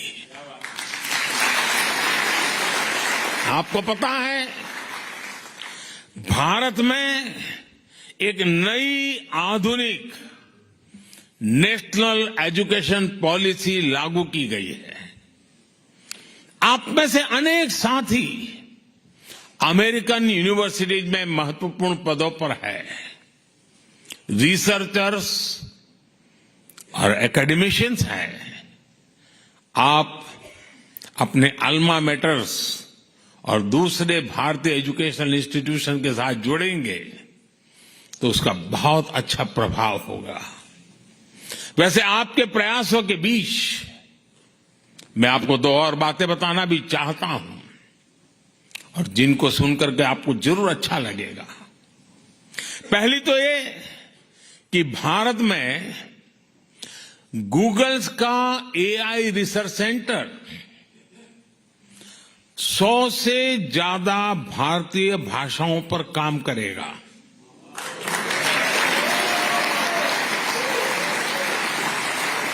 इससे भारत में ऐसे बच्चों को पढ़ने में, काम करने में आसानी होगी जिनकी मातृभाषा अंग्रेजी नहीं है। और दूसरी ये कि भारत सरकार की मदद से यहां यूनिवर्सिटी ऑफ ह्यूस्टन में तमिल स्टडीज चेयर की स्थापना की जाएगी।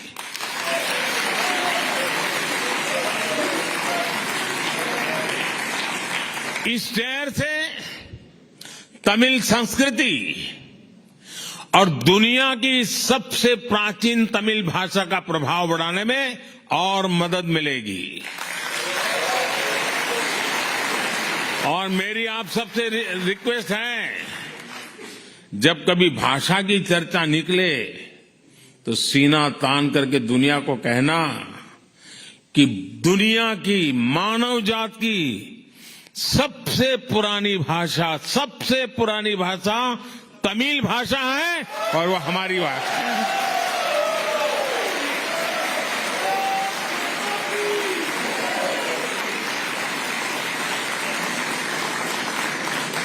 ये गर्व से कहना चाहिए, दुनिया की सबसे पहली पुरानी भाषा होने का गर्व हमारे पास है। साथियों, मुझे इस बात की भी खुशी है कि अमेरिकी सरकार ने भारत की 100 से ज्यादा एंटिक्विटीज, पुरानी मूर्तियां, चीजें जो हमारे यहां से चोरी हुई थी ना,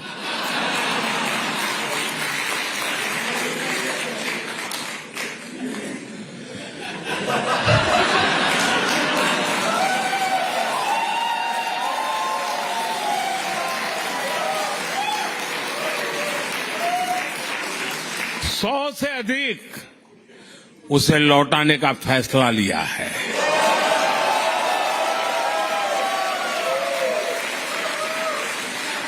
ये पुरातन वस्तुएं बरसों पहले कुछ सही रास्ते से आई होगी, कुछ गलत रास्ते से आई होगी, अलग अलग तरीकों से अंतर्राष्ट्रीय बाजार में पहुंच गई थी। इन ऐतिहासिक वस्तुओं को लौटाने के लिए मैं अमेरिकी सरकार का विशेष रूप से आभार व्यक्त करता हूं।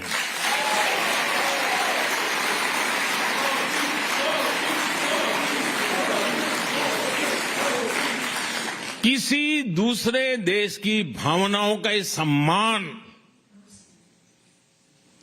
उसके लोगों की भावनाओं का सम्मान दोनों ही देशों के रिश्तों को और मजबूती देते हैं।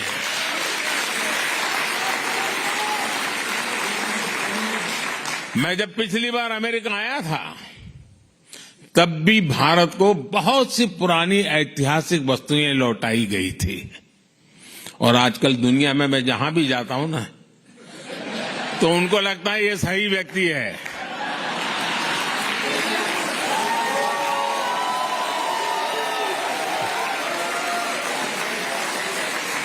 इसको सुपुर्द करो, सही जगह पे पहुंचेगी।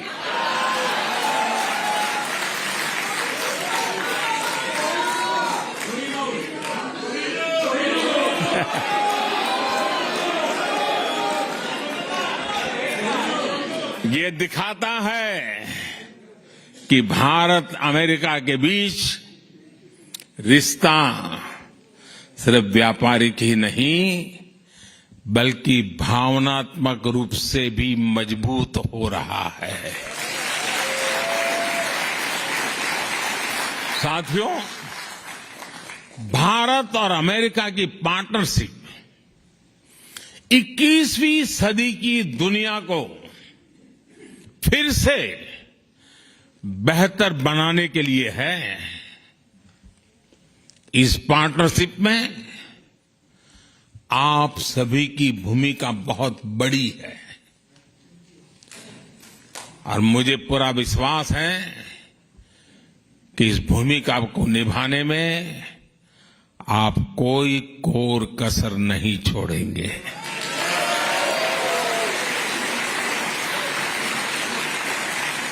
आपका ये भरोसा, आपका विश्वास मेरे दिल में पहले भी था, आज भी है, कल भी रहने वाला है।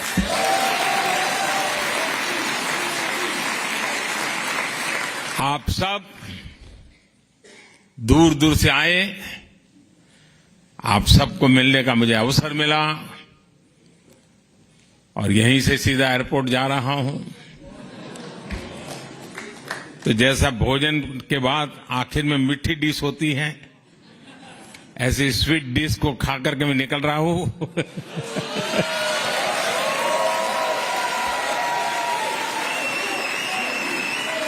आप सब स्वस्थ रहें, समृद्ध रहें, इसी भावना के साथ आप सबका बहुत बहुत आभार, बहुत बहुत धन्यवाद। भारत माता की, भारत माता की, भारत माता की, बहुत बहुत धन्यवाद।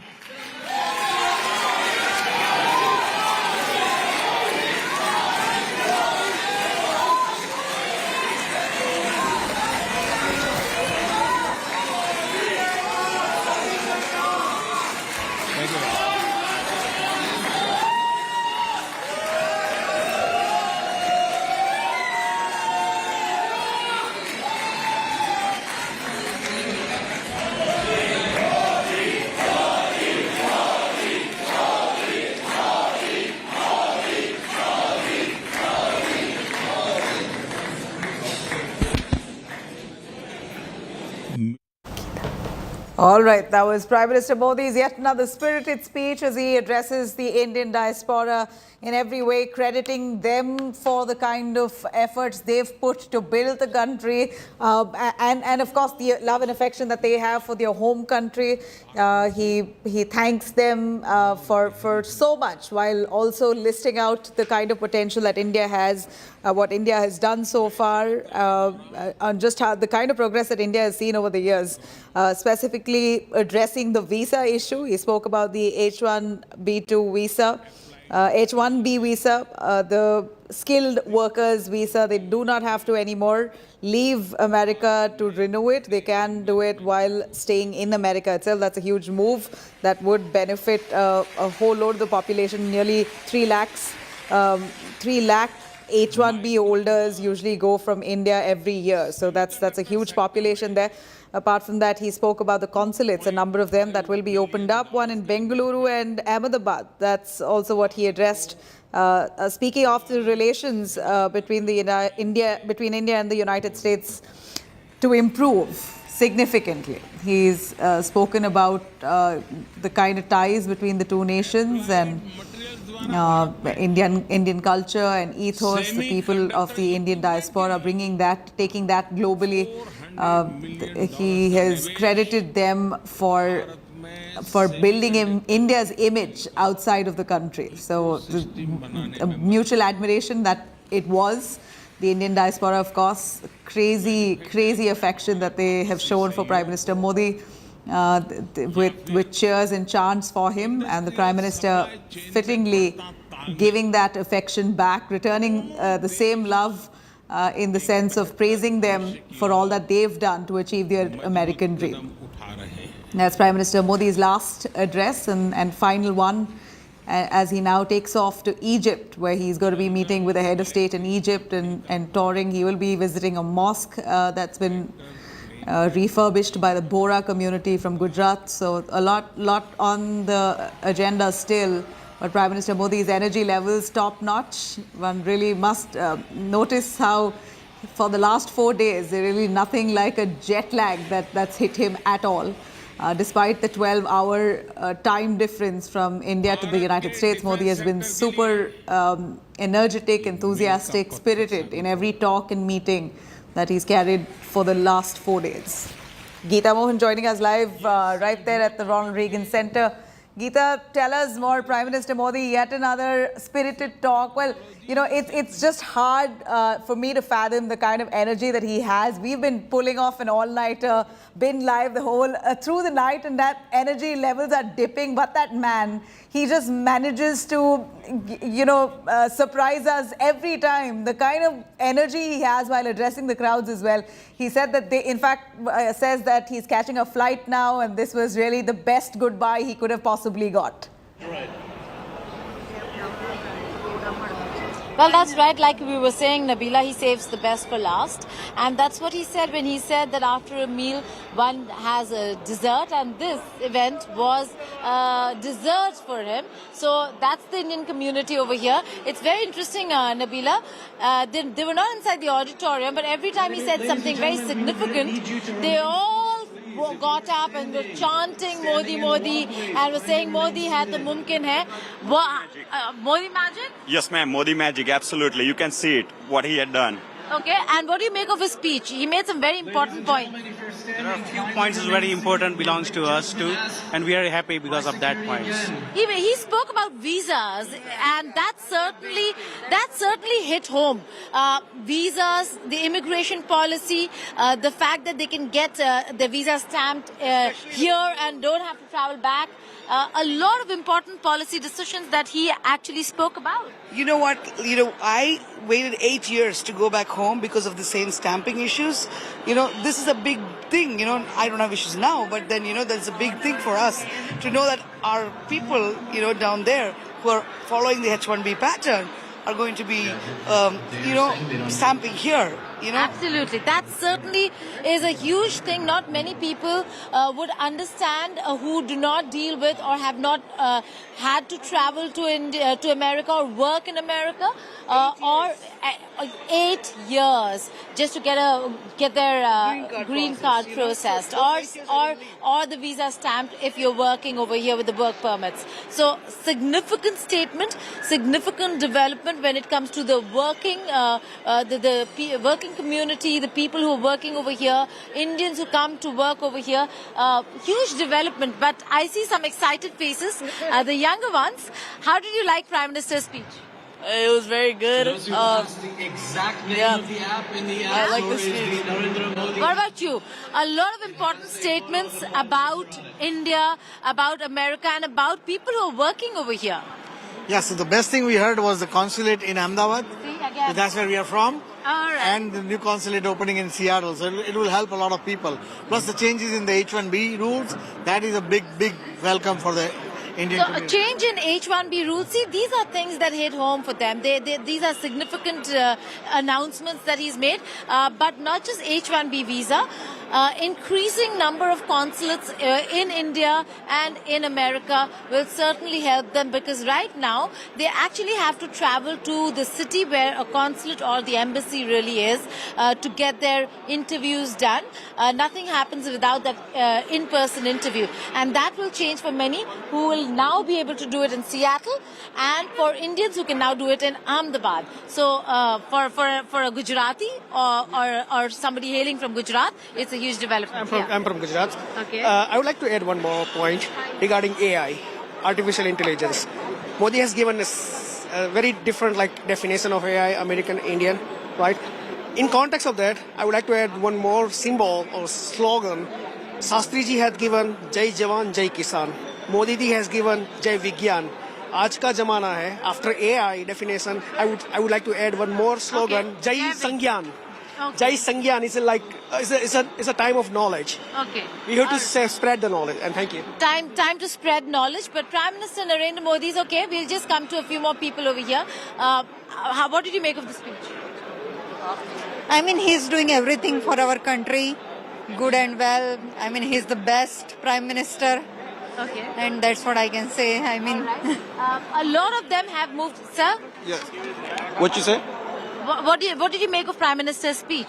The Prime Minister's speech is not only motivation for us, but it's also motivation for the Indo-American relationship. That's what it stands for. Okay. And that's what we are here for. Okay. They were quite enthusiastic. We saw you all cheer. Now the room has quietened, but I'd want you to show the enthusiasm that you were showing when Prime Minister Modi made some important statements. What was the level of excitement, and why were you that excited? What was the biggest takeaway for you? Biggest takeaway was that even if he's being far from us, he feels all our pain point. And all the things he says, it looks like he's touching us. Everything he sees, it feels like he's so close to us. Okay. And you, sir? So one of the unique things about Mr. Modi is the way he connects with people. The simple things that he talks about, those are our every day-to-day, pain points. So that's one of the things that actually enables everybody to connect with him at a personal level. So that's very unique about him, and I think that's a very important quality that helps him lead the world. The other thing that he mentioned was, the mindset about the slave mindset, right? We have been under that for couple of centuries, and we have just started to come out of it. And the way we are actually going to lead, that's actually true. We are going to lead as Indians wherever we stay. There's a very strong, cohesion about how we're going to lead the world. Right. Also, stolen artifacts. The fact that they're all coming back, quite a few of the stolen artifacts have come back. In itself is a significant move by various countries, ensuring that what is India's goes back to India. Yeah, so this is absolutely phenomenal. I mean, I've never heard anybody doing that, returning artifacts, hundreds of them. It's only possible because Modi can do it. And it is not only that, as Modi ji said, it is the relationship. It's because of the trust that America, right, the warm relationship between America and India, it's going to grow more and more. This is a new chapter in our history, at least from a business perspective, from a relationship point of view. So we are going to see something new. I wish the Western media, the American media was here Unfortunately, they are not there, but it is a message to them that they should cover this because it's not only for India, it's combined for America because things are changing now. So, Right. What do you have to say, ma'am? I'm here from Silicon Valley, and I'm a venture capitalist in life sciences, biotech, medtech. It was phenomenal to see how Modi ji said there's a new disruption of AI, and the AI is America, India, not only just artificial intelligence. And he summed it up by including women, including innovation, including immigration, economic entrepreneurship, and making sure that from tier 1, tier 2, tier 3, everybody is impacted. The best part is that he really cares. It comes through in spades. He cares about every Indian, whether they are living in India or myself as an American citizen. We love the fact that there's a home always in India for us because he cares wherever he is. He almost said that he saved the best for last and that this was a dessert. This was the dessert. I mean, just those little things, they really changed the whole complexion rather than feeling we were the last. So I did attend several. I went to the joint session. I went to the White House. All of the different aspects that I could attend. And it was phenomenal. I was also did yoga with Modi ji in New York. You actually traveled. What about you, sir? Anything that was a big takeaway for you? I attended yesterday's joint Congress session as well, and you could see that the receptiveness of Modi ji, not just as a world leader, but he was very well welcomed in USA as well by both sides, Democrats and Republicans. That's a big phenomenon. It's hardly they get together with the bipartisan support, but you could see that Modi ji has that kind of, I would say, charisma and groundwork as a true world leader. He believes in peace and he has worked and he's been accepted by everyone. He also does a very important thing in these diaspora events, Nabila, which is sums up what transpired in the country that he's traveling. Over here, in his speech, he spoke about the very important deals, whether it's the jet engine deal, whether it's the technology and defense cooperation. For that matter, the most important aspect in space collaboration he spoke about was the Artemis Accord. So he mentions all those achievements that he could sum up for the audience when it comes to India-U.S. relations and his visit particularly this time around. So that's something that he does, but he also gives a world view of how India is perceived now by America and how America is perceived by India and the Indian administration. So a lot of positivity when it comes to the ties. And there was a lot of humor also that he added. But like most of them were saying, and if I could ask Kirpal to join me along, a lot of the human aspects for people over here, the pain points that they keep talking about was the visa issue. Here dinner has been served, so yes, a lot of people have started having the dinner, but the pain points have been visas. If I could come to you, ma'am, how did you like Prime Minister Modi's speech? What was the most important thing according to you? I enjoyed his speech, even though I don't speak Hindi as fluently as What do you speak? Gujarati? Telugu. Telugu? Oh, you're from Andhra. Yep. But I could get the message, the intensity, and the commitment he has for the growth of India. It's unparalleled. Okay. I am so impressed, and I've always been a Modi fan, but this has just strengthened my, all my affection and love and support for him. He also adds a lot of humor to the conversation. He makes it conversational, which is why every now and again, when he adds something that makes a light comment about something, you see the audience inside was certainly standing up and chanting Modi, Modi. But the audience outside also was doing it, although they all knew that Prime Minister Modi was not actually seeing them or could see them. But is there any important takeaway from the speech? So I've been following him for quite some time. I was at Kennedy Center before this event as well. Mm-hmm. So a lot of takeaways, especially he focused a lot on aviation and defense industry. Mm-hmm. And one thing that kind of struck my chord is where he said for Indian Americans like us, and for my children, because I'm very focused on not only my generation, my children's generation, next generation as well. He's like, he said the ground right for all of us. Now if it is up to us to kind of reap the benefits and also continue to sow. And I think that is something that I'll take it back to my children and say, hey, you have like somebody like a father figure or grandfather figure that has set everything right for you. We couldn't say that to 20 years back when we came to United States. So you really have to move this forward. There is a forward movement and momentum that we've seen of the Indo-U.S. ties for a while now. It's not new, but the trajectory certainly has become has taken a different leap altogether when it comes to the pace and the speed in which we're seeing the growth in ties. How did you find the speech? What was your biggest takeaway? So the biggest takeaway is he has instilled a new level of confidence in Indian businessmen, the Indian academicians, the Indian students, the Indian engineering people here, that they all need to now connect with a different motivation and inspiration back to the motherland. And this new kind of aura that he has created of Indo-America partnership that has to be leveraged by all of us to strengthen not only the ties but for the economic development, for the social development and for the education development on both sides. Well, that's again, Nabila, quite true. The fact that Prime Minister Narendra Modi engaged a whole lot of people from various sectors, various fields and various expertise when it comes to focusing on in a particular area.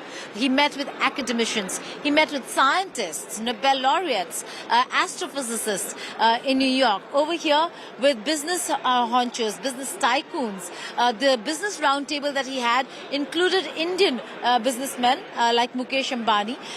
And the conversation, again, like the gentleman over here said, was clearly to ensure that there is a boost in confidence for the businessmen to look at and look to India, even if they're considering investing in India. So a very important aspect when it comes to confidence building. What about you? Yeah, madam, see, we have some of the problems for centuries. For example, Ram Mandir, it's solved, and the major problem in U.S. being H1B, it's been pending for over, I would say, 30 years. See, the greatest quality of any leader is he has done everything, and every Indian is thankful for him rest of our life, but he has given back that credit to each American Indian. That is the quality and a true trait of a leader.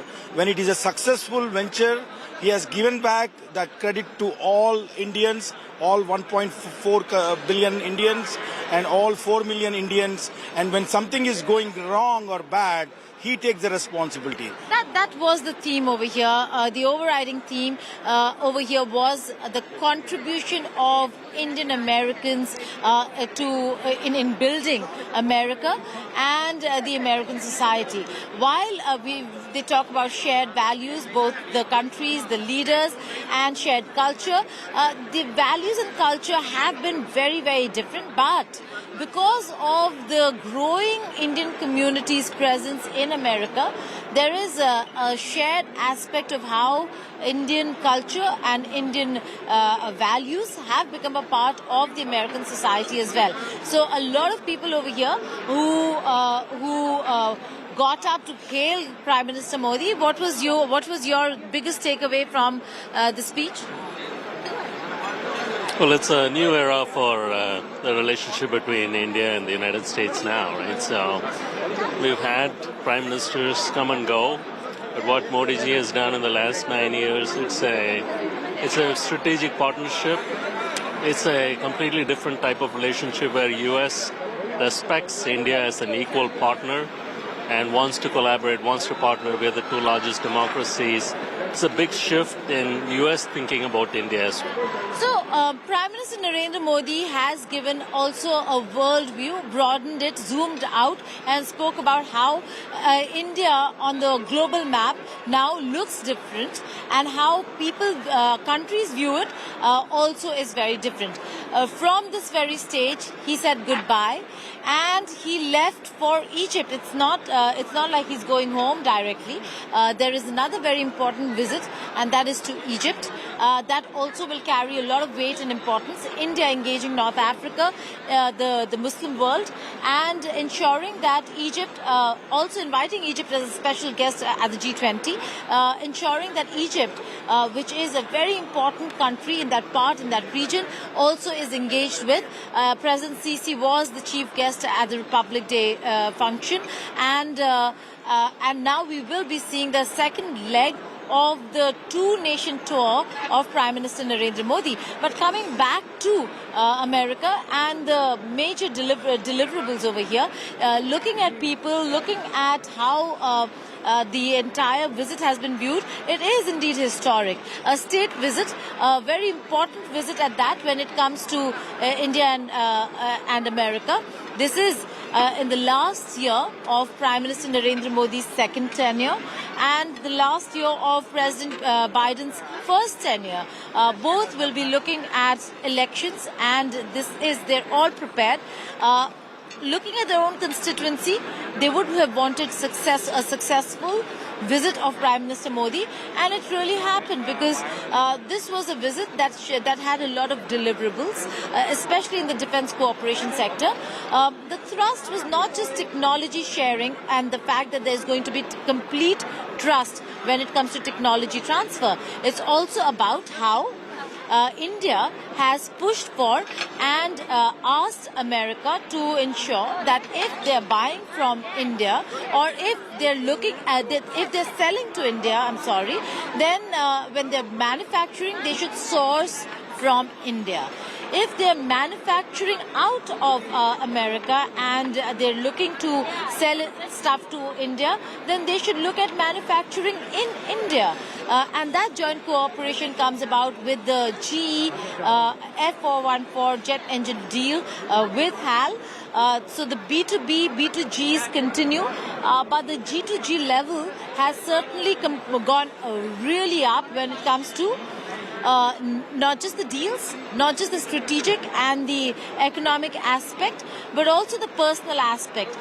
We've not seen a president of the United States of America always go out of the way to meet an Indian premier on every occasion.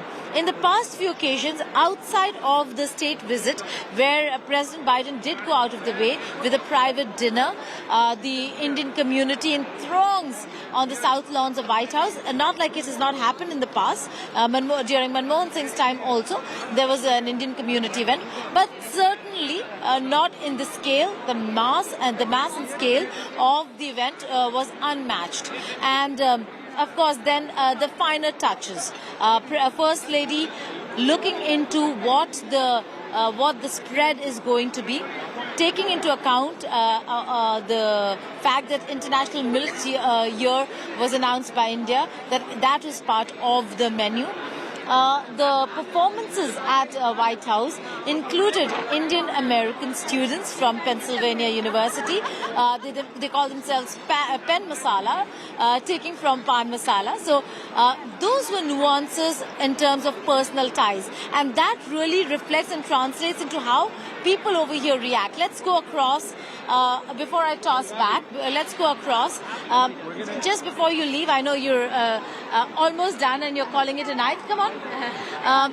What was your biggest takeaway from the speech that you heard?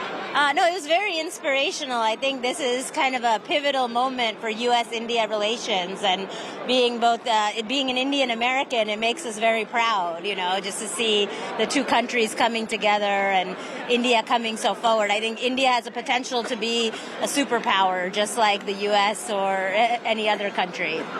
So I think, I totally agree with her, but being second generation from our parents from India and giving a lot of opportunity, just seeing that continued alliance and the commitment of that happening as well, like supporting women and how much like they're doing for in India now, like in supporting like technology and just really the infrastructure to create more financial strength. So I'm very happy with whatever I heard. Thank you. Right. Just one more question. Prime Minister Modi, when he came last time around and when he's traveled abroad, he's always asked the Indian community outside, Indian Americans outside, to convince your own friends over here to travel to India, explore India, see India. have you done that with your friends since you're second generation here? So my wife and I, last time we went was just a about few 6 months ago. Yeah. 4 months ago. Right. We Yeah. we went to Ajanta, Ellora. Every time we go, we see something new, and it's such a beautiful. Do you take American friends along? So you also are part of. Yeah, I mean, sometimes many of our American friends have been. If there's a wedding, sometimes American friends will come along too. So maybe for the summit, the G20 summit's going to be there. That we'll try to go back. So that'll be exciting. But we go all the time, and we try to encourage our friends as well because there's a lot to see there. Okay, so do you want to say something? Yes, I'm a chairman of the Peripheral World Media. And what is it that you? What was the biggest takeaway from the speech of the Prime Minister? I think the speech of the Prime Minister says that there is a lot of understanding between President Biden or U.S. administration and Indian administration, and out of that, two highlights are: one is GE going to start manufacturing the engines, GE engine, fighter jet engine into the India. And that will give us India not only manufacturing facility, jobs, but in case of the war with the China, then we can use that fighter plane without. I get it. Everybody over here now has started understanding the nuances of strategic importance of manufacturing in India, and that's why they say if ever China does something, then we should be prepared, and this is working towards that preparedness. All right. What a fantastic 4-day state visit it's been. Thank you very much, Geeta. Of course, India Today has been really bringing our viewers every aspect of this very important strategic state visit of Prime Minister Modi to the United States. This is the first that he's been invited to. In every way, this was iconic, unprecedented, and has now established greater ties with the United States. When it comes to trade, bilateral talks in every sense, this was one of the most important meets in recent times. I'm going to cut across finally as I leave you here with Prime Minister Modi's very spirited speech that he gave right towards the end to the Indian diaspora, where he spoke about India's growth journey and where we could see it in the years to come. Namaste.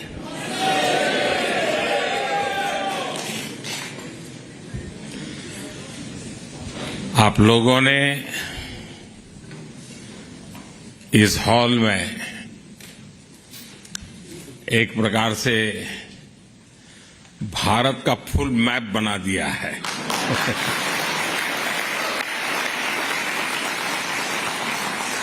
Hindustan के हर कोने के लोग यहां नजर आ रहे हैं। आप यहां दूर दूर से आए हैं। ऐसा लग रहा है जैसे मिनी इंडिया उमड़ा है।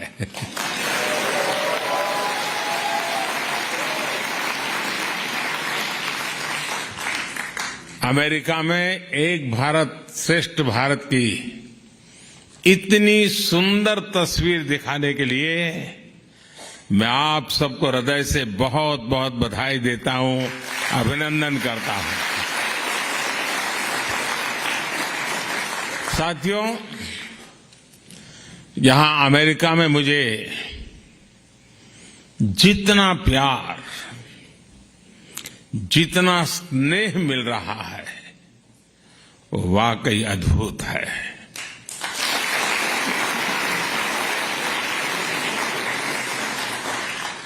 और इसका श्रेय यहां अमेरिका में आपकी मेहनत, आपके व्यवहार, अमेरिका के विकास में आपके योगदान को जाता है।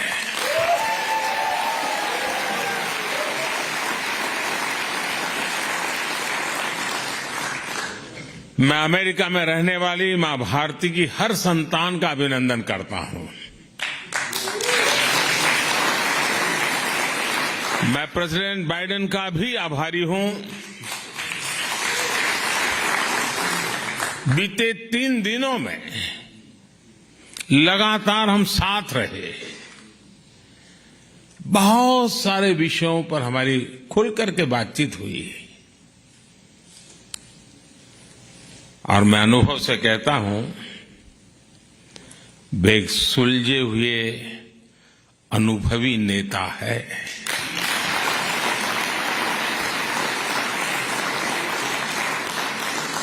भारत अमेरिका पार्टनरशिप को एक नई ऊंचाई पर ले जाने वाले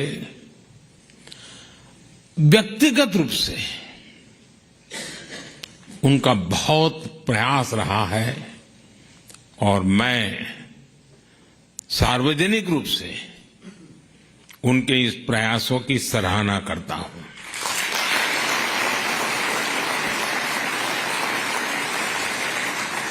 साथियों, इन 3 दिनों में भारत और अमेरिका के पारस्परिक रिश्तों की एक नई और गौरवशाली यात्रा प्रारंभ हुई है।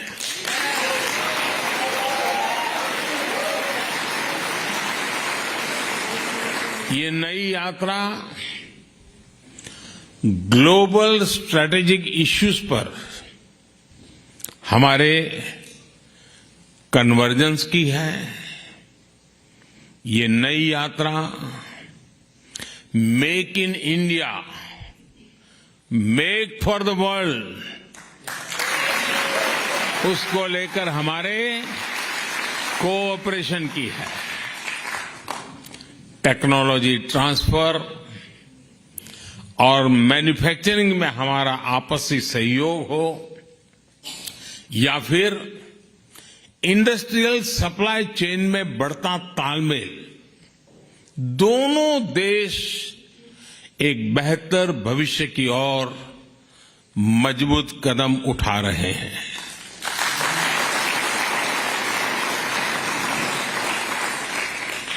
जनरल इलेक्ट्रिक कंपनी का भारत में फाइटर प्लेन के इंजन बनाने का फैसला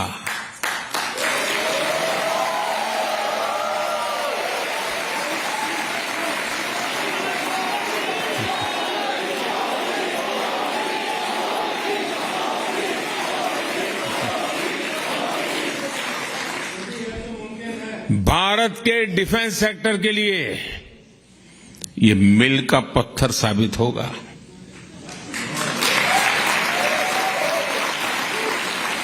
ये समझौता करके अमेरिका सिर्फ टेक्नोलॉजी ही शेयर नहीं करेगा, बल्कि म्यूचुअल ट्रस्ट को भी शेयर करेगा।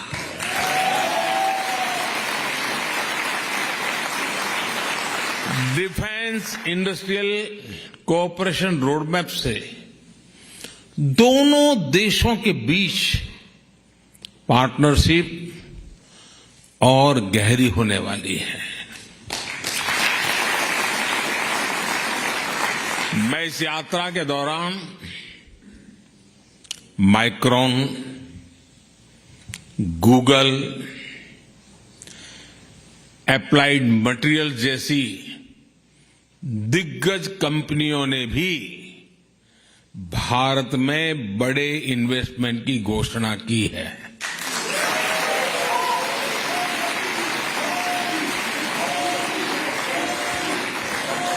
माइक्रॉन द्वारा सेमीकंडक्टर सेक्टर में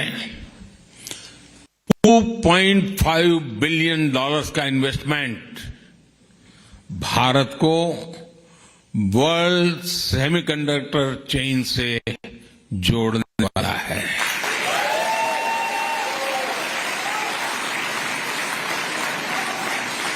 एप्लाइड मटेरियल्स द्वारा भारत में सेमीकंडक्टर इक्विपमेंट के लिए $400 मिलियन का निवेश अब भारत में अपना ग्लोबल फिनटेक सेंटर खोलने जा रहा है।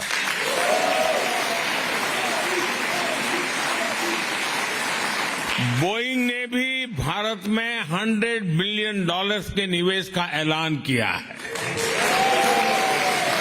MRO फैसिलिटी हो, पायलट्स की ट्रेनिंग का प्रोग्राम हो, बोइंग कंपनी इस दिशा में भी अपना सहयोग बढ़ाएगी। ये सारे समझौते, ये सारी घोषणाएं भारत में इन्वेस्टमेंट के साथ साथ जॉब क्रिएशन, रोजगार, हाई टेक्नोलॉजी मैन्युफैक्चरिंग और इनोवेशन को बढ़ावा देगी।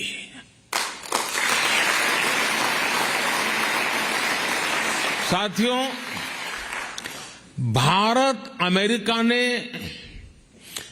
जो आर्टेमिस अकॉर्ड साइन किया है, वो अंतरिक्ष में बहुत सारी संभावनाओं के द्वार खोलने जा रहा है। नासा का आर्टेमिस प्रोग्राम मून से लेकर मंगल तक के मिशन के लिए अपने आप में बहुत बड़ा है। इस प्रोग्राम से भारत जुड़ेगा तो दोनों ही देशों को फायदा होगा। नासा के साथ मिलकर स्पेस में भारतीय एस्ट्रोनॉट भेजने को लेकर भी बात आगे बढ़ी है। इंटरनेशनल स्पेस स्टेशन में भेजने के लिए नासा द्वारा भारतीय एस्ट्रोनॉट्स को एडवांस ट्रेनिंग भी दी जाएगी। और इसलिए मैंने कल कहा, sky is not the limit.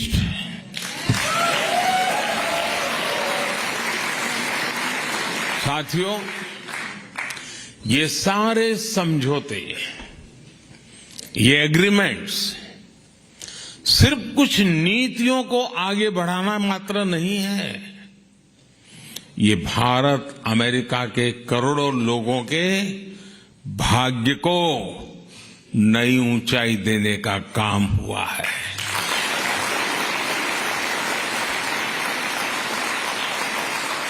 Together we are not just forming policies and agreements. We are shaping lives, dreams, and destinies. साथियों, आप में से बहुत सारे लोग यहां बरसों से अमेरिका में रह रहे हैं।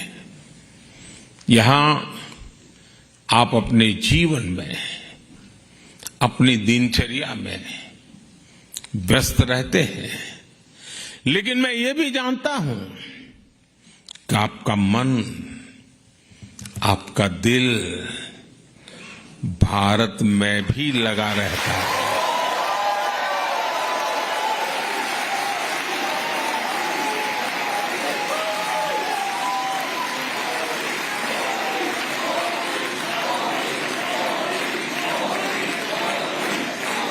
और इसलिए आपकी सहूलियत ये भी भारत की प्राथमिकता है।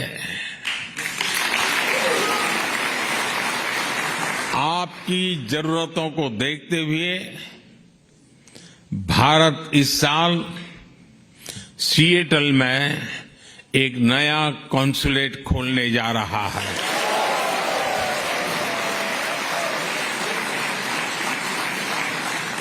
इतना ही नहीं, इसके अलावा भी अमेरिका के 2 और शहरों में भारतीय कॉन्सुलेट खोले जाएंगे।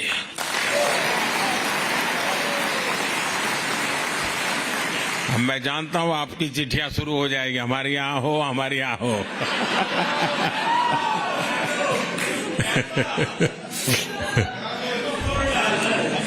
देखिए, शुरू हो गया।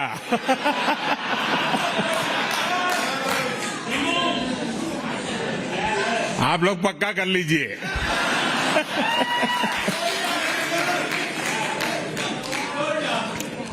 और एक बात अच्छा ये भी है कि अब अहमदाबाद और बेंगलुरु में भी अमेरिका के नए कॉन्सुलेट खुलने जा रहे हैं।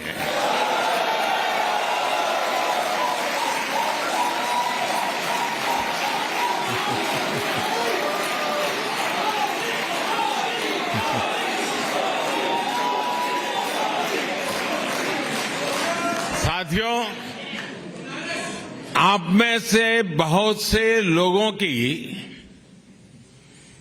H1B वीजा के रिन्यू को लेकर भी लंबे अरसे से एक डिमांड थी। अब ये निर्णय लिया गया है कि H1B वीजा को रिन्यू करने के लिए आपको अमेरिका से बाहर नहीं जाना पड़ेगा।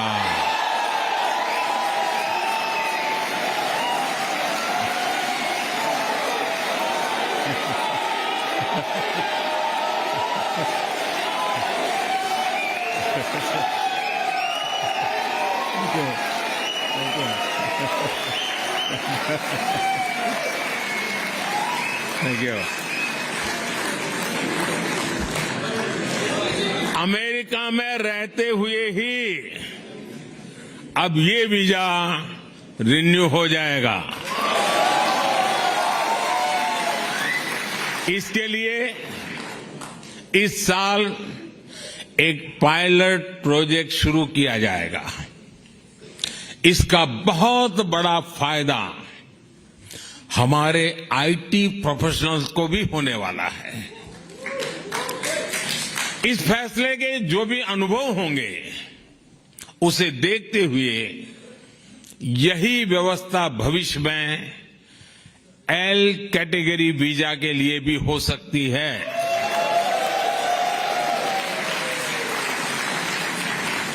साथियों, आप भारत की हर उपलब्धि से खुश होते हैं, उसे सेलिब्रेट करते हैं। आप गर्व करते हैं जब दुनिया के इतने सारे देश यूएन हेडक्वार्टर पर योग दिवस के लिए जुटते हैं।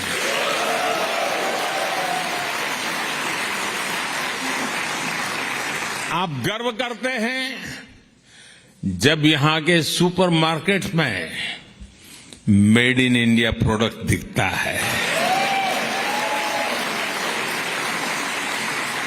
आप गर्व करते हैं जब भारत के टैलेंट को दुनिया की बड़ी बड़ी कंपनियों को नेतृत्व देते देखते हैं।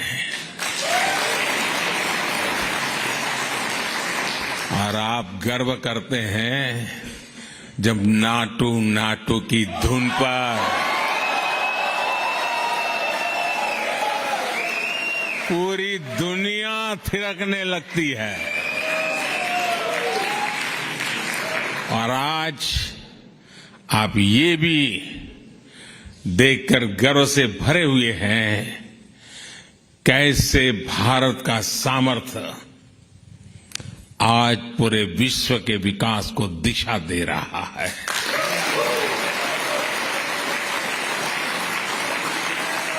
आज भारत दुनिया के उन देशों में से एक है जहां अर्थव्यवस्था इतनी तेजी से आगे बढ़ रही है। पूरी दुनिया की नजर आपके भारत पर है।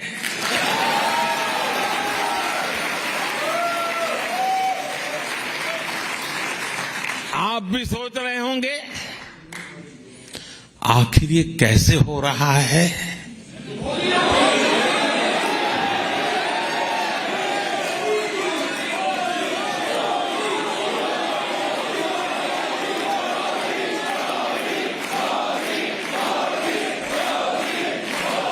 ये किसने किया है? साथियों, ये मैंने नहीं किया है, ये मोदी ने नहीं किया है। भारत में हो रही इस प्रगति का सबसे बड़ा कारण है भारत का आत्मविश्वास।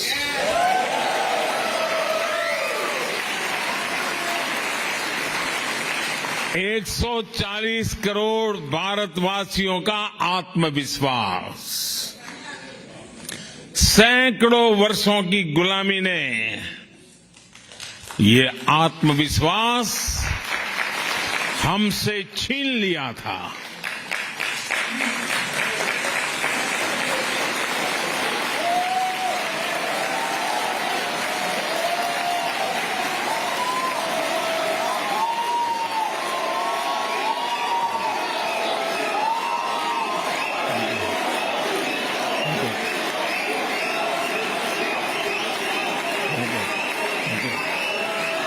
Thank you, thank you. आज जो नया भारत हमारे सामने है, उसमें वो आत्मविश्वास लौट आया है। ये वो भारत है जिसे अपना रास्ता पता है, दिशा पता है। ये वो भारत है जिसे अपने निर्णयों, अपने संकल्पों पर कोई कंफ्यूजन नहीं है।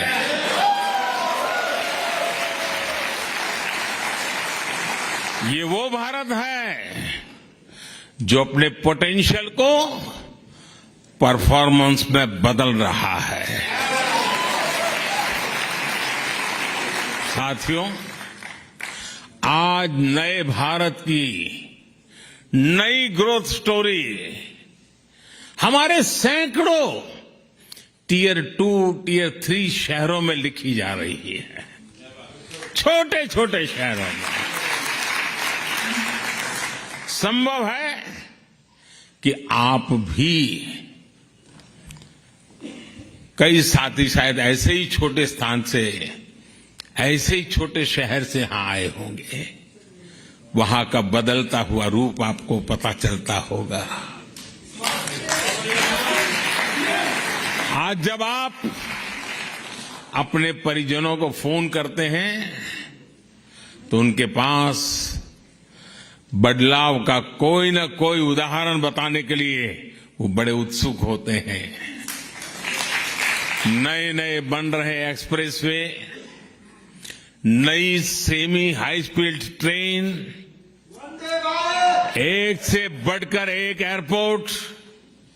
भारत आज अपने इंफ्रास्ट्रक्चर पर जितना इन्वेस्ट कर रहा है उतना पहले कभी नहीं हुआ।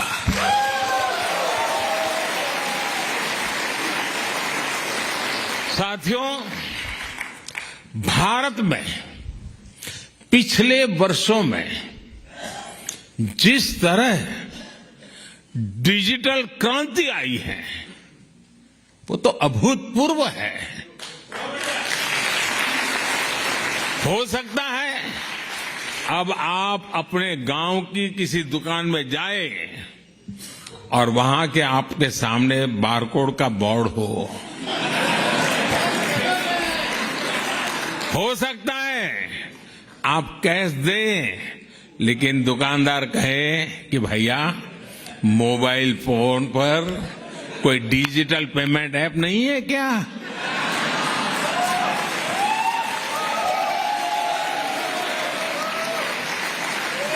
ये बदला हुआ भारत आपको हैरान कर देगा।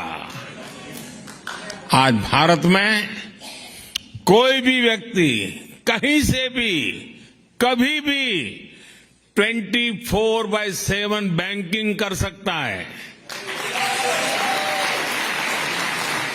संडे हो या मंडे, बैंकिंग लेन देन पर इससे कोई फर्क नहीं होता। भारत में आ रहे ऐसे बदलावों को मैं इसके कितने उदाहरण आपको दे सकता हूं। समय कम पड़ जाएगा, लेकिन भारत की उपलब्धियां कम नहीं पड़ेगी। साथियों, भारत मदर ऑफ डेमोक्रेसी है।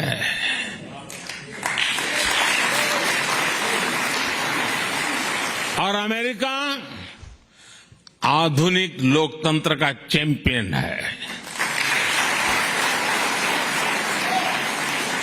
आज दुनिया इन दो महान लोकतंत्रों की साझेदारी को और सशक्त हुए देख रही है। अमेरिका हमारा सबसे बड़ा ट्रेडिंग पार्टनर है और एक्सपोर्ट डेस्टिनेशन है, लेकिन अभी हमारी पार्टनरशिप का असली पोटेंशियल सामने आना बाकी है।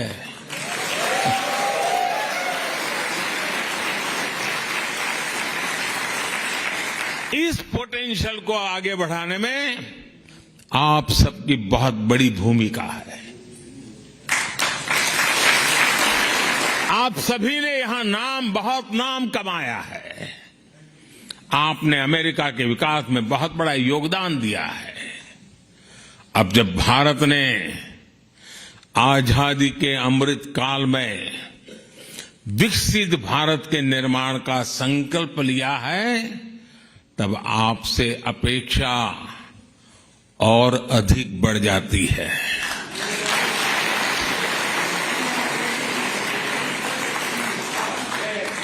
ये भारत में अधिक से अधिक निवेश का सही अवसर है। मेरा आग्रह है कि आप भारत के एमएसएमईज और स्टार्टअप्स के साथ संभावनाओं को आगे बढ़ाएं।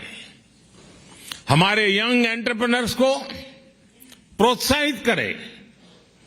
भारत की ग्रोथ में आपकी स्किल, आपकी टेक्नोलॉजी और आपके एक्सपर्टाइज बहुत काम आएगी। आपको पता है, भारत में एक नई आधुनिक नेशनल एजुकेशन पॉलिसी लागू की गई है। आप में से अनेक साथी अमेरिकन यूनिवर्सिटीज में महत्वपूर्ण पदों पर है। रिसर्चर्स और एकेडमिशियंस हैं। आप अपने अल्मा मैटर्स और दूसरे भारतीय एजुकेशनल इंस्टीट्यूशन के साथ जुड़ेंगे तो उसका बहुत अच्छा प्रभाव होगा। वैसे आपके प्रयासों के बीच मैं आपको दो और बातें बताना भी चाहता हूं और जिनको सुनकर के आपको जरूर अच्छा लगेगा। पहली तो ये कि भारत में गूगल्स का एआई रिसर्च सेंटर 100 से ज्यादा भारतीय भाषाओं पर काम करेगा।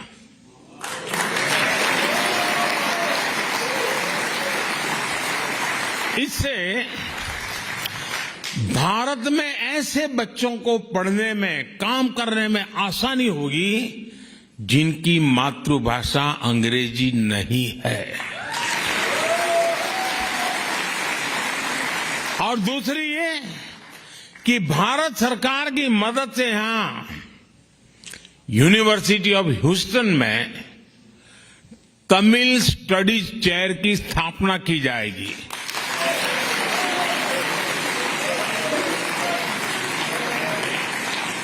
इस चेयर से तमिल संस्कृति और दुनिया की सबसे प्राचीन तमिल भाषा का प्रभाव बढ़ाने में और मदद मिलेगी। और मेरी आप सबसे रिक्वेस्ट है, जब कभी भाषा की चर्चा निकले तो सीना तान करके दुनिया को कहना कि दुनिया की, मानव जात की सबसे पुरानी भाषा तमिल भाषा है और वो हमारी भाषा है।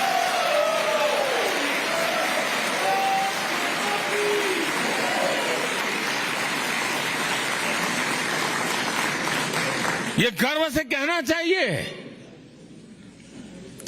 दुनिया की सबसे पहली पुरानी भाषा होने का गर्व हमारे पास है। साथियों, मुझे इस बात की खुशी है कि अमेरिकी सरकार ने भारत की 100 से ज्यादा एंटिक्विटीज, पुरानी मूर्तियां, चीजें जो हमारे यहां से चोरी हुई थी ना,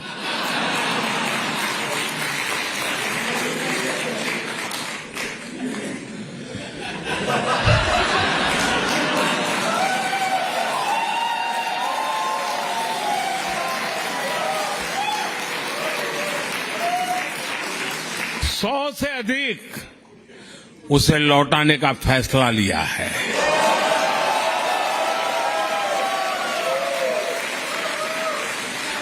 ये पुरातन वस्तुएं बरसों पहले कुछ सही रास्ते से आई होगी, कुछ गलत रास्ते से आई होगी, अलग अलग तरीकों से अंतर्राष्ट्रीय बाजार में पहुंच गई थी। इन ऐतिहासिक वस्तुओं को लौटाने के लिए मैं अमेरिकी सरकार का विशेष रूप से आभार व्यक्त करता हूं।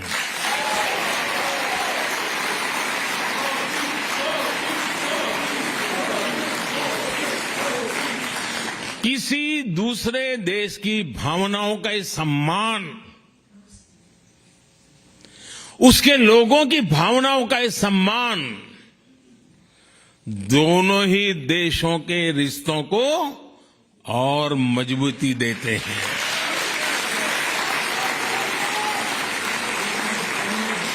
मैं जब पिछली बार अमेरिका आया था, तब भी भारत को बहुत सी पुरानी ऐतिहासिक वस्तुएं लौटाई गई थी। और आजकल दुनिया में मैं जहां भी जाता हूं ना, तो उनको लगता है ये सही व्यक्ति है।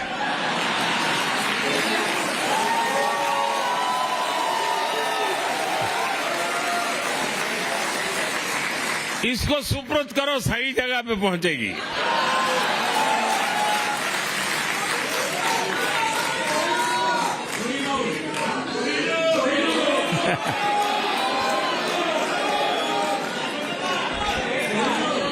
ये दिखाता है कि भारत अमेरिका के बीच रिश्ता सिर्फ व्यापारिक ही नहीं, बल्कि भावनात्मक रूप से भी मजबूत हो रहा है। साथियों, भारत और अमेरिका की पार्टनरशिप 21वीं सदी की दुनिया को फिर से बेहतर बनाने के लिए है। इस पार्टनरशिप में आप सभी की भूमिका बहुत बड़ी है और मुझे पूरा विश्वास है कि इस भूमिका को निभाने में आप कोई कोर कसर नहीं छोड़ेंगे।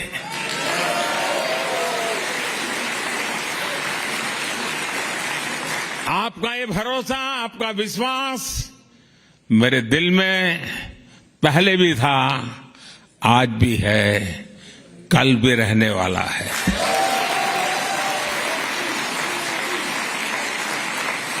आप सब दूर दूर से आए, आप सबको मिलने का मुझे अवसर मिला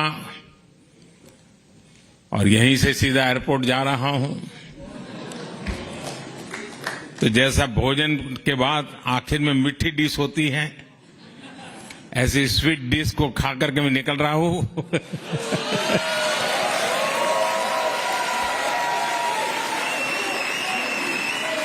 आप सब स्वस्थ रहें, समृद्ध रहें, इसी भावना के साथ आप सबका बहुत बहुत आभार।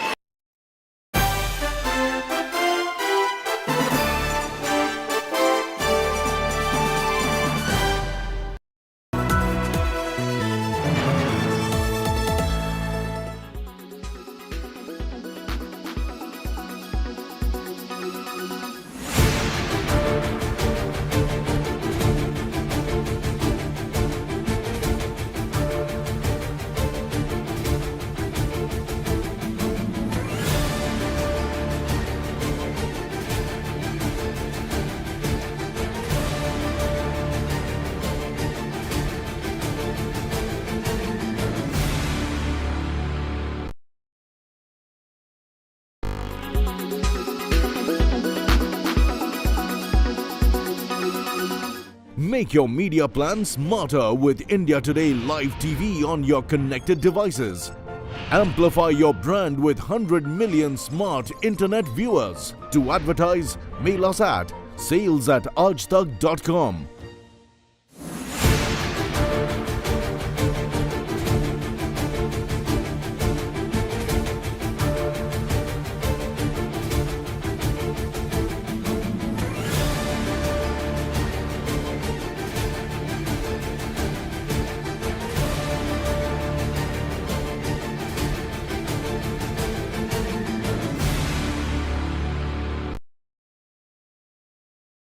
Why does this happen?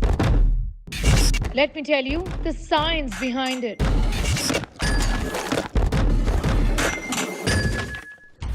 For more informative videos like this, keep watching India Today News Mo.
Why does this happen?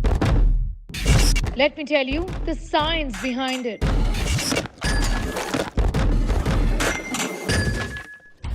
For more informative videos like this, keep watching India Today News Mo.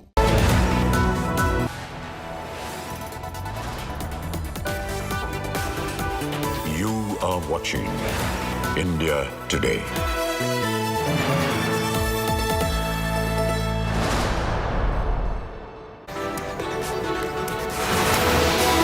Hello, very good morning. You're watching India Today TV. I'm Sneha Murdani. Let's get started with the headlines in this edition first this early Saturday morning. Prime Minister Modi's mega diaspora connect in Washington, D.C. says India is shaping world's vikas, hails India-U.S. ties. Bharat माता की, भारत माता की, भारत माता की. U.S. President Biden's special gift for Modi, a T-shirt with his quotes on AI. The print reads, "Future is AI, America and India."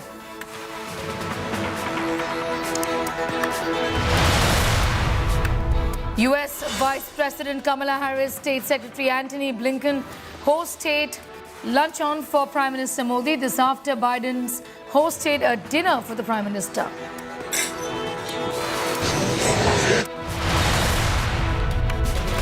Prime Minister Modi meets CEOs on final day of the U.S. visit. The meeting marked by pledges of deeper U.S.-India cooperation on areas including space, artificial intelligence and quantum computing.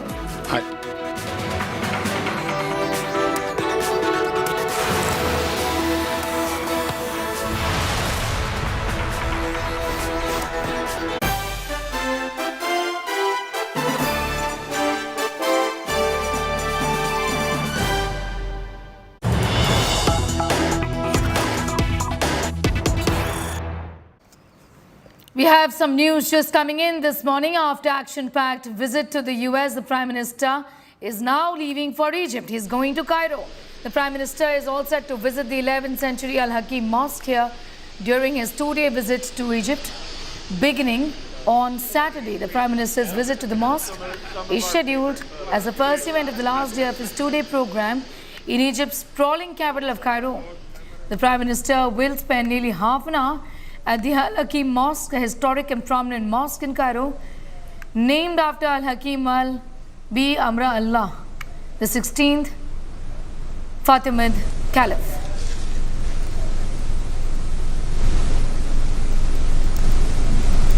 The Prime Minister is going to be in Egypt for 2 days now. He in fact has departed for Egypt. These are pictures coming in right now of the Prime Minister leaving for Cairo in these visuals. Well, after an action-packed visit to America, the Prime Minister is leaving for Egypt. He's all set to visit the 11th century Al-Hakim Mosque here during his two-day visit. In fact, Egypt has also spoken about the fact that the Prime Minister's visit is indeed going to be a game changer for bilateral ties. Besides the co-production of military equipment, this is what really is on the agenda. The two sides to discuss Egypt's offer of a dedicated slot for India within the Suez Canal economic zone. Also, the Prime Minister's visit to Egypt is really being seen as a game changer for bilateral ties, with the two sides expected to put in place arrangements to ramp up cooperation in areas ranging from security to trade and investment. This is what the Egyptian ambassador has said. Besides the co-production of military equipment, the two sides will discuss Egypt's offer of a dedicated slot for India within the Suez Canal economic zone. Indian investments in green hydrogen and tourism are other areas with great potential, is what has been said by Egypt. Yeah. Just some of our favorite photos. So it's The Prime Minister's mosque visit in Egypt also sending a message to Indian Muslims there, particularly Dawoodi Bohra Muslims, seen to be as supporters of the Prime Minister. And the Prime Minister, of course, has had a very warm relationship with the Dawoodi Bohras for many years. He is visiting the Imam Al-Hakim Bi Amra Allah Mosque, which is a nearly 1,000-year-old structure in the heart of the Egyptian capital of Cairo.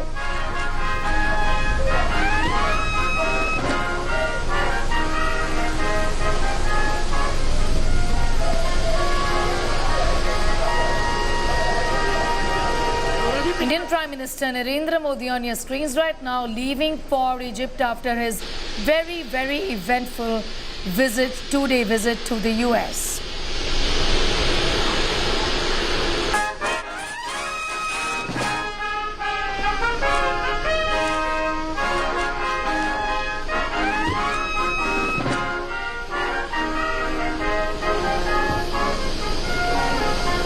The Prime Minister is going to be in Egypt for 2 days. And this has been welcomed by authorities in Egypt, talking about the fact that this indeed is going to be a landmark step vis-a-vis the bilateral ties that India shares with Egypt. Also speaking about the fact that greater Indian presence in the Suez region is welcome. The Prime Minister is all set to reach Cairo today. He is now departed for Cairo. He is going to be in Egypt for the next 2 days.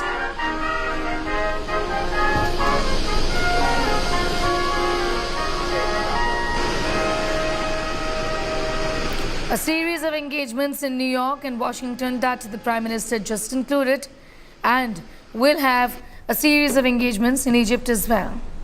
He is visiting Egypt upon the invitation of President Abdel Fattah el-Sisi. The visit holds immense significance that it marks Modi's first trip to Egypt ever and serves as the first official bilateral visit by an Indian Prime Minister to Egypt since 1997. Well, there have been intimate visits in the past as well, but this one is particularly important because this is a state official bilateral visit. Particularly the visits in the past were multilateral visits. The Prime Minister's visit to Egypt also follows President LCC's visit to India as a chief guest on Republic Day, signifying wholly the strengthening of bilateral ties and the mutual desire to enhance cooperation between the two nations.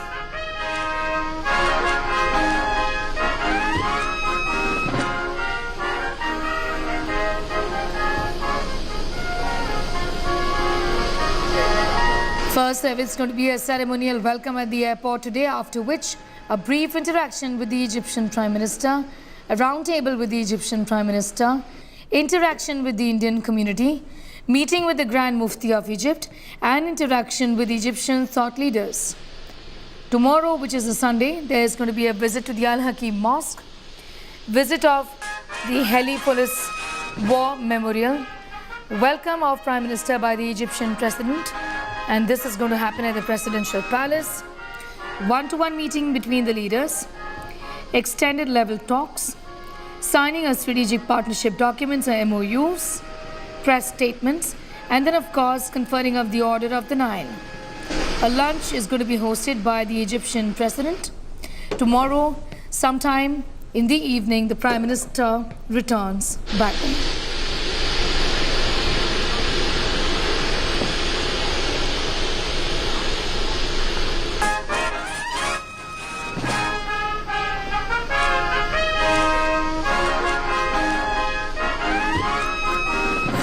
An action-packed visit to America, the Prime Minister is headed for Cairo right now. He's going to Egypt.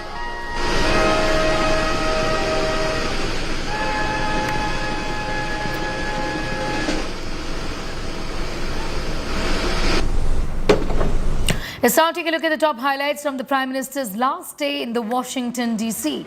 U.S. Vice President Kamala Harris and Secretary of State Antony Blinken hosted a luncheon for the Prime Minister at the State Department. Samosa, khichdi, mango halwa and masala chai were among the other delicacies at the White House.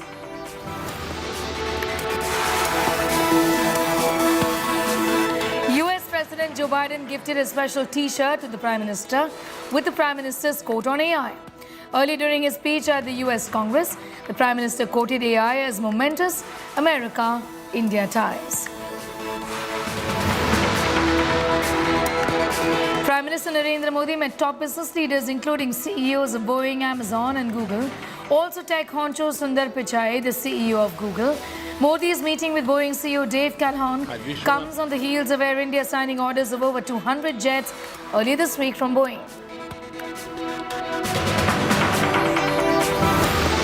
Prime Minister Narendra Modi, in his address to young entrepreneurs at the Kennedy Center in Washington, hailed the technology handshake as a direct message to companies and businesses of both the countries.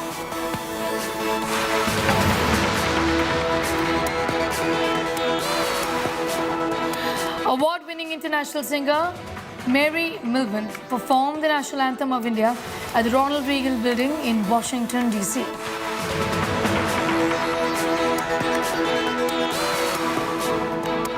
On the final leg of the U.S. visit as a state guest, the Indian Prime Minister addressed the Indian community at the Ronald Reagan Building in Washington, D.C. His much-anticipated address began with international singer Mary Milvin rendering India's national anthem. The Prime Minister also announced that Indian origin members will not have to leave the U.S. for an NH-1B visa from now.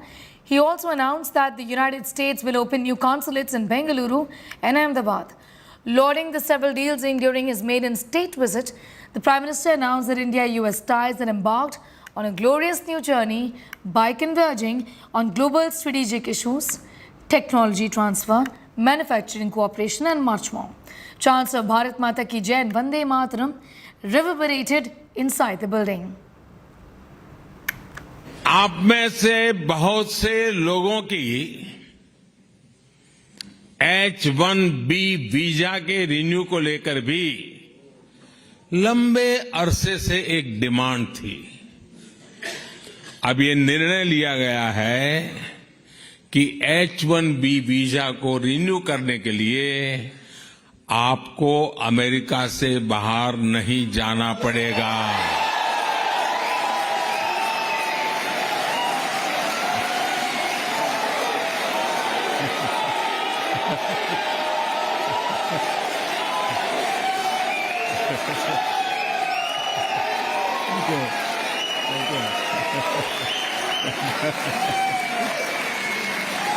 Thank you.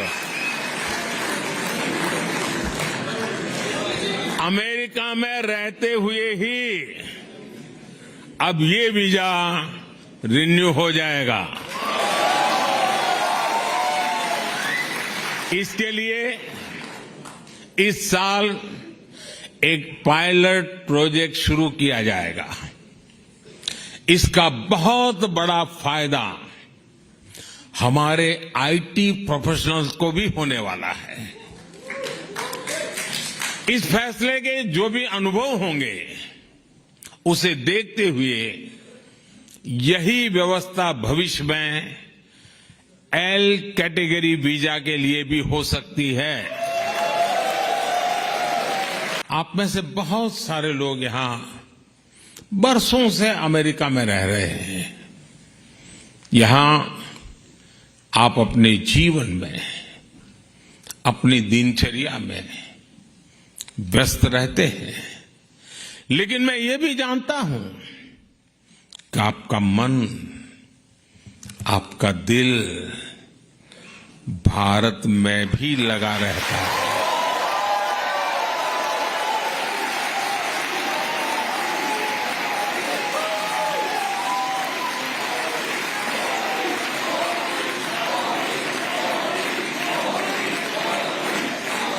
और इसलिए आपकी सहूलियत ये भी भारत की प्राथमिकता है। आपकी जरूरतों को देखते हुए भारत इस साल सिएटल में एक नया कॉन्सुलेट खोलने जा रहा है। On the final day of his U.S. state visit, the Prime Minister and President Biden participated in an India-U.S. high-tech handshake event at the White House. Several leading Indian and American CEOs of tech companies and startups took part in the event aimed at deepening technological collaborations between the two countries. The Prime Minister met Google CEO Sundar Pichai, Amazon CEO Andrew Jassy, Microsoft CEO Satya Nadella, Apple CEO Tim Cook, among other business leaders. NASA astronaut Sunita Williams, Mahindra Group CEO Anand Mahindra, Zerodha co-founder Nikhil Kamath and Mukesh Ambani from Reliance Industries were also present in this event.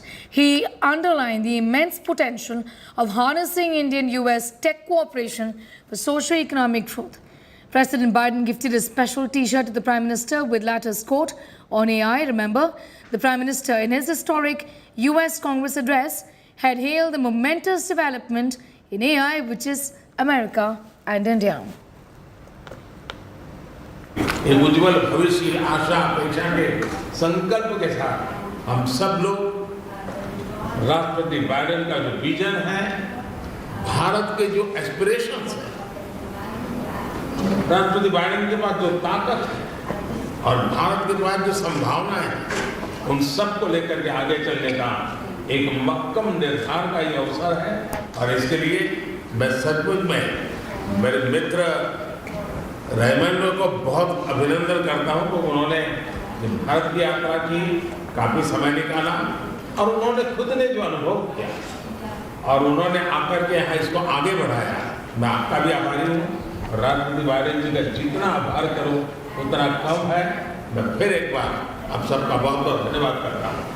We're sticking up for our values and the vision of the world. And so our partnership between India and the United States will go a long way, in my view, to define what the 21st century looks like. And our technological cooperation will be a big part of defining our partnership. So look forward to continue working with all of you and on our voyage of discovery, as was referenced, and to building a better future. I had a very good and productive conversation with Prime Minister Modi.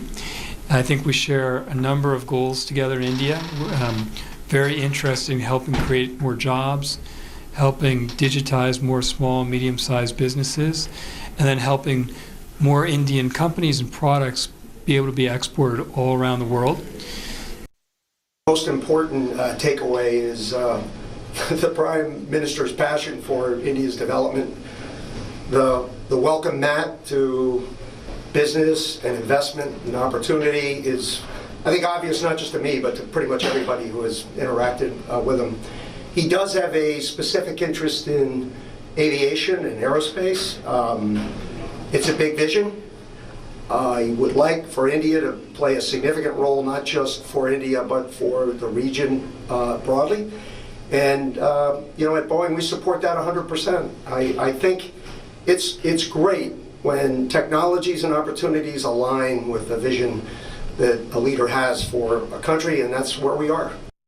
India Today's Foreign Affairs editor Geeta Mohan is in the US tracking all of those details. Geeta is now joining me live. Geeta, good morning to you from India.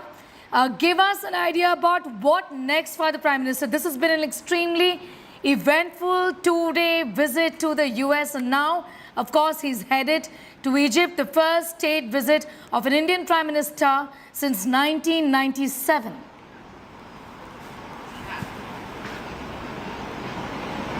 Well, to begin with, let's talk about the visit to the United States of America. Prime Minister Narendra Modi had a very fruitful and a successful visit to the United States of America. It's a state visit, a historic one where there have been many firsts, with a very warm, resounding welcome, not just from the Indian community, but from the Biden family also. The Bidens inviting him for a private dinner, apart from the state banquet that they were anyway going to host.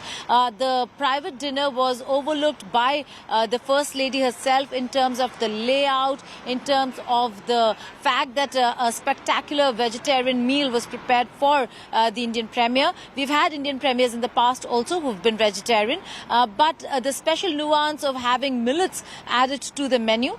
In terms of the deals and the announcements, there have been so many when it comes to substantive outcome. Be the GE F414 deal with HAL, that is going to be a game changer. Manufacturing in India. India has been pushing for not just complete technology transfer, but also has been saying that if India is buying your product, your complete product, then source the raw materials, source from India whatever that they can source. And if they're looking at manufacturing outside, then look at India to manufacture outside. The Artemis Accord, another very important move forward in space collaboration, where we could see Indians in the International Space Station by 2024. There are so many aspects when it comes to economy, trade, but one pain point for all the Indian Americans was the visa issue. And I'm not talking about delays in visas, that's for the Indians. I'm talking about Indian Americans and the H-1B visa policy, or for that matter, those with work permits now can get their visa stamped here. A huge move forward for all these people. They were so happy when Prime Minister Narendra Modi spoke about it. But also in terms of visa delays, more consulates coming up in India, and similarly more Indian consulates coming up in America. So a lot of substantive talk, forward movement. There have been certain areas where we looked at countering China, certain other areas where because of the Russia-Ukraine war, there has been conversation with regards to how that is headed. India, again, the Indian Premier repeated that this is not an era of war.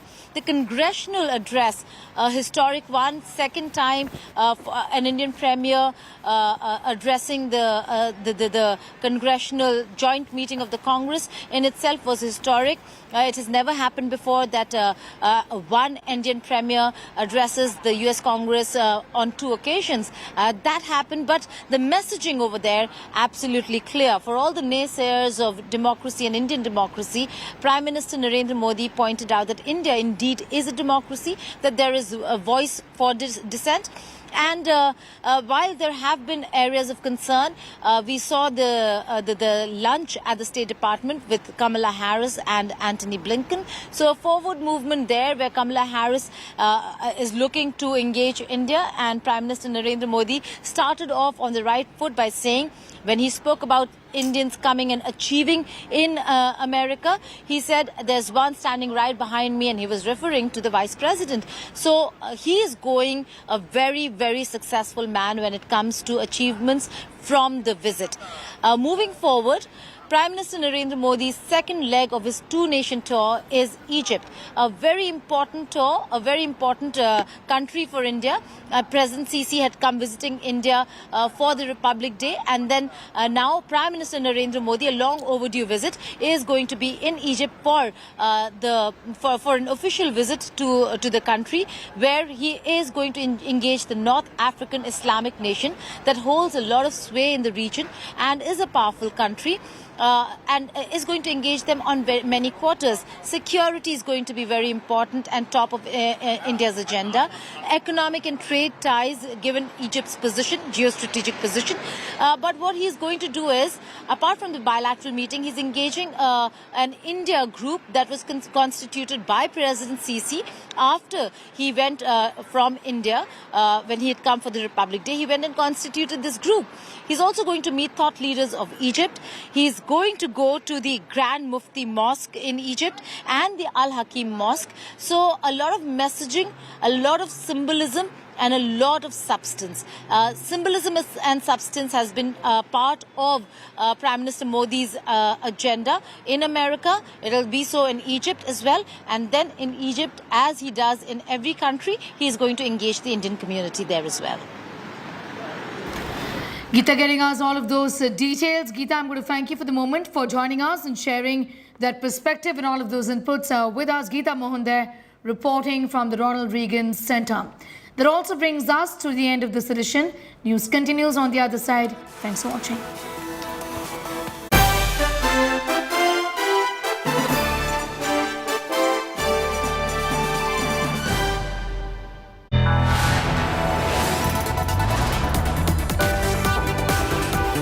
You are watching India Today.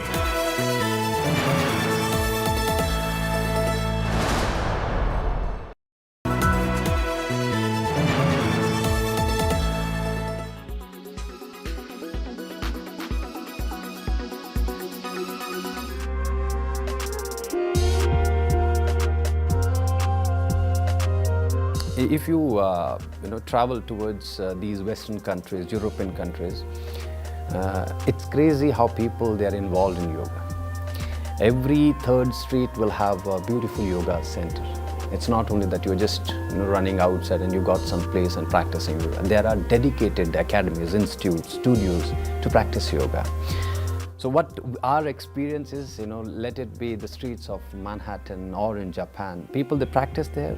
They spend a year or 2 years and then they are back to Himalayas. You will see them in Himachal Pradesh, in Rishikesh or in Nepal, these kind of mountain ranges. They come and they spend their time. They try to go more deep in yogic practices.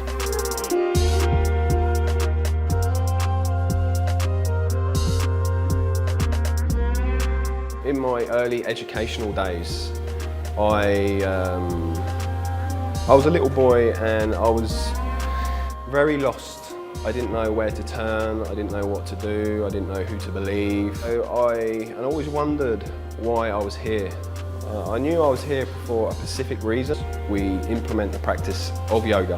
So naturally, it changes your inner mechanism. I gave up my business in the UK and I sold my house in the UK to come to India to learn the ancient teachings of yoga and pranayams, breathing techniques, mudras and meditation techniques. And it's helped me so much because obviously moving from England to India is such a big jump and it's enabled me to have a stronger mindset.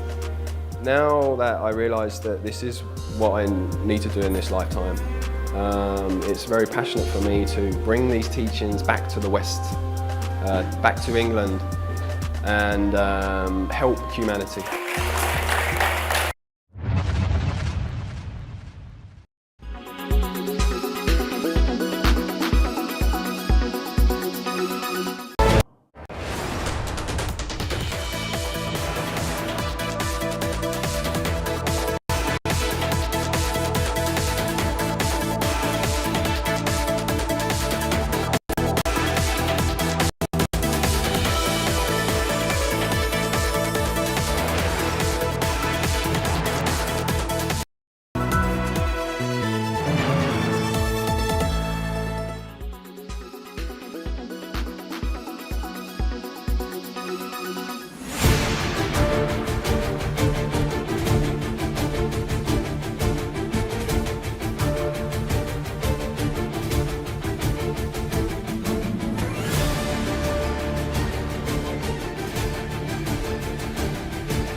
hustling from different parts. Armed with facts, Looking at political back. she takes the news by its horns. Do you think the future of these students are not hampered? Fierce, bold, and direct, setting the tone for the biggest stories from every corner and every angle. Expect nothing but the unfiltered truth. News first, niceties later. Watch me, Nabila Jamal, on India Today. Make your media plan smarter with India Today Live TV on your connected devices. Amplify your brand with 100 million smart internet viewers. To advertise, mail us at sales@aajtak.com.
You are watching India Today.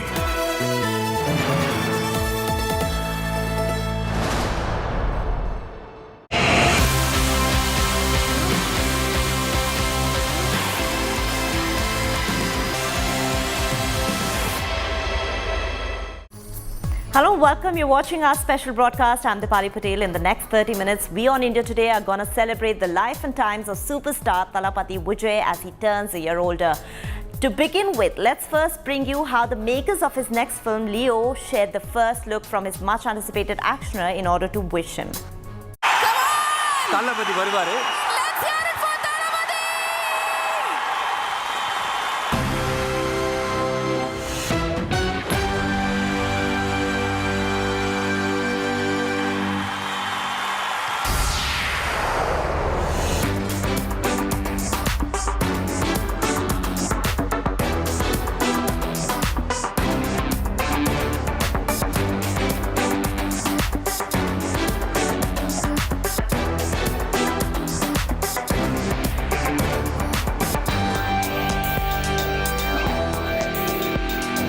Thalapathy Vijay, an actor par excellence, every single time he's on the screens, he creates nothing but only magic. And when this mass hero turns a year older, fans turn on the celebration mode.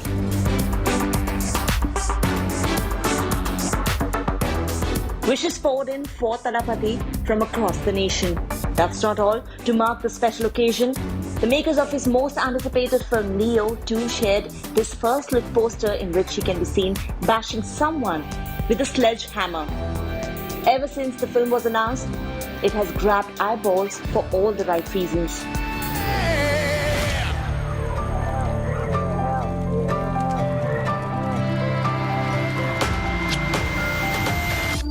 Bloody sweet.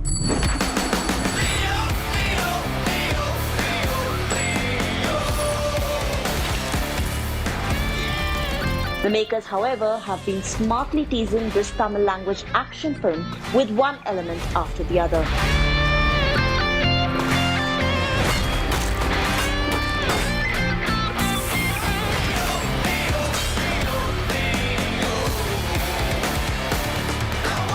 Helmed by Lokesh Kanagaraj, the Tamil actioner is currently in shooting phase and comprises of an ensemble cast including Trisha and Sanjay Dutt.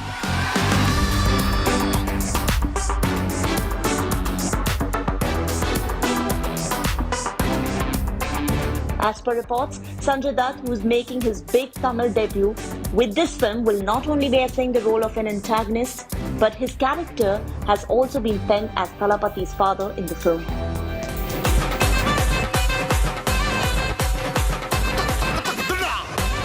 Leo is special in ways more than one, as it also marks the second collaboration between the filmmaker and Vijay after Master.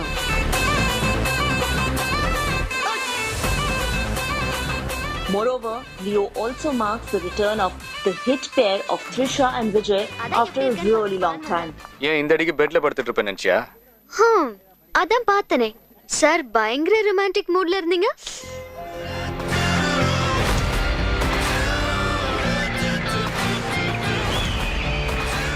So as the poster has left everyone intrigued, one cannot wait to witness Thalapathy take down the bad guys in Leo.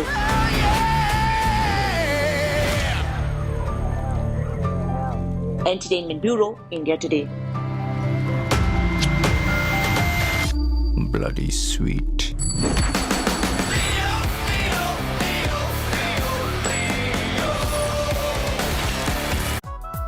Not just Leo, Vijay is also making headlines for his next venture, tentatively titled Thalapathy 68. The actor, who was last seen in Varisu, shared details of his next film on social media. Here's more on that.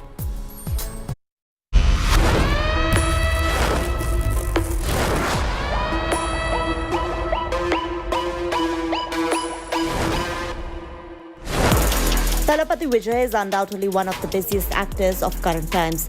The superstar is smoothly juggling between one big project to another, and now Vijay took to social media to announce his next venture, tentatively titled as Thalapathy 68, which will be directed by Venkat Prabhu.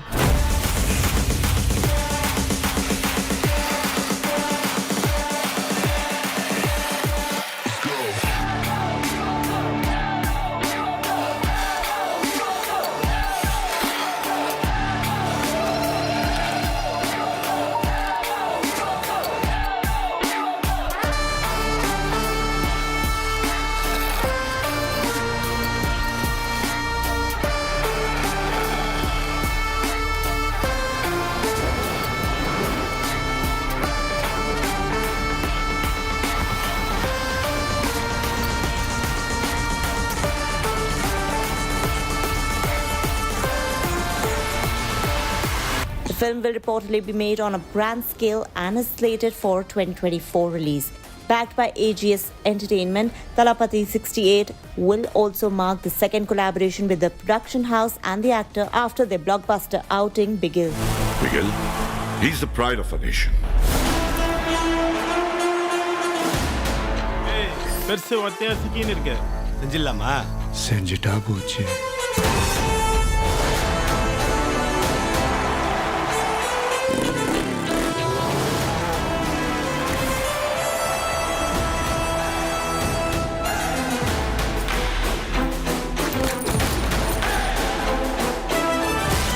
மைகள்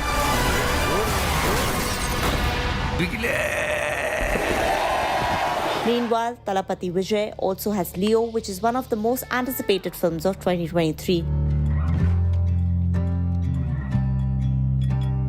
With back-to-back films in the pipeline, Thalapathy Vijay has kept his fans on tenterhooks as they eagerly await to witness him on the big screens after he delivered a blockbuster with Varisu much recently.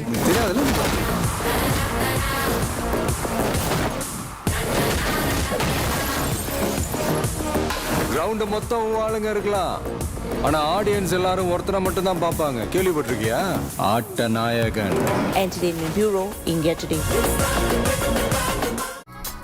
Thalapathy Vijay has been ruling the showbiz as a mass entertainer from his first role as a child artist in 1984 till present. He's one of the most loved superstars. Let's take a look at his star power. Mass entertainer, Vijay has had a dream run on the professional front.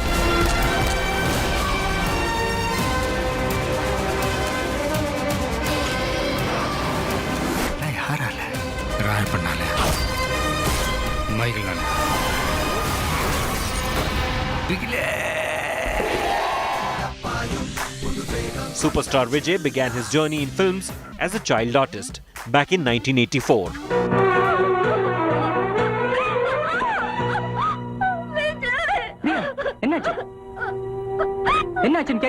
And his first movie as a hero was Nallai Tiruppu in 1992, when he was 18-year-old.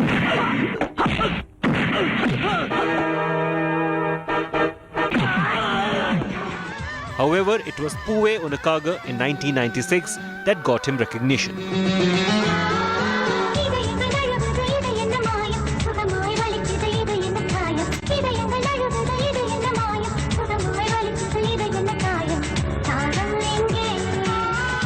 It was a blockbuster movie starring legendary actors like M.N. Nambiar and Nagesh.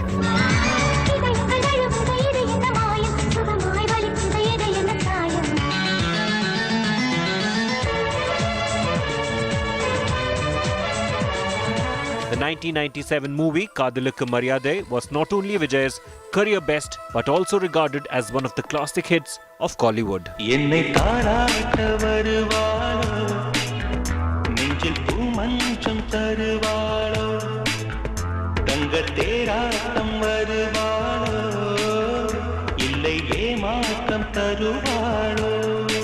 Interestingly, the female lead in the film was Shalini, Tala Ajit's wife.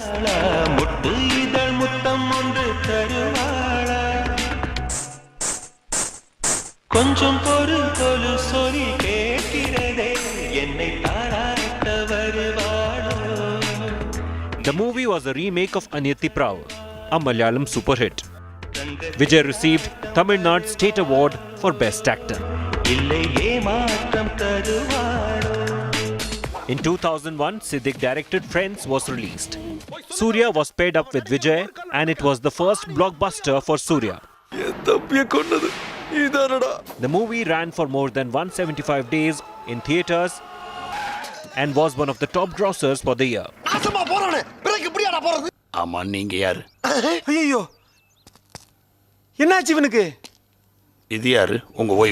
Post a few career flops, Vijay bounced back as an action hero with Tirumalai.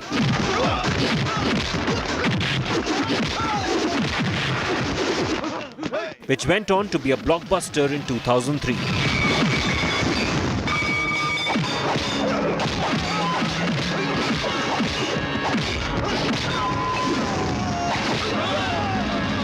And then came Gilli, also an action thriller directed by Dharani in 2004.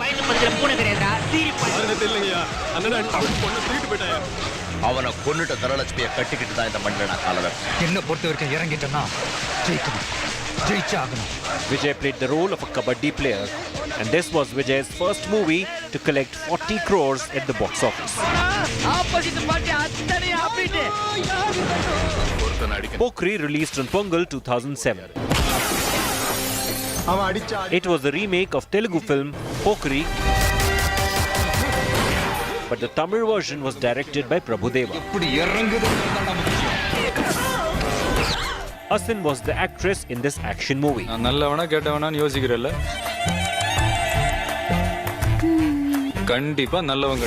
The movie ran for more than 200 days in theatres.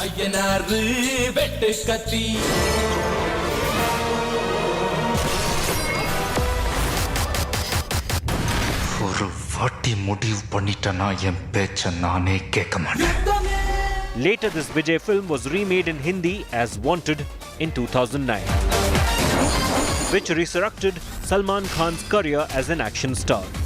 एक बार जो मैंने commitment कर दी, उसके बाद तो मैं खुद की भी नहीं सुनता.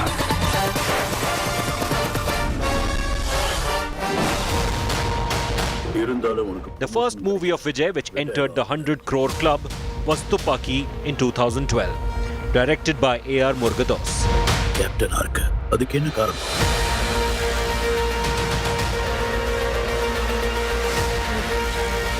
It was an action thriller in which Vijay played the role of an intelligence officer in the Indian Army.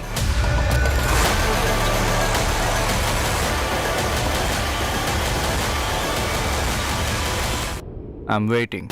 This film too was remade in Hindi in 2014, with Akshay Kumar in the lead, titled Holiday, A Soldier is Never Off Duty. मैं आ रहा हूं तेरे पास. जहां मिला, खत्म कर दूंगा. I'm waiting.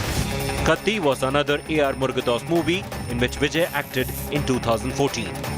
The film faced many controversies before its release but earned more than 100 crores. அரிசி பருப்பு காய்கறி கொத்தமல்லி கருவேப்பிலை வரைக்கும் கிராமத்துல இருந்து வரணும். ஆனா ஒரு கிராமத்தை செத்தானா? Vijay played a double role and Samantha played the female lead. Like Tupaki, this Murugadoss film is slated to have a Hindi remake with reports of Akshay Kumar headlining it. His 2017 film Marcel was a blockbuster.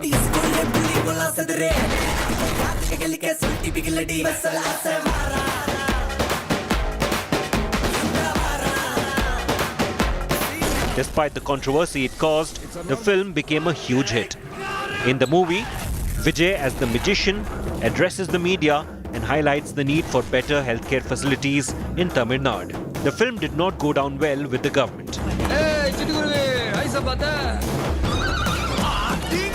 Like Marcel, his film Sarkar too had its share of controversies. But it did not dampen the ticket collections.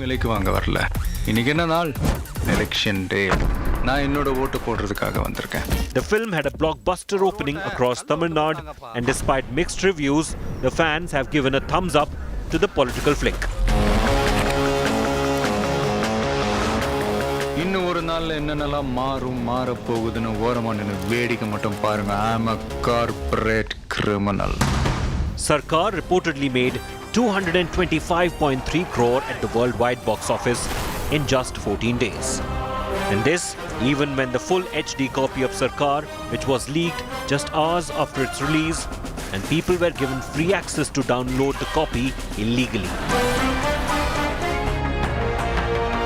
Sarkar made headlines when the producers reportedly agreed to remove or mute controversial portions critical of Tamil Nadu's AIADMK government after two ministers levelled sedition charges against them.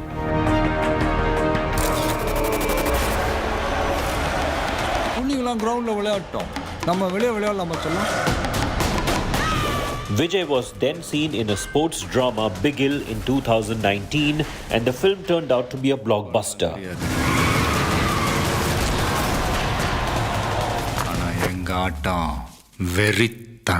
Written and directed by Atlee, the film followed the story of Michael, played by Vijay, a former footballer who decides to coach a women's football team.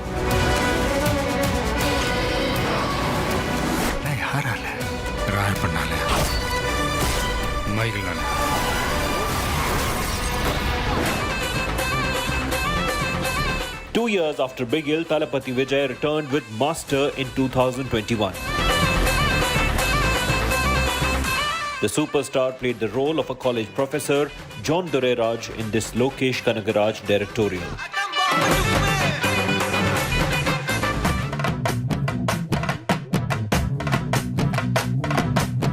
The film also starred Vijay Sethupathi, apart from Malvika Mohanan, and marked the maiden collaboration of Vijay and the filmmaker. Despite the coronavirus pandemic, Master opened to a fantastic start at the box office. However, the film's collection dipped after the opening day.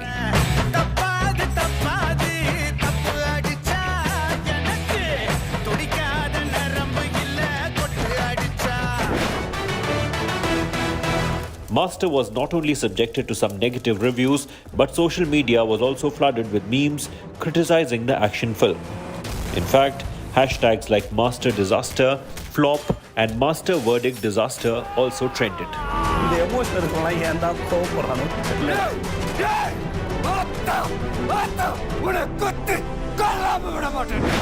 But after receiving much flack from audience, the actor came back with a bang with Beast.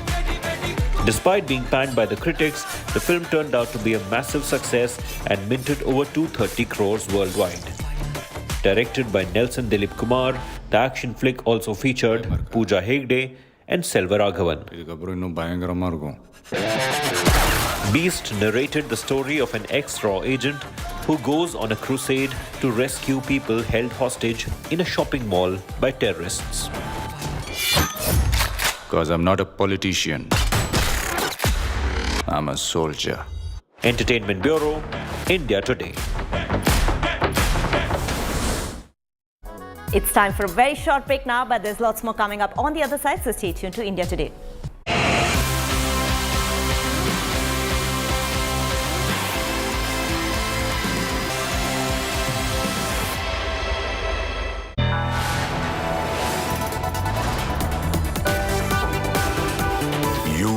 watching India Today.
Why does this happen?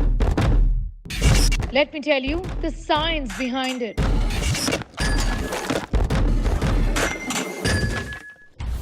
For more informative videos like this, keep watching India Today News Mo.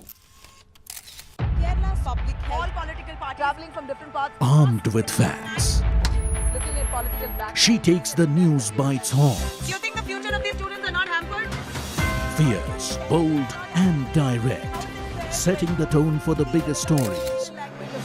From every corner and every angle. Expect nothing but the unfiltered truth. News first, niceties later. Watch me, Nabila Jamal, on India Today.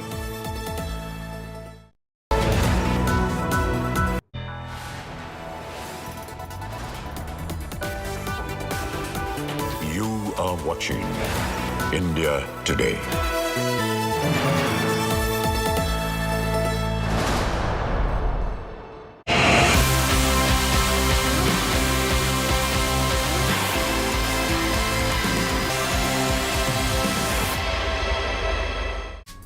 Thalapathy Vijay is one of the biggest superstars. He has a massive fan following across the globe, yet is humble to the core. The actor who started off his cinematic journey as a child has been in the movies for almost 4 decades now. So let's take a look at his net worth and what makes him the superstar that he is today.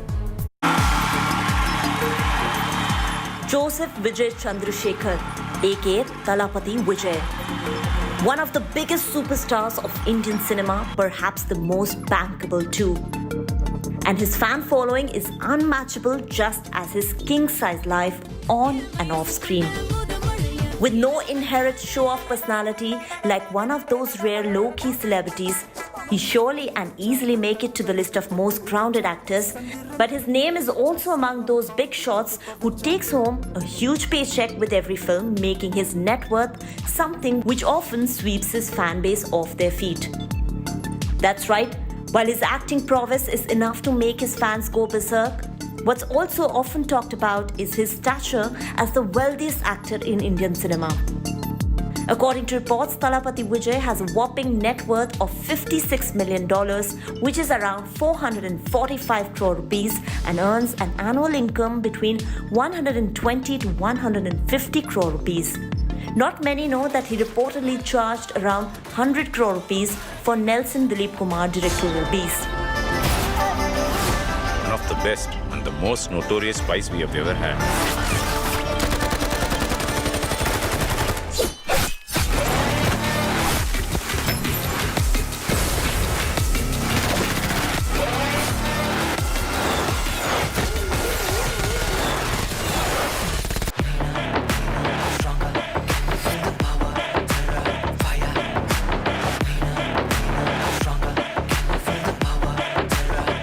Thereafter, he maintained his 100 crore club and took home a hefty pay of rupees 150 crore rupees in his next Very Soon, which was released in January 2023.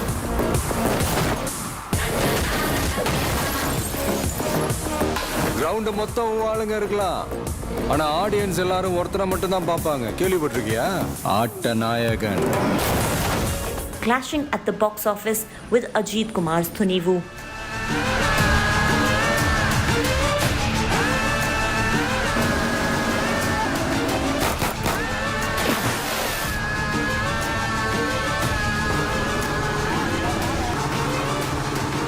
Not just films, in fact, owing to his popularity, Thalapathy Vijay also makes smart choices when it comes to his collaborations with brands.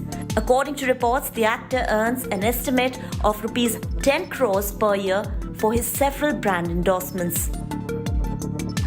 What's more, Thalapathy Vijay even is an owner of several expensive assets. He lives with his wife Sangeeta Sonalingam and two children, Jason Sanjay and Divya Shasha, at a lavish seaside bungalow located at Kasuarina Drive Street in Chennai's Nilakarai neighborhood.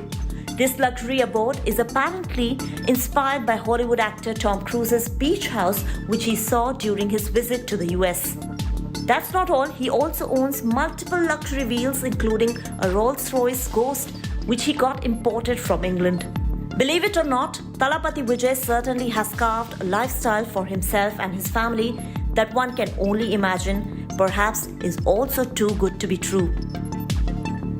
Entertainment Bureau, India Today. Well, that's all we could pack in our special broadcast. Keep watching In the Club from Monday to Friday at 2:30 p.m. and 11:30 p.m. only on India Today to get your daily dose of entertainment. This is me, the Pari Paril, signing off for today. Till next time, thanks for watching and goodbye.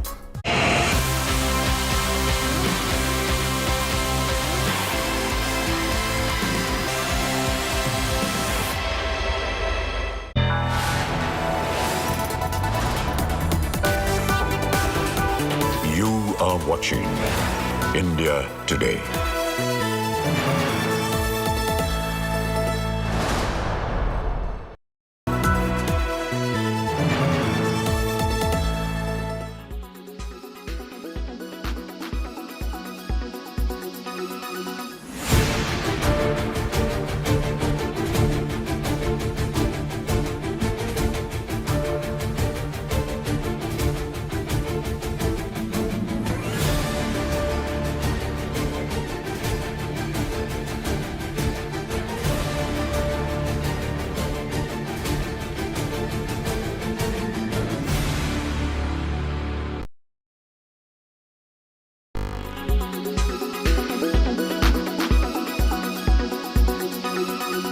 Make your media plan smarter with India Today Live TV on your connected devices. Amplify your brand with 100 million smart internet viewers. To advertise, mail us at sales@aajtak.com.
Cheers, bonhomie, and the biggest global bond.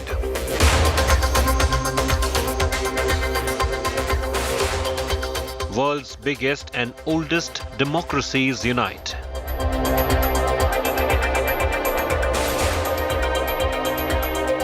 Modi Biden, a new chapter in India's foreign policy.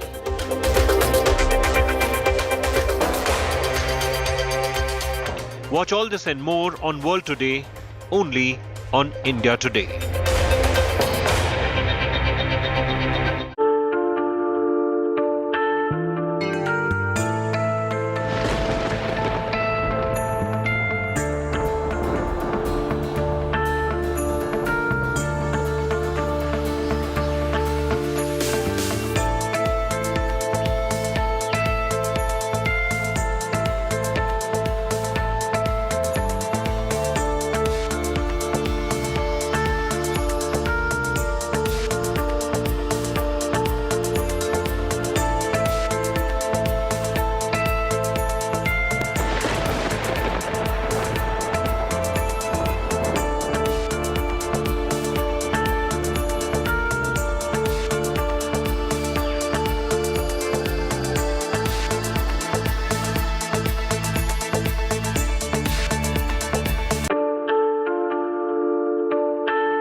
watching India Today.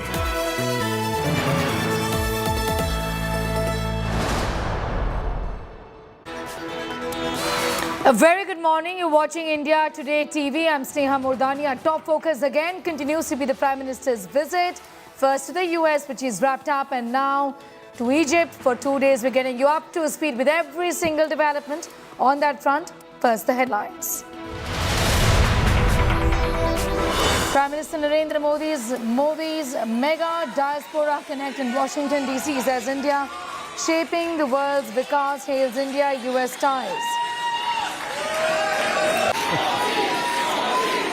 Bharat माता की, भारत माता की, भारत माता की. U.S. President Biden's special gift for Modi, a T-shirt with his quotes on AI. The print reads, "Future is AI, America and India."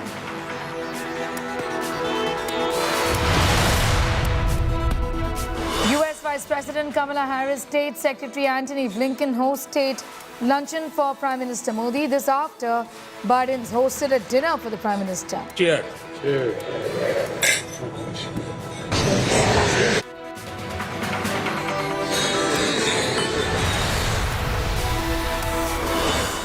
Prime Minister Narendra Modi meets CEOs on final day of the U.S. visit. The meeting marked by pledges of deeper U.S.-India cooperation on areas including space, artificial intelligence and quantum computing.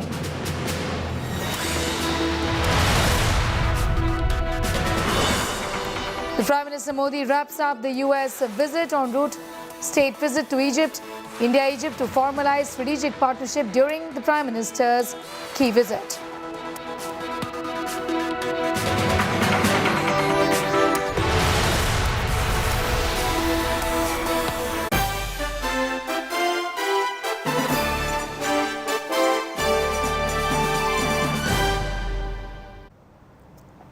Let's take a look at the top highlights on the Prime Minister's last day in the Washington, D.C. U.S. Vice President Kamala Harris and Secretary of State Antony Blinken hosted a lunch for the Prime Minister at the State Department. Samosa, khichdi, mango halwa and masala chai were among other delicacies at the White House. U.S. President Joe Biden gifted a special T-shirt to the Prime Minister with the Prime Minister's quote on AI. Earlier during a speech at the U.S. Congress, the Prime Minister quoted AI as momentous America-India ties. Prime Minister Narendra Modi met top business leaders including CEOs of Boeing, Amazon and Google and tech honcho Sundar Pichai, the CEO of Google. The Prime Minister's meeting with Boeing CEO Dave Calhoun comes on the heels of Air India signing orders of over 200 jets earlier this week from Boeing. Prime Minister Narendra Modi in his address to young entrepreneurs at the Kennedy Center in Washington hailed technology handshake as a direct message to companies and businesses of both countries. Award-winning international singer Mary Milburn performed the national anthem of India at the Ronald Reagan Building in Washington, D.C.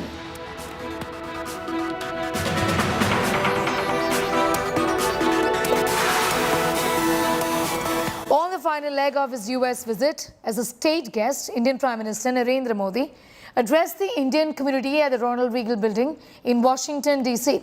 His much-anticipated address began with international singer Mary Milburn rendering India's national anthem.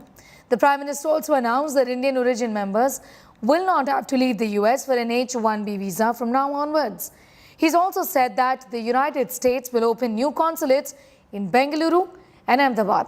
Lauding the several deals inked during the maiden visit, the Prime Minister announced India-US ties had embarked on a glorious new journey by converging on global strategic issues, technology transfer, manufacturing cooperation and much more.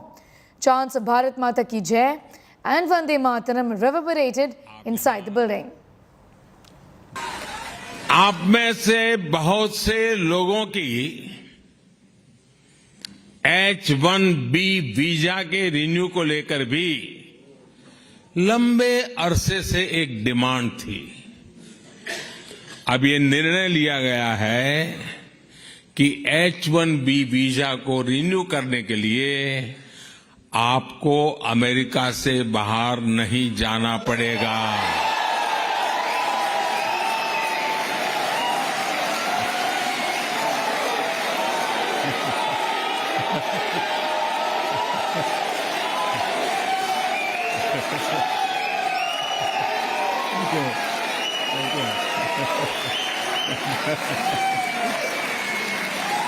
Thank you. America में रहते हुए ही अब ये visa renew हो जाएगा।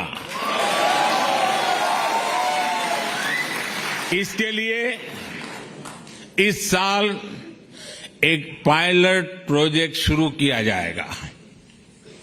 इसका बहुत बड़ा फायदा हमारे आईटी प्रोफेशनल्स को भी होने वाला है।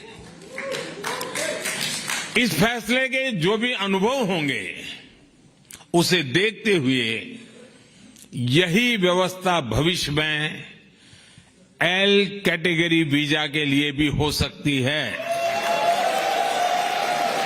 आप में से बहुत सारे लोग यहां बरसों से अमेरिका में रह रहे हैं।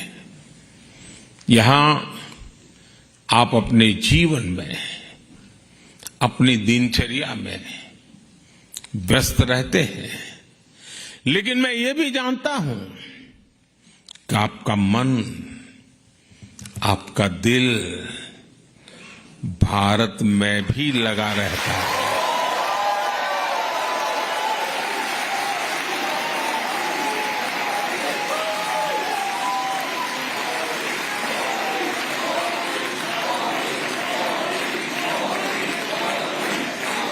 और इसलिए आपकी सहूलियत ये भी भारत की प्राथमिकता है। आपकी जरूरतों को देखते हुए भारत इस साल सिएटल में एक नया कॉन्सुलेट खोलने जा रहा है। To begin with, let's talk about the visit to the United States of America. Prime Minister Narendra Modi had a very fruitful and a successful visit to the United States of America. It's a state visit, a historic one where there have been many firsts, with a very warm, resounding welcome, not just from the Indian community, but from the Biden family also. The Bidens inviting him for a private dinner, apart from the state banquet that they were anyway going to host. The private dinner was overlooked by the First Lady herself in terms of the layout, in terms of the fact that a spectacular vegetarian meal was prepared for the Indian Premier. We've had Indian Premiers in the past also who've been vegetarian, but the special nuance of having millets added to the menu. In terms of the deals and the announcements, there have been so many when it comes to substantive outcome. Be the GE F414 deal with HAL, that is going to be a game changer. Manufacturing in India.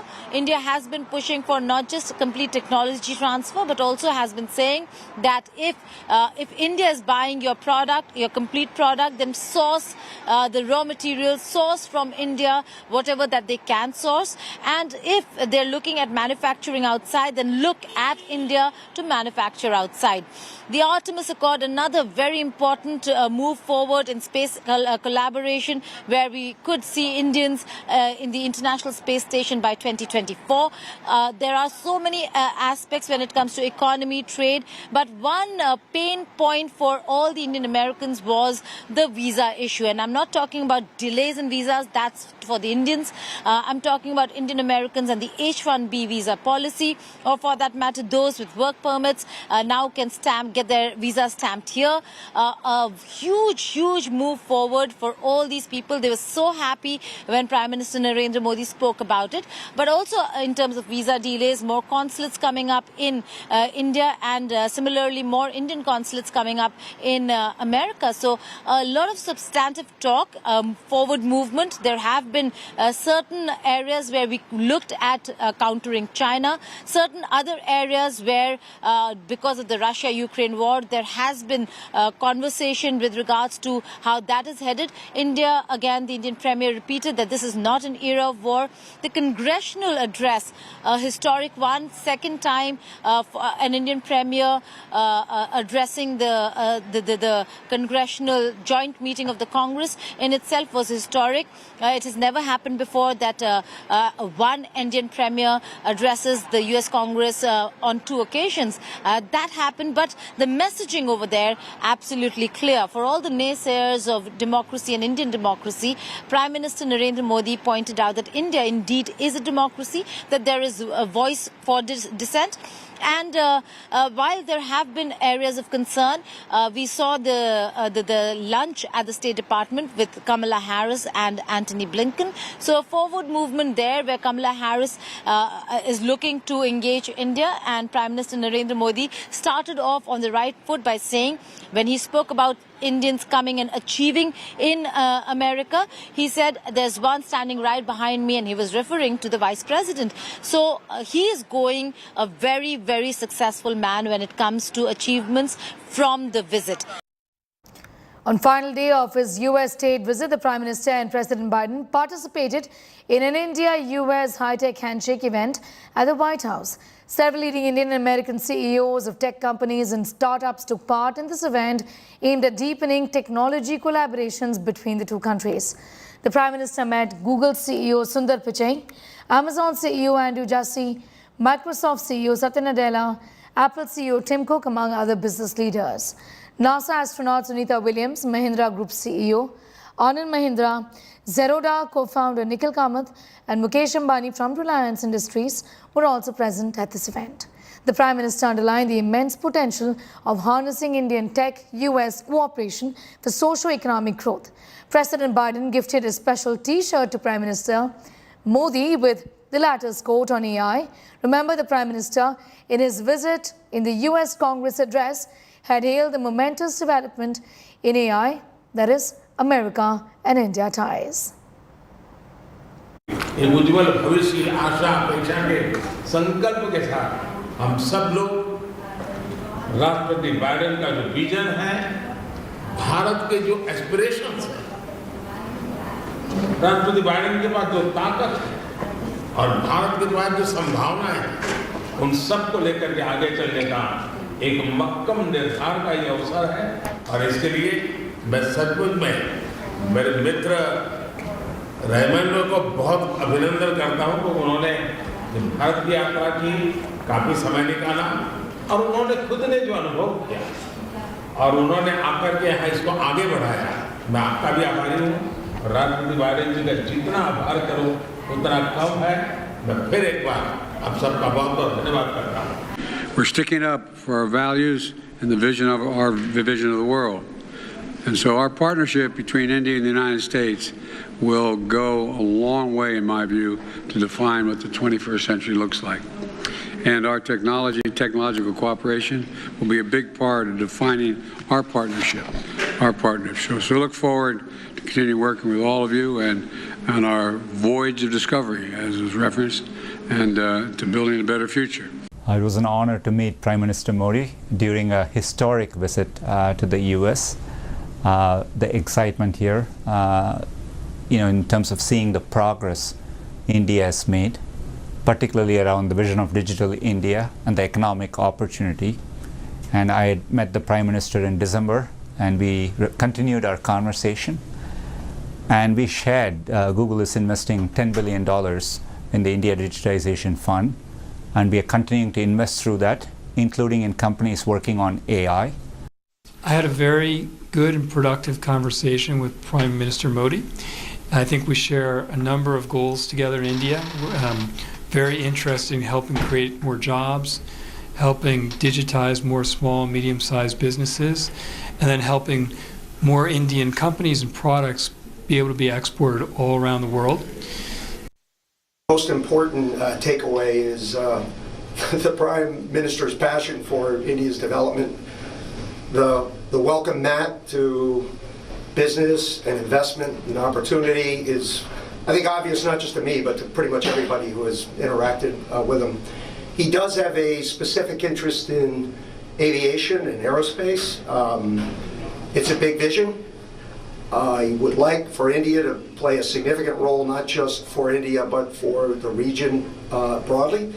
And you know, at Boeing, we support that 100%. I think it's great when technologies and opportunities align with the vision that a leader has for a country, and that's where we are.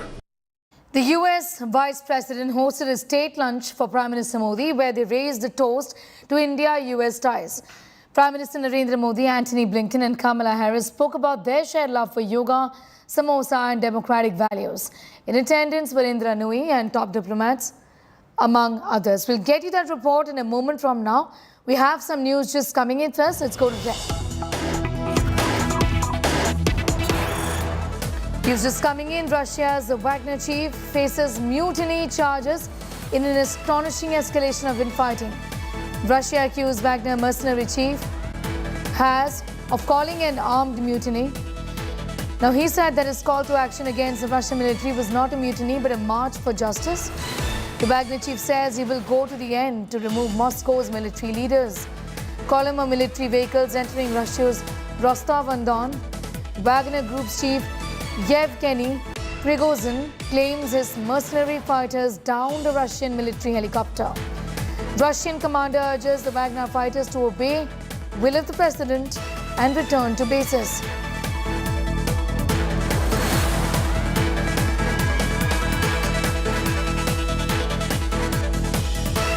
Getting in details of Russia's Wagner chief facing charges of a mutiny.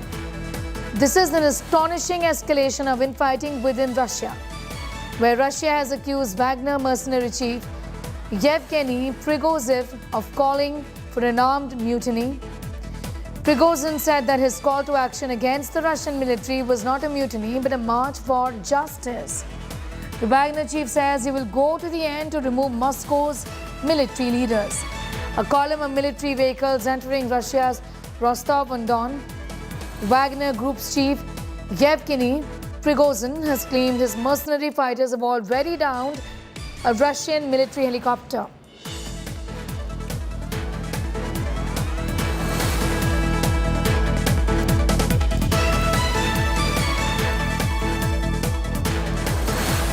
It appears to be an infighting that seems to have broken out among Russia's military chiefs, where the Wagner Group and Russian military are at odds.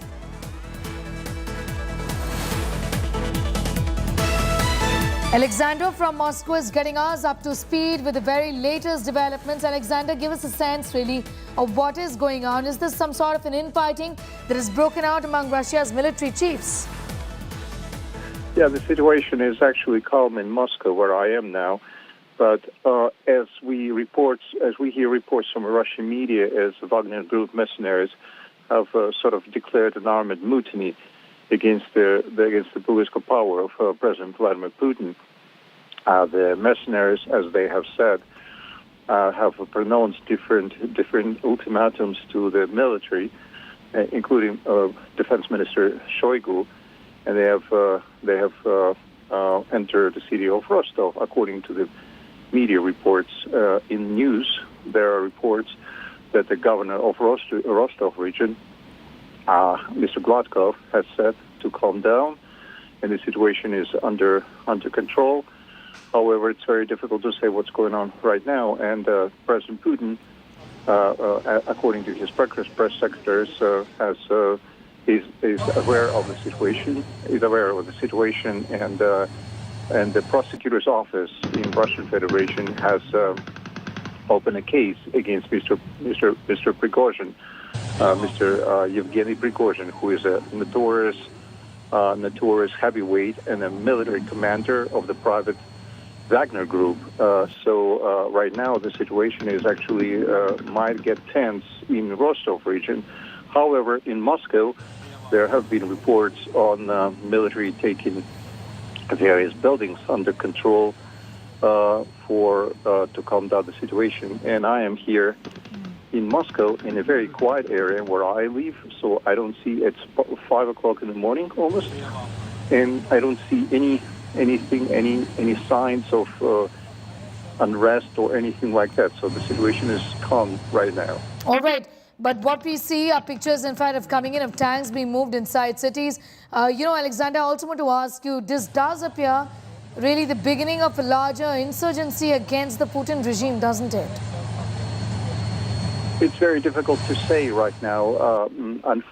People in Moscow, and so the experts have said if Mr. Prigozhin has declared this statement, this radical statement, if there are some people behind him, some people within the political regime of Vladimir Putin who might be backing him, because a person alone could not actually do this, because as we know from the past, usually the military people or paramilitary people always have backers within the political system, those who might be against. There are also critics of Mr. Prigozhin who are saying that right now, when Russia is fighting Ukraine, and it's that Mr. Prigozhin actually makes things worse for the Russian army, which is currently in a fighting, right? So it's open up some lines, and it's going to be difficult for the Russian soldiers. Undoubtedly, huge ramifications for Ukraine. Give us a sense of how both Ukraine and also the U.S. are looking at the developments from Russia. Well, I haven't heard any reaction from the Ukrainian side, but the Ukrainian political elite and Ukrainian military always valued Mr. Prigozhin as a serious commander, because he has used some of the former military men, some of the former prisoners, but his force was the most advanced, and actually they've been holding the city of Bakhmut. By the way, Mr. Prigozhin has also said positive things about Mr. Zelensky, the president of Ukraine, saying he's a strong man, serious man, and you have to respect your enemy. Also, before starting his mutiny, Mr. Prigozhin has said very openly that the war in Ukraine has started because of the corruption of several people within the political. He openly blamed, and when I heard this statement, he openly blamed several people within the political of Russia, while actually avoiding criticizing Mr. Putin directly. And when I heard the statement, I thought this guy may be someone behind him, because he's saying some open words. He's saying very critical words about serious people, about Mr. Shoigu, not only criticizing him, but openly calling to raise arms against the defense minister of Russian Federation. It is very interesting also to say that almost 30 years ago, Mr. Shoigu himself defended the Russian White House when President Yeltsin was president against the coup plotters who ousted President Gorbachev. That's the only recent history of Russian coup in the Russian history, when President Gorbachev was ousted while he was in Crimea on vacation, and the emergency committee, including several people from the political elite, took power. And that thing lasted only for 3 days, but following the collapse of the Soviet Union. Also, Alexander, I want to ask you, for our viewers, give us an idea about the Wagner Group. This, of course, is the private military contractor, has been in news earlier in the past as well. Controversial in many which ways. Tell us a little about that group. The Wagner Group is actually called, you bring the name, and when you hear the Wagner Group, the composer, Richard Wagner. That's true, because it was started by a paramilitary man called Mr. Utkin, whose nickname was Wagner. That's why it was called Wagner. The group actually gained notoriety in Africa, where he fought where he fought as a paramilitary group against some of the insurgents on the side of African governments, for example, in Central African Republic, where it held its stronghold. But Mr. Prigozhin himself is actually a very controversial figure. He was known as Mr. Putin's cook because he, who spent some time in prison for hooliganism in the Soviet Union, almost 8 years after Gorbachev perestroika started in the Soviet Union, he was freed. Then he became a restaurant owner, a very popular restaurant owner where he hosted Mr. Putin and celebrities. That's how he actually befriended Mr. Putin. It is very funny fact of Mr. Prigozhin's own life. Almost 30 years ago, he wrote a children's book. He has 2 children. He has a wife and 2 children. And he is also, as Mr. Navalny, Mr. Putin's critic, called him as a billionaire, having a lot of wealth that he inherited and he made over because of his connections. But Mr. Prigozhin also became very popular in a recent time while he was fighting in Ukraine, and he became very a notorious fighter. Also, as Mr. Prigozhin has a private military company, the private military companies officially are banned under Russian laws. So Mr. Prigozhin is actually in the sort of a gray area of law. His company, his Wagner Group, officially does not even exist, although it has a lot of people. Some of them are former prisoners, but he actually wasn't given the green light to get people out of prison. Some of them actually went to front instead of serving. And those people can be serious. It's not the people who just stole cars or maybe plotted small drugs. Those are people who committed several crimes, right? Even the heavy crimes, right? Some of the people, what he holds is actually a former military man. Mr. Prigozhin is also known for charisma. He speaks very openly.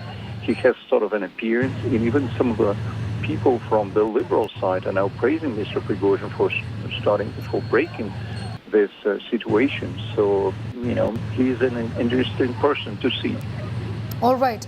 Alexander, I'm going to thank you for the moment for joining us with your information on that important story that we are tracking from Russia. Gaurav Sawant, our managing editor, is also with us. Gaurav, it does clearly appear that at least in one part of Russia, if not Moscow, this is Rostov-on-Don, where military forces are on the move, and there is some sort of an infighting that has broken out between Russia's military forces and the head of the mercenary group.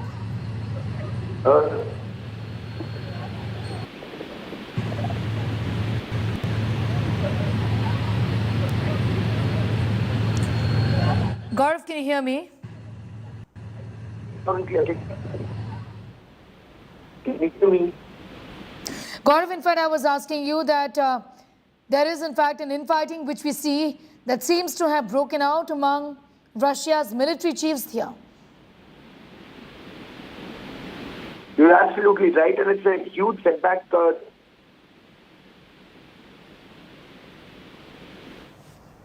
Okay, we'll try and connect that line with Gaurav Sawant in a moment from now, but we're getting you details of what seems to be an infighting among Putin's lieutenants. The head of a mercenary force appears to be now wanting to take over and says that they're not going to allow civilians to be killed in this fashion. It's time for a quick commercial break here. We're getting you much more news in just a bit.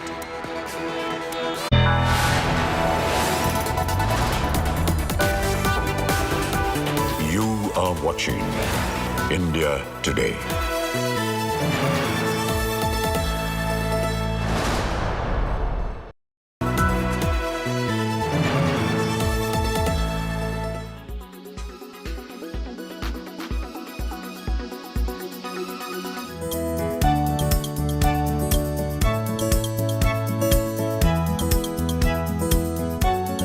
This month, when the International Chess Federation released the rankings for the under-7 category, right on top was an Indian wonder kid.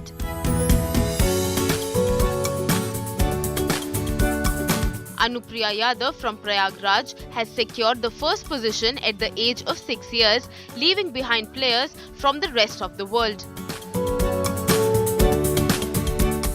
सबसे पहले टिया दीदी से mummy ने सीखा था क्योंकि मैं mummy को बहुत फॉलो करती थी, तो इसलिए मैंने मम्मी से सीखा। पापा फिर करने लगे मेरे साथ, मैच खेलने लगे, तो फिर जब पापा से भी हाई लेवल पे हो गई तो दीदी ने सिखाने लगा। Anupriya is inspired by her sister Priya Yadav, who is a national level chess player. Her parents want to see both of them become grandmasters. हमारी भी 2 बेटियां ही हैं, इसलिए हमारे लिए हम बेटों से बढ़ के हैं और हमारा यही सपना है कि ये इनके नाम से हम जब भी जाने जाते हैं। हमको हमारे अगल बगल में अगर कोई जान पहुंचेगा तो कोई भी बोलेगा प्रिया यादव का घर बताइए, अनुप्रिया यादव का घर बताइए, तो सीधे हमारे घर पहुंच जाएंगे। हमारा नाम तो बहुत कम ही लोग जानते होंगे।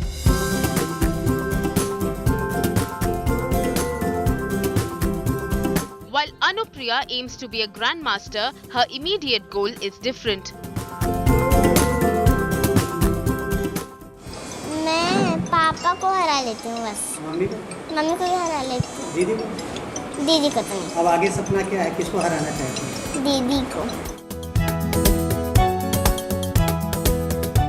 After the latest rankings were released, school teachers felicitated Anupriya for her achievements. Anupriya is now a hero at her school. Bureau Report, India Today.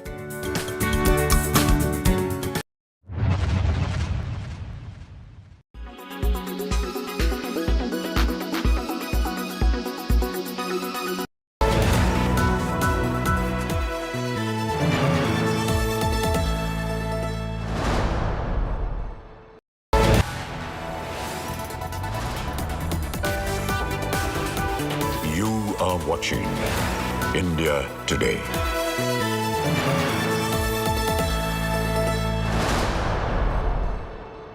Hello and welcome to the latest edition of It's Gone Viral. I'm Sneha Mordani. In the next half an hour, we will be showing you some of the images and videos that have gone viral last week and created some buzz. Recently released Adi Purush may be facing criticism from certain sections, but the film is still a talking point. An artificial intelligence artist recreated looks of lead actors from the film, leaving netizens in awe. Actors such as Prabhas, Kriti Sanon, Sunny Singh and Saif Ali Khan are seen in modified looks, and some commented look better than portrayed in the film. Yoga is not limited to only land, and this practitioner proves the same. From Rameshwaram in Tamil Nadu, these trained yoga experts perform water yoga to mark International Yoga Day. They are seen floating on water with eyes closed and maintaining the asana. Many netizens were surprised that this was a possibility too in ancient yoga practice.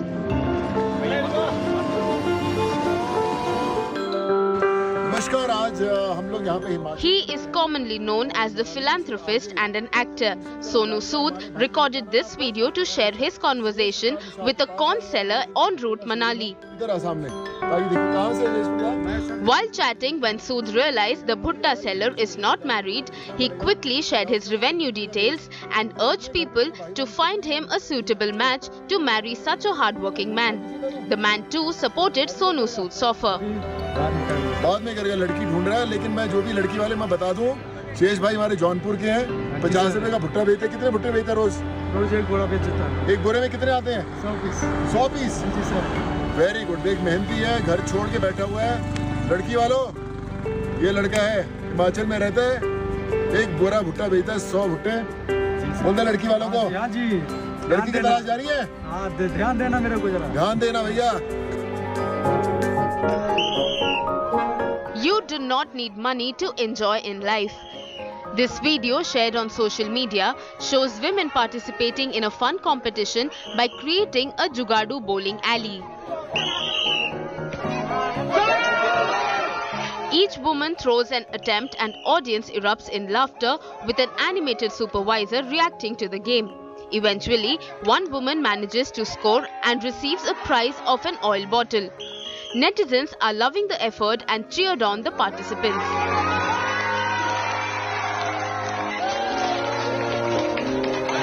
गली गली तेरी लाज जली This video shows a man doing push-ups on top of a road signboard while shocked drivers continue to drive past.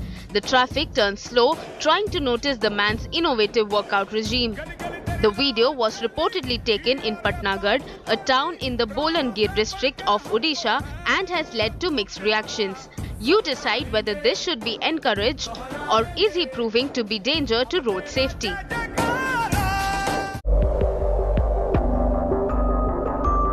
Everyone loves an ice cream, especially to beat summer heat. Curiosity and innovations, however, may not always yield best results. In this viral Instagram video, milk is processed and thickened to create the ice cream base. Mixture is then poured into molds, sticks are inserted, and ice cream is demolded and collected. Step-by-step preparation shows where melted chocolate is blended with a surprisingly high amount of oil, resulting in syrup-like liquid. The ice cream is dipped into the chocolate syrup and frozen again. While the video has over 6 lakh views, not everyone is impressed with this experiment. To go to the washroom is no easy task if you are traveling in such a train compartment. This video shows a man resorting to 1,000 moves, resembling an adventure sport. There is clearly no room in the aisle for him to walk through, as many passengers are sitting on the floor.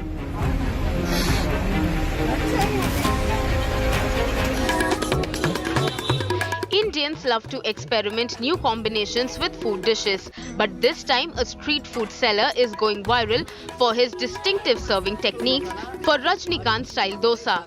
In this video, the owner makes the dosa in unusual fashion and then suddenly swirls it towards the customer, who catches it just in time. The video has collected over 4 lakh views, showing appreciation for the dosa maker and his delivery in Rajnikant style. A 17-year-old Philadelphia High School for Girls graduate chose to dance when her name was announced to accept the diploma. But the incident was reacted to in a surprising manner when the teacher refused to give her the diploma and asked her to return to the seat instead. Hafsa Abdur Rahman cried out of embarrassment of how a dance move led to denial of graduation certificate. Netizens reacted in support of the girl.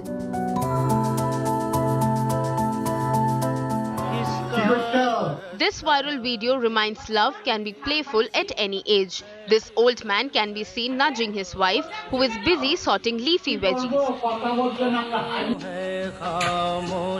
She looked irritated on disruption, but the old man continues to poke her with the stick.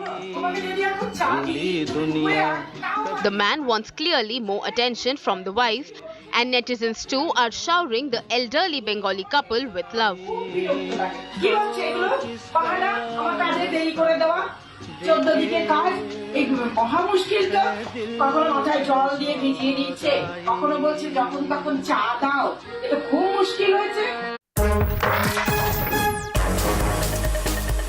Meet world's fastest accountant, Eugene Amodadze, who blazed through the track with an astonishing 9.93 seconds in the 100-meter run, becoming Europe's fastest this year. He has now joined the ranks of British sprinting legends. Number crunching in professional life, 30-year-old Dadze picked up athletics 4 years ago and now can add another number to his track achievements. Dr. Robert Moore of California has loved dogs all his life, and when he turned 100, he enjoyed the party of a lifetime. His daughter organized a surprise for his 100th birthday with a dog parade in his honor. Over 100 dogs showed up at this centenarian's party. The viral video of dog playing fetch with homeless children is winning hearts online. While the dog is on the other side of gate in a house, the kids throw the ball, which he is happy to fetch and return, both enjoying a little break and possibly forging a new friendship. This video is winning hearts on the internet. The eyes are ink. They are black. They are very black. I like it. Rolf Buchholz has won the Guinness World Record for most body modifications by male. According to Guinness World Record, the 62-year-old has 560 piercings and the numbers are increasing over the years. A lot of people think I am the devil, but I don't believe in the devil. Surat celebrated International Yoga Day on 21st June by bringing 1,05,000 people together for a collective yoga session. This drone video of a flyover in Surat captured the participants participating yoga asanas with enthusiasm to mark the special day. Prime Minister Modi also congratulated Surat for setting world record on Yoga Day.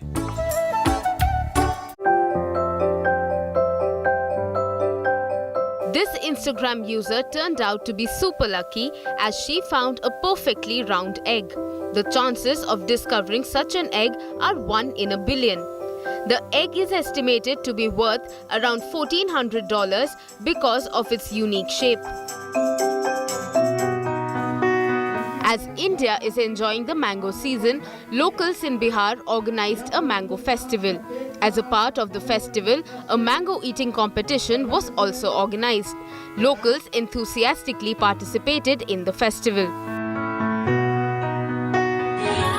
This bride's unique Sangeet performance left not only her groom but also the netizens astonished.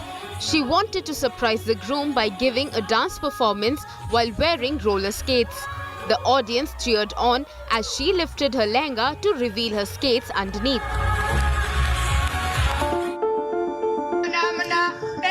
Remember the Kacha Badam song sung by a humble peanut seller that went viral?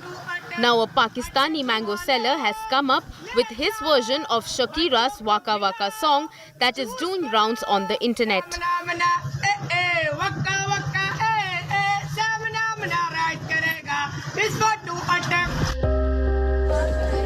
Various videos of people dancing in Delhi Metro went viral not very long ago, prompting DMRC to issue strict guidelines prohibiting such behaviors. Now a video of a girl straightening her hair in the metro is circulating on social media.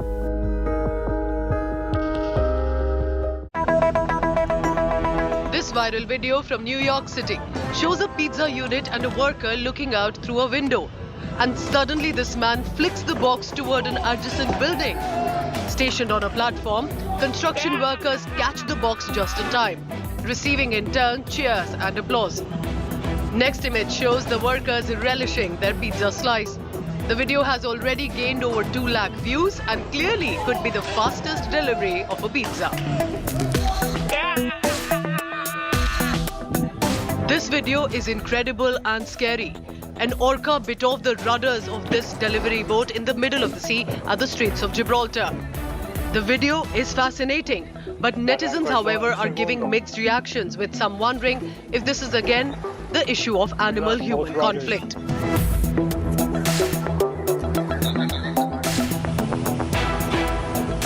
This bloody video is going to blow your mind. At an altitude of 10,000 feet, an unexpected visitor entered into the cockpit mid-air. The crash of this bird led to blood being spilled on the Ecuadorian pilot, who continued to maintain control of the aircraft throughout the ordeal. This is what possibly a bird-hit aircraft looks like.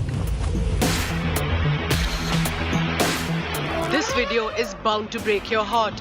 A grieving mother elephant is seen trying to revive her dead baby, even keeping the body in a moving stream.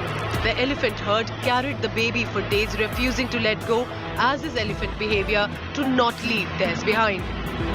The video brought emotional reactions from Twitter users expressing empathy with the mother elephant.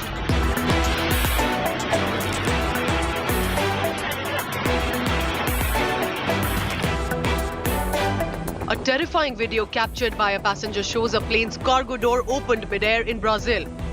Passengers are sitting inside the airplane while heavy wind is blowing. Brazilian singer and songwriter Thierry was on board the flight along with his teammates, and strangely, all passengers appeared calm, one even looking out through the window while the cargo door is still open. No injuries were reported so far.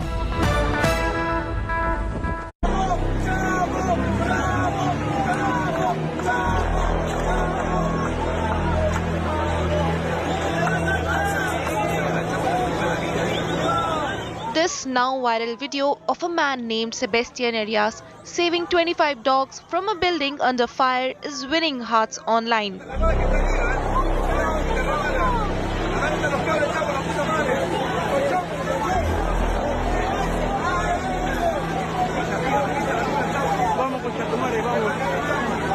Sebastian can be seen climbing a building that has caught fire and rescuing 25 dogs who have been stuck inside. The incident happened in Peru. Before the flames engulfed the structure,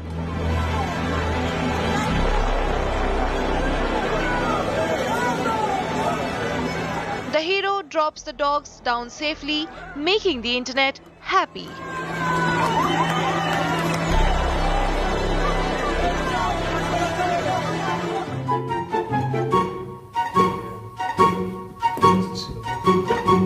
It doesn't matter what shape, size or age they belong to. Cats are such pets that will never let you be. Now there are several videos available on the internet that showcase how these felines are not only stubborn but prefer to establish their supremacy in the household.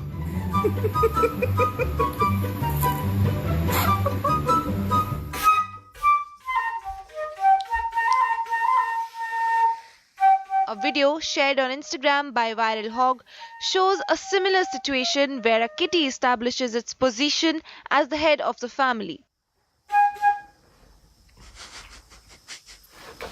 The clip starts with a woman trying to practice her skills on a flute, but her cat had other plans.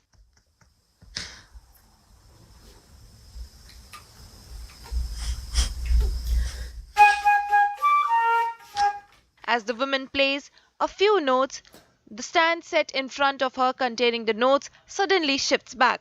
The woman brings back the stand close to her.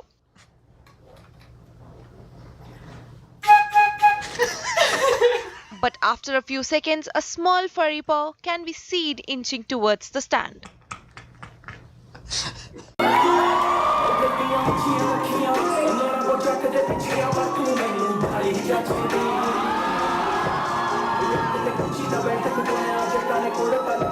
As the internet is obsessed with Vicky Kaushal's recent dance video of the Punjabi song Obsessed,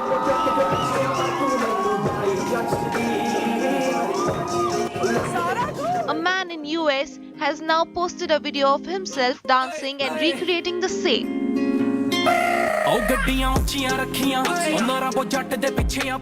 Ricky Pond recreated the dance moves successfully and the internet is awestruck.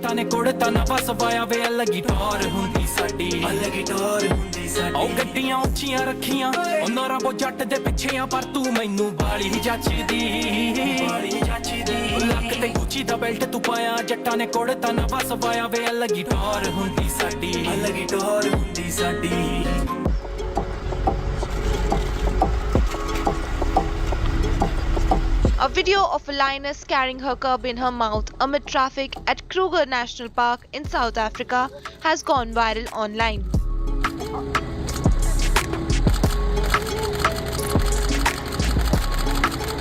In the clip, a lioness can be seen carrying her cub in her mouth while tourists stop their cars to admire the beauty.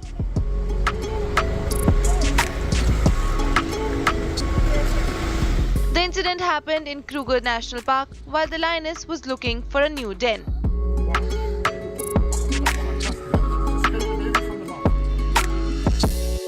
Have you come across a video or an image that has shocked you but something doesn't feel right about it?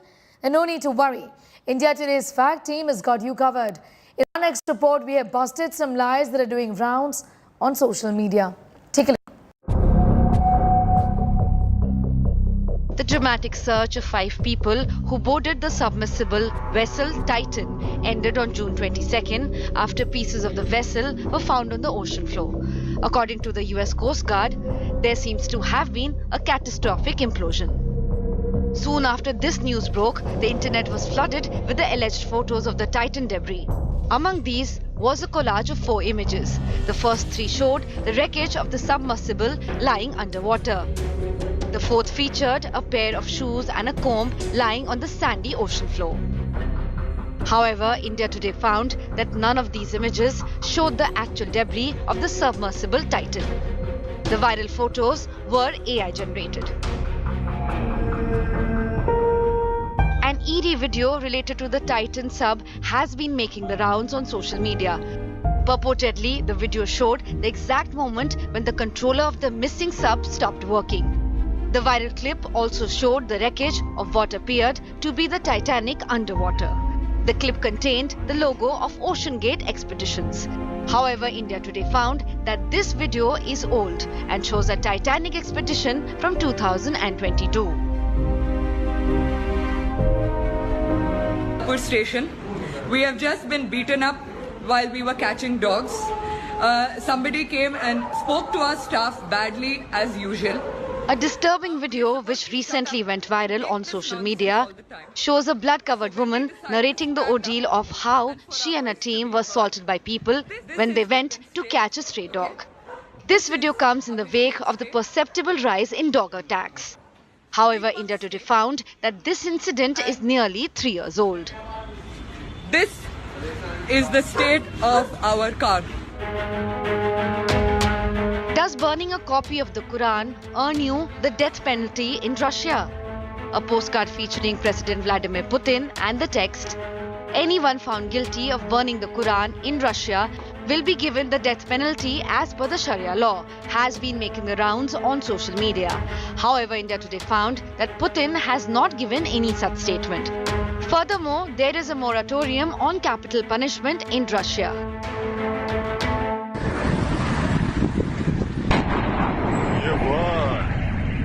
A massive explosion in a building in Paris on June 21st left at least 50 people injured, some critically so. About 275 fighters contained the fire within 2 hours. Soon after the incident, a video purportedly showing the explosion started making the rounds on social media platforms. The video shows an enormous fireball shooting into the sky. However, India Today found that this video is neither from Paris nor recent. It is from a 2020 explosion in Russia.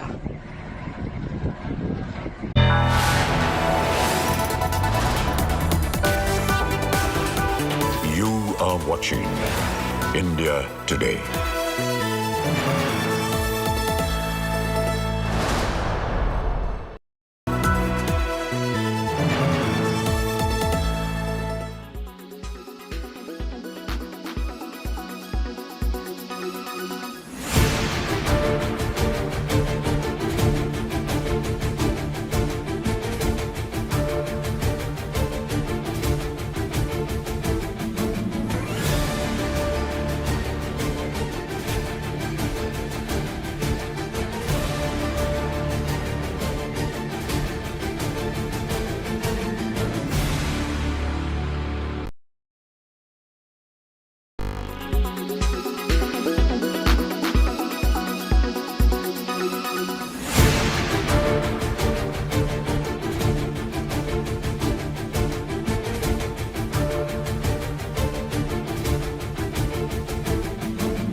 Why does this happen?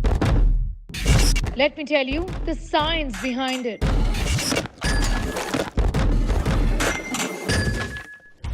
For more informative videos like this, keep watching India Today News Mo.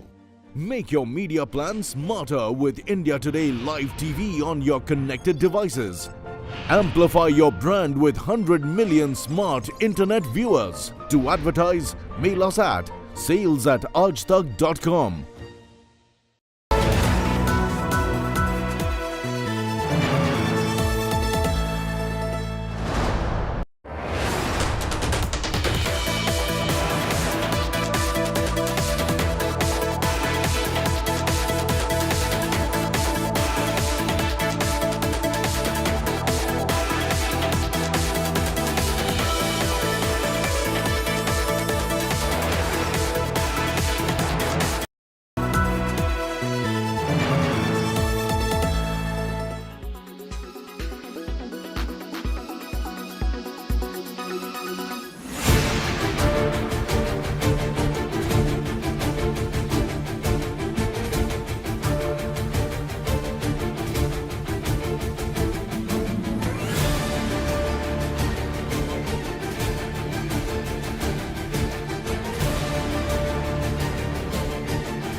Make your media plan smarter with India Today Live TV on your connected devices. Amplify your brand with 100 million smart internet viewers. To advertise, mail us at sales@aajtak.com.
Some experts are now saying that we are in a bull market.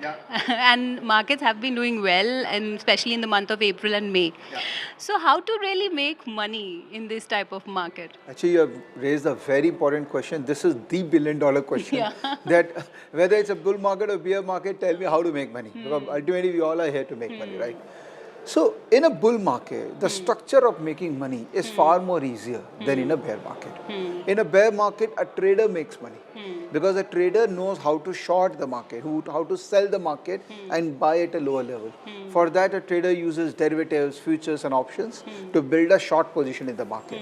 But in a bull market, all you need is cash. Because when you go into the market and buy shares in cash segment, you need to give them money, right? And all of us have money. All of us may not have shares to sell, but all of us have money. So currently the structure of Indian market, or for that matter now global equity market, has gone into the bull market because it is a function of the interest rates.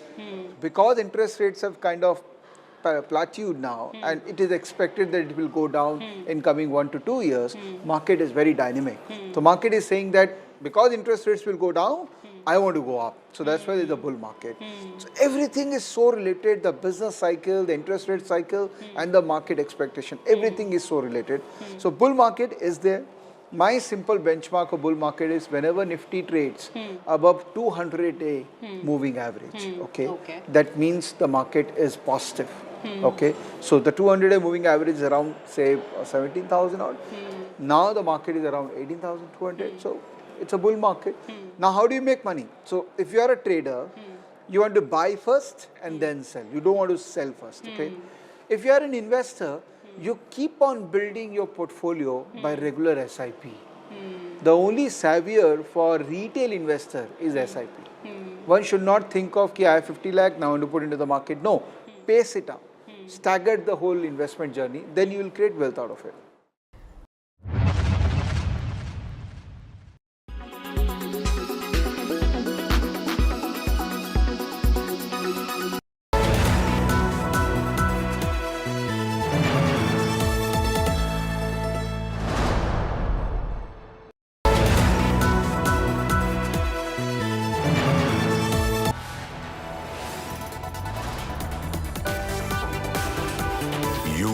Watching India Today.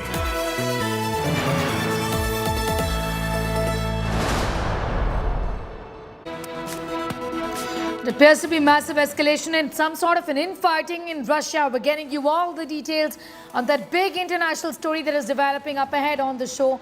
A very good morning. You're watching India Today TV. I'm Sneha Murdani. Let's tell you what the top stories are this Saturday early morning first. Massive escalation and infighting in Russia. Russia accuses Wagner chief of mutiny. military tanks roll on streets of Russia. Wagners call it March for Justice.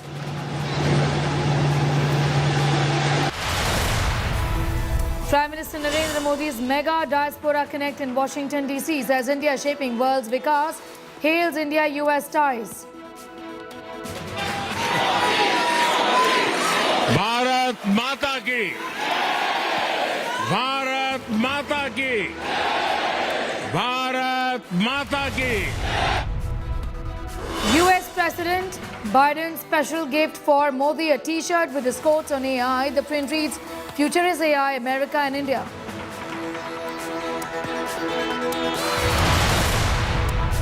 Prime Minister Narendra Modi meets CEOs on final day of U.S. visit. The meeting marked by pledges of deeper U.S.-India cooperation on areas including space, artificial intelligence and quantum computing.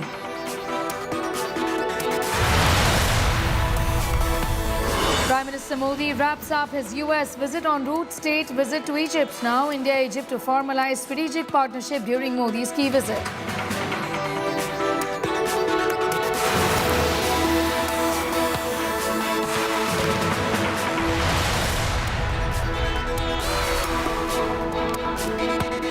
We're getting you the top story at this hour, and it seems to be a mutiny which is brewing in Russia as a mercenary group, the Wagner, has vowed to go all the way to topple Russia's military leadership.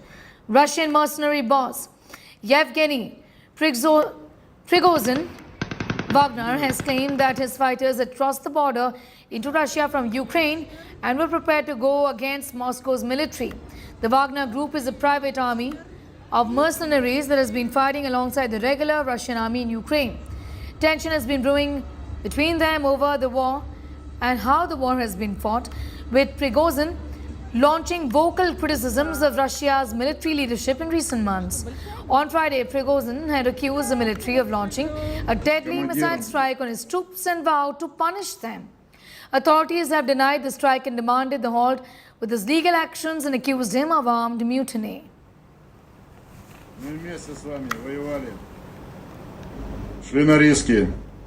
Gaurav Sawant is in fact joining us, a managing editor, with the very latest on that. Gaurav, from what reports seem to be suggesting, all clearly isn't well. There seems to be some sort of a major infighting that has broken out. Has this been brewing for a while? Give us an idea. It was brewing for quite some time. In fact, Wagner forces have been at the forefront of the assault in Ukraine, and especially parts of eastern Ukraine. If we were to recently talk of that massive offensive that had taken place in the Bakhmut area, that's where the Wagner forces had led the charge. But the Wagner forces were extremely cut up with the Russian military leadership, including with Defense Minister Shoigu, saying that the backup that they wanted, the resources that they wanted were not coming. In fact, accusing the Russian forces of absolute incompetence, leading to the death of hundreds of Wagner fighters. Now, this is a private army. It's a private army that does not believe in the rules of the game or rules of war as they carry out perhaps the most brutal offensive, forcing the Ukrainian forces to step back in many instances. Now, these are forces that have now been turned to target the Russians, and one report seemed to indicate that they've taken over the Russian, not just the military office, but also the internal security office in Rostov, and that there were claims that a Russian military helicopter had been shot down. So much so, Sneha, the situation is so bad that the deputy commander of all Russian forces in Ukraine, General Surovikin, he had to issue a statement telling Wagner forces to only obey commands given by Moscow and not their leader, because this would indicate that there's a mutiny, and this mutiny would very directly be advantage Ukraine at a time when Ukraine says that their real counteroffensive is yet to begin. You know, Gaurav, give us an idea about the affected areas herein, because from what I understand, it's not like many areas have been affected or Wagners have taken over major cities. It does appear that right now this conflict is confined to Rostov-on-Don, where military forces are really on the move. What more can you tell us? You're right. So while this is restricted to Rostov, while this is restricted to Russia's east, but the fact remains, this is an area which actually would be a vital supply line for offensive that's taking place in Ukraine, or for the defense of territory that has been taken. Now, the question remains, why have Wagner forces been turned around? Forces that had been fighting so strongly in Ukrainian territory, ensuring that the Ukrainian forces were unable to advance, so much so there were some reports that seemed to indicate that the counter-offensive, the first phase of counter-offensive that had been mounted by Ukraine, had been decimated. Ukrainian forces had been decimated. Some accounts in Russia seem to indicate that just moving 700 meters forward, just 700 meters, less than 1 kilometer, almost a brigade plus of Ukraine had been eliminated. The second brigade was stalled. The breakthrough brigade couldn't even come in. Some analysts were arguing that the Ukrainian counteroffensive was virtually stillborn. At that time comes this news that Wagner forces have turned around Russian and are targeting Russian forces. There are tanks now on the streets in Rostov.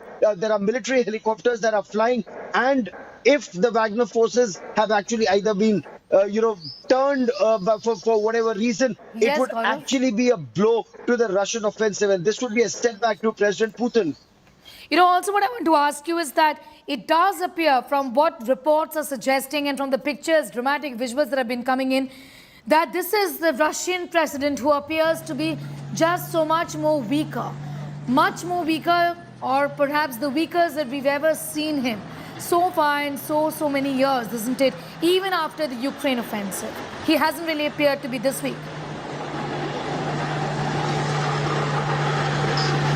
So if you were to look at the bigger picture, the Russian president is fighting not just Ukraine, but an offensive where NATO countries are actively assisting Ukraine, where NATO forces are ensuring, when the pipeline went up, efforts were made to ensure that his finances were curtailed.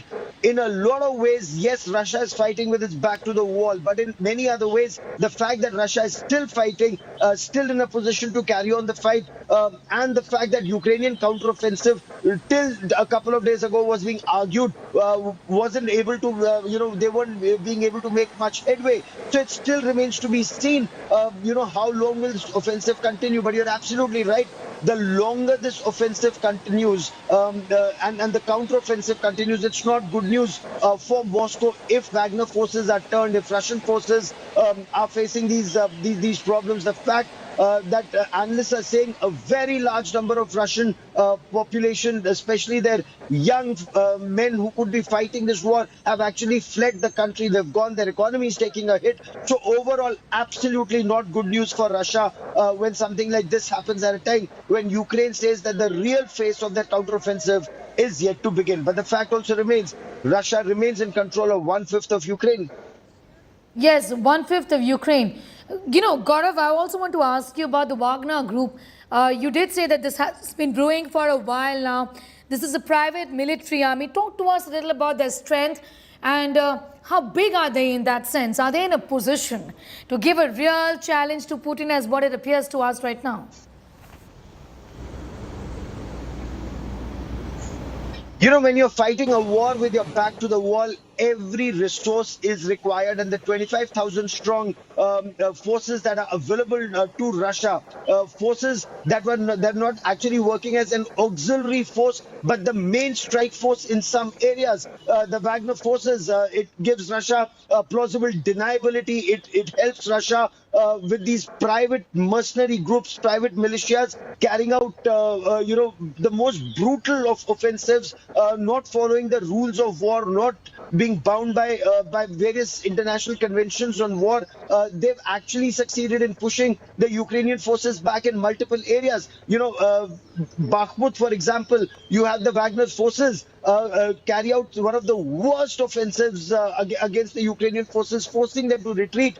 It was a bloody battle. It was more a battle of prestige, according to some American analysts saying that there is no strategic value of this area. But both Russia and Ukraine wanted to hold Bakhmut for prestige. Russia continues to do so for now, and the Wagner forces had a very major role to play in it.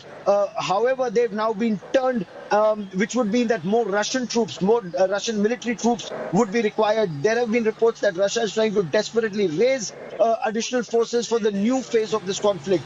Should that happen, and without the Wagner forces, one, it's advantage Ukraine. Two, Wagner forces know the vulnerabilities in the past 15 odd months of the Russian forces, and they can exploit that. They've just made this announcement that they've shot down a Russian military helicopter. So when you're fighting an adversary across, and then you have enemies within, it's a setback for the Russian forces. Well, absolutely. Kremlin, of course, has ordered for the arrest of the boss. So Wagner is what we know his whereabouts at the moment. What reports suggest is unknown. Gaurav, I'm going to thank you for joining us with your views and perspective on that story. And we're staying with developments from Russia. Now, tensions between Yevgeny Prigozhin and the Russian defense military are finally coming to a head, with the Wagner leader threatening to attack Russian troops in retaliation for what he says was a deadly strike against his own paramilitary forces. Listen in. The head of Russia's Wagner Group mercenary organization is, for the first time, publicly rejecting Moscow's official justification for the war in Ukraine, saying the reason for the invasion was based on lies, running directly counter to President Putin's own statements, and marking a new milestone in the months-long feud between the Wagner founder, Yevgeny Prigozhin, and Russia's top military brass. This is part of Prigozhin's video, which was posted on Telegram. Why was the war needed? The war was needed so that a handful of scumbags could have a blast and get PR attention showing how strong the army is. The war was needed not in order to return Russian citizens to our bosom, and not in order to demilitarize and denazify Ukraine. It was needed for one star with additional embroidery, so that one mentally sick man could look good on a coffin pillow. Shoigu lives by the principle that a lie must be horrific for people to believe it. That's when the lies come. Prigozhin's referring to Russia's defense minister Sergei Shoigu, a constant target of his criticism. He's often accused Shoigu and other military leaders of incompetence, but rejecting the core reasons for the war is new for Prigozhin. He says Shoigu's deceiving President Putin, and that the war was also used to enrich the ruling elite. Prigozhin also specifically uses the word war in the video, not the phrase special military operation used by the Kremlin. Prigozhin's enjoyed unusual freedom in publicly criticizing Moscow, although not Putin himself, whom he relies on for support.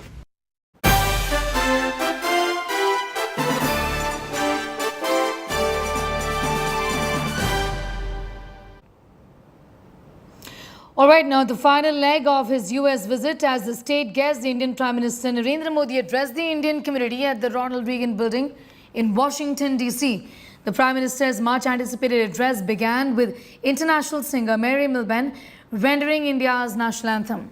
The Prime Minister also announced that Indian origin members will not have to leave the U.S. for an H-1B visa from now onwards. He's announced that the United States will open new consulates in Bengaluru and Ahmedabad. Lauding several deals during the maiden state visit, the Prime Minister announced India-U.S. ties and embarked on a glorious new journey by converging on global strategic issues, technology transfer, manufacturing cooperation and much more. Chants of Bharat Mata Ki Jai and Vande Mataram reverberated inside this building. To unite, आप में से बहुत से लोगों की H-1B visa के renew को लेकर भी लंबे अरसे से एक डिमांड थी। अब ये निर्णय लिया गया है कि H-1B वीजा को रिन्यू करने के लिए आपको अमेरिका से बाहर नहीं जाना पड़ेगा।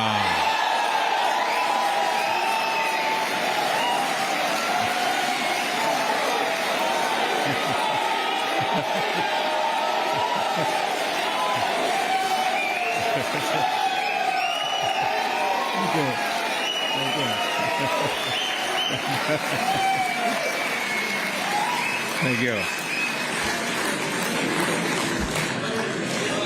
अमेरिका में रहते हुए ही अब ये वीजा रिन्यू हो जाएगा। इसके लिए इस साल एक पायलट प्रोजेक्ट शुरू किया जाएगा।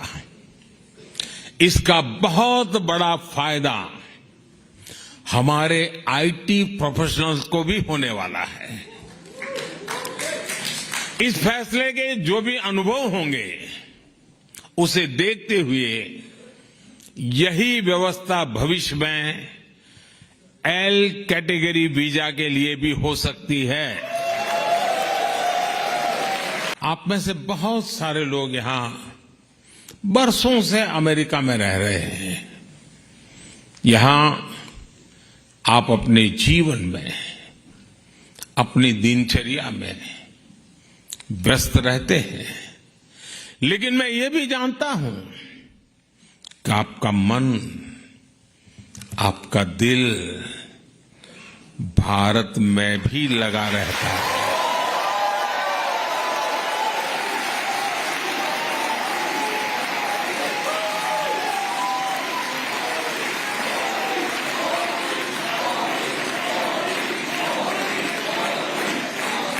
और इसलिए आपकी सहूलियत ये भी भारत की प्राथमिकता है।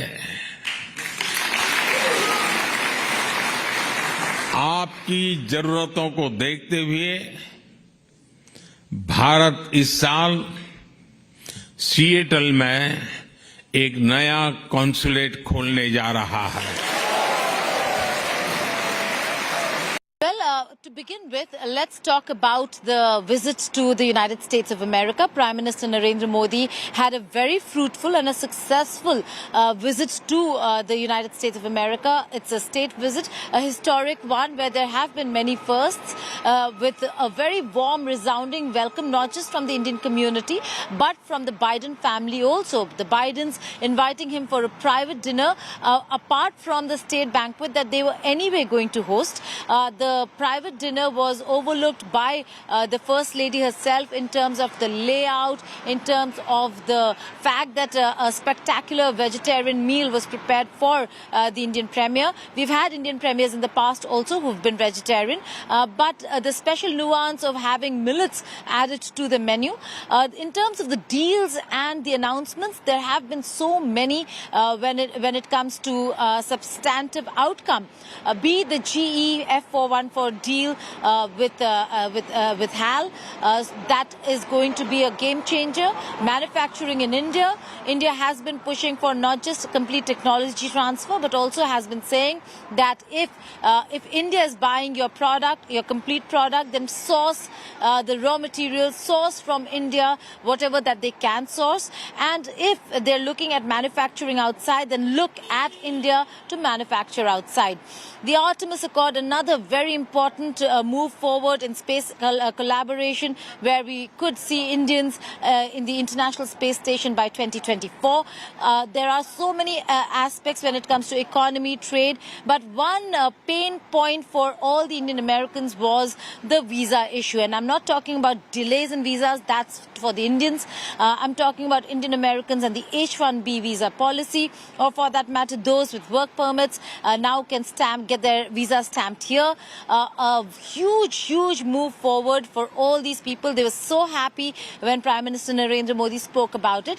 But also in terms of visa delays, more consulates coming up in India, and similarly more Indian consulates coming up in America. So a lot of substantive talk, forward movement. There have been certain areas where we looked at countering China, certain other areas where because of the Russia-Ukraine war, there has been conversation with regards to how that is headed. India, again, the Indian Premier repeated that this is not an era of war. The congressional address, a historic one, second time for an Indian Premier addressing the congressional joint meeting of the Congress in itself was historic. It has never happened before that one Indian Premier addresses the U.S. Congress on two occasions. That happened, but the messaging over there absolutely be clear. For all the naysayers of democracy and Indian democracy, Prime Minister Narendra Modi pointed out that India indeed is a democracy, that there is a voice for dissent. And while there have been areas of concern, we saw the lunch at the State Department with Kamala Harris and Antony Blinken. So a forward movement there where Kamala Harris is looking to engage India, and Prime Minister Narendra Modi started off on the right foot by saying, when he spoke about Indians coming and achieving in America, he said there's one standing right behind me, and he was referring to the Vice President. So he is going a very, very successful man when it comes to achievements from the visit.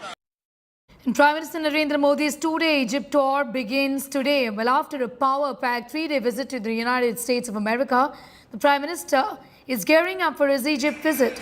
This will be Prime Minister Modi's first visit to Egypt, and also this would be the first official bilateral visit of the Indian Prime Minister to Egypt since 1997.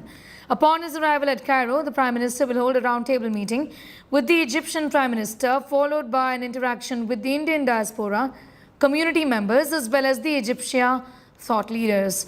During his two-day visit, the Prime Minister will visit the 11th century Al-Hakim Mosque, historic and prominent mosque in Cairo. He will visit Heliopolis War Grave Cemetery to pay tributes to the Indian soldiers who made the supreme sacrifice fighting for Egypt during the First World War. We are having for the first time a roundtable between Honorable Prime Minister and the Egyptian Prime Minister. After President Sisi's highly successful visit to India in January 2023, both countries agreed to elevate the relations to a strategic partnership, and on his return, President Sisi constituted a special India unit in his cabinet, which consists of senior ministers, and they have been tasked to improve relations with India. So Prime Minister will be having a meeting with the India unit, and I'm sure that this will lead to very concrete outcomes and further deepen bilateral relations. Moving forward, Prime Minister Narendra Modi's second leg of his two-nation tour is Egypt. A very important tour, a very important country for India. President Sisi had come visiting India for the Republic Day, and then now Prime Minister Narendra Modi, a long overdue visit, is going to be in Egypt for an official visit to the country, where he is going to engage the North African Islamic nation that holds a lot of sway in the region and is a powerful country, and is going to engage them on many quarters. Security is going to be very important and top of India's agenda. Economic and trade ties, given Egypt's position, geostrategic position. But what he is going to do is, apart from the bilateral meeting, he's engaging an India group that was constituted by President Sisi after he went from India. When he had come for the Republic Day, he went and constituted this group. He's also going to meet thought leaders of Egypt. He's going to go to the Grand Mufti Mosque in Egypt and the Al-Hakim Mosque. So a lot of messaging, a lot of symbolism, and a lot of substance. Symbolism and substance has been part of Prime Minister Modi's agenda in America. It will be so in Egypt as well. And then in Egypt, as he does in every country, he is going to engage the Indian community there as well. The story and much more up on our website too. That's indiatoday.in. You can also download the India Today app for all news and updates. That brings us to the end of this edition. Health 360 follows. Do stay on for that. Thank you for watching.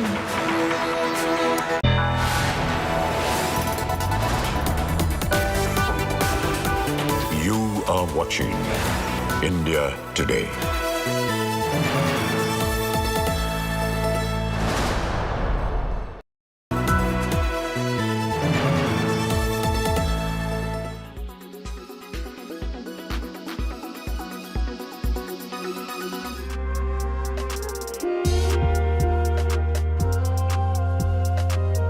If you travel towards these Western countries, European countries, it's crazy how people they are involved in yoga. Every third street will have a beautiful yoga center. It's not only that you're just running outside and you got some place and practicing yoga. There are dedicated academies, institutes, studios to practice yoga. So what our experience is, let it be the streets of Manhattan or in Japan. People, they practice there. They spend a year or 2 years and then they are back to Himalayas. You will see them in Himachal Pradesh, in Rishikesh, or in Nepal, these kind of mountain ranges. They come and they spend their time. They try to go more deep in yogic practices.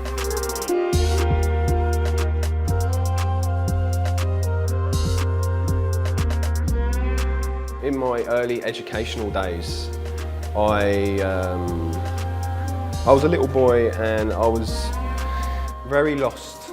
I didn't know where to turn, I didn't know what to do, I didn't know who to believe. So I always wondered why I was here. I knew I was here for a specific reason. We implement the practice of yoga.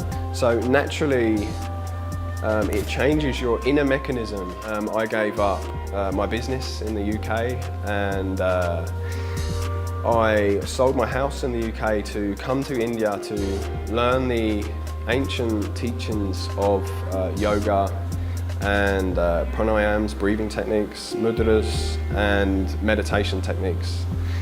And it's helped me so much because obviously moving from England to India is such a big jump and it's enabled me to have a stronger mindset. Now that I realise that this is what I need to do in this lifetime, it's very passionate for me to bring these teachings back to the West, back to England and help humanity.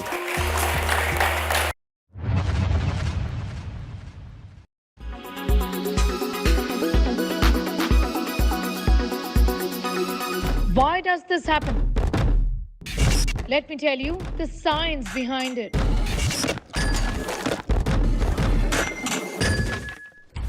For more informative videos like this, keep watching India Today News Mode.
Traveling from different parts. Armed with facts, Looking at political back. she takes the news by its horns. Do you think the future of these students are not hampered?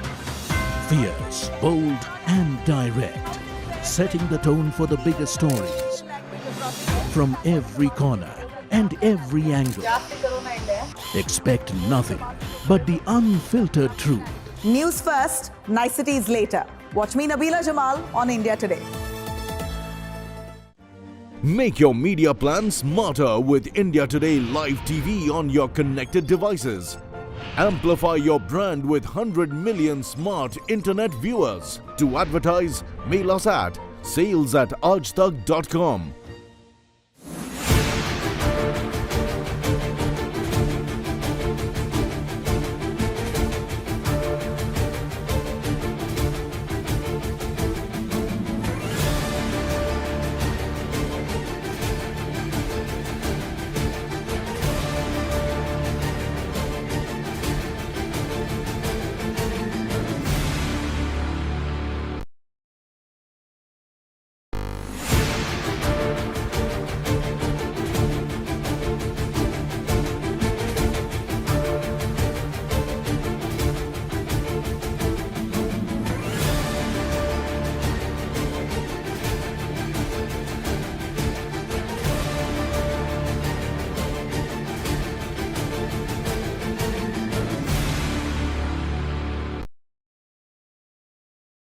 Why does this happen?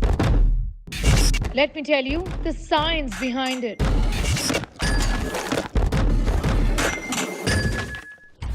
For more informative videos like this, keep watching India Today News Mode.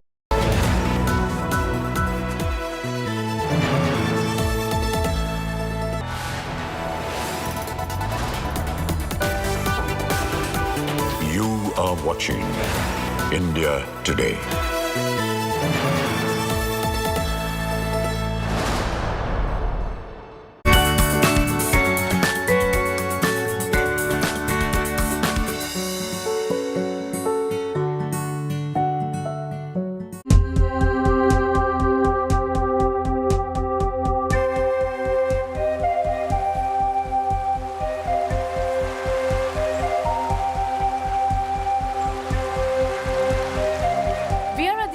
Yoga Research and Development Center.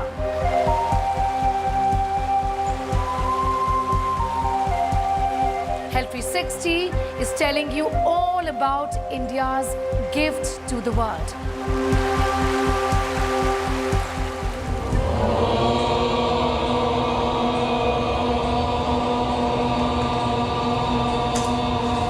Yoga is a divine journey from self to true self. And to find that true self, India Today is in Bengaluru city.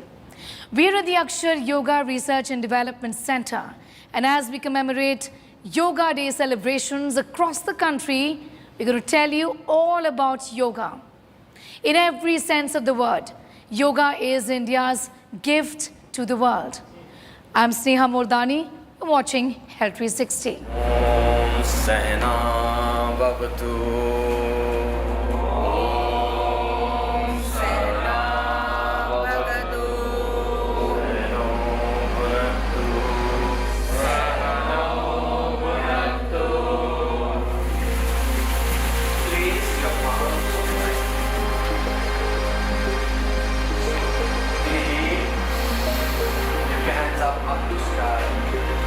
Yoga is not just about body postures or flexibility or another way of exercising or moving your body. It goes much beyond, much deeper. It's a very deeper connection with your own self. Nostril breathing, close your right nostril with your thumb. Inhale from your left nostril. Close your left nostril and exhale from your right. Many people, they say, I feel suicidal, like domestic abuses, the many things that happened at the time. And I used to get the phone calls and I was scared. And what can I do? What should I do at this time? This is happening, what should I do? And only thing at that time I knew is this will help. And then be strong right now and log in the morning. Few months later, I remember this person, the same lady who called me, who was saying that I was feeling suicidal, and they called me after 3 months and she tells, मैं कहाँ मरने की सोच रही थी and now मैं headstand कर रही हूँ. That was kind of liberating.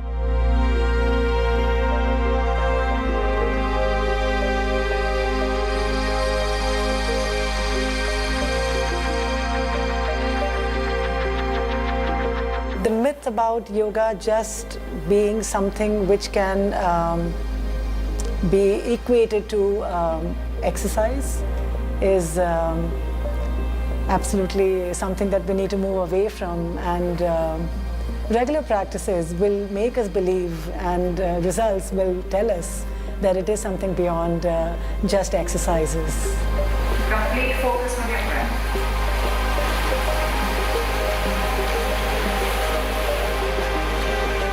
It really works on rewiring your brain in such a way it will help us grow as a person.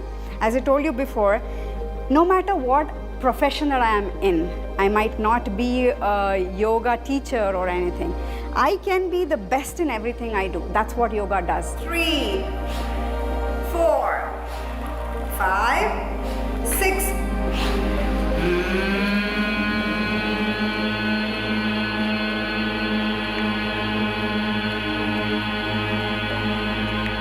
If there's a group of friends, and one of the person is known to have a very frequent anxiety attacks or very frequent panic attacks. What the others would advise is that just breathe, relax. You should not take too much of pressure. You should just chill, right? But what is happening inside, only that person knows. The best part of yoga is that it doesn't force anything that you should come out. It's not a toxic positivity. Everybody give me a smile, a cheeky smile. A big one, big cheeky smile. There you are, looking so beautiful. When we are talking about yoga asanas, like yoga asanas would directly work with your blood flow. And when your blood flow is impacted, then we are talking about not just flexibility or strength or just at that level. We are talking about something beyond that. Inhale, Bhujangasana, lower the shoulder back, drop your head behind. And exhale, Adho Mukha Svanasana, push your heels down. The practice of yoga is believed to have started with the very dawn of civilization. The science of yoga has its origins from thousands of years ago, long before religions and belief systems were born.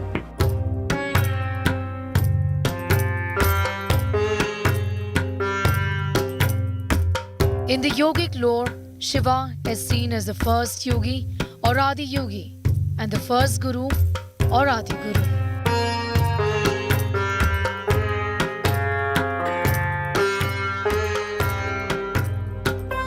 There is no doubt that Himalaya is the origin of yoga.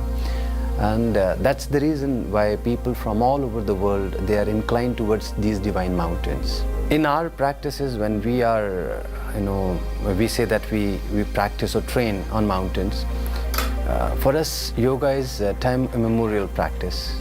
Giving any specific time, it'll always will be a kind of conflict.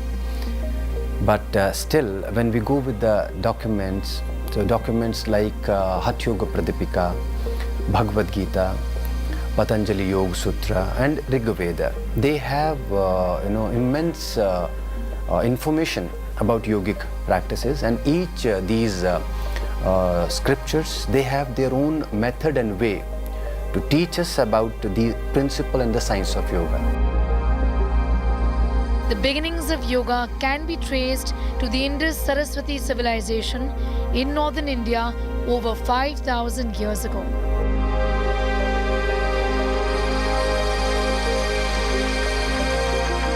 Around the time of 1800s and 1900s, yoga masters began traveling to the West, attracting attention and many followers.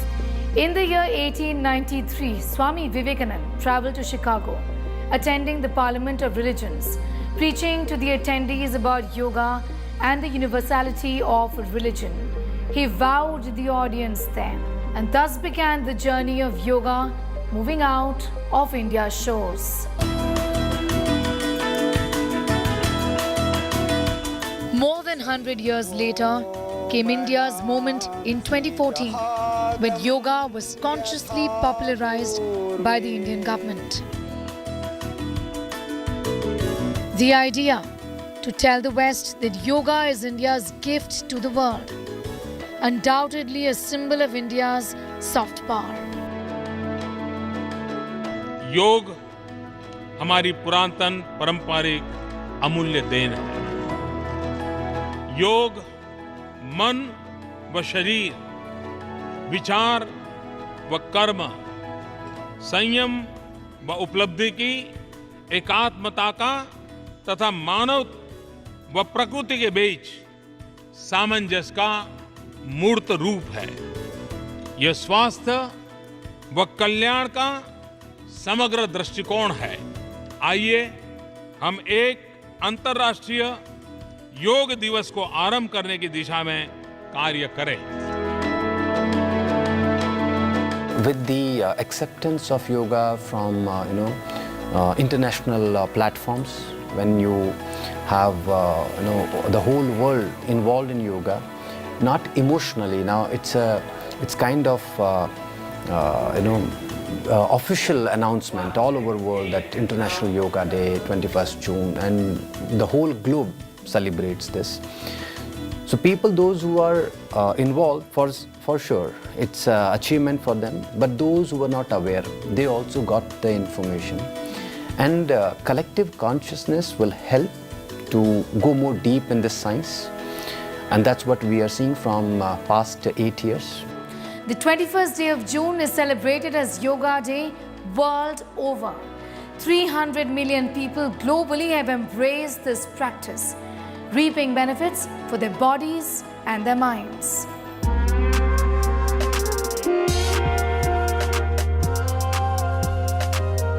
If you travel towards these Western countries, European countries, it's crazy how people they are involved in yoga. Every third street will have a beautiful yoga center. It's not only that you're just running outside and you got some place and practicing yoga. There are dedicated academies, institutes, studios to practice yoga. So what our experience is, let it be the streets of Manhattan or in Japan. People, they practice there.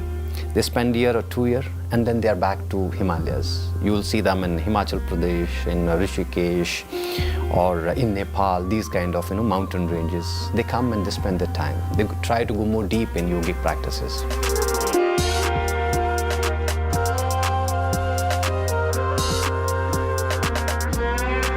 In my early educational days, I was a little boy and I was very lost. I didn't know where to turn, I didn't know what to do, I didn't know who to believe. So I always wondered why I was here. I knew I was here for a specific reason. We implement the practice of yoga.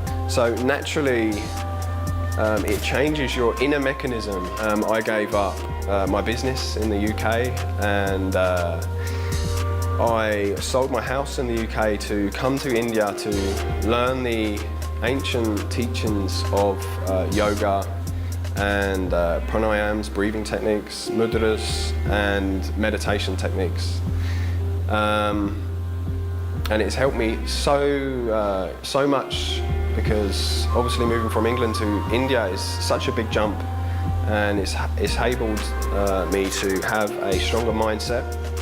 Now that I realise that this is what I need to do in this lifetime, it's very passionate for me to bring these teachings back to the West, back to England, and help humanity.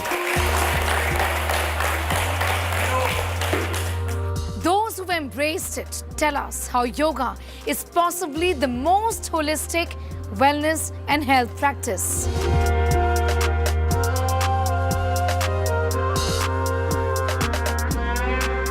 The whole science of chemical is yoga. My anger, my happiness, my joy, my stress, everything is yoga. If I'm able to take a benefit, for sure I would like to share with my family. And that's what the philosophy of yoga is, Vasudhaiva Kutumbakam. We believe that whole world is our family. So it's very important to share this gift with everyone.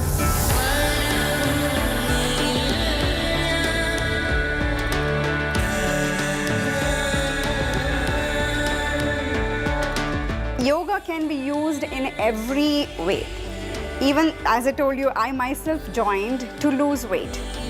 The way you do any particular asana or the combination of asanas that we do, then how you combine asanas with each other and how you do with the breath, it matters. Another person who wants to get rid of the stress or anxiety or want to become flexible, everything works because of the combination that you're doing. It is asanas along with the breath techniques that we do.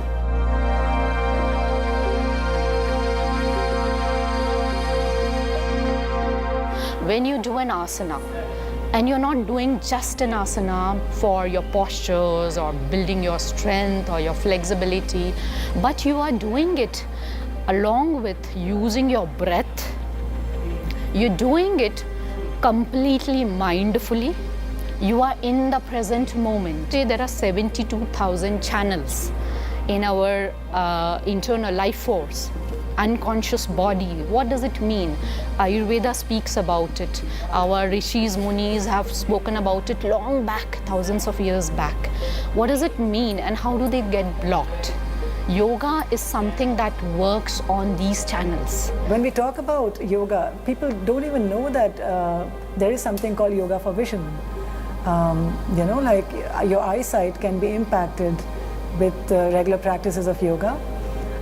Again, the same concept of channelizing your blood flow, and there are certain postures which trigger that more than the others. So when we are talking about inversions, or when blood is directly flowing towards your face or towards your upper body, then these kind of practices, when done regularly, will definitely result to a healthier vision and staying away from basic lifestyle disorders that we may have otherwise.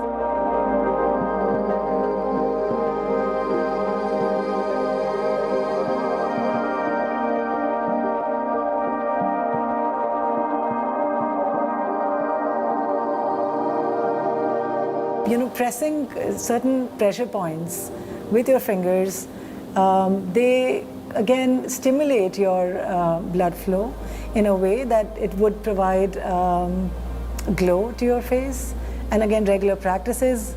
In fact, some of the face yoga practices can also be combined with breathing techniques like pranayama.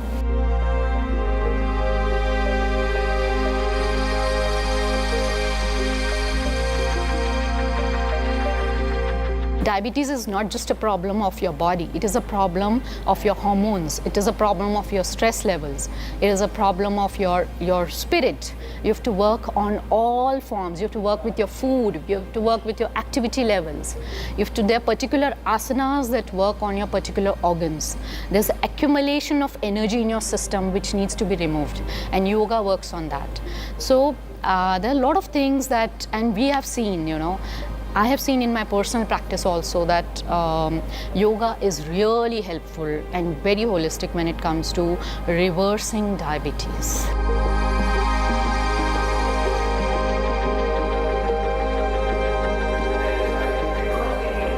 "28-year-old Parth Patel, a practicing doctor who's battled depression and bipolar disease, tells us that his weapon has been yoga. I have done my MBBS from Gujarat, and while I was doing the MBBS, the whole purpose of me becoming a doctor was to incorporate the healthy lifestyle into the society. But as I went into the deeper version of deeper layers of dealing with the patients, I got to understand that it was not providing health in the real terms. Rather, it was creating more illness in terms of side effects, in terms of putting a hole in the pocket. And that realization really got me thinking, really got me question about a lot of my choices about becoming a doctor. And those questions I didn't have the answers to, got me into that, not just depression, but the bipolar disease, that I used to become a little bit maniac about thinking, how would I deal with this? Because I really wanted to serve the society, but there was no real way I could find to actually do it. That was for me at least. And on the other hand, I used to feel very helpless, thinking that what am I going to do as one person against the entire system, the healthcare system that we have, and how even if I take certain steps, how those steps are going to make a difference into the world. And that's when I started practicing yoga for myself, and that's when I found the results, not just in the physical body. Of course, I really gained some good strength, stability and flexibility. My mental stability also increased. I was able to be in a lot more peace with myself. Hoshidar Dubaj, a hotelier who fought hard against alcoholism, says that yoga came to his rescue.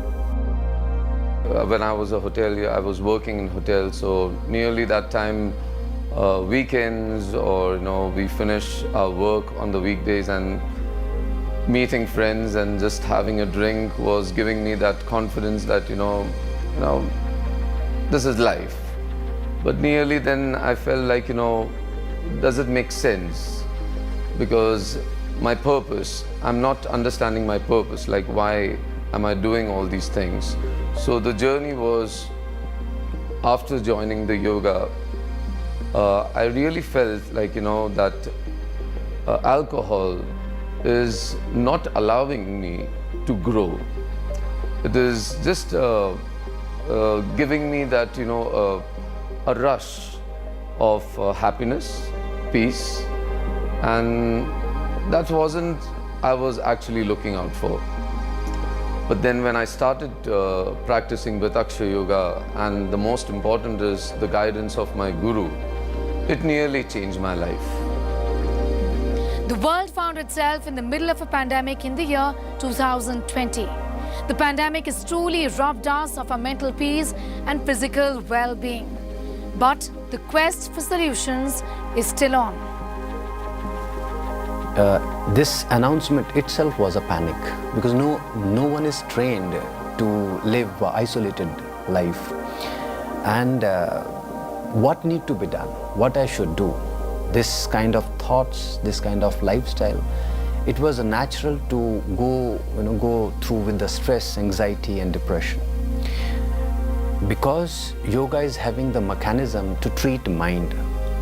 Yoga is having that technique to engage you. People, those who got involved in this process, you see their outcome is totally different. When we meet people, in that fun part they say that those were beautiful days.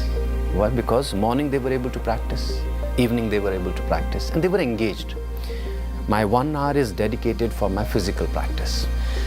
So pandemic time, people, they became super conscious about their health.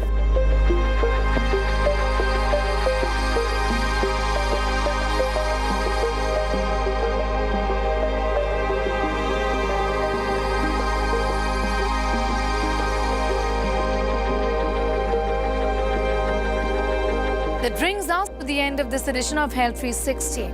We're signing off from Bengaluru City. Until next time, stay safe and do take very good care of yourself. Bye for now.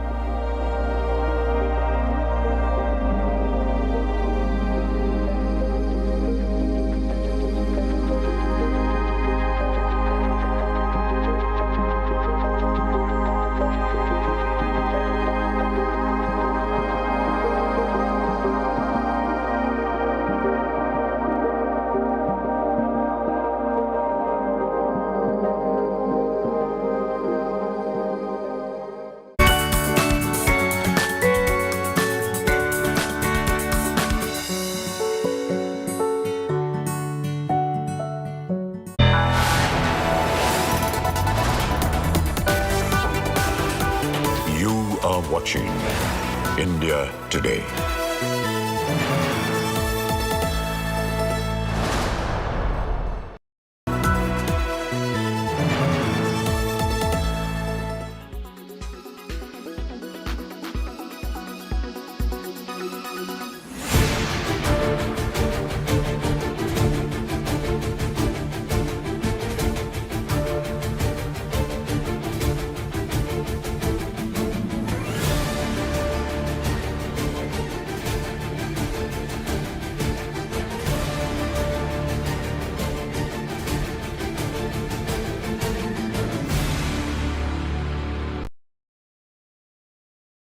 Weather forecast now. Delhi, maximum 41 and minimum 31 degrees. Mumbai, maximum 29 and minimum 27 degrees. Kolkata, maximum 33 and minimum 26 degrees. Bangalore, maximum 27 and minimum 21 degrees. Chennai, maximum 32 and minimum 26 degrees. Hyderabad, maximum 27 and minimum 22 degrees.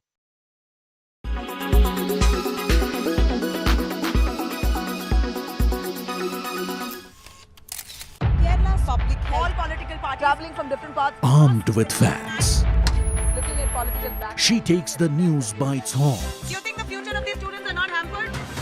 Fierce, bold and direct, setting the tone for the biggest stories.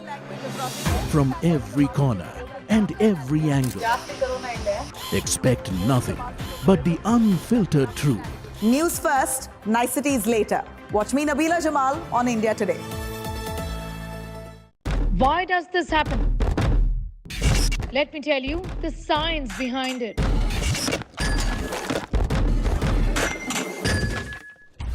For more informative videos like this, keep watching India Today.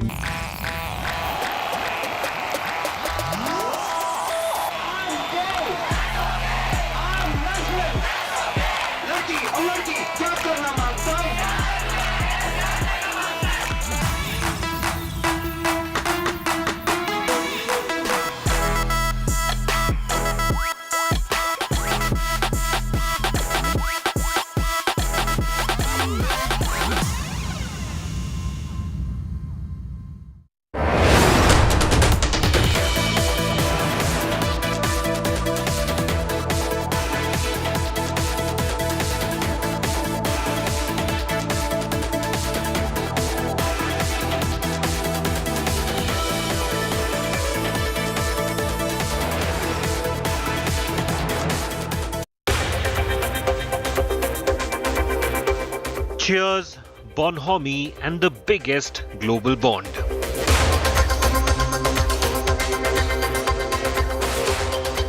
World's biggest and oldest democracies unite.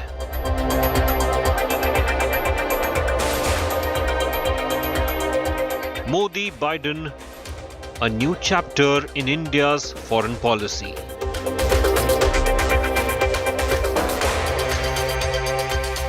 Watch all this and more on World Today, only on India Today.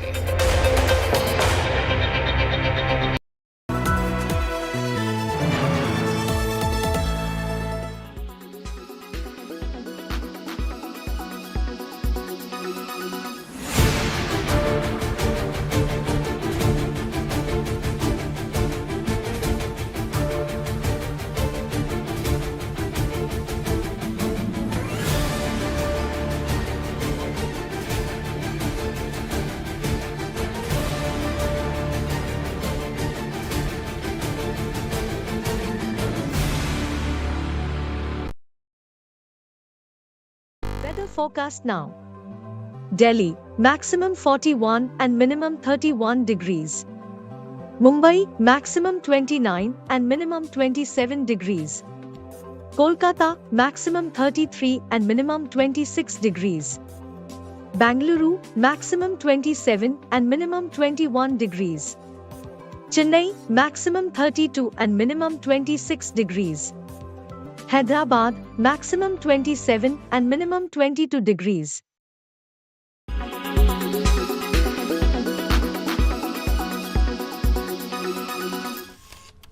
Kerala's public health. All political parties traveling from different parts. Armed with facts, Looking at political back. she takes the news by its horns. Do you think the future of these students are not hampered? Fierce, bold, and direct, setting the tone for the biggest stories. From every corner and every angle. Expect nothing but the unfiltered truth. News first, niceties later. Watch me, Nabila Jamal, on India Today.